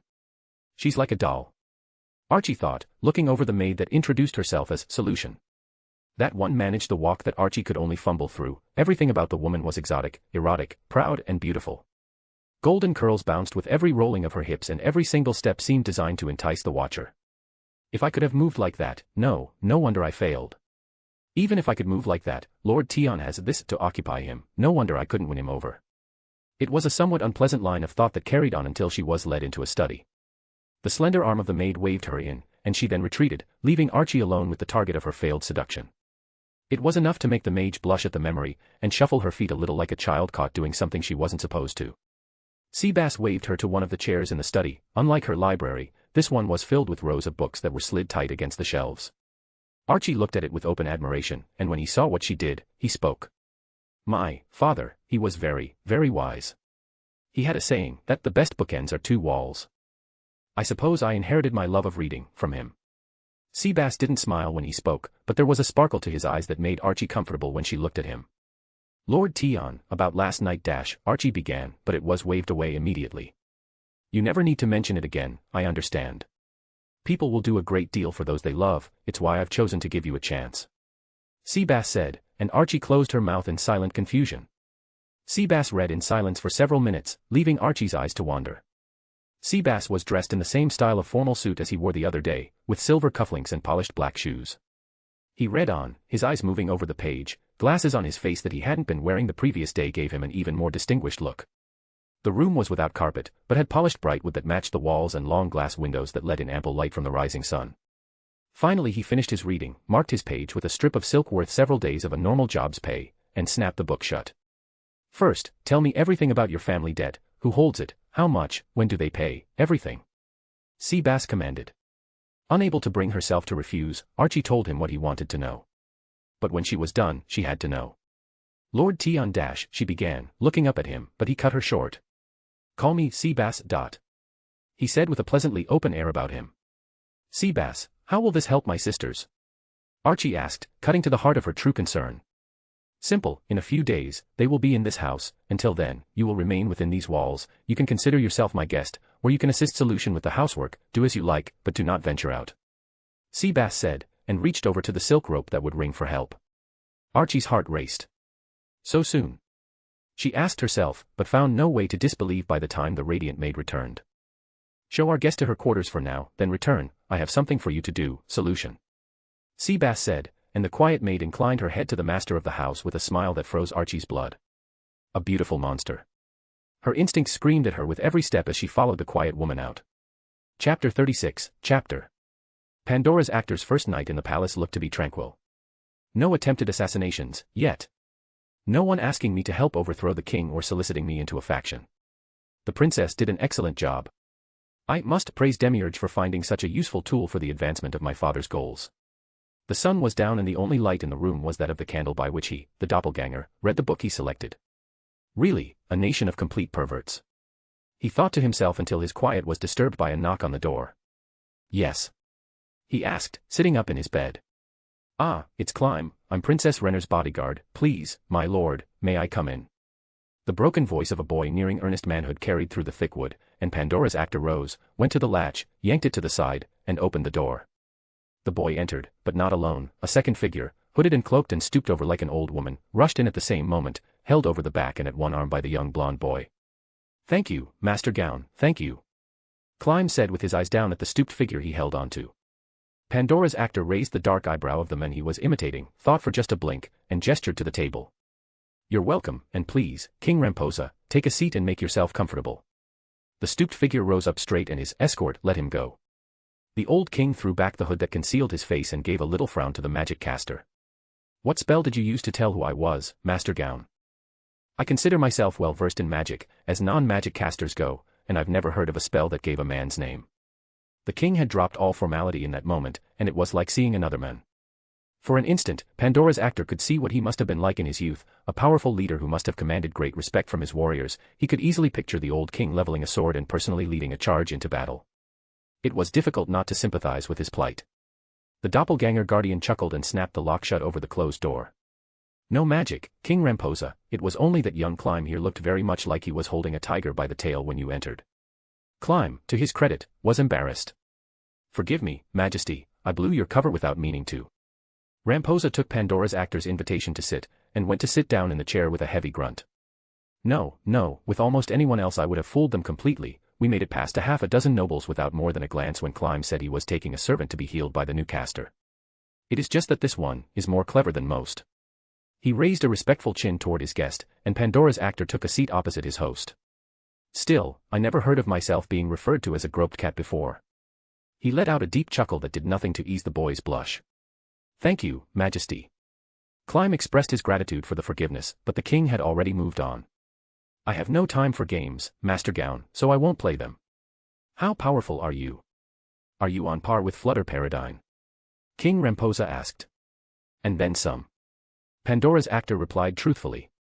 I see, then I want to hire you. If I know my Gazef, he's already been here to beg for your help on my behalf. I promise I didn't put him up to that, as he is just very enthusiastic in his defense of the nation.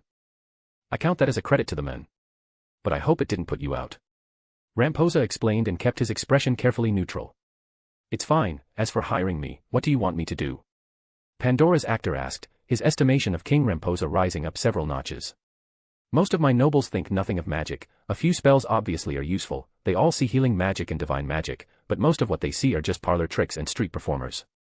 But I am an old man, I've seen a great deal, and I know what magic can do in the right hands. To put it bluntly, I want you to win the next war for me, to break the cycle of destruction. I know beyond a doubt that we're doomed, and that the noble faction is actively, if obliviously, helping us fail.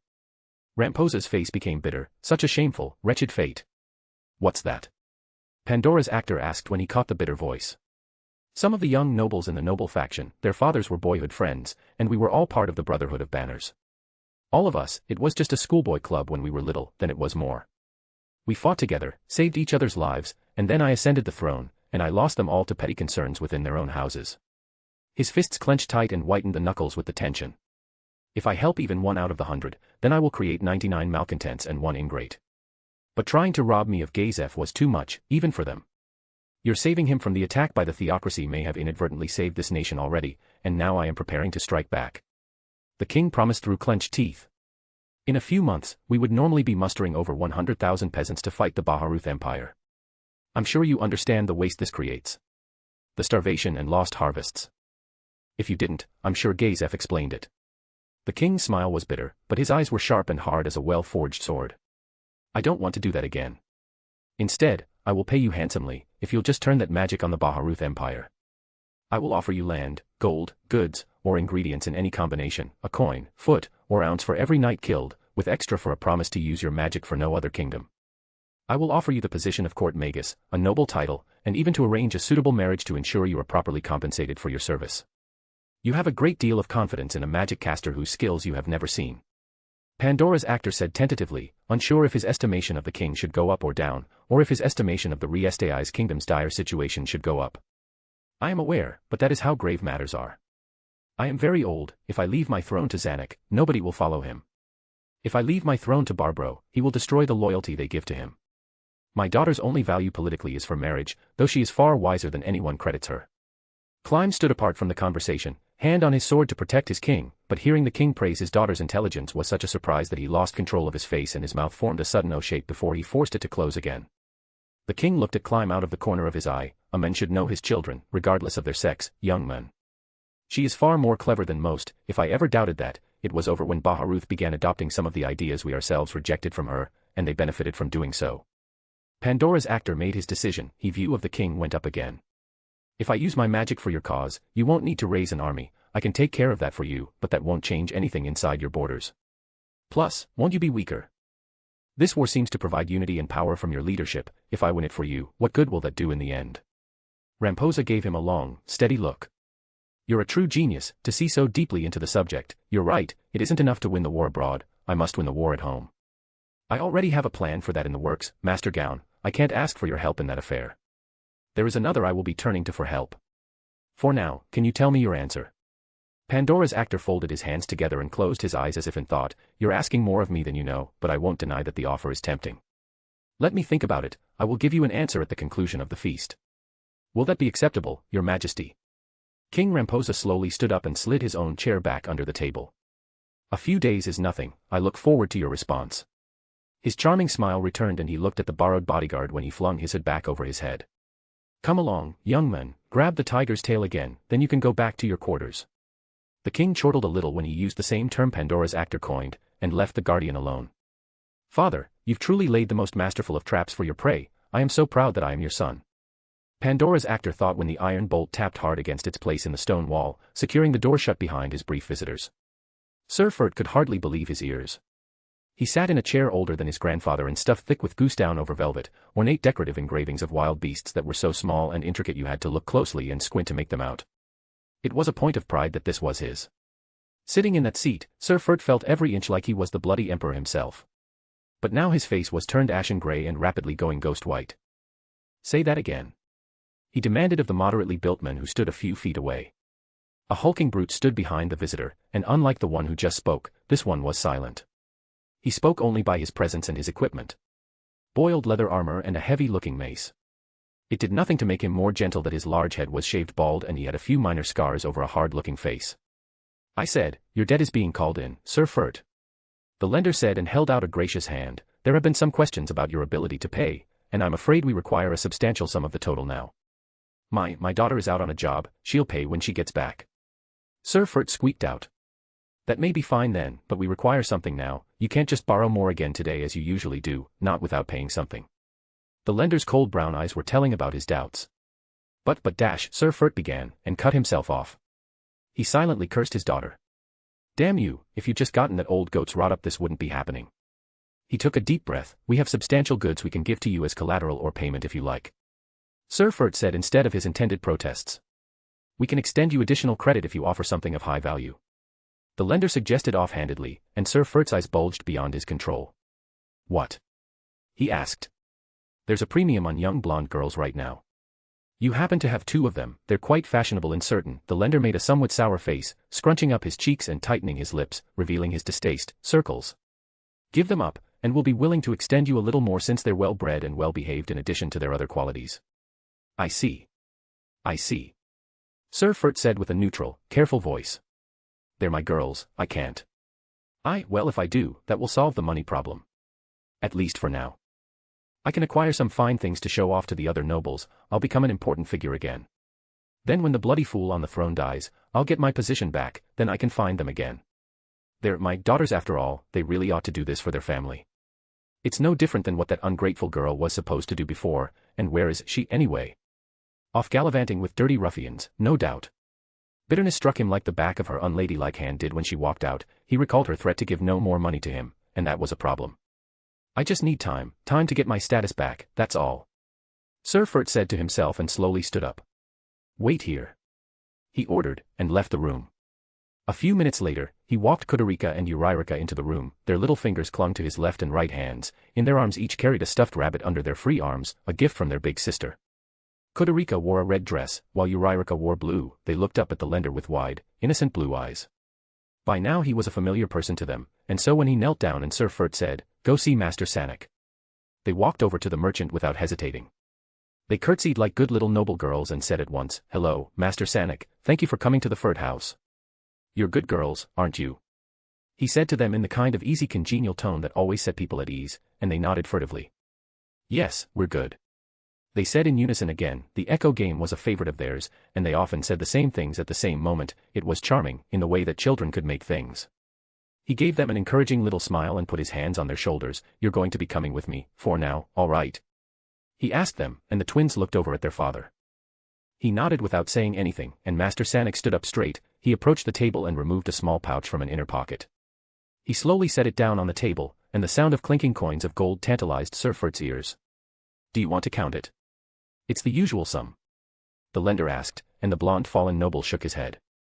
"No, it's fine, I'm sure it's all there," Sir Furt said, and stared at the little leather pouch like it was a viper coiled and ready to strike. "As you like, Lord," the lender said, bowed, and when he held out his hands, Kudarica and Euryrika trustingly put their hands into his palms, and let him lead them out of their home. When they walked out of the house, Master Sanic led them just beyond the gate, and waited just as he was instructed.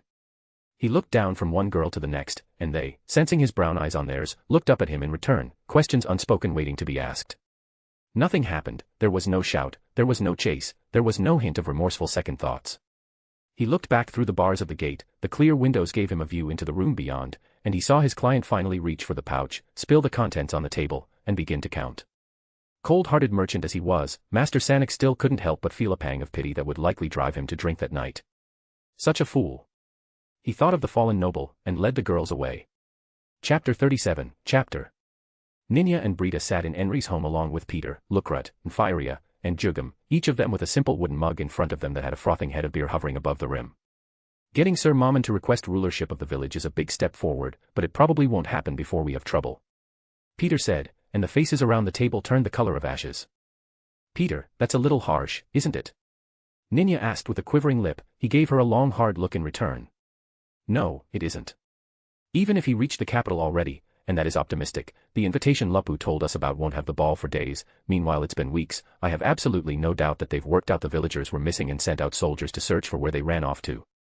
So we need a plan for ourselves," Peter said, and jabbed a finger pointed down on the surface of the rough wooden table for emphasis. He then slowly wrapped his hand around the handle of the mug and took a swig. "What about those two monsters Aura brought the other day? The troll and the naga. They each have a bunch of subordinates that are going to come here too. Won't they prove a good defense?" Enri asked and bit her lip.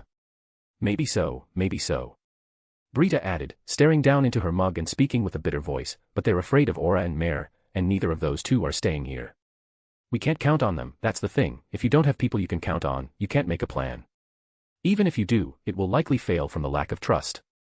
"Oh come on, Brita, no more of that," Lukrut said, and Brita shot him a glare that held until he trailed off. "Shut up." Brita spat the words at him with venom and took that long, hard glare at him and stretched it out even further. "I was stuck with a copper plate for a lot longer than I should have been because nobody would work with me. They wouldn't even give me a chance, even you guys wouldn't give me a chance.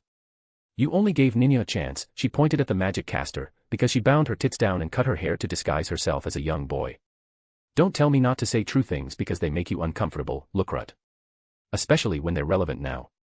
"Ah.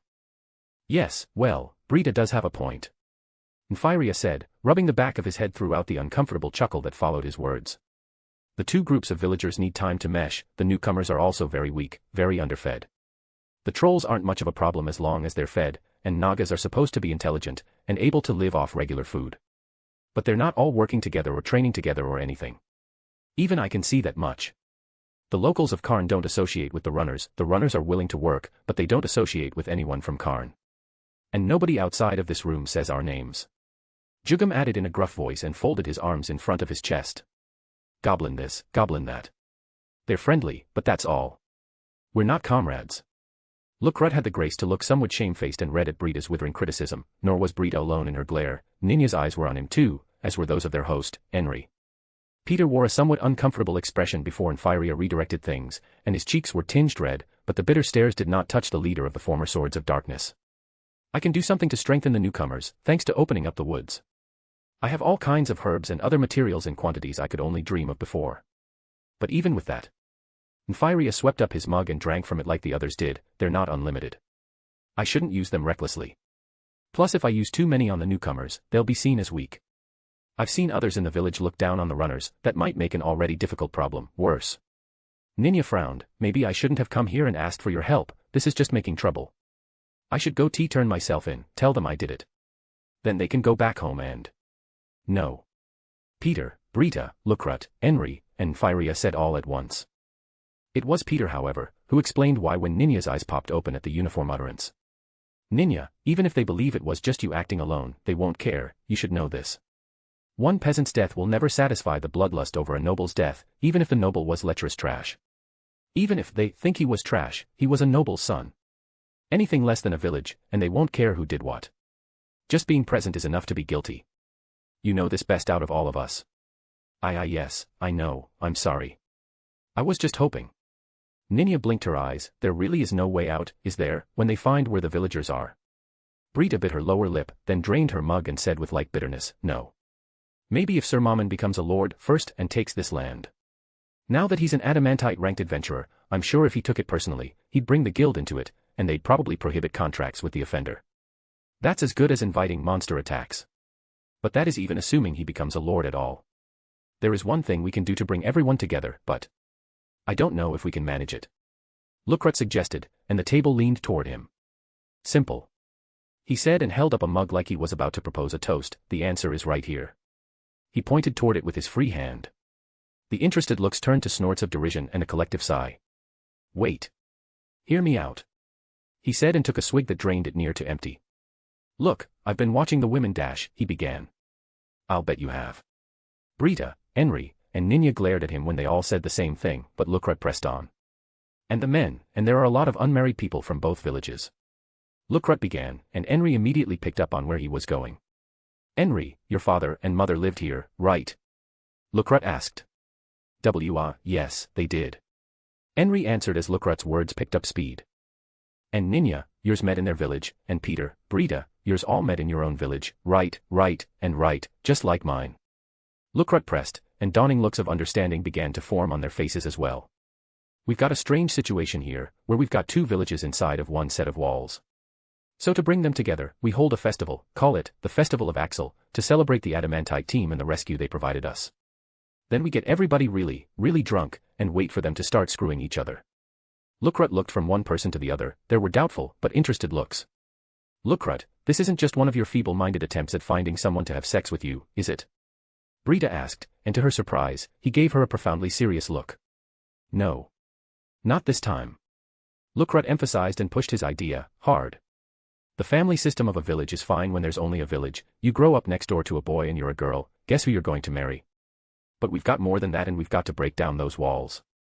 If they start pairing off between each other, the new and the old will be all new. Lukrut suggested, and just for good measure, I'll have you know I'm a fair musician, and I know all kinds of bawdy tunes to get some action going.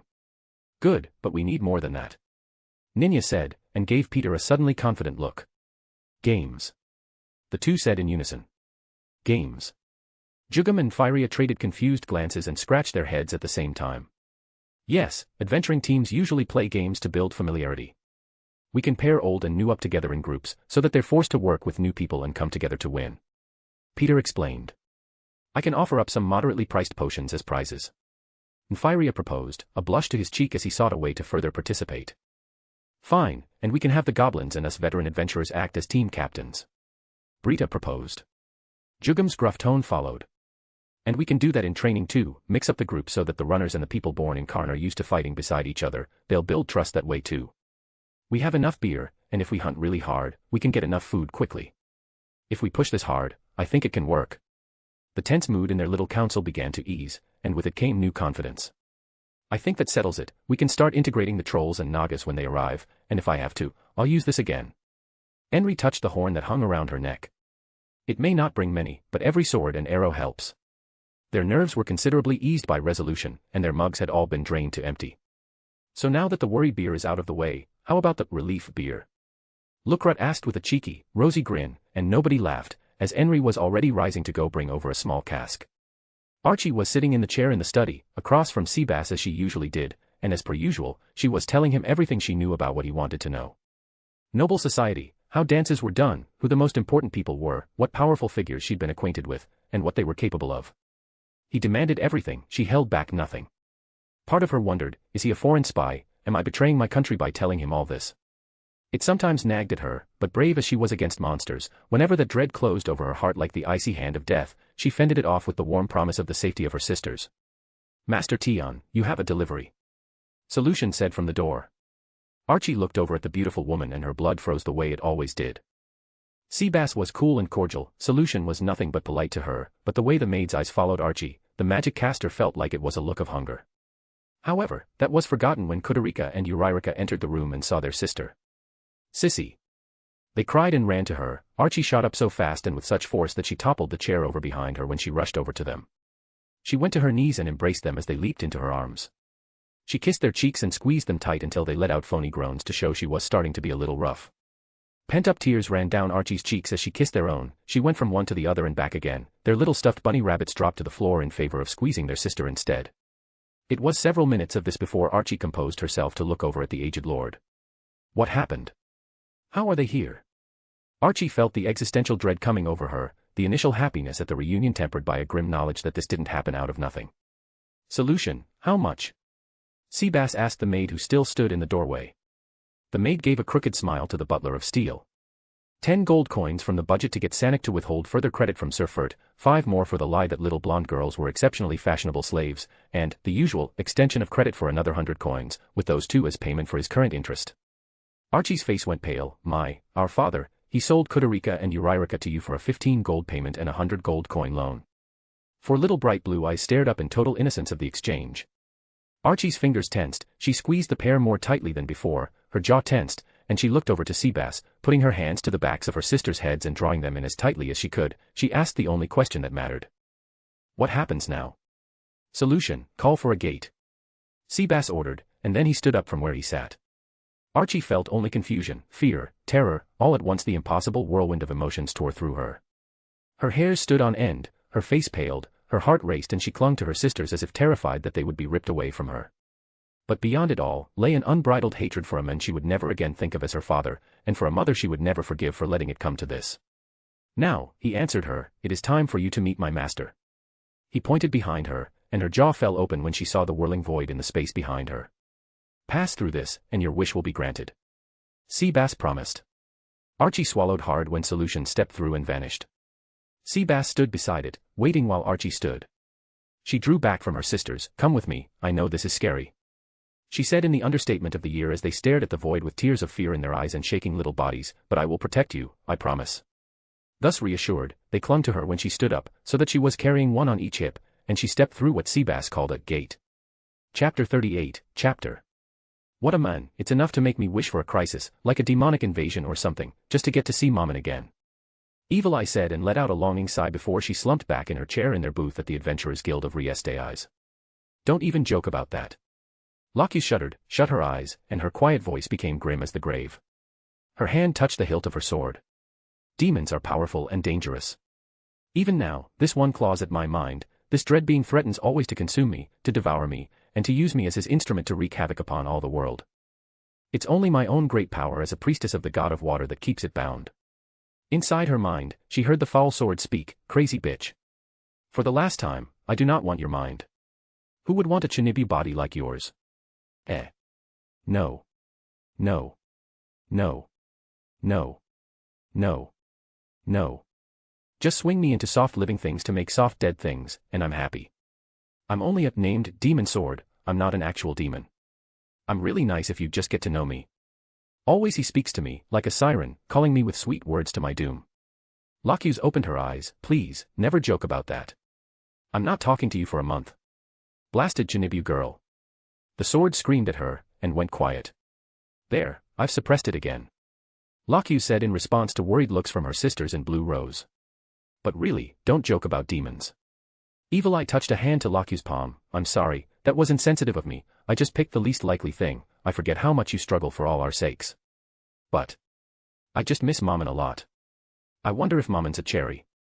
Gagarin said with a deep chuckle, he might be able to put up a good fight either standing or lying down. Her squared jaw framed a broad grin that didn't give away whether she was joking or not, and she looked around with interest to see if there were any new boys to deflower. Probably not, Musclehead. Tia and Tina said together. He's traveling with Lupu. Evil Eye looked down at her untouched beer, and felt suddenly quite depressed. It was Locke's turn to offer comfort. Hey now, I'll bet you'll see him again before you know it, it's only been a few weeks. The radiant blonde priestess said as encouragingly as she could. Guilds dotted the cities and large towns of the Riestais kingdom, but among them all, only 2 stood head and shoulders above the rest, E-Rantel and Riestais itself. This one was especially large, a rare 2-story building with a small walled training ground in the back, and welcomed upper-ranked city guards as patrons as well as adventurers themselves.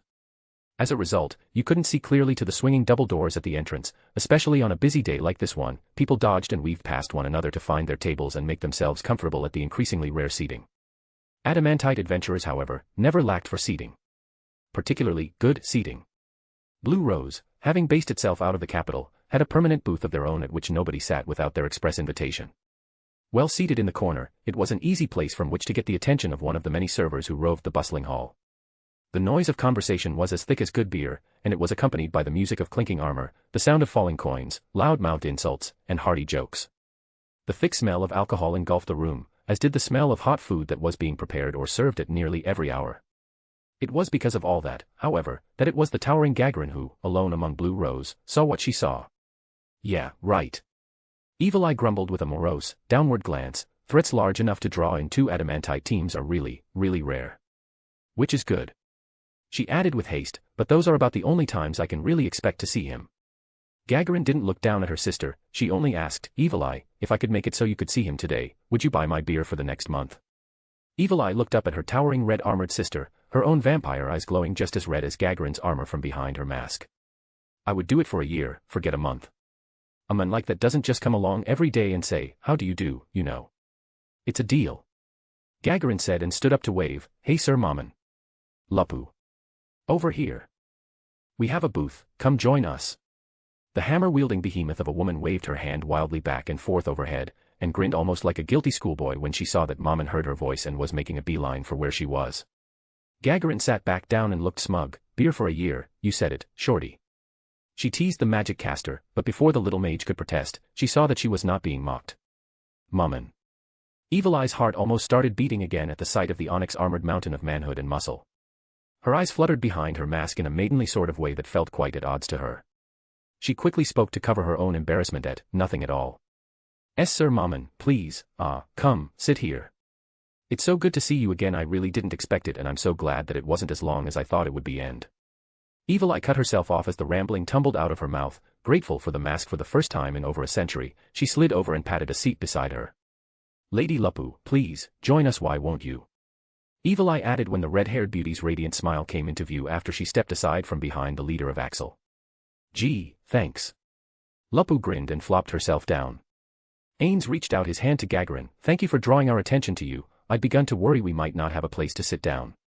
She clasped his hand, our pleasure, shorty here, she patted Evil Eye's head beneath the red hood of her cloak, was just saying she was going to pick up my bar tab for the next year, so of course I had to invite you to join us to share in my good luck. Locus, Tia, Tina, Evil Eye. Ains said and shook each of their hands in turn before he sat beside the little magic caster. That is impressive generosity, I don't drink a great deal, but I'd be rude to refuse such an offer of the colleague who evaluated Team Axel for our adamantite plates. Ains said and removed his helmet to place it beneath the table. No worries Mammon, I'll drink some for you. Lupusregina grinned and thrust her hand up in the air and waved it wildly back and forth. Yes, of course. I was absolutely honored to evaluate you, and I'm happy to have a drink with you both. Evil Eye added with haste and wished that she was unable to blush, even with her mask, she felt like the dark-eyed hero could see through her. A busty young server with a tray full of silver-looking mugs approached, blonde with a brown vest that cut off to show her bare midriff and wearing a dress slid up to the thigh and with her hair swaying around her back, she was dressed for attention. Her sharp features and gentle brown eyes were eye-catching to say the least. 2 more beers for our friends here, would you, Sylvia? Locus asked as the server began to lay out the drinks. The server looked down at the eager smiling Lupusregina and caught a glimpse of the adamantite plate that hung down just over her cleavage. I'll rush it so you're not kept waiting. Sylvia said immediately, and withdrew from view as fast as her legs could carry her. So, what brings you to Eyes?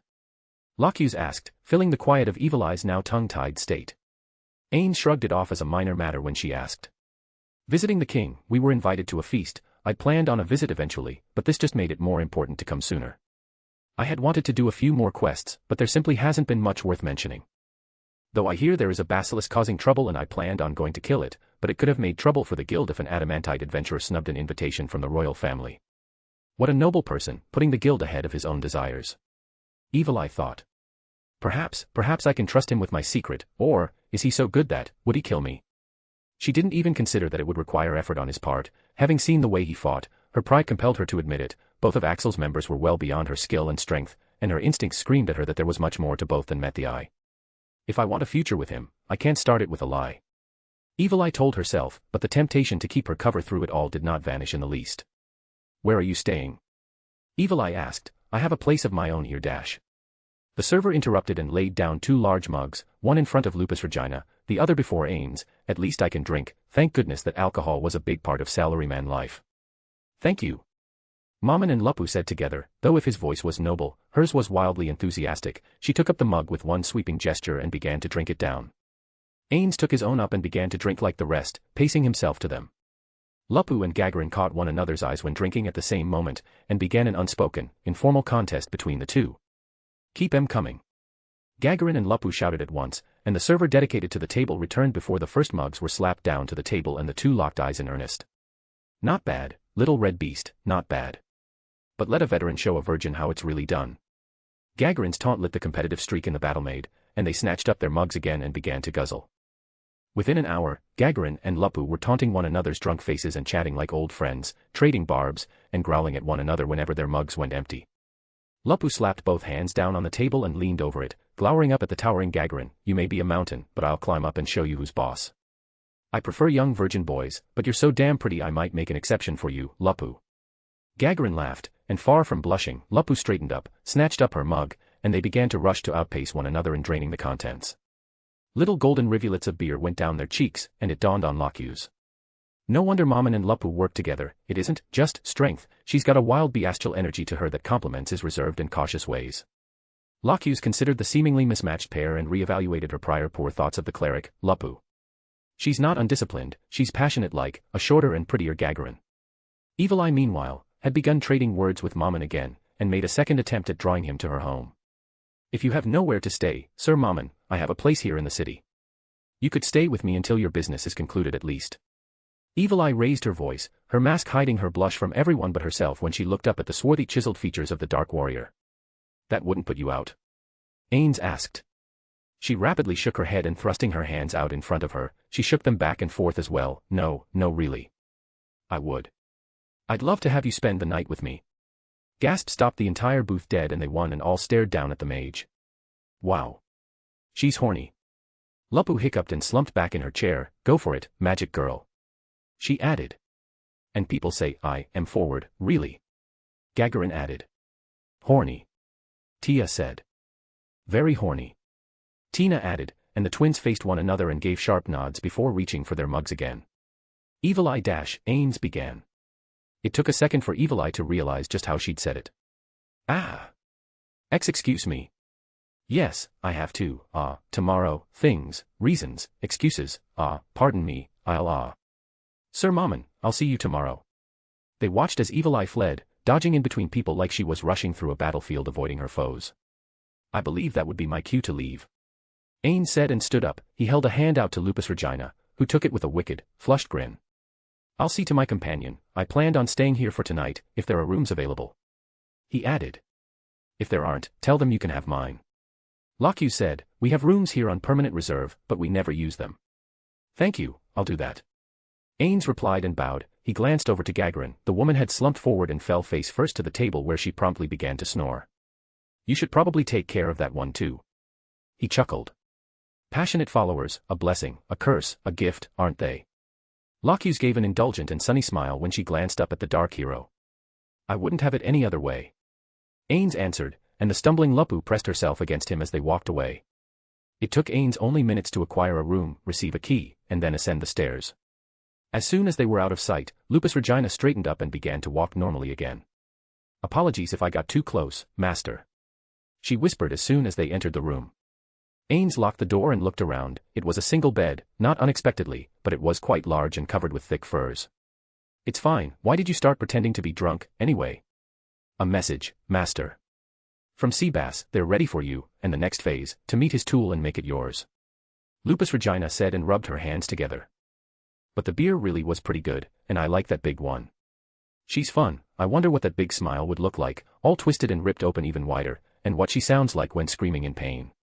Just get some rest, I'm going back to get ready, wait for me here and neither leave nor admit anyone. Ainz ordered. Lupusregina nodded rapidly. Yes, my lord. She said, and sat down on the bed when her lord vanished through the gate, and left her alone to wonder what it would be like to torture a new friend. For a moment, Archie's vision was gone, there was nothing, and then when she could see again, she had only one string of connected thoughts. Did Seabass kill us? Are we dead? Is this heaven? She could be forgiven for the question, because beneath her feet lay the softest ground she'd ever felt. Rolling hills of perfect green, a bright blue sky and a light spring-like breeze caressed her skin the way she imagined a loving parent with their own child. To her right, a great lake stood still but for the small waves created by the breeze that lightly billowed through her hair. In the distance, a high tree grew with great broad branches in every direction. Her sister's fear, and her own, were rapidly diminishing when Seabass walked from behind her, stood between herself and solution and said, "Welcome to the 6th floor of the great tomb of Nazarick." Tomb, this is a tomb. Are we dead? Archie squeaked out in disbelief, her bright blue eyes wide as the sky whose color they mimicked, or so they felt for a moment. No, you are very much alive, and I have informed my master of what an asset you have been to him, and your willingness to go to any lengths for your siblings. It is a sentiment shared by all the occupants of this place.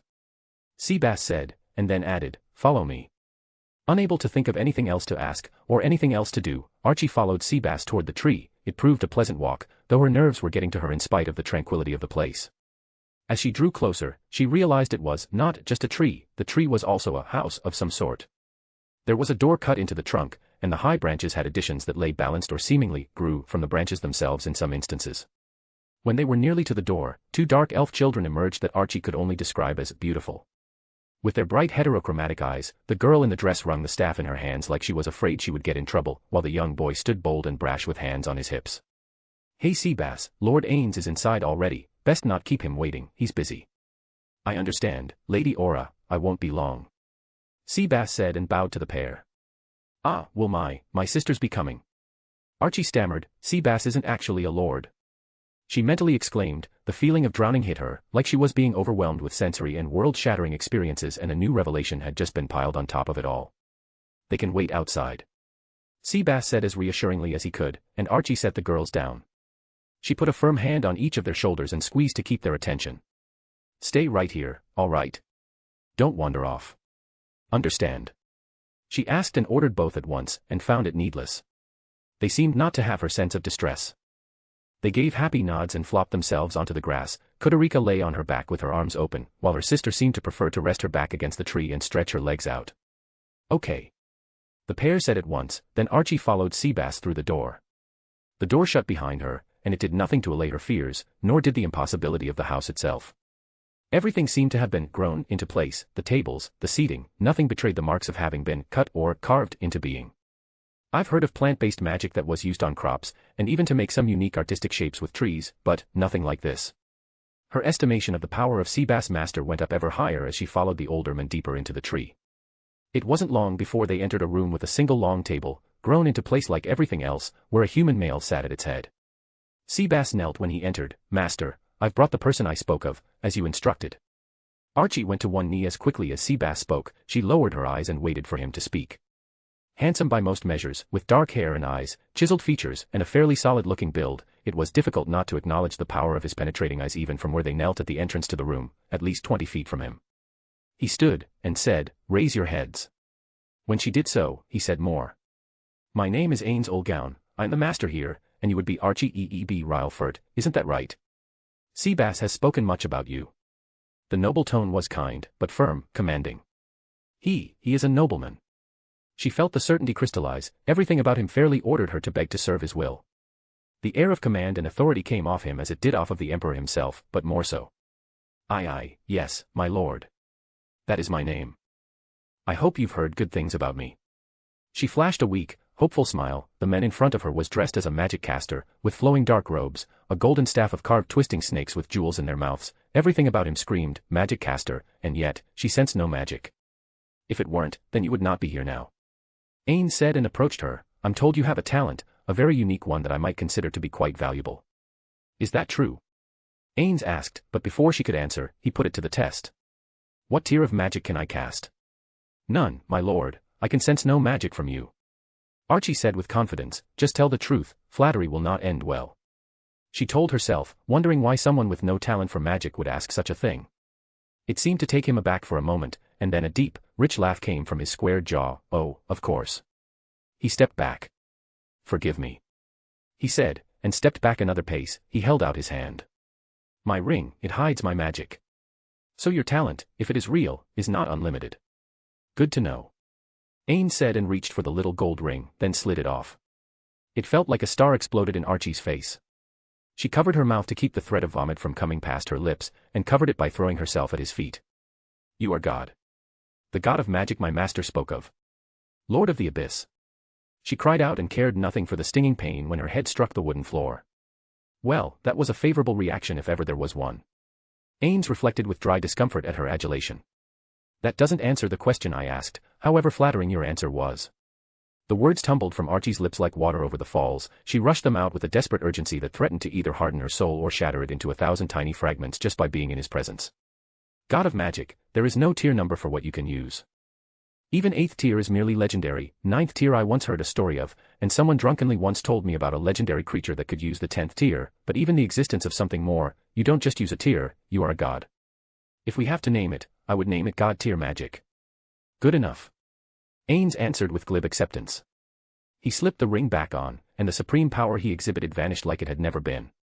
With such power, what can I? You offer me everything I want, but I can do nothing for you with your power. Archie pushed herself back up to a kneeling position, but kept her eyes downcast. There is one thing you can do, one thing which will prove very valuable, but may put you at great risk. If it fails, and you die, your sisters will be kept safe, but if it succeeds, you will rise beyond your deepest dreams of strength. Ains said, and held out his hand. Acting is hard. He thought briefly, I should give Pandora's actor more credit for his skill at the craft. Archie saw the hand when it entered her field of vision. Take my hand, Archie Retel Furt, swear to submit to the will of Ainz old gown, swear your absolute allegiance to the halls of Nazarick, and even the dreams you don't yet know you have, will come true. Master, if my sisters live free and happy lives, the only dream I have that matters, will have already come true. I swear, I am yours, do with this body whatever you will, I will obey. I will test my comrades, tell you everything about my country, and follow you even to the point of death, or beyond it if you bring me back. Archie swore, and taking his hand, she turned the palm down, and pressed her lips to the ring he wore on his finger. Then my first order is this, follow me. Ains said, and walked past them out of the room, leaving her to snap to her feet and follow as fast as she could. Chapter 39, Chapter. Her sisters were more than happy to remain where they were when the trio passed them by on exiting the house, though where Lord Ainz was taking her, Archie couldn't even begin to guess. The long and convoluted route of halls and rooms were almost too much to believe, though Seabass and her new master took it in stride. One thing she did notice was that there was a definite slightly downward slope to be had, nothing large, just barely noticeable. But present. The dark stone was inky black, though to her dismay, though the stonework appeared stacked, the floor beneath her feet was smooth as if it had been made from one solid piece. Combined by magic, or joined by magic I can't even fathom. She asked herself and had no answer. It was a struggle just to keep her jaw from dropping when she found herself at a solid white double door. Is that wood? She asked with uncertainty, it seemed far too smooth. Ains looked over his shoulder. No, this is a kind of prismatic ore, naturally enchanted materials that this world may or may not have more of. It is vastly stronger than adamantite and its innate magic easily modified to purpose. Archie felt her mind implode at the very idea, but could do nothing but accept it. It will only open to the bearer of one of these rings. He said, holding his hand up to show the ring she had kissed earlier. He laid his hand against the surface, and the double doors swung open to reveal nothing special. A magic circle of white on a black stone floor, and a small raised stone platform against a far wall with two sets of steps on either side, and an obsidian-looking podium rising at the front center of the platform. Stand in that circle, Archie. Ains ordered when the door closed behind them. With slow, fearful, small steps, she did as her master ordered. She looked up at her new lord, feeling like a little bird caught in a hurricane. She didn't ask for mercy when she stood there, clutching her staff. Seabass, prepare to defend if this goes wrong, and if it does, do not let her leave this room alive. Ains ordered, and Archie's face went pale. My lord, I won't betray you. I swear it. She squeaked the words, but he waved them off. I believe you, but this is a new experiment, and those have uncertain ends. I am cautious by nature, so please do not take offense at what I've said. Ains meant what he said, and he saw her relax at his reassurance. Curiosity bubbled up in her when she saw him touching something on the podium, and it made her wonder if it was more, but, commanded to stand there, she obeyed. Interesting. Ains noted, very interesting. He looked down at the console screen from the game. It had remained in a functional state, and it listed the full roster of both guild members and the NPCs. Conveniently enough, as he moved his finger along the roster, he could see their statuses. And more conveniently than that, it let him sort through them alphabetically by name, by level, or by any number of other things such as specific attributes, karma ratings, and more. He chose alphabetical, and began to search the list. Albedo. He saw the name and felt the wave of guilt again, but that vanished with the joy of success when he saw another name. Archie. Her oath added her to the list, and it let him see her specific statistical scores. Level 17, level cap reached. XSEXP cannot be applied. Ainz tried not to smile at this success, because a pulsing glow of gold in a little white rectangle on the console was the option, increase level cap. Ainz tapped it. The words changed to the price. 100,000 coins. He read, glanced up at Archie, saw her nervous look, and then went back to minding the console. 100,000 is substantial, nothing compared to what we have on hand, but, yes. If I take over an entire country, I can funnel a part of the wealth into creating all the powerful figures I need. I'll still have to level them up, but my experiment with Lupusregina showed that I could do that much. And there may be other players out there to contend against. At least for now, this experiment is worth the price. He tapped the payment request, and looked up to watch. Archie felt herself begin to float, her hair rising up over her head like it was caught by an upward draft, her body rising from the floor, her legs kicked out to find purchase that wasn't available. Fear began to overwhelm her. Am I being punished for something? What's happening to me? She screamed inside her own head, and gave a desperate voice to her terror, Master, what's happening? What is this? Please, if I've done something wrong. Then there was nothing, only darkness. Barbro stood in the center of the village. It was as empty as he heard. Pathetic. He cursed. Absolutely pathetic. He pointed to one of the men behind him, burn it down. I don't even want to look at it. But sire, more villagers will be moved in, where will they stay? The armored soldier asked.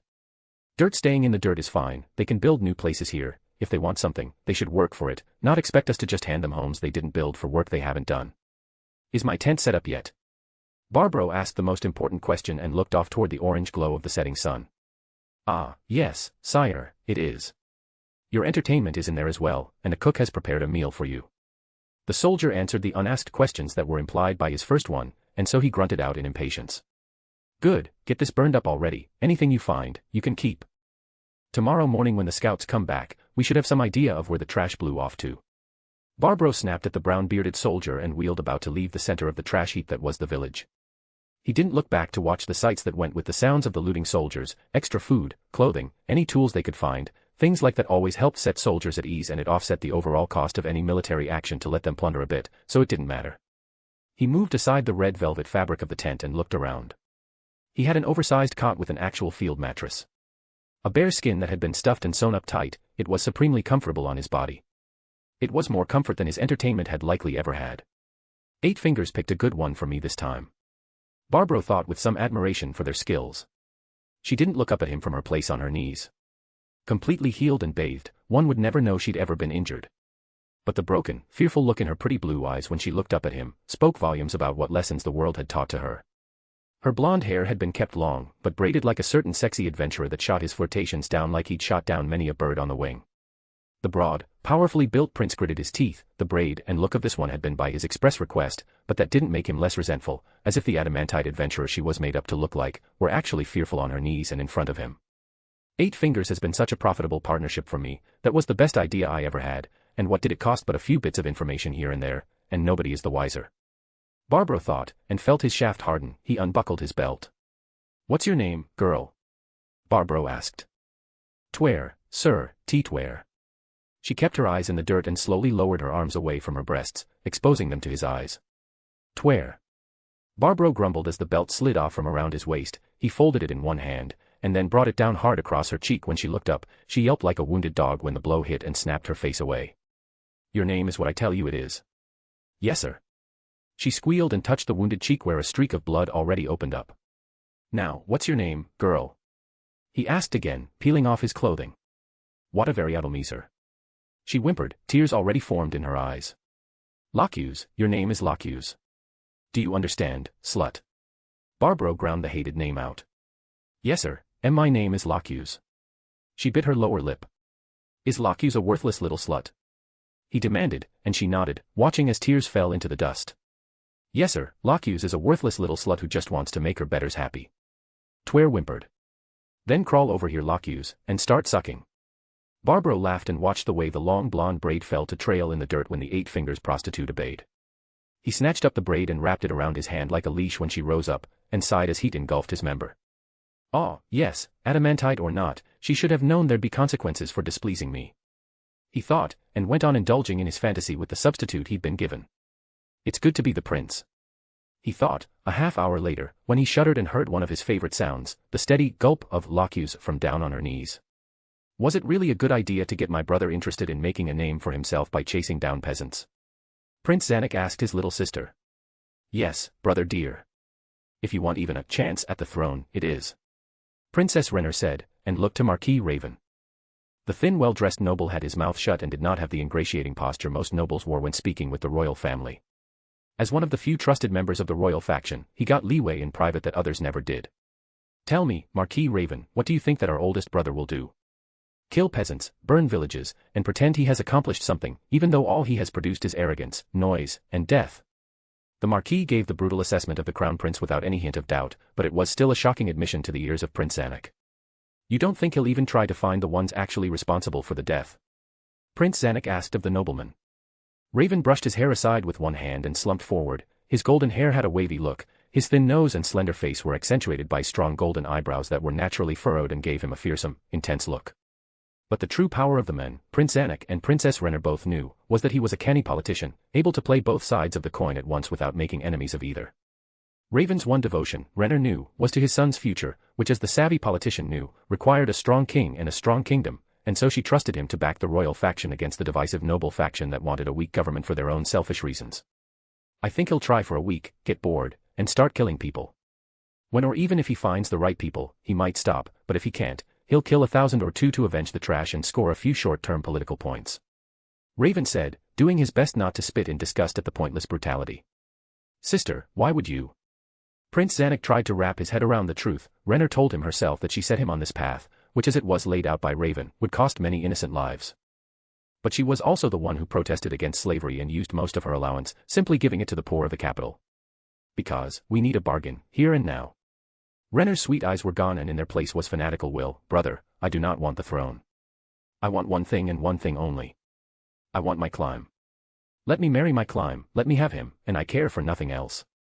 The younger prince was very quiet, his first impulse, to spit out, that peasant boy, wilted on his tongue, the face before him fit with many a long-heard rumor, that misfortune befell those who were cruel to her bodyguard. Her request, and her face, all but confirmed them. "I do not love our oldest brother, he is cruel to my Clim, treats me with contempt, he is lazy, incompetent, and a coward at heart. Besides, you know he is in bed with 8 fingers, don't you, Zanuck?" Rener asked rhetorically. She knew he knew, because the source was sitting with them both. "Why yes. I do. He gambles, uses their whores, takes bribes for information, and more. He's as corrupt as any of the nobility. Father doesn't know, but if he did." Zanuck folded his hands together in his lap and looked down. "It would kill him to know the truth. Now he won't have to. I'll do what I can, brother, you'll have to do your part, of course, but all I want at the end is for Clim and I to be together." Rener replied to her brother quite reasonably. "Any points he gains will be worthless very quickly, and when they are, you will be out front to inherit the throne. Our good Marquis," she extended a hand toward the gold and white-clad nobleman, "will use his connections to the noble faction to demand a successor be named, and then there can only be one answer." She gestured with her other hand to Prince Zanuck. "A few thousand peasants for a throne, that's the way these things work, isn't it? And what if my stupid brother tries to leverage Clim's life against you for information?" Zanuck asked. His chubby face went tight at the suggestion. The princesses had little power, and despite her beauty and reputation, even Barbro knew there was more to the woman and would use her if he could. Princess Rener's eyes went glassy and wide, a dreadful, insane smile spread over her face, all was twisted, warped, mad, and an air of absolute malice hovered over her like the wavering ripples in the air above a hot flame.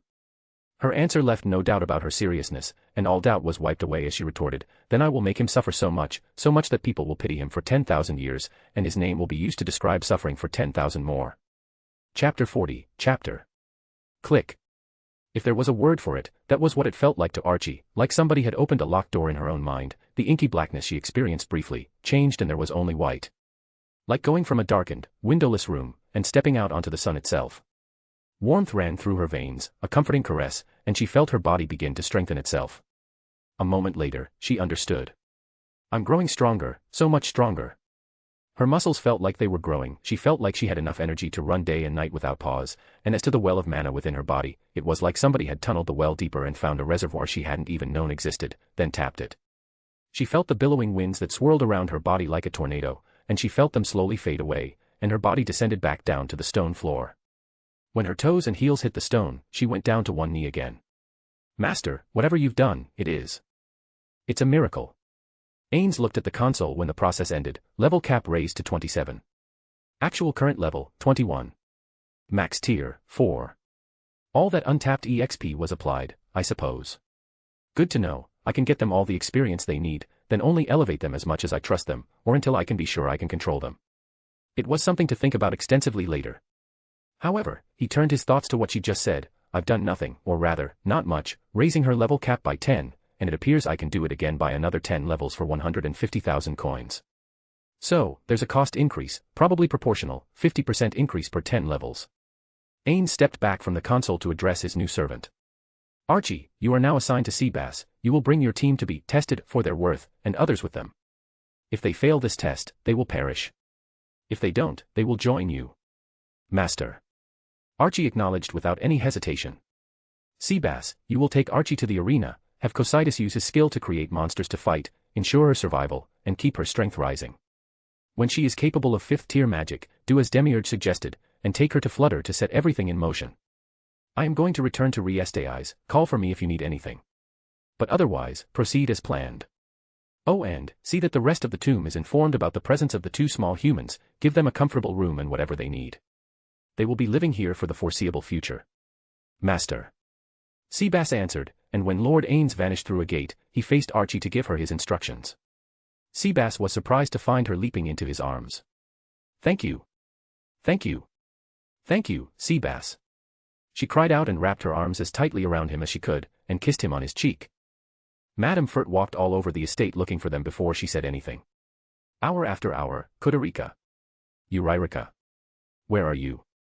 She stopped the few remaining servants, and each of them denied any knowledge of the whereabouts of the twins. It wasn't until she returned to their room to see if they might have gone back and taken a nap, that she saw something unexpected that caused her heartbeat to pick up just a bit. The butler was overseeing the reorganizing of their things and storing them into wooden bins usually meant for transportation.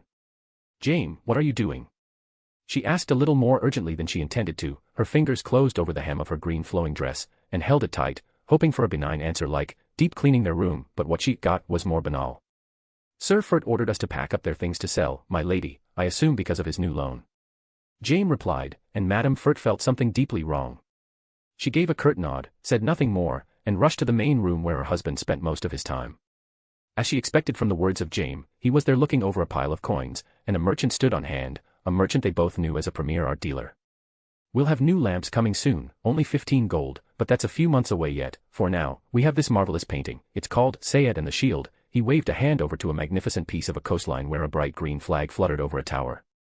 A dark-haired figure in a cloak as green as the flag, held a shield out defiantly while a beast woman, a raccoon girl, embraced him. It'll be 12 gold pieces.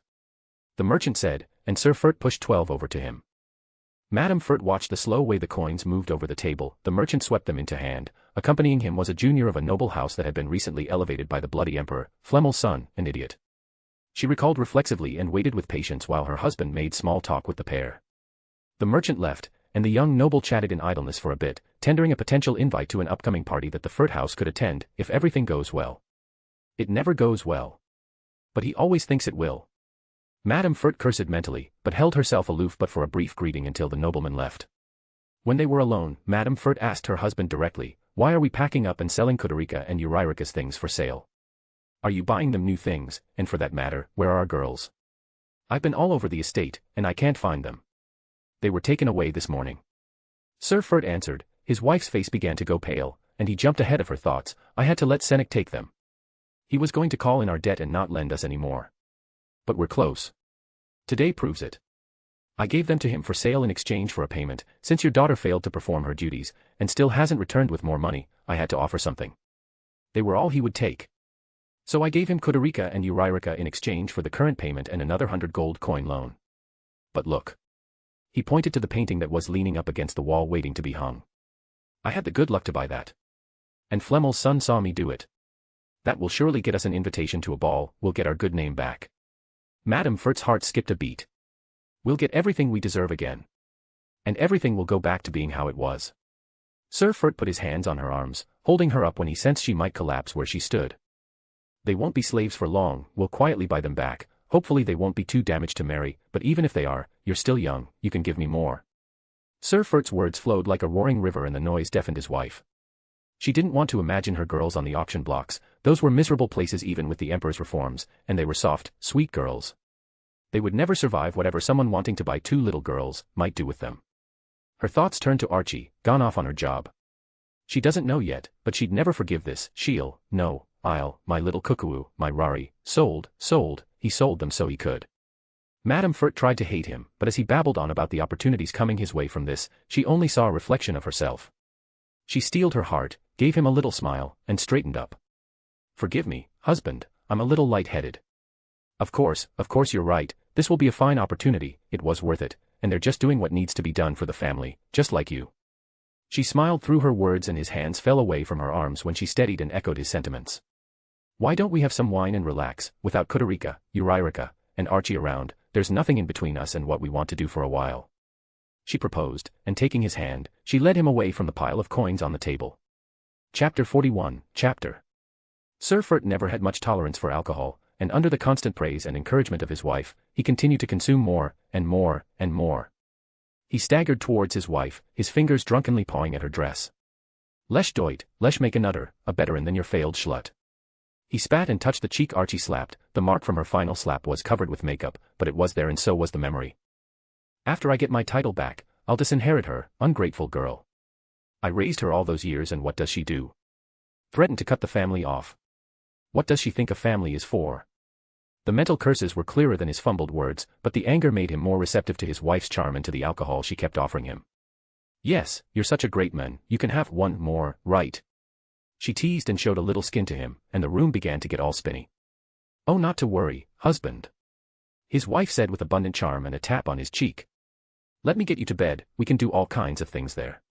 He gave a slow nod and looked up with a lecherous smile on his face and a little drool slipped down into his blonde beard. K. He muttered and let her take him to bed. She flopped him into place on his back. I'll return in just a moment, I just have to get ready. She said in the sultry way she always did, and he promptly fell to snoring before the door shut behind her. Madame Furt rushed to the main room and found the pile of coins still sitting where her husband left them. She went to the silk rope and began to yank it. This pull would ring almost every servant bell in the house, including every bedroom. They had few servants anymore, but the Madame Furt wanted them all. She kept yanking on the bell while tears ran down her cheeks. It took quite some time, almost an hour, or so it felt, until they began to arrive, a few butlers, maids, and a single footman for the carriage they retained. They were dressed in service clothing, the cause of their delay, and looked back and forth at one another, uncertain of why they had all been gathered, and even more profoundly confused about why the madam of the house stood weeping shamelessly in front of them. Madame Furt sniffed hard, wiped her nose violently and crudely with her sleeve, and then said what was as unthinkable as her actions, "This house is over." "Madam," James said, taking a step forward. She stopped him dead, raising a hand up to call him to a halt. "Archie will never give anything to this house again. And my husband has sold Kutarika and Uriarika. They're gone, probably sold off already or being transported to wherever they will be. The House of Furt has no heirs now." She pointed to the coins on the table. Her words were cold as ice and filled with hate that was rivaled in its thickness only by her sorrowful face. "Divide that among yourselves as your severance, it should be enough to live for a long, long time, until you can find employment somewhere else. In addition, you can take whatever you can carry out of this house in the morning, go sell it, call that a bonus. I ask for only 3 things from you all in return. My last request as the madam of the House of Furt." The horror of learning that the little girls they'd watched grow up had in fact been sold by the men they worked for, was sinking in, and more than one pathetic, pitying look was in place. 2 of the maids had teary eyes, and they were not alone. It was obvious why. The chance of finding 2 small girls in the auction system that spread out all over Baharuth was exceptionally low. "The first thing I ask is that if any of you ever find my girls, please buy them, and look after them like they were your daughters. They shouldn't have to suffer because of their stupid parents." The madam swallowed a lump in her throat, then carried on. "The second thing I ask is that you tell workers to pass on to Archie, when she returns I mean, that I had nothing to do with their sale. I didn't want that, I didn't know he'd done it. She'll hate me anyway, but for the right reasons at least. And, the third, madam," Jane pressed, having a sinking feeling about what she wanted. Pour alcohol, pitch, and anything burnable all over this house. Spend all night getting ready, my husband won't wake up, he's very drunk. I want this place ready to turn into hell by morning. Take whatever you want, including the carriage. I'll even sign documents turning over anything you can carry, if only you'll also carry out my final wishes. Madame Furt said and sat at the table in front of the coins. For a long time nobody said anything, until Jane did. Yes, madam, we'll do what you want. That galvanized the remaining servants to work, and all night long they worked, laying out papers and tearing down curtains to prepare to use for fuel, soaking them in alcohol and laying them in strips to better spread the flame. The only sheets that weren't in use were those on which Sir Furt lay sleeping. And while he slept, Madame Furt filled out an inventory of taken items and signed them over to the servant who expressed a desire for them. Silver forks, spoons, knives, plates, all manner of easily portable materials were shoved into packs and then labeled and shoved into the carriage that would take the last servants of the House of Furt away. Dawn was just breaking when the last of the preparations were made, and she looked over the few faces of the faithful servants. They were clearly tired from lack of sleep, but they also wore faces of pity, sorrow, or anger all their own. One by one, Madame Furt extended the signed paper over to each servant, and thanked them by name. James, she said and embraced him, looking up into the careworn eyes of the middle-aged servant, I barely knew a life without you. I hope you find a good house to serve in again, and don't think too harshly of me, even if I do deserve it. Lyle, she embraced the maid and slipped the rolled paper into the young woman's hand, you weren't with us as long as James, but you worked hard, there's a good recommendation for you, just like for the rest, thank you for everything. So it went, until it was all done. Now, get going, all of you. Madame Furt commanded. Madam, what about you? James asked as they briefly hesitated to leave. I'm leaving my husband, of course. She said, and pointed toward the door, just leave a candle lit for me so I can set the fire in a little while. They vanished out the door, one by one, leaving the last click to be like the clap of thunderous doom to the woman who stood alone. On a whim, Madame Furt took the painting and hung it up on the wall, admiring it briefly. It really is a fantastic piece of artwork, a shame nobody will ever see it again. She then went back to her bedroom, her husband was still asleep and snoring in a drunken stupor. She went to the bedside table and yanked open the drawer. Every noblewoman kept a dagger at hand in her bedroom to spare herself from being disgraced if an invasion should threaten to overthrow them. Madame Furt was the same as any other in that respect, and like other women who took that seriously, she kept her dagger sharp. She drew it from its simple leather sheath and went over to where her husband slept. Conveniently enough, he'd rolled over onto his belly at some point. She set the dagger down, pulled off the shoes and socks that covered his ankles, then took the knife up. It took only a moment, I'm no warrior but. Maybe Archie would praise me for this. She thought with savage pleasure as the bright blood spurted and her husband screamed when she slashed the tendons of his ankles. That woke him up, the snores were gone and the screaming went on in earnest. He howled and howled like a stuck pig and turned desperate to see who attacked him. Madame Furt looked down at him with disgust and hatred, and he stared up at her in turn with eyes empty of any understanding. Answering the question he couldn't ask through screams, she shrieked like a banshee at him. You sold my children. You bastard. You took them. You took them away. They were our future. They were our future and you destroyed it all. She shrieked it and slashed her knife down again as he flailed, sometimes she hit the tendons, sometimes not, but he wasn't going to be walking. He rolled away, desperately trying to escape her. And fell with a thud that brought a whimper with it. Archie's wish will come true. You just wait there you unmitigated bastard. She shrieked and kicked him hard in the gut, then brought her foot up when he hugged his belly, and brought her heel down on his kidney. He yowled again like the stuck pig she now saw him to be. She then strode toward the door, leaving him shaking in pain and briefly too paralyzed to move. She took the candle left burning on the table, then lowered it to a soaked strip of cloth that lay on the floor and ran to other piles of burnable and alcohol-soaked materials. The flames roared to life and the heat and smoke began to fill the room. She watched the line of flame rush down the long ropes once used to summon servants, she watched it catch torn curtains and watched it catch strips of blanket, cotton, torn up furniture bits, and watched it vanish. They probably couldn't get it to run everywhere in the manor, not even if they tore up every page of every book to use for fuel, but it'll get enough. She thought, and returned to her room. There weren't burning materials laid to that place, and there weren't, for a reason. Madame Furt flung open the door to find her husband scratching at the wood, trying to get it open, and without any hint of mercy, she planted a kick full into his face, shattering his nose and forcing several teeth down his throat. He struggled further, gurgling out protests when she went behind him, grabbed the blonde hair she once found so attractive, and began to drag him back into the bedroom. From where he lay, he could see beneath the door to the beginnings of fire. Wah! He tried to say, but she answered before he could finish. Fire. The house is on fire. I had the servants get the entire home ready to burn. She said, approaching her wardrobe. We've got a few minutes to go before it spreads here, but it won't be long. Madame Furt tore off her expensive clothing and tossed it over his body, concealing herself briefly while she changed into a simple riding outfit, long out of fashion with the rich. It had become very common clothing. The servants all think I'm going to be dying in here with you. I told them I was leaving you, and I think they simply assumed I was going to die a little later. Madame Furt said and spat in his direction. I gave it a lot of thought. She said to the writhing figure on the floor while she yanked up her pants and slid on a belt. I was going to do that, at first, but Kudurika and Urairika are out there somewhere, hopefully not suffering, and I owe it to them to try to do what our daughter was doing the whole time. Protecting them. From you. You owe it to your daughters to do what Archie said. Madame Furt's words were as icy as the spreading flames were hot, and tendrils of smoke began to come through the crack in the door. Get me out. He gasped.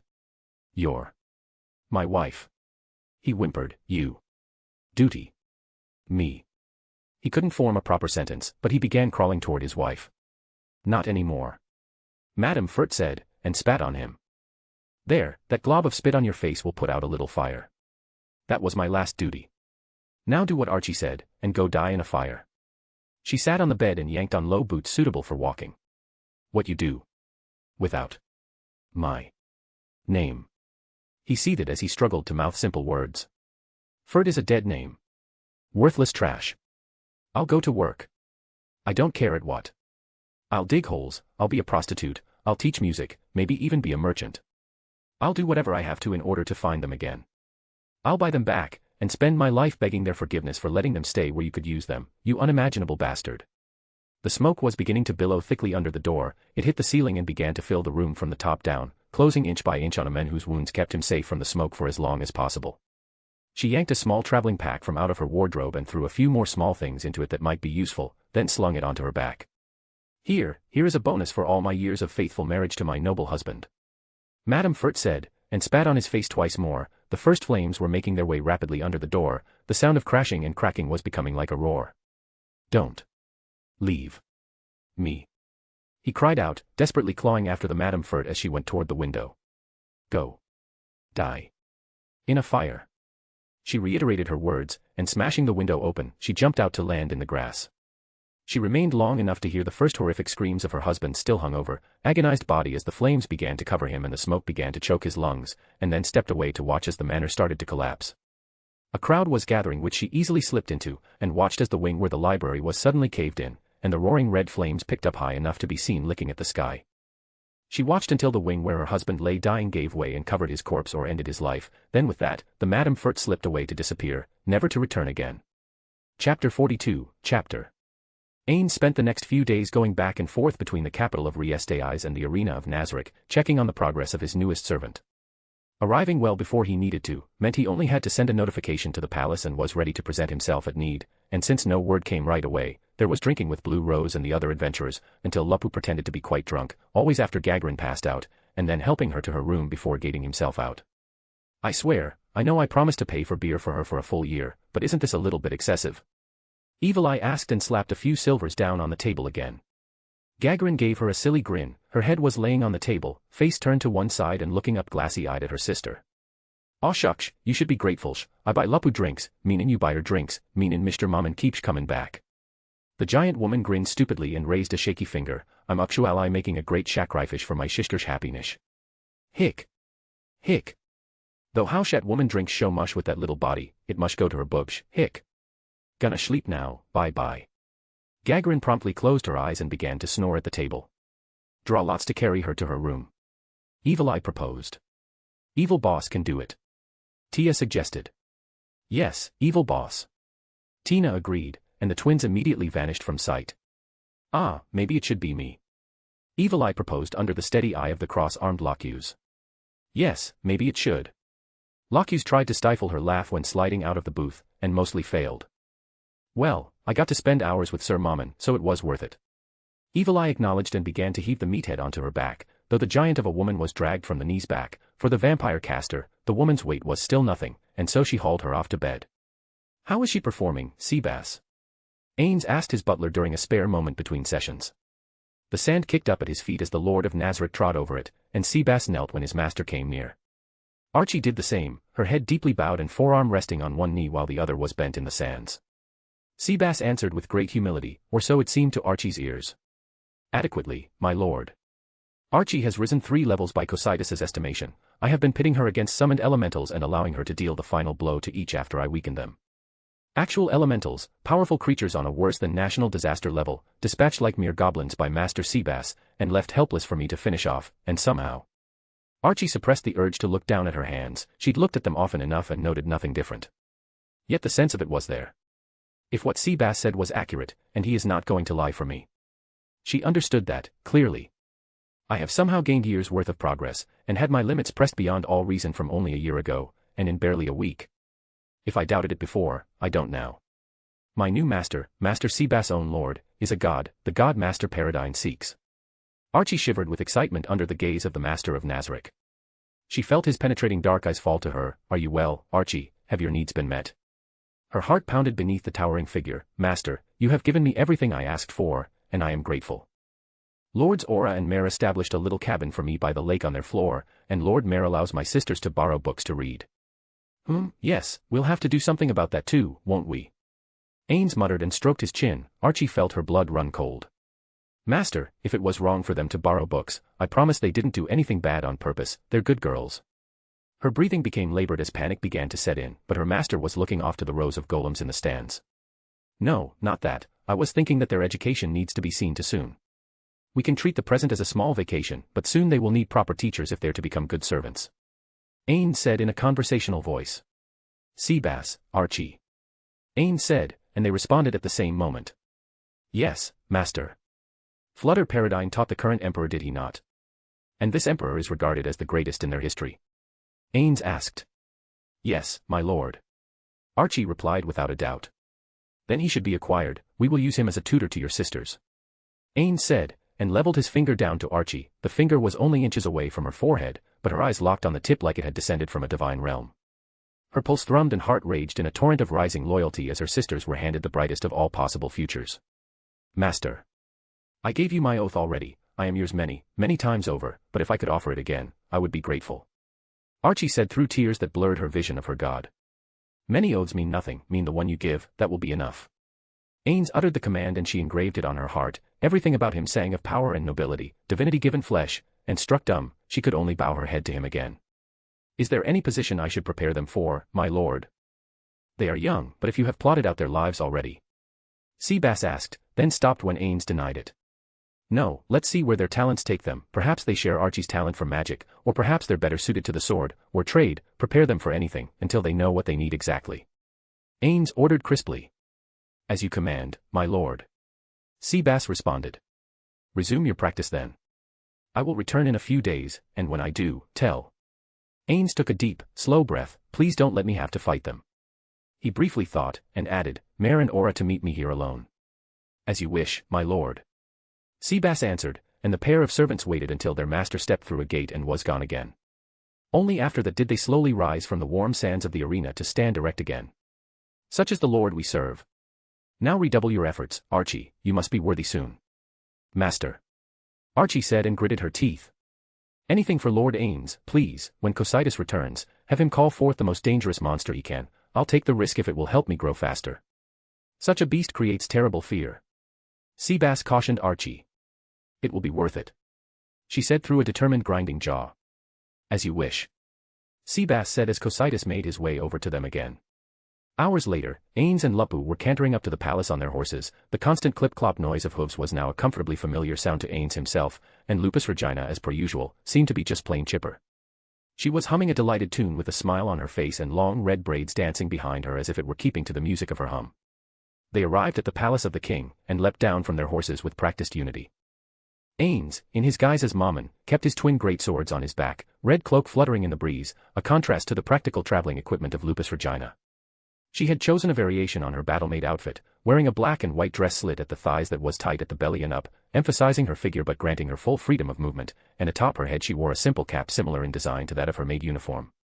At her side she had her enchanted mace, and on her face was the deadliest weapon a beautiful girl could wield against the unwary. A smile. She disarmed the guards with a glance, their stiff postures relaxed as all stiffness was redirected from their backs to another part of their bodies. Mammon and Lupu of Axel, here to present ourselves to His Majesty, King Remposa III. Ains said, and the guards almost fell over themselves to rush to the door. It swung wide enough with the urgency of their action to admit 4 people with ease, and Axel strode through the door and down the long stone hall leading to the throne room. I can't believe I'm really doing this. He almost laughed at himself. In many ways it was a gamer's dream, in almost every way, it was the dream of those trapped in the hellish world of his birth. If only my friends, if only they were here, finding them will have to be a top priority when everything is said and done. Ainz promised himself, and quietly recited their names like they were sacred oaths or incantations to steady his pounding heart before he reached the door to the throne room. Announcing Mammon and Lupu, Adamantite Adventurer Team Axel. The herald at the door called out, and eyes went to the pair. Adamantite ranked adventurers were rare, and true to her word, Evil Eye spread the story of their actions all over the capital. Ainz felt his gamer instincts sharp as a knife and clear as clean glass. I'm on the cusp of an event flag, I can feel it. He told himself and, driven by his desire to see it through, he approached the throne and knelt to the king. Lupu at his side did the same, though he noted, a little more stiff than I would have hoped, but still not bad acting. Lupu wore a radiant smile, her bright yellow eyes lightly closed by dark lids, and behind them she had the silent hope, I hope I get the chance to kill everyone here who sees or expects my master to kneel. The daydream of their screams was a pleasant comfort, a stark contrast to the pheromones of desire her sharp nose caught from the male eyes that raked over her body. Your Majesty. Ainz said with a bow of his head beneath the helmet. Up close, the king looked like what he expected an old warrior monarch to look like. Loose white hair that hung neck-length, piercing, steady eyes, and a strong-looking body that had yet to go to fat. Mammon, Lupu, welcome to the capital, we are pleased with your coming, and with your steadfast efforts at the protection of our people. The king bore a noble voice of his own, and it rebounded from the far stone walls, we permit you to rise. In thanks to your efforts, per our invitation, we will be holding a feast for you and your companion beginning this evening. Quarters will be provided for you and your lovely companion, so indulge yourself to your heart's content. The king finished speaking, then clapped his hands, and a young boy clad in red and golden clothing stepped forward from where he waited at the wall. See them to their rooms, give them a tour of the palace if they so desire, the feast will begin at sunset. The king said, and the young golden-haired boy bowed and went to where the heroes stood, then led them away. Out of sight of the court, the boy asked them, would you care for a tour, masters, or would you like to go straight to your room? Quarters will be fine. Ains said with indifference, biding his time until the servant deposited them at a door. Pull the rope if you require service, sir, ma'am. He said and bowed deeply at the waist, holding the position until Mammon and Lupu had gone in and closed the door. Alone, Lupusregina quickly asked, that was abrupt, wasn't it? She scratched her head with a sharp, sweeping gesture of her hand running through the hair at her scalp. I was expecting some big speech or something. And what was with the plural speech? He got another voice in his head other than his own. He is a king is more than one person, he speaks for the entire kingdom. And this was just a greeting, Ainz explained, no doubt he'll say more at the banquet itself. We can expect to be privately approached for work later. Though his voice was calm, his skin was a tingle with excitement that still lingered beyond the recent events. Lupusregina absorbed his words and privately committed them to memory when she went to sit on the bed. She wore a troubled look, darting glances at her lord while he perused the bookshelves. Ainz could feel her stares. Ask whatever it is, Lupusregina. He finally said. Master, when will you tell the others? She asked, and he stiffened. You haven't told anyone in a while, not even Antoma, or CZ, or even Yuri. Forgive my asking, it's not my place to say, but... Lupusregina looked down at the stone and kicked her feet back and forth against the wooden frame of the bed in a nervous gesture, I worry about you. Loyalty. A treasured thing. Ainz thought, and almost dismissed the question before he chose to answer it. I'll be telling Mare and Aura next. Seabass has already been informed of my intent. Lupusregina gave a tiny series of rapid nods, Lord Mare will absolutely side with you, master. Lady Aura. Maybe, I believe so. You sound confident. Ainz answered and stood up, dismissing the contents of the shelf as no longer interesting. I am. Neither guardian hates humans, and they're only children. But children can do the unexpected, if either did dare reject you, it would be Lady Aura. Lupusregina offered her appraisal, and Ainz took it seriously. A battlemaid is meant to assess threats well to ensure they can delay even where they can triumph, I would be a fool to reject her opinion because it is undesirable. Ainz acknowledged privately, and said nothing. They were interrupted by a knock at the door, Sir Mammon, Lady Lupu, time we've come to have you dressed for the evening. Enter. Ainz acknowledged, and allowed a pair of young women to enter and lead Lupu away. She glanced back at him, her lingering wide yellow eyes asking, searching. He nodded. I can manage by myself through this at least. She allowed herself to be taken away. The two men who entered to work on him immediately, and true to the nature of service people who had a long task to perform with a customer, they were chatterboxes. And that was just for starters. A slender little man stood on a footstool and measured Ainz' arms. The worker's clothing was flamboyant, bright as a peacock's feathers, and a bright feather cap sat on his head. I tell you, 8 Fingers is getting worse. Why, rumor has it they even started using monsters to extort towns for gold, or to keep villages producing the plant used to make black dust. Oh goodness, how terrible. The other tailor said from down on one knee where he measured Ainz' feet. He had a long, high-pitched voice and clucked his tongue several times. Everything from abducting peasants for prostitution to gambling. What are the guards even doing about it? Nothing, that's what. The conversation went on, and the longer he listened, the more he had his doubts about the authenticity of the conversation. This is strangely focused. Ainz considered it and recalled a movie from his own world. A spy film. The character was prompted to action by information he learned in an unrelated manner. He was more open to act when the option was presented, precisely because there wasn't an attempt to convince him on the spot, only to present him with information in an unguarded moment that he would later recall when the moment of decision came. Their plans. The king here is no fool. He's not taking the chance on my refusal. I'll have to remember his application of this strategy myself for later. Not to worry, Majesty, I have no intention of refusing your request. Ainz suppressed his laughter, and used the opportunity to probe the agent tailors further with questions of his own. Is the drug trade really that pervasive? Ainz asked. Unfortunately, yes. Poorer nobles grow the plant they use for it instead of wheat. It makes crops more expensive and the wealth gets hoarded by alley lords. 8 Fingers has some powerful fighters too, so ordinary guards can't stop them. The tailor at his back responded readily, Now my good men, this will only take a few minutes more, and we'll have some clothing made ready for you in no time. You can alter clothing so quickly? Ainz asked with sudden intrigue. High-pitched laughter came from both tailors. Oh my no, but we can do cheap enchantments that create temporary alterations, typically for a day or two. Permanent or automatic ones are just not worth the cost for single use, but this will do nicely. Trust us, Dark Hero. We leave you to adventure, but this is the battlefield of the fashion world, where we are gods. The higher-pitch-voiced little man at Ainz' back spoke with such passionate enthusiasm for his craft that it was difficult not to trust that he knew what he was doing. As you wish.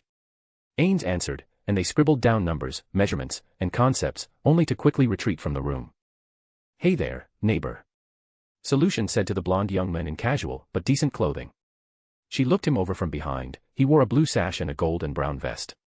He had a shock of fire red hair amidst the blonde that stood out like a robin's red crest, and had a lean, strong figure. He sat at the bar in front of her chatting in idleness with 2 of his friends. Solution knew their names immediately. Half-elf, Imina, a ranger, and Roberdijk, a priest, and of course, Target 1, Hecarim, a fighter. Around mithril class by adventurer standards. Which to Solution made them essentially trash.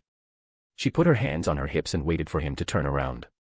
He spun halfway round on the stool and gave her a sideways look, then appraised her up and down. She kept the cocky smile on her face when his eyes widened at the unexpected beauty. Sorry, you mean me? He asked and pointed at his chest. Yeah, it's about a little friend of yours, you know her I'm sure. Short thing, short blonde hair, magic caster, cheap staff, 2 little girls for sisters, ring a bell. Solution asked in a sharp, unyielding, and decidedly unfriendly tone. All 3 of them tensed up. Archie, yes. I knew her, what's it to you? Hecarim demanded, his own voice growing sharp in response. What would you say if I told you she racked up quite a debt? Solution asked. I'd point to the ruins of the house where you can probably find her bones if you sifted long enough. Archie and her sisters are dead. Hecarim said with bitter revulsion. Solution closed her eyes and folded hands in front of her so that all her fingertips were touching their opposite number, then asked tauntingly, and if they're not? Hecarim's blood ran cold, his eyes went wide. Then, he said, I'll have to ask you to step outside so I can beat you to a pulp. Bad enough she died, you have to mock her memory. Oh, you want to beat me up? How quaint. Solution tittered, her breasts heaved as the laughter intensified and her ruby lips parted. Fine, I'll tell you the rest from down on the filthy ground. She headed for the door, and all 3 began to rise. Their own glares said they doubted her just as much. No, no, just me. Hecarim hissed and waved a hand down, telling his team to seat themselves. They did, but with reluctance. He followed the curly-haired blonde woman outside and looked her over more closely. Dressed in a very expensive maid outfit, she moved with smooth and graceful steps that warned him that she'd had some kind of motion-based training. Dance. Or perhaps she really can fight. He wondered as they went behind the building. She was right about one thing, the alley was anything but clean, caught in the shadow of the nearby building. The last rain left the ground dank and mold grew from discarded food. A slightly bad smell suggested animal waste had been dumped one way or another nearby. In his mind it was the perfect place to teach her a lesson. Hecarim cracked his knuckles from his right hand into his left. Take it back or this will get painful. The blonde put her hands on her hips and stood with her feet shoulder width apart. She appeared quite open and vulnerable. She tilted her chin up and said, "Make me." Hecarim came on, and the maid was gone. So that is mithril rank. What a waste. Solution thought, and from behind him, she brought her fist around to the back of his head. Hecarim felt the pain of the blow and flew face first into the wall. His teeth, nose, and jaw were broken. "You should have started with a martial art." He heard the woman say from behind him, "I guess it's not a bad show for you to have survived even that mild strike, but still, sloppy." The footsteps were ominous, and he grunted when he felt his blonde hair grabbed and yanked at the root. He had nothing left to resist with when she flung him away from the wall he was kissing. His body was cracked and bruised when he sailed through a number of old rotted crates and hit the opposite wall with his back. When the noisy crash of breaking wood ended, the maid had more to say. "You should always go into every fight like it's going to be lethal, doing otherwise is just asking to be killed." He looked up at her through bloody eyes and grunted in pain when he felt her hand beneath his jaw, tilting his face up to make sure he saw her. "Listen here, your little friend, her little twins, they are alive. And I know where they are. If you want to see them again, I have a job for you, are you listening?" The beauty asked the ruined worker. Hecarim nodded, doing his best to focus. How did she do that? How? What is she talking about? Pain or not, he began to understand the purpose of the stranger's coming.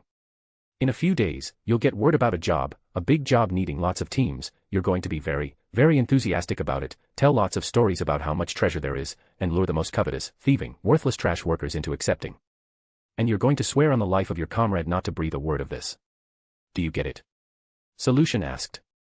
Hecarim tried to nod, but with his head up, he couldn't, so he blinked his bloody eyes. "Good, now I don't want to have to repeat myself, so I'll go let your little friends know they can come out here to take care of you. When it comes time for the job, do your best, and when you fail, before you die, ask for mercy. I can promise you, we will spare at least one if we're properly entertained." The woman straightened up and sauntered away, just as Hecarim felt his vision start to blur and he lost sight of her before she rounded the corner, and he passed out completely. Chapter 43, Chapter.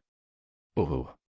The voices carried high and necks turned to watch the arc of the stone sail overhead and far beyond the distance lines. The one who threw the stone behind her turned and held a hand up to her eyes, pretending to block out the sun to see better. She let out a long whistle, and then flexed her bicep and wore a toothy smile. It was all the more impressive because it was only a little elf girl who did it. As expected of a servant of Lord Ainz. Henry said with absolute sincerity. "Nah, it was easy, that's why, much as we like games, my brother and I shouldn't do these. We can't not win, we're fine with the food and music." Aura said with a grin. A strapping young man took up a similar-sized stone, took position, and with a roaring grunt he heaved it back overhead. It landed 20 paces away, and he flushed red when Aura winked at him. With a sheepish grin in return, he rubbed the back of his head and said, "I kinda agree with the little lady here." Henry crouched down and put a hand on the shoulders of Aura and Mare alike. The two had become familiar with her and her near worshipfulness of their master, and so they allowed her touch, particularly since she was constantly thinking of their well-being and happiness when they were about. "I just want you two to have fun too. If you're okay with music and food, that's fine, just know that nobody will complain if you want to play. Our home is yours as long as you're with us. It is the least we can do." "SC sister, I told you." Mare said with a little blush to his cheek. Yeah. Look, it's nice and all, but it's better if we don't, besides, we can enjoy watching." Aura said, a blue eye on her brother who she was sure would admonish her if she was rude about her refusal. It was enough for Henry to give in at least, and she stood up and called the village to order. Teams were selected and the team cobber toss began. The heavy thunk of stripped tree trunks flying overhead to flip into the field was punctuated by cries of judges calling out points and shouts of enthusiasm. Young men, eager to impress young women, sought to display their skills in archery contests. Various games were all over the empty field beyond the village, and at every one, the prize was beer. Music and dancing and music, but through all that, the leaders of Karn remained sober and supervising. Fights between the runners and the native Karnians were broken up by Lukrut, Peter, Henry, or Infyria before they could become serious, and turned into contests of arm wrestling or drinking, or the combatants put as a team against another pair to wrestle in displays of stubborn strength. Infyria would more than once covertly dose a runner's drink with a stamina potion to give them the endurance to win and so earn respect for their number. Thus, the day wore on. The smell of sweat and beer was everywhere, competing with the smell of abundant meat harvested from deep within the woods with a little help from Aura's beasts, who sniffed out or killed greater game. 2 houses were set against one another, then those were paired to be set against 2 others, and little by little, barriers began to come down. Henry crinkled her nose a little when she smelled sex and heard moans from a bush she passed by on the fringes of the fields. When she came to Lukrut, he wore a boyish and bemused grin, somewhat mocking and flirtatious seemed to be his default state even when it wasn't intended. Looks like it's all coming together, isn't it? Though I wouldn't want to drink from the river today. He chuckled, and Ainz stared at him with a cockeyed look of confusion. Oh, I was just down there to take a leak, didn't go. There were several different couples coming and going from various lightly concealed areas, and I heard a lot of splashing and moaning. He chortled when Ainz began to blush. That's a really good idea. I'll bring that up with Nymphyria later. How did I not think of that? Ainz remonstrated herself, but forced a neutral expression to acknowledge the blonde archer's lecherous point. Yes it is, a few fights to break up, but nothing serious and the runners are starting to blend in well. Speaking of, have you made your peace with Brita yet? Lupusregina had the grace to look somewhat ashamed of himself. No, I haven't, not really. I was the deciding vote on not letting her into the Swords of Darkness back when we were all copperplates, and that's a sore point for her still. I see. Ainz said without the hint of criticism she felt Lupusregina deserved. Yeah, you don't have to say anything, I should go clear the air with her. Things are going to get real bad real soon and all. Do you know where she is? Lupusregina asked and, unwilling to meet the pretty eyes boring into him, looked off toward the crowd. Give her a little while, last I saw she was leading a runner off to one of the newly built homes. I wouldn't interrupt, and maybe you should bring her a beer too, she'll probably be thirsty. Ainz gave him a bawdy look, and it was Lupusregina's turn to blush. Right, I'll do that, maybe give it an hour, she's passionate. Lupusregina bit his lower lip and gave a jealous look back towards the walls of the village. Oh, were you too? Ainz asked, and he nodded. Just once or twice, it was before I joined the Swords of Darkness, we had fun, that's all it was supposed to be. No, never mind, this isn't the sort of thing you need to worry about. I'll go apologize to her later, wish me luck. Lupusregina said and shuffled on. When morning came, and hangovers came with it, it was all but the end of having two villages in one set of walls. Ainz exited his room just in time to find Lupusregina extending a hand to knock. How do I look, Maman? Lupusregina asked, twirling around in a quick pirouette. Her gown was of a vibrant blue, and true to her seemingly preferred style, was slit at one thigh to show off her leg. It rose up in a form-fitting fashion to push up her ample breasts, which were in turn concealed by white ruffles, but leaving the shoulders exposed while her sleeves were long and ended in white gloves. Lovely. He said, and meant it. For a moment, he almost asked how he looked, but instead he refrained. Though at least he understood why after a moment. I'm still thinking of that old ruin of a body I used to have, this one. I actually look good. Still, he didn't ask. Shall we? Lupu. Ainz asked and extended the crook of his arm. Of course, Maman. She gave him a winning smile and savored a thrill of the sort any maid of Nazarick would have given her life to experience. I'm only a maid, this is only a cover, but this is still perhaps the happiest day of my life. Lupu thought to herself as they descended the stairs and every eye turned to Team Axel that, for all appearances, might be born nobles. A long table was laid out for the occasion, and at its head was an empty space for only one. Nearest its left hand at the corner end was Gazef Stronov, at its right, the king's son, Prince Zanuck, followed by his daughter, Princess Rener, beside her brother. Behind her stood her bodyguard, but to her own right hand sat the Marquis Raven. The space to the left of Gazef, Ainz saw, was occupied by Pandora's actor in his guise as Ainz' old gown, and, to the left of that, two empty spots, and it was immediately obvious to Ainz whom those spaces were for. Proximity at the table was the measure of the position within the court. Just like in normal work meetings, we wait for the boss to arrive. Ainz recalled from his old world. When Ainz and Lupu took their places, servants began to wheel out carts filled with silver trays or bottles of wine, and it was while they did this that a herald called out, "All rise for King Ramposa III." Ainz and Lupusregina stood like all the rest, and, with slow and stately steps, the king entered and walked to his place at the table. When he reached it, the servants began to pour wine, starting from the end and working their way to the front while the king spoke. The king is the face and the beating heart of the kingdom. But the people, they are his blood, they are his fingers and hands, they are the feet that march to war and the living embodiment of his rule. As king, I have always sought to protect my people as best I could. Yet sometimes, even the greatest king needs help. King Ramposa waved a hand toward Axel and Pandora's actor. These three embodied what it means to do just that.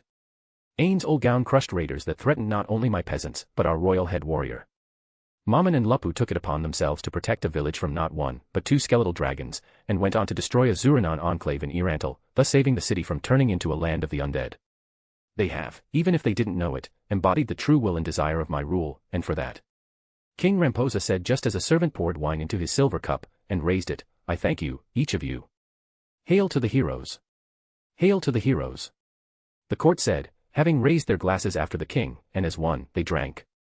Now, you may be seated, eat, drink, and be merry. That too is the will of your king. Ramposa said with a charming sly smile before he seated himself. 2 skeletal dragons, truly impressive, Sir Mammon. Pandora's actor stated with the utmost courtesy. From what I hear, you bested a whole scripture of the theocracy. If we're picking things to be impressed by, Master Gown, I think that is the more impressive. Ainz responded with similar courtesy. They're merely men, and men can die, that's always their greatest fear, but you bested men who love death so much they risked their lives to spread it. No mean feat, Pandora's actor retorted. I won't say it's nothing, but men with no fear at all, as is said of the scriptures, is nothing to belittle either. Ainz answered and sipped from his cup. Business rules, don't outdrink the boss, drink just enough to be sociable, don't make a fool of yourself. Learn what you can. Rener stared at the two with the utmost fascination as the bond seemed to form right away. Could they be brothers? Or related in some way? She wondered. It was little things, they used words the same way, they both cut their meat the same way, and they seemed to be on exceptionally good terms despite the fact that outside of a team dynamic, magic casters and warriors almost never got along. She kept her suspicions to herself, and simply observed, filing away details later to possibly bring up to Lord Demiurge. Could Mammon be a subordinate? She wondered. Her father, though he was no fool, detected nothing amiss, nor did her brother, or anyone else. Questions beget questions like whores do bastards. She quietly cursed and wished just for once to be able to enjoy something like everyone else did without questioning it. The table grew steadily drunker as the evening went on, and servants began to help the people away from their tables to sleep it off in various guest quarters. The sound of dragging feet and the occasional toppling of a body that had just a little too much and crashed to the floor or face first into the table, punctuated the sound of the remaining conversation. It was not lost on Rener, however, that neither Master Gown nor Sir Mammon engaged much in the way of drinking. Though Lupu seemed to enjoy herself, she frequently cast Cure Poison and went back to it again. It's good to be a cleric, she said with a laugh that quickly spread to those near enough to hear it. Even the king himself was only moderate in his consumption. Finally it happened that only the king's immediate circle remained both conscious and present, along with their 3 guests, and the king rose to his feet. Mammon, Lupu, Master Gown, walk with me, he said, and for a moment it appeared that Gazef and the rest were going to rise as well. Their hands on the table, they were pushing themselves to their feet to join him.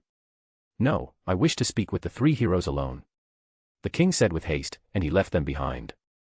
It was pitch dark out when he led them quietly out to the back of the palace where the gardens lay.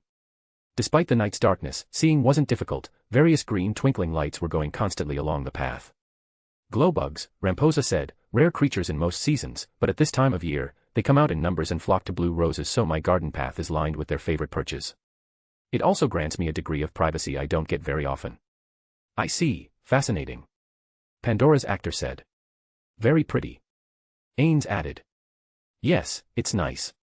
Lupusregina completed the round of praise, and the king let out a bark of laughter. The path crunched under heel as he led them down the garden path. Like most things in this kingdom, it isn't what it seems. The glowbugs kill most of the flowering buds they alight on, so we have to regularly call out casters to heal the plants. There's a metaphor there, and I'm sure my daughter could see it if I'd brought her with me. But this is my task, he said, and led them beneath a high trellis that was covered in roses and glowed with twinkling lights that lit up the small path, revealing it to be of broken-up black pearl that reflected the light like countless tiny mirrors. Sir Mammon, you were rightly promised a reward, and you will receive it no matter your answer. My request of you is simple, and this is a job with abundant compensation to be had. I want you and Lupu, Team Axel, to take down 8 fingers. Hunt down their leadership, made up of adamantite or nearly adamantite killers. I will give you all the information we have. They are the rot of this kingdom, like a disease or a cancer, or perhaps like termites in unprotected wood. They've eaten their way into the structure of the kingdom. They threaten to bring it down with their many nibbles. This may not be easy, and it may pose a great risk, but if you succeed with the big fish, my personal guard and the royal faction can take down the rest. That is a significant request, King Ramposa, Ains said, pretending to be surprised and glancing down at his partner. Lupu clung to his arm and looked up at him. She winked and gave a tiny nod. What are you offering? Ains asked. Lordship, of any lands you choose that I have available to give to you, Ramposa replied. If everything goes well, then even land equivalent to one of the 10 great lords is a possibility. That is acceptable compensation. The village I fought in, I built a relationship with the people there. If it is acceptable to you, then I would like suitable land around that region, Mammon asked, and to that the king was quick to concede. It will be yours when the job is done. We can talk about how far out that land should go. After the job is done, I trust you will accept my word that I will be generous, Ramposa replied, his piercing eyes not at all fitting the aged body that carried them, were held firmly up to the face of the adamantite adventurer. I do, Ains replied. I accept your terms. All that you have asked will be done. I will begin tomorrow. Ramposa then looked to Master Gown. Magic casters are a prickly lot as a rule, and what I'm asking of you is even greater than what I am asking of Sir Mammon and his partner. Will you also do as I have asked, and what will you ask in return if you accept? Pandora's actor took his cue from his master and from the plan of his master that he'd been informed of by Demiurge. I understand the desire to have a strong magic caster in your service, but I am far older than I seem, and I dislike serving. I emerged from my studies only to help people I found in sudden distress by chance. Being sucked into court games for someone else has no appeal to me. Ramposa felt his heart was about to drop into his guts. Pandora's actor put a hand on the king's shoulder and added in a sonorous, noble voice, therefore, if I do this for you, restoring the peace I value so highly, would only be worthwhile if I were an independent ruler. Give me the land of the Katsa Plains south of E-Rantel, and extending to the western border of the Draconic Kingdom. When the Baharuth Empire capitulates, I will also take land from them in exchange for peace. I will be a buffer state between you and they will not threaten you again. Give me an alliance between the kingdom I will have founded, and yourself, and never again will a harvest be interrupted by a war in the north. Peace within, and peace without, for not even 120 miles of land across. I call that a bargain. King Ramposa replied, but as he stuck out his hand he asked, are you sure you can do this? Pandora's actor reached out to the king and clasped forearm to forearm. I can. He said, in a voice that closed all doubt, like a coffin lid closed in the dead. And King Ramposa III's heart began to lighten. Chapter 44, Chapter. So that is the situation. Ainz said, looking down at Locuse. The king of Reestais has hired me to bring down 8 fingers. His intelligence tells me about a subgroup within their leadership comprised of some particularly dangerous people referred to as 6 arms. More importantly, the organization is simply too large for just 2 to bring down. As expected of Mammon. Bringing down a team of mighty killers is a trivial afterthought. Evil Eye looked through moony red eyes hidden by her white mask. So, will you help me? Ainz asked, opening his onyx-armored hands and resting them on the table. Sir Mammon, Locuse spoke calmly, evenly, and in a businesslike manner, your reputation for your care for the weak has spread quite widely, and it is a sentiment that I myself share. She lightly touched the red shirt she wore, resting a hand on her breast. It was a friendly indication of how heartfelt she intended to be, but her tone was calm and not at all enthusiastic. But first and foremost we are adventurers, and if I start putting my team at risk for free, very soon everybody with a sob story will expect it. Ultimately that will only hurt my profession and get more people killed for not being able to afford good equipment. I can cut our pay for a single mission, but I can't and I won't do this for nothing. Told ya Mammon, Chinibu is stingy. Lupu smirked knowingly and put her feet up on the table, and dared the beat-red Locuse to argue. Evil boss. Tia and Tina said at once in a deadpan voice that only made Locuse turn more purple. Ainz put a hand on Lupusregina's wrist. She's not wrong, adventurers can't eat fame or repair their armor with legends or buy weapons with exposure. If we want the skills of the talented, we should provide suitable compensation. Locuse began to visibly relax, and her sisters with her. I never said I wanted your help for free, Lady Locuse. Only that I wanted it. Ainz said with a little wink, to which Locuse raised a finger, opened her mouth, thought about it, and then closed her mouth and lowered her finger back down to lay with her hand flat on the table. All right, that's true, I apologize for the misunderstanding. Locuse said, darting her bright blue eyes up at the giant Gagarin and down at the diminutive Evil Eye when they chortled at her expense. What are you offering, Sir Mammon? I'm being offered a lordship. I will give you 15% of the net revenue from taxes at the end of my first year. Ainz promised, what do you say? Every member of Blue Rose spun their head toward Locuse. However, the hard-nosed adventurer did not immediately give in. On top of paying for the replacement of any disposable items we use. Naturally. Ainz inclined his head toward his counterpart. Fine, we have a bargain. Locuse said and put out her hand. Ainz clasped her forearm. She was warm to the touch even through his gloves, and from her the barest tease of an expensive perfume enticed his senses. The light scent of lavender, and at a glance closer, his sharp senses detected the use of makeup. So she has a bit of vanity, or is this just to give her an advantage in negotiations? He didn't know, though he suspected a little of both. Locuse and Mammon both reseated themselves when their agreement was made, and with the job at hand, the teams were united in their focus. Even Lupusregina put her feet back on the floor and sat up straight, the disinterested look gone from her face. So, what do you need us to do? Locuse asked. You do have a plan, yes? I do. Ains stated, I need you to launch a series of burning campaigns on farms where the plants that make black dust are grown. Hit them and hit them hard for the next 2 weeks. Then, wait. He said and closed his hands together. Just wait. Locuse looked back and forth to her team. They didn't scratch their heads, but their confusion was evident. Wait. Mammon answered, I will take care of the follow-up, and then our allies will be used in mop-up operations. That isn't much of a plan. Gagarin said gingerly. This isn't much of a problem. Lupu grinned up at her mountainous counterpart. Not to worry, we got this, don't you worry your adorable virgin head about it. The adamantite-ranked red-haired cleric winked playfully up at the blonde square-headed giant who blushed for the first time since the rest of them had known her. You're a virgin. They shouted as one over her arm waving protests and Lupu's outrageous laughter, and not much business was discussed after that. Barbro breathed in the scent of smoke, waving over from a burning village that belonged to a noble who was not part of the royal faction, and that same noble also had no connection to Eight Fingers and so had no value to the prince. Allowing his soldiers a little plunder was extra honey on the cake, it allowed him to keep their loyalty to him up.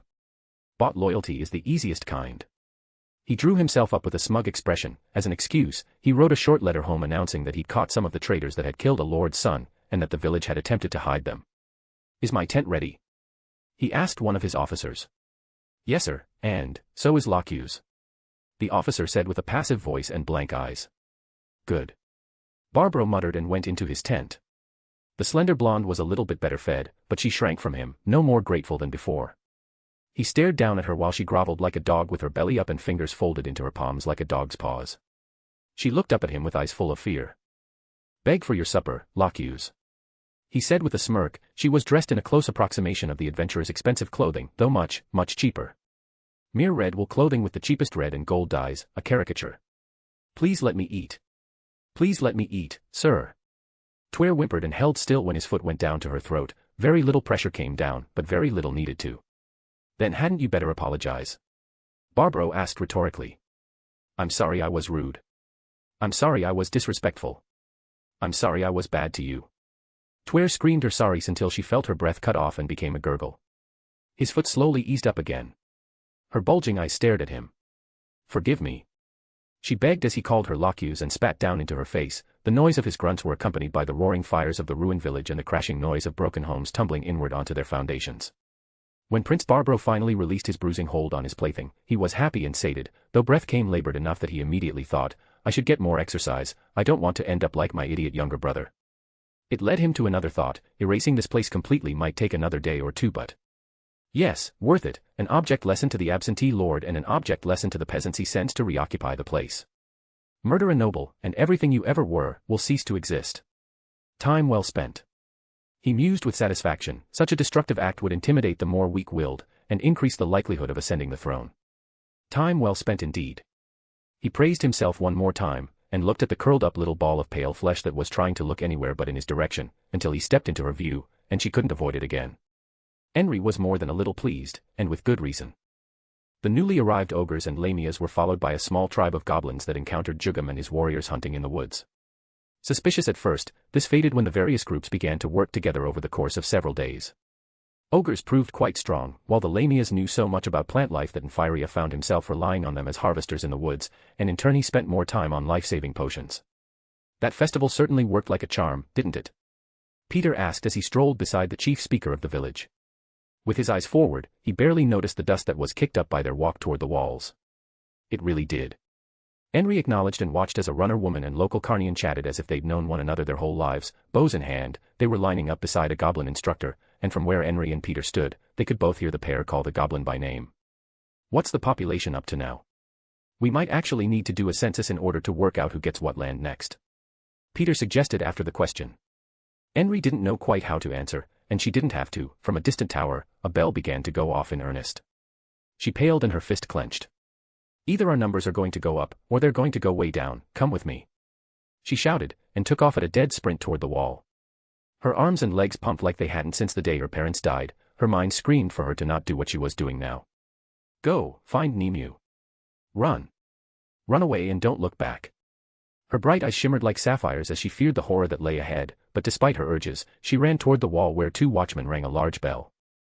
The entire village was like an anthill that had been kicked over, but with nowhere to go but to fight and defend their homes and families, and dreading what would happen if they failed, peasants rushed to their positions. Henry reached the simple wooden ladder and scrambled up to the top. What's going on? She shouted and the bell ringing stopped. The peasants pointed to a distant coming cloud. Henry squinted. It was difficult to tell just what she was seeing. Peter? She asked, her heart beginning to calm little by little. Sorry, no, I can't tell. Peter answered. Lucrut. Henry called, but she needn't have shouted. He was scrambling up the ladder only a few feet away.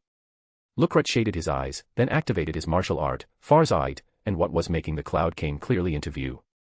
Relax. False alarm. He shouted. It's a group of peasants.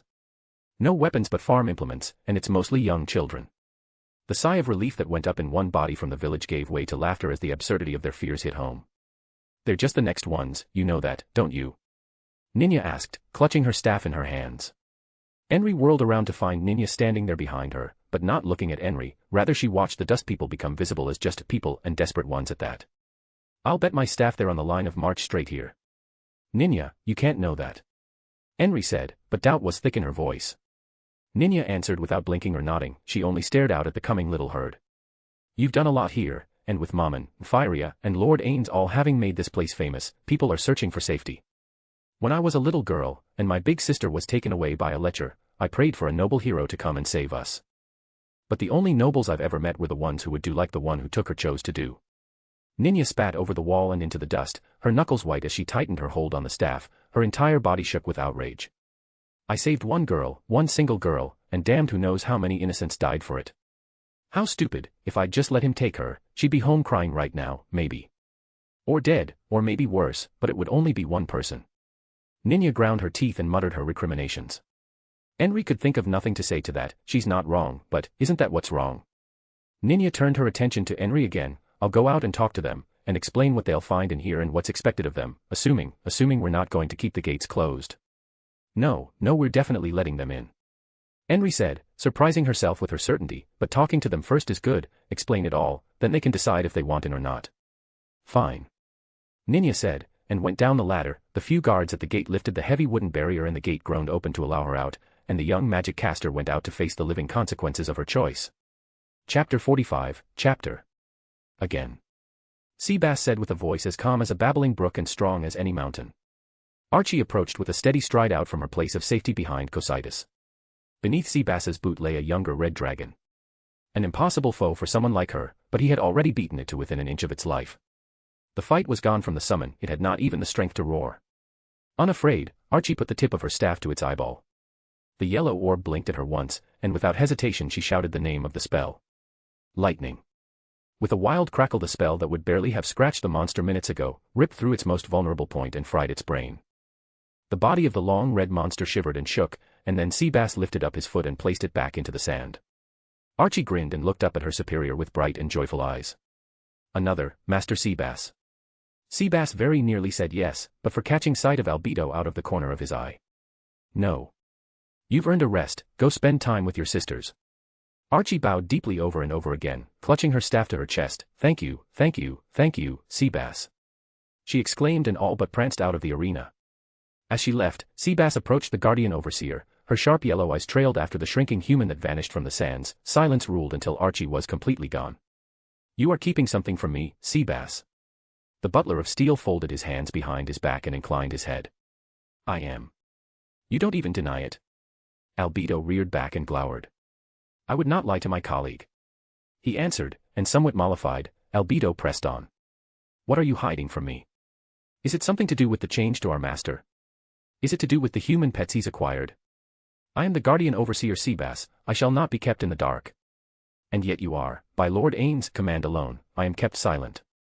I believe he will reveal his reasons in due time, but for now I can reveal nothing, confirm nothing, and deny your request for answers. Seabass inclined his head, I am truly sorry, Lady Albedo. But as I said, this is his will. At least tell me one thing, asking as a woman. Albedo's yellow eyes quivered briefly, and Seabass said nothing. Lord Ainz hasn't acquired those 3 human pets to breed with them, has he? She shivered at the very thought, and this much, Seabass felt comfortable setting her at ease. I believe his experiments are what they seem, Lady Albedo. To the best of my knowledge Lord Ainz is not a lullicon, nor is he interested in Archie as a potential mate. Seabass responded, and Albedo visibly relaxed. That is, answer enough, thank you, Seabass, for setting my heart at ease. Albedo spun on her heel and withdrew, her stride was long and dignified as long as she had eyes on her, but as soon as she was out of sight, she began to prance. Lord Ainz has a dick, Lord Ainz has a dick. Now I can have his baby. Ha ha. Thank goodness Seabass is soft-hearted and less intelligent than I. He good as told me my suspicions were true. Whatever he is, Lord Ainz can finally take my virginity. She clapped her hands together and snuck off to her master's room to peel off her clothing and wait for his return, for however long it took. Narbril Gamma waited in the office of the human tick she was supposed to meet. Her raven black hair in her usual ponytail bounced while she tapped her foot. Her arms were crossed and, bored out of her mind, she looked around the office of her target.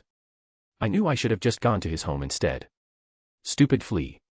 It wasn't entirely fair to judge him for being late for an appointment that he didn't know existed, but Narbril was in no mood to be fair to anyone, let alone a piece of trash human. His bookshelves were lined with dusty old tomes with letters she didn't recognize or care to learn unless she had to. The desk was a cluttered mess of papers in multiple stacks that left very little room to actually write on. Ink stains were over the fine wood, staining many areas a dark contrast to the naturally light tin surface. A single window admitted light, but various glow stones around the room suggested that the secret weapon of the Empire was something of a workaholic. Maybe catching the flea at home wouldn't have worked after all. She snorted and sat down in the old man's chair to wait. Though it might have been only 10 minutes, in truth to Narbril Gamma it felt like an eternity before she heard the click in the lock and saw the door open a second later. An old man with a long white beard and a simple staff that looked more like a walking stick entered the office. He saw her only a hair after the moment she saw him, but the shock was his alone. Who are you? What are you doing in my office? Get out. Get out this instant. Flutter shot at her, his entire body shook with rage at the insult of his desk and office being occupied by some nobody. I've heard you want to look into the abyss of magic, gadfly. Shut up, if that is true. Narbril said and held up a hand. The mention of magic and the abyss were enough to still the shaking of the old man's rage-filled body and turn his wizened eyes from wrathful to focused. Narbril touched the ring on her finger, and removed it. Gwah. Flutter Paradine clutched at his chest. 7th, no. Is that the 8th tier? 8th. His knees began to wobble and it was only clinging to his staff that kept him from falling over entirely. The rush of power that he saw from the unassuming dark-haired beauty before him was unthinkable, and yet it was there. Narbril slipped the ring back onto her finger, and it was gone. My master is far more magically gifted than I, Bagworm. Come with me, serve him, abandon this empire, everyone, and everything in it, and you might serve some purpose to the only god in this wretched world. Flutter did not know what just happened, all he felt was awe, confusion, and true optimism for the first time in many years. The mystery did not diminish when the whirling black void appeared in his room. But when the 8th tier caster stepped through it, there was nothing in the world that would have kept him from following, and nothing he would not do for the prize that lay beyond the other side. When he emerged, Flutter immediately asked himself, what was I expecting? Whatever it wasn't his former student, or two little ones who might have been younger versions of herself lying on the grass and holding books over their faces. Archie? Flutter asked, and the bright, promising student from before the fall of the House of Furt winked at him. Yes, teacher. Archie replied, welcome to your new home. The old caster stroked the long white beard that hung down his chin to the tip of his belt. I was told I might look into the abyss if I came here, have you? Archie ended the thought, no, teacher, but I have come closer. The god of this place. She stopped to sigh and looked around. Would you believe we're underground right now? Flutter frowned, but the sky. Not real, fly up and touch it. I've spoken with some of the beings who inhabit this place, even they don't fully understand how it happened, but they tell me that 41 gods once created this place. That this was their home, and that now there is only their leader, the one who stayed. Archie bowed her head when she uttered the reverential title. She then raised her head again. He looks after this paradise now, with the children of his friends, and I am. I was. I still don't know why me. But I was given a chance to serve him, a chance I didn't really deserve, but Lord Seabass selected me anyway. Now, here I am. Flutter did his best to absorb all that she said, then finally asked, what was I called for then? I suggested you, teacher. I traded everything for the lives of my sisters. I know, you consider that absurd, but it was worth it to me, and my loyalty is rewarded. You have another purpose. Archie said, and Flutter waited on pins and needles. Begin by acting as a teacher to my sisters, until the Supreme Being comes for you himself. When he does, offer him everything. Archie said emphatically and went over to him, taking his free hand in both of hers. You called me your favorite and most gifted student, then trust me now that I am telling you the truth.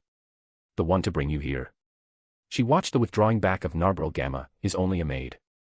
A battle maid, but a maid. Flutter furrowed his brow as he took everything in. Had he not seen the 8th tier off the woman, and passed through the curious hole in reality himself, he might have doubted his former student.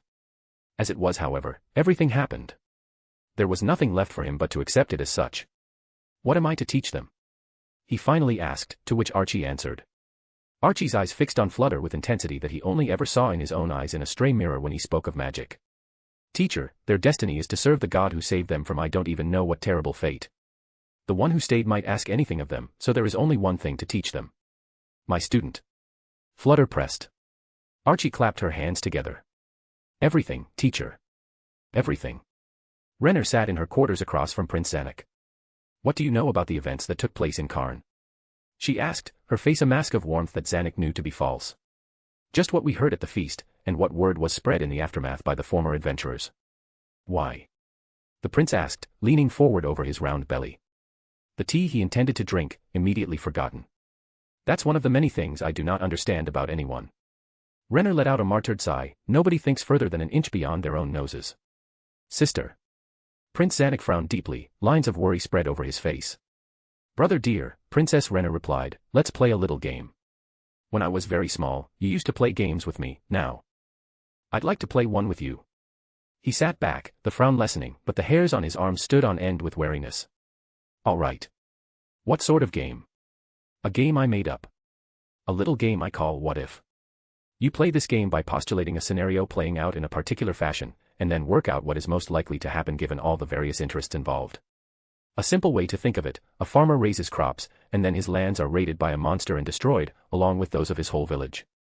Along comes a savior who destroys the monster, provides enough food for the season, and then is about to leave. What are the peasants there likely to do? Offer him a lordship to keep him there. Prince Zanuck replied, offer him anything if he'll keep them safe. There's a reason they say the first king was a lucky soldier, brother, that's exactly right. Rener clapped her hands together once and held her palms against one another. Now imagine some dreadful force destroys your home, but safety is only a few days of hard walking away, where you could go into the wilderness, or somewhere not known to be safe. Where do you go? Rener pressed, and took a sip of tea before folding her hands together. Steam rose from the cup and the warmth of the rim spread out over her ruby lips. She kept her eyes keenly focused on her brother. His face suggested he was looking for a trap that didn't exist, and finally he slumped. To the safe zone, of course. He answered. Right again, it's the only logical course. Now suppose you live in that safe place, you fended off raiders, you saw undead dragons destroyed, you almost lost everything, you're terrified it may happen again, and there's nowhere to go, and a whole lot of new labor starts showing up asking to stay with you since you survived destruction while their home didn't. What do you do? Princess Rener leaned forward slightly, smarter of the two, still not the wisest out of us three. She thought, and waited. My home has a lot of labor and a fear of destruction. I prepare. Build walls, use the extra hands to make sure we have time to prepare to fight. It's basically what we struggle to do against the Empire every year, though we mostly fail because of the nobles. The prince's round face flushed with anger and his fingers made a fist in his lap that he concealed from his sister. Well, what if our stupid older brother comes across that place, full of peasants, and he realizes his targets are there? What will our stupid older brother do? Rener put her elbow on the table and rested her chin in her palm. This was an easy question for Zanuck to answer. He'll attack. Not in person, because he is a coward, but he will send his soldiers to take the walls and destroy the place. His mouth fell open. Wait, Karn, you're talking about the place the Dark Hero rescued, and that Master Gown rescued. Very good, brother dear, very, very good. She praised him like he was a dog, but in that instant, Prince Zanuck didn't care. He began to see the direction she was going. Princess Rener's voice became almost hypnotic, her stare, serpent-like, and from it, Prince Zanuck could not turn away. Our stupid brother will attack. He holds peasants in contempt, but he forgets that everybody in that place will have been a survivor of at least one and probably more terrible calamities, and probably even some military veterans will be there too. They'll have nowhere to go, nothing to lose, and some of them at least will believe they can win. But our stupid brother will be used to just burning out and plundering places where nobody fought back. He won't understand the desire for revenge that lingers behind. That if you strike somebody in the morning, they'll remember it still that evening, and dream of striking back until they can kill you in the dark. Our brother will give them that chance, and he will probably be killed. So, what if our brother dies? More importantly, the crown prince, killed by our own peasants. Princess Rener pressed. The peasants will have nothing to lose, they'll rebel. The noble faction, they'll think the royal faction is weak, they might rebel too, will be surrounded on all sides. The annual war is coming up, the Empire will send at least 40,000 knights to deal with us, more if he thinks he can start gobbling territory up. It will be a free-for-all, the whole kingdom will burn. Prince Zanuck responded with mute horror. Exactly. You'd be the crown prince, but only the prince of a ruined kingdom. So, what do you do, brother dear? Princess Rener asked. Stop our stupid brother before he destroys us. Nip this rebellion in the bud before he can even spark it. Thank you, sister, I will get going right away. Prince Zanuck's face was pale as death before he even rose from his chair. His tea sat, forgotten and abandoned, on the little round intimate table he shared with his sibling. Then he rushed from the room. Alone again, Princess Rener stood up, went to her end table, and flipped open a book. There, a message scroll sat between the pages, waiting to be used. She removed it from its hiding spot and waited while the blue flames engulfed the floating scroll. "Master Demiurge, it is done," she said, and there was no answer. She waited, but realized at last that his answer was silence. "That's fine too, it doesn't matter, only my climb matters, only him, only him, only him, only him, only him. Only him."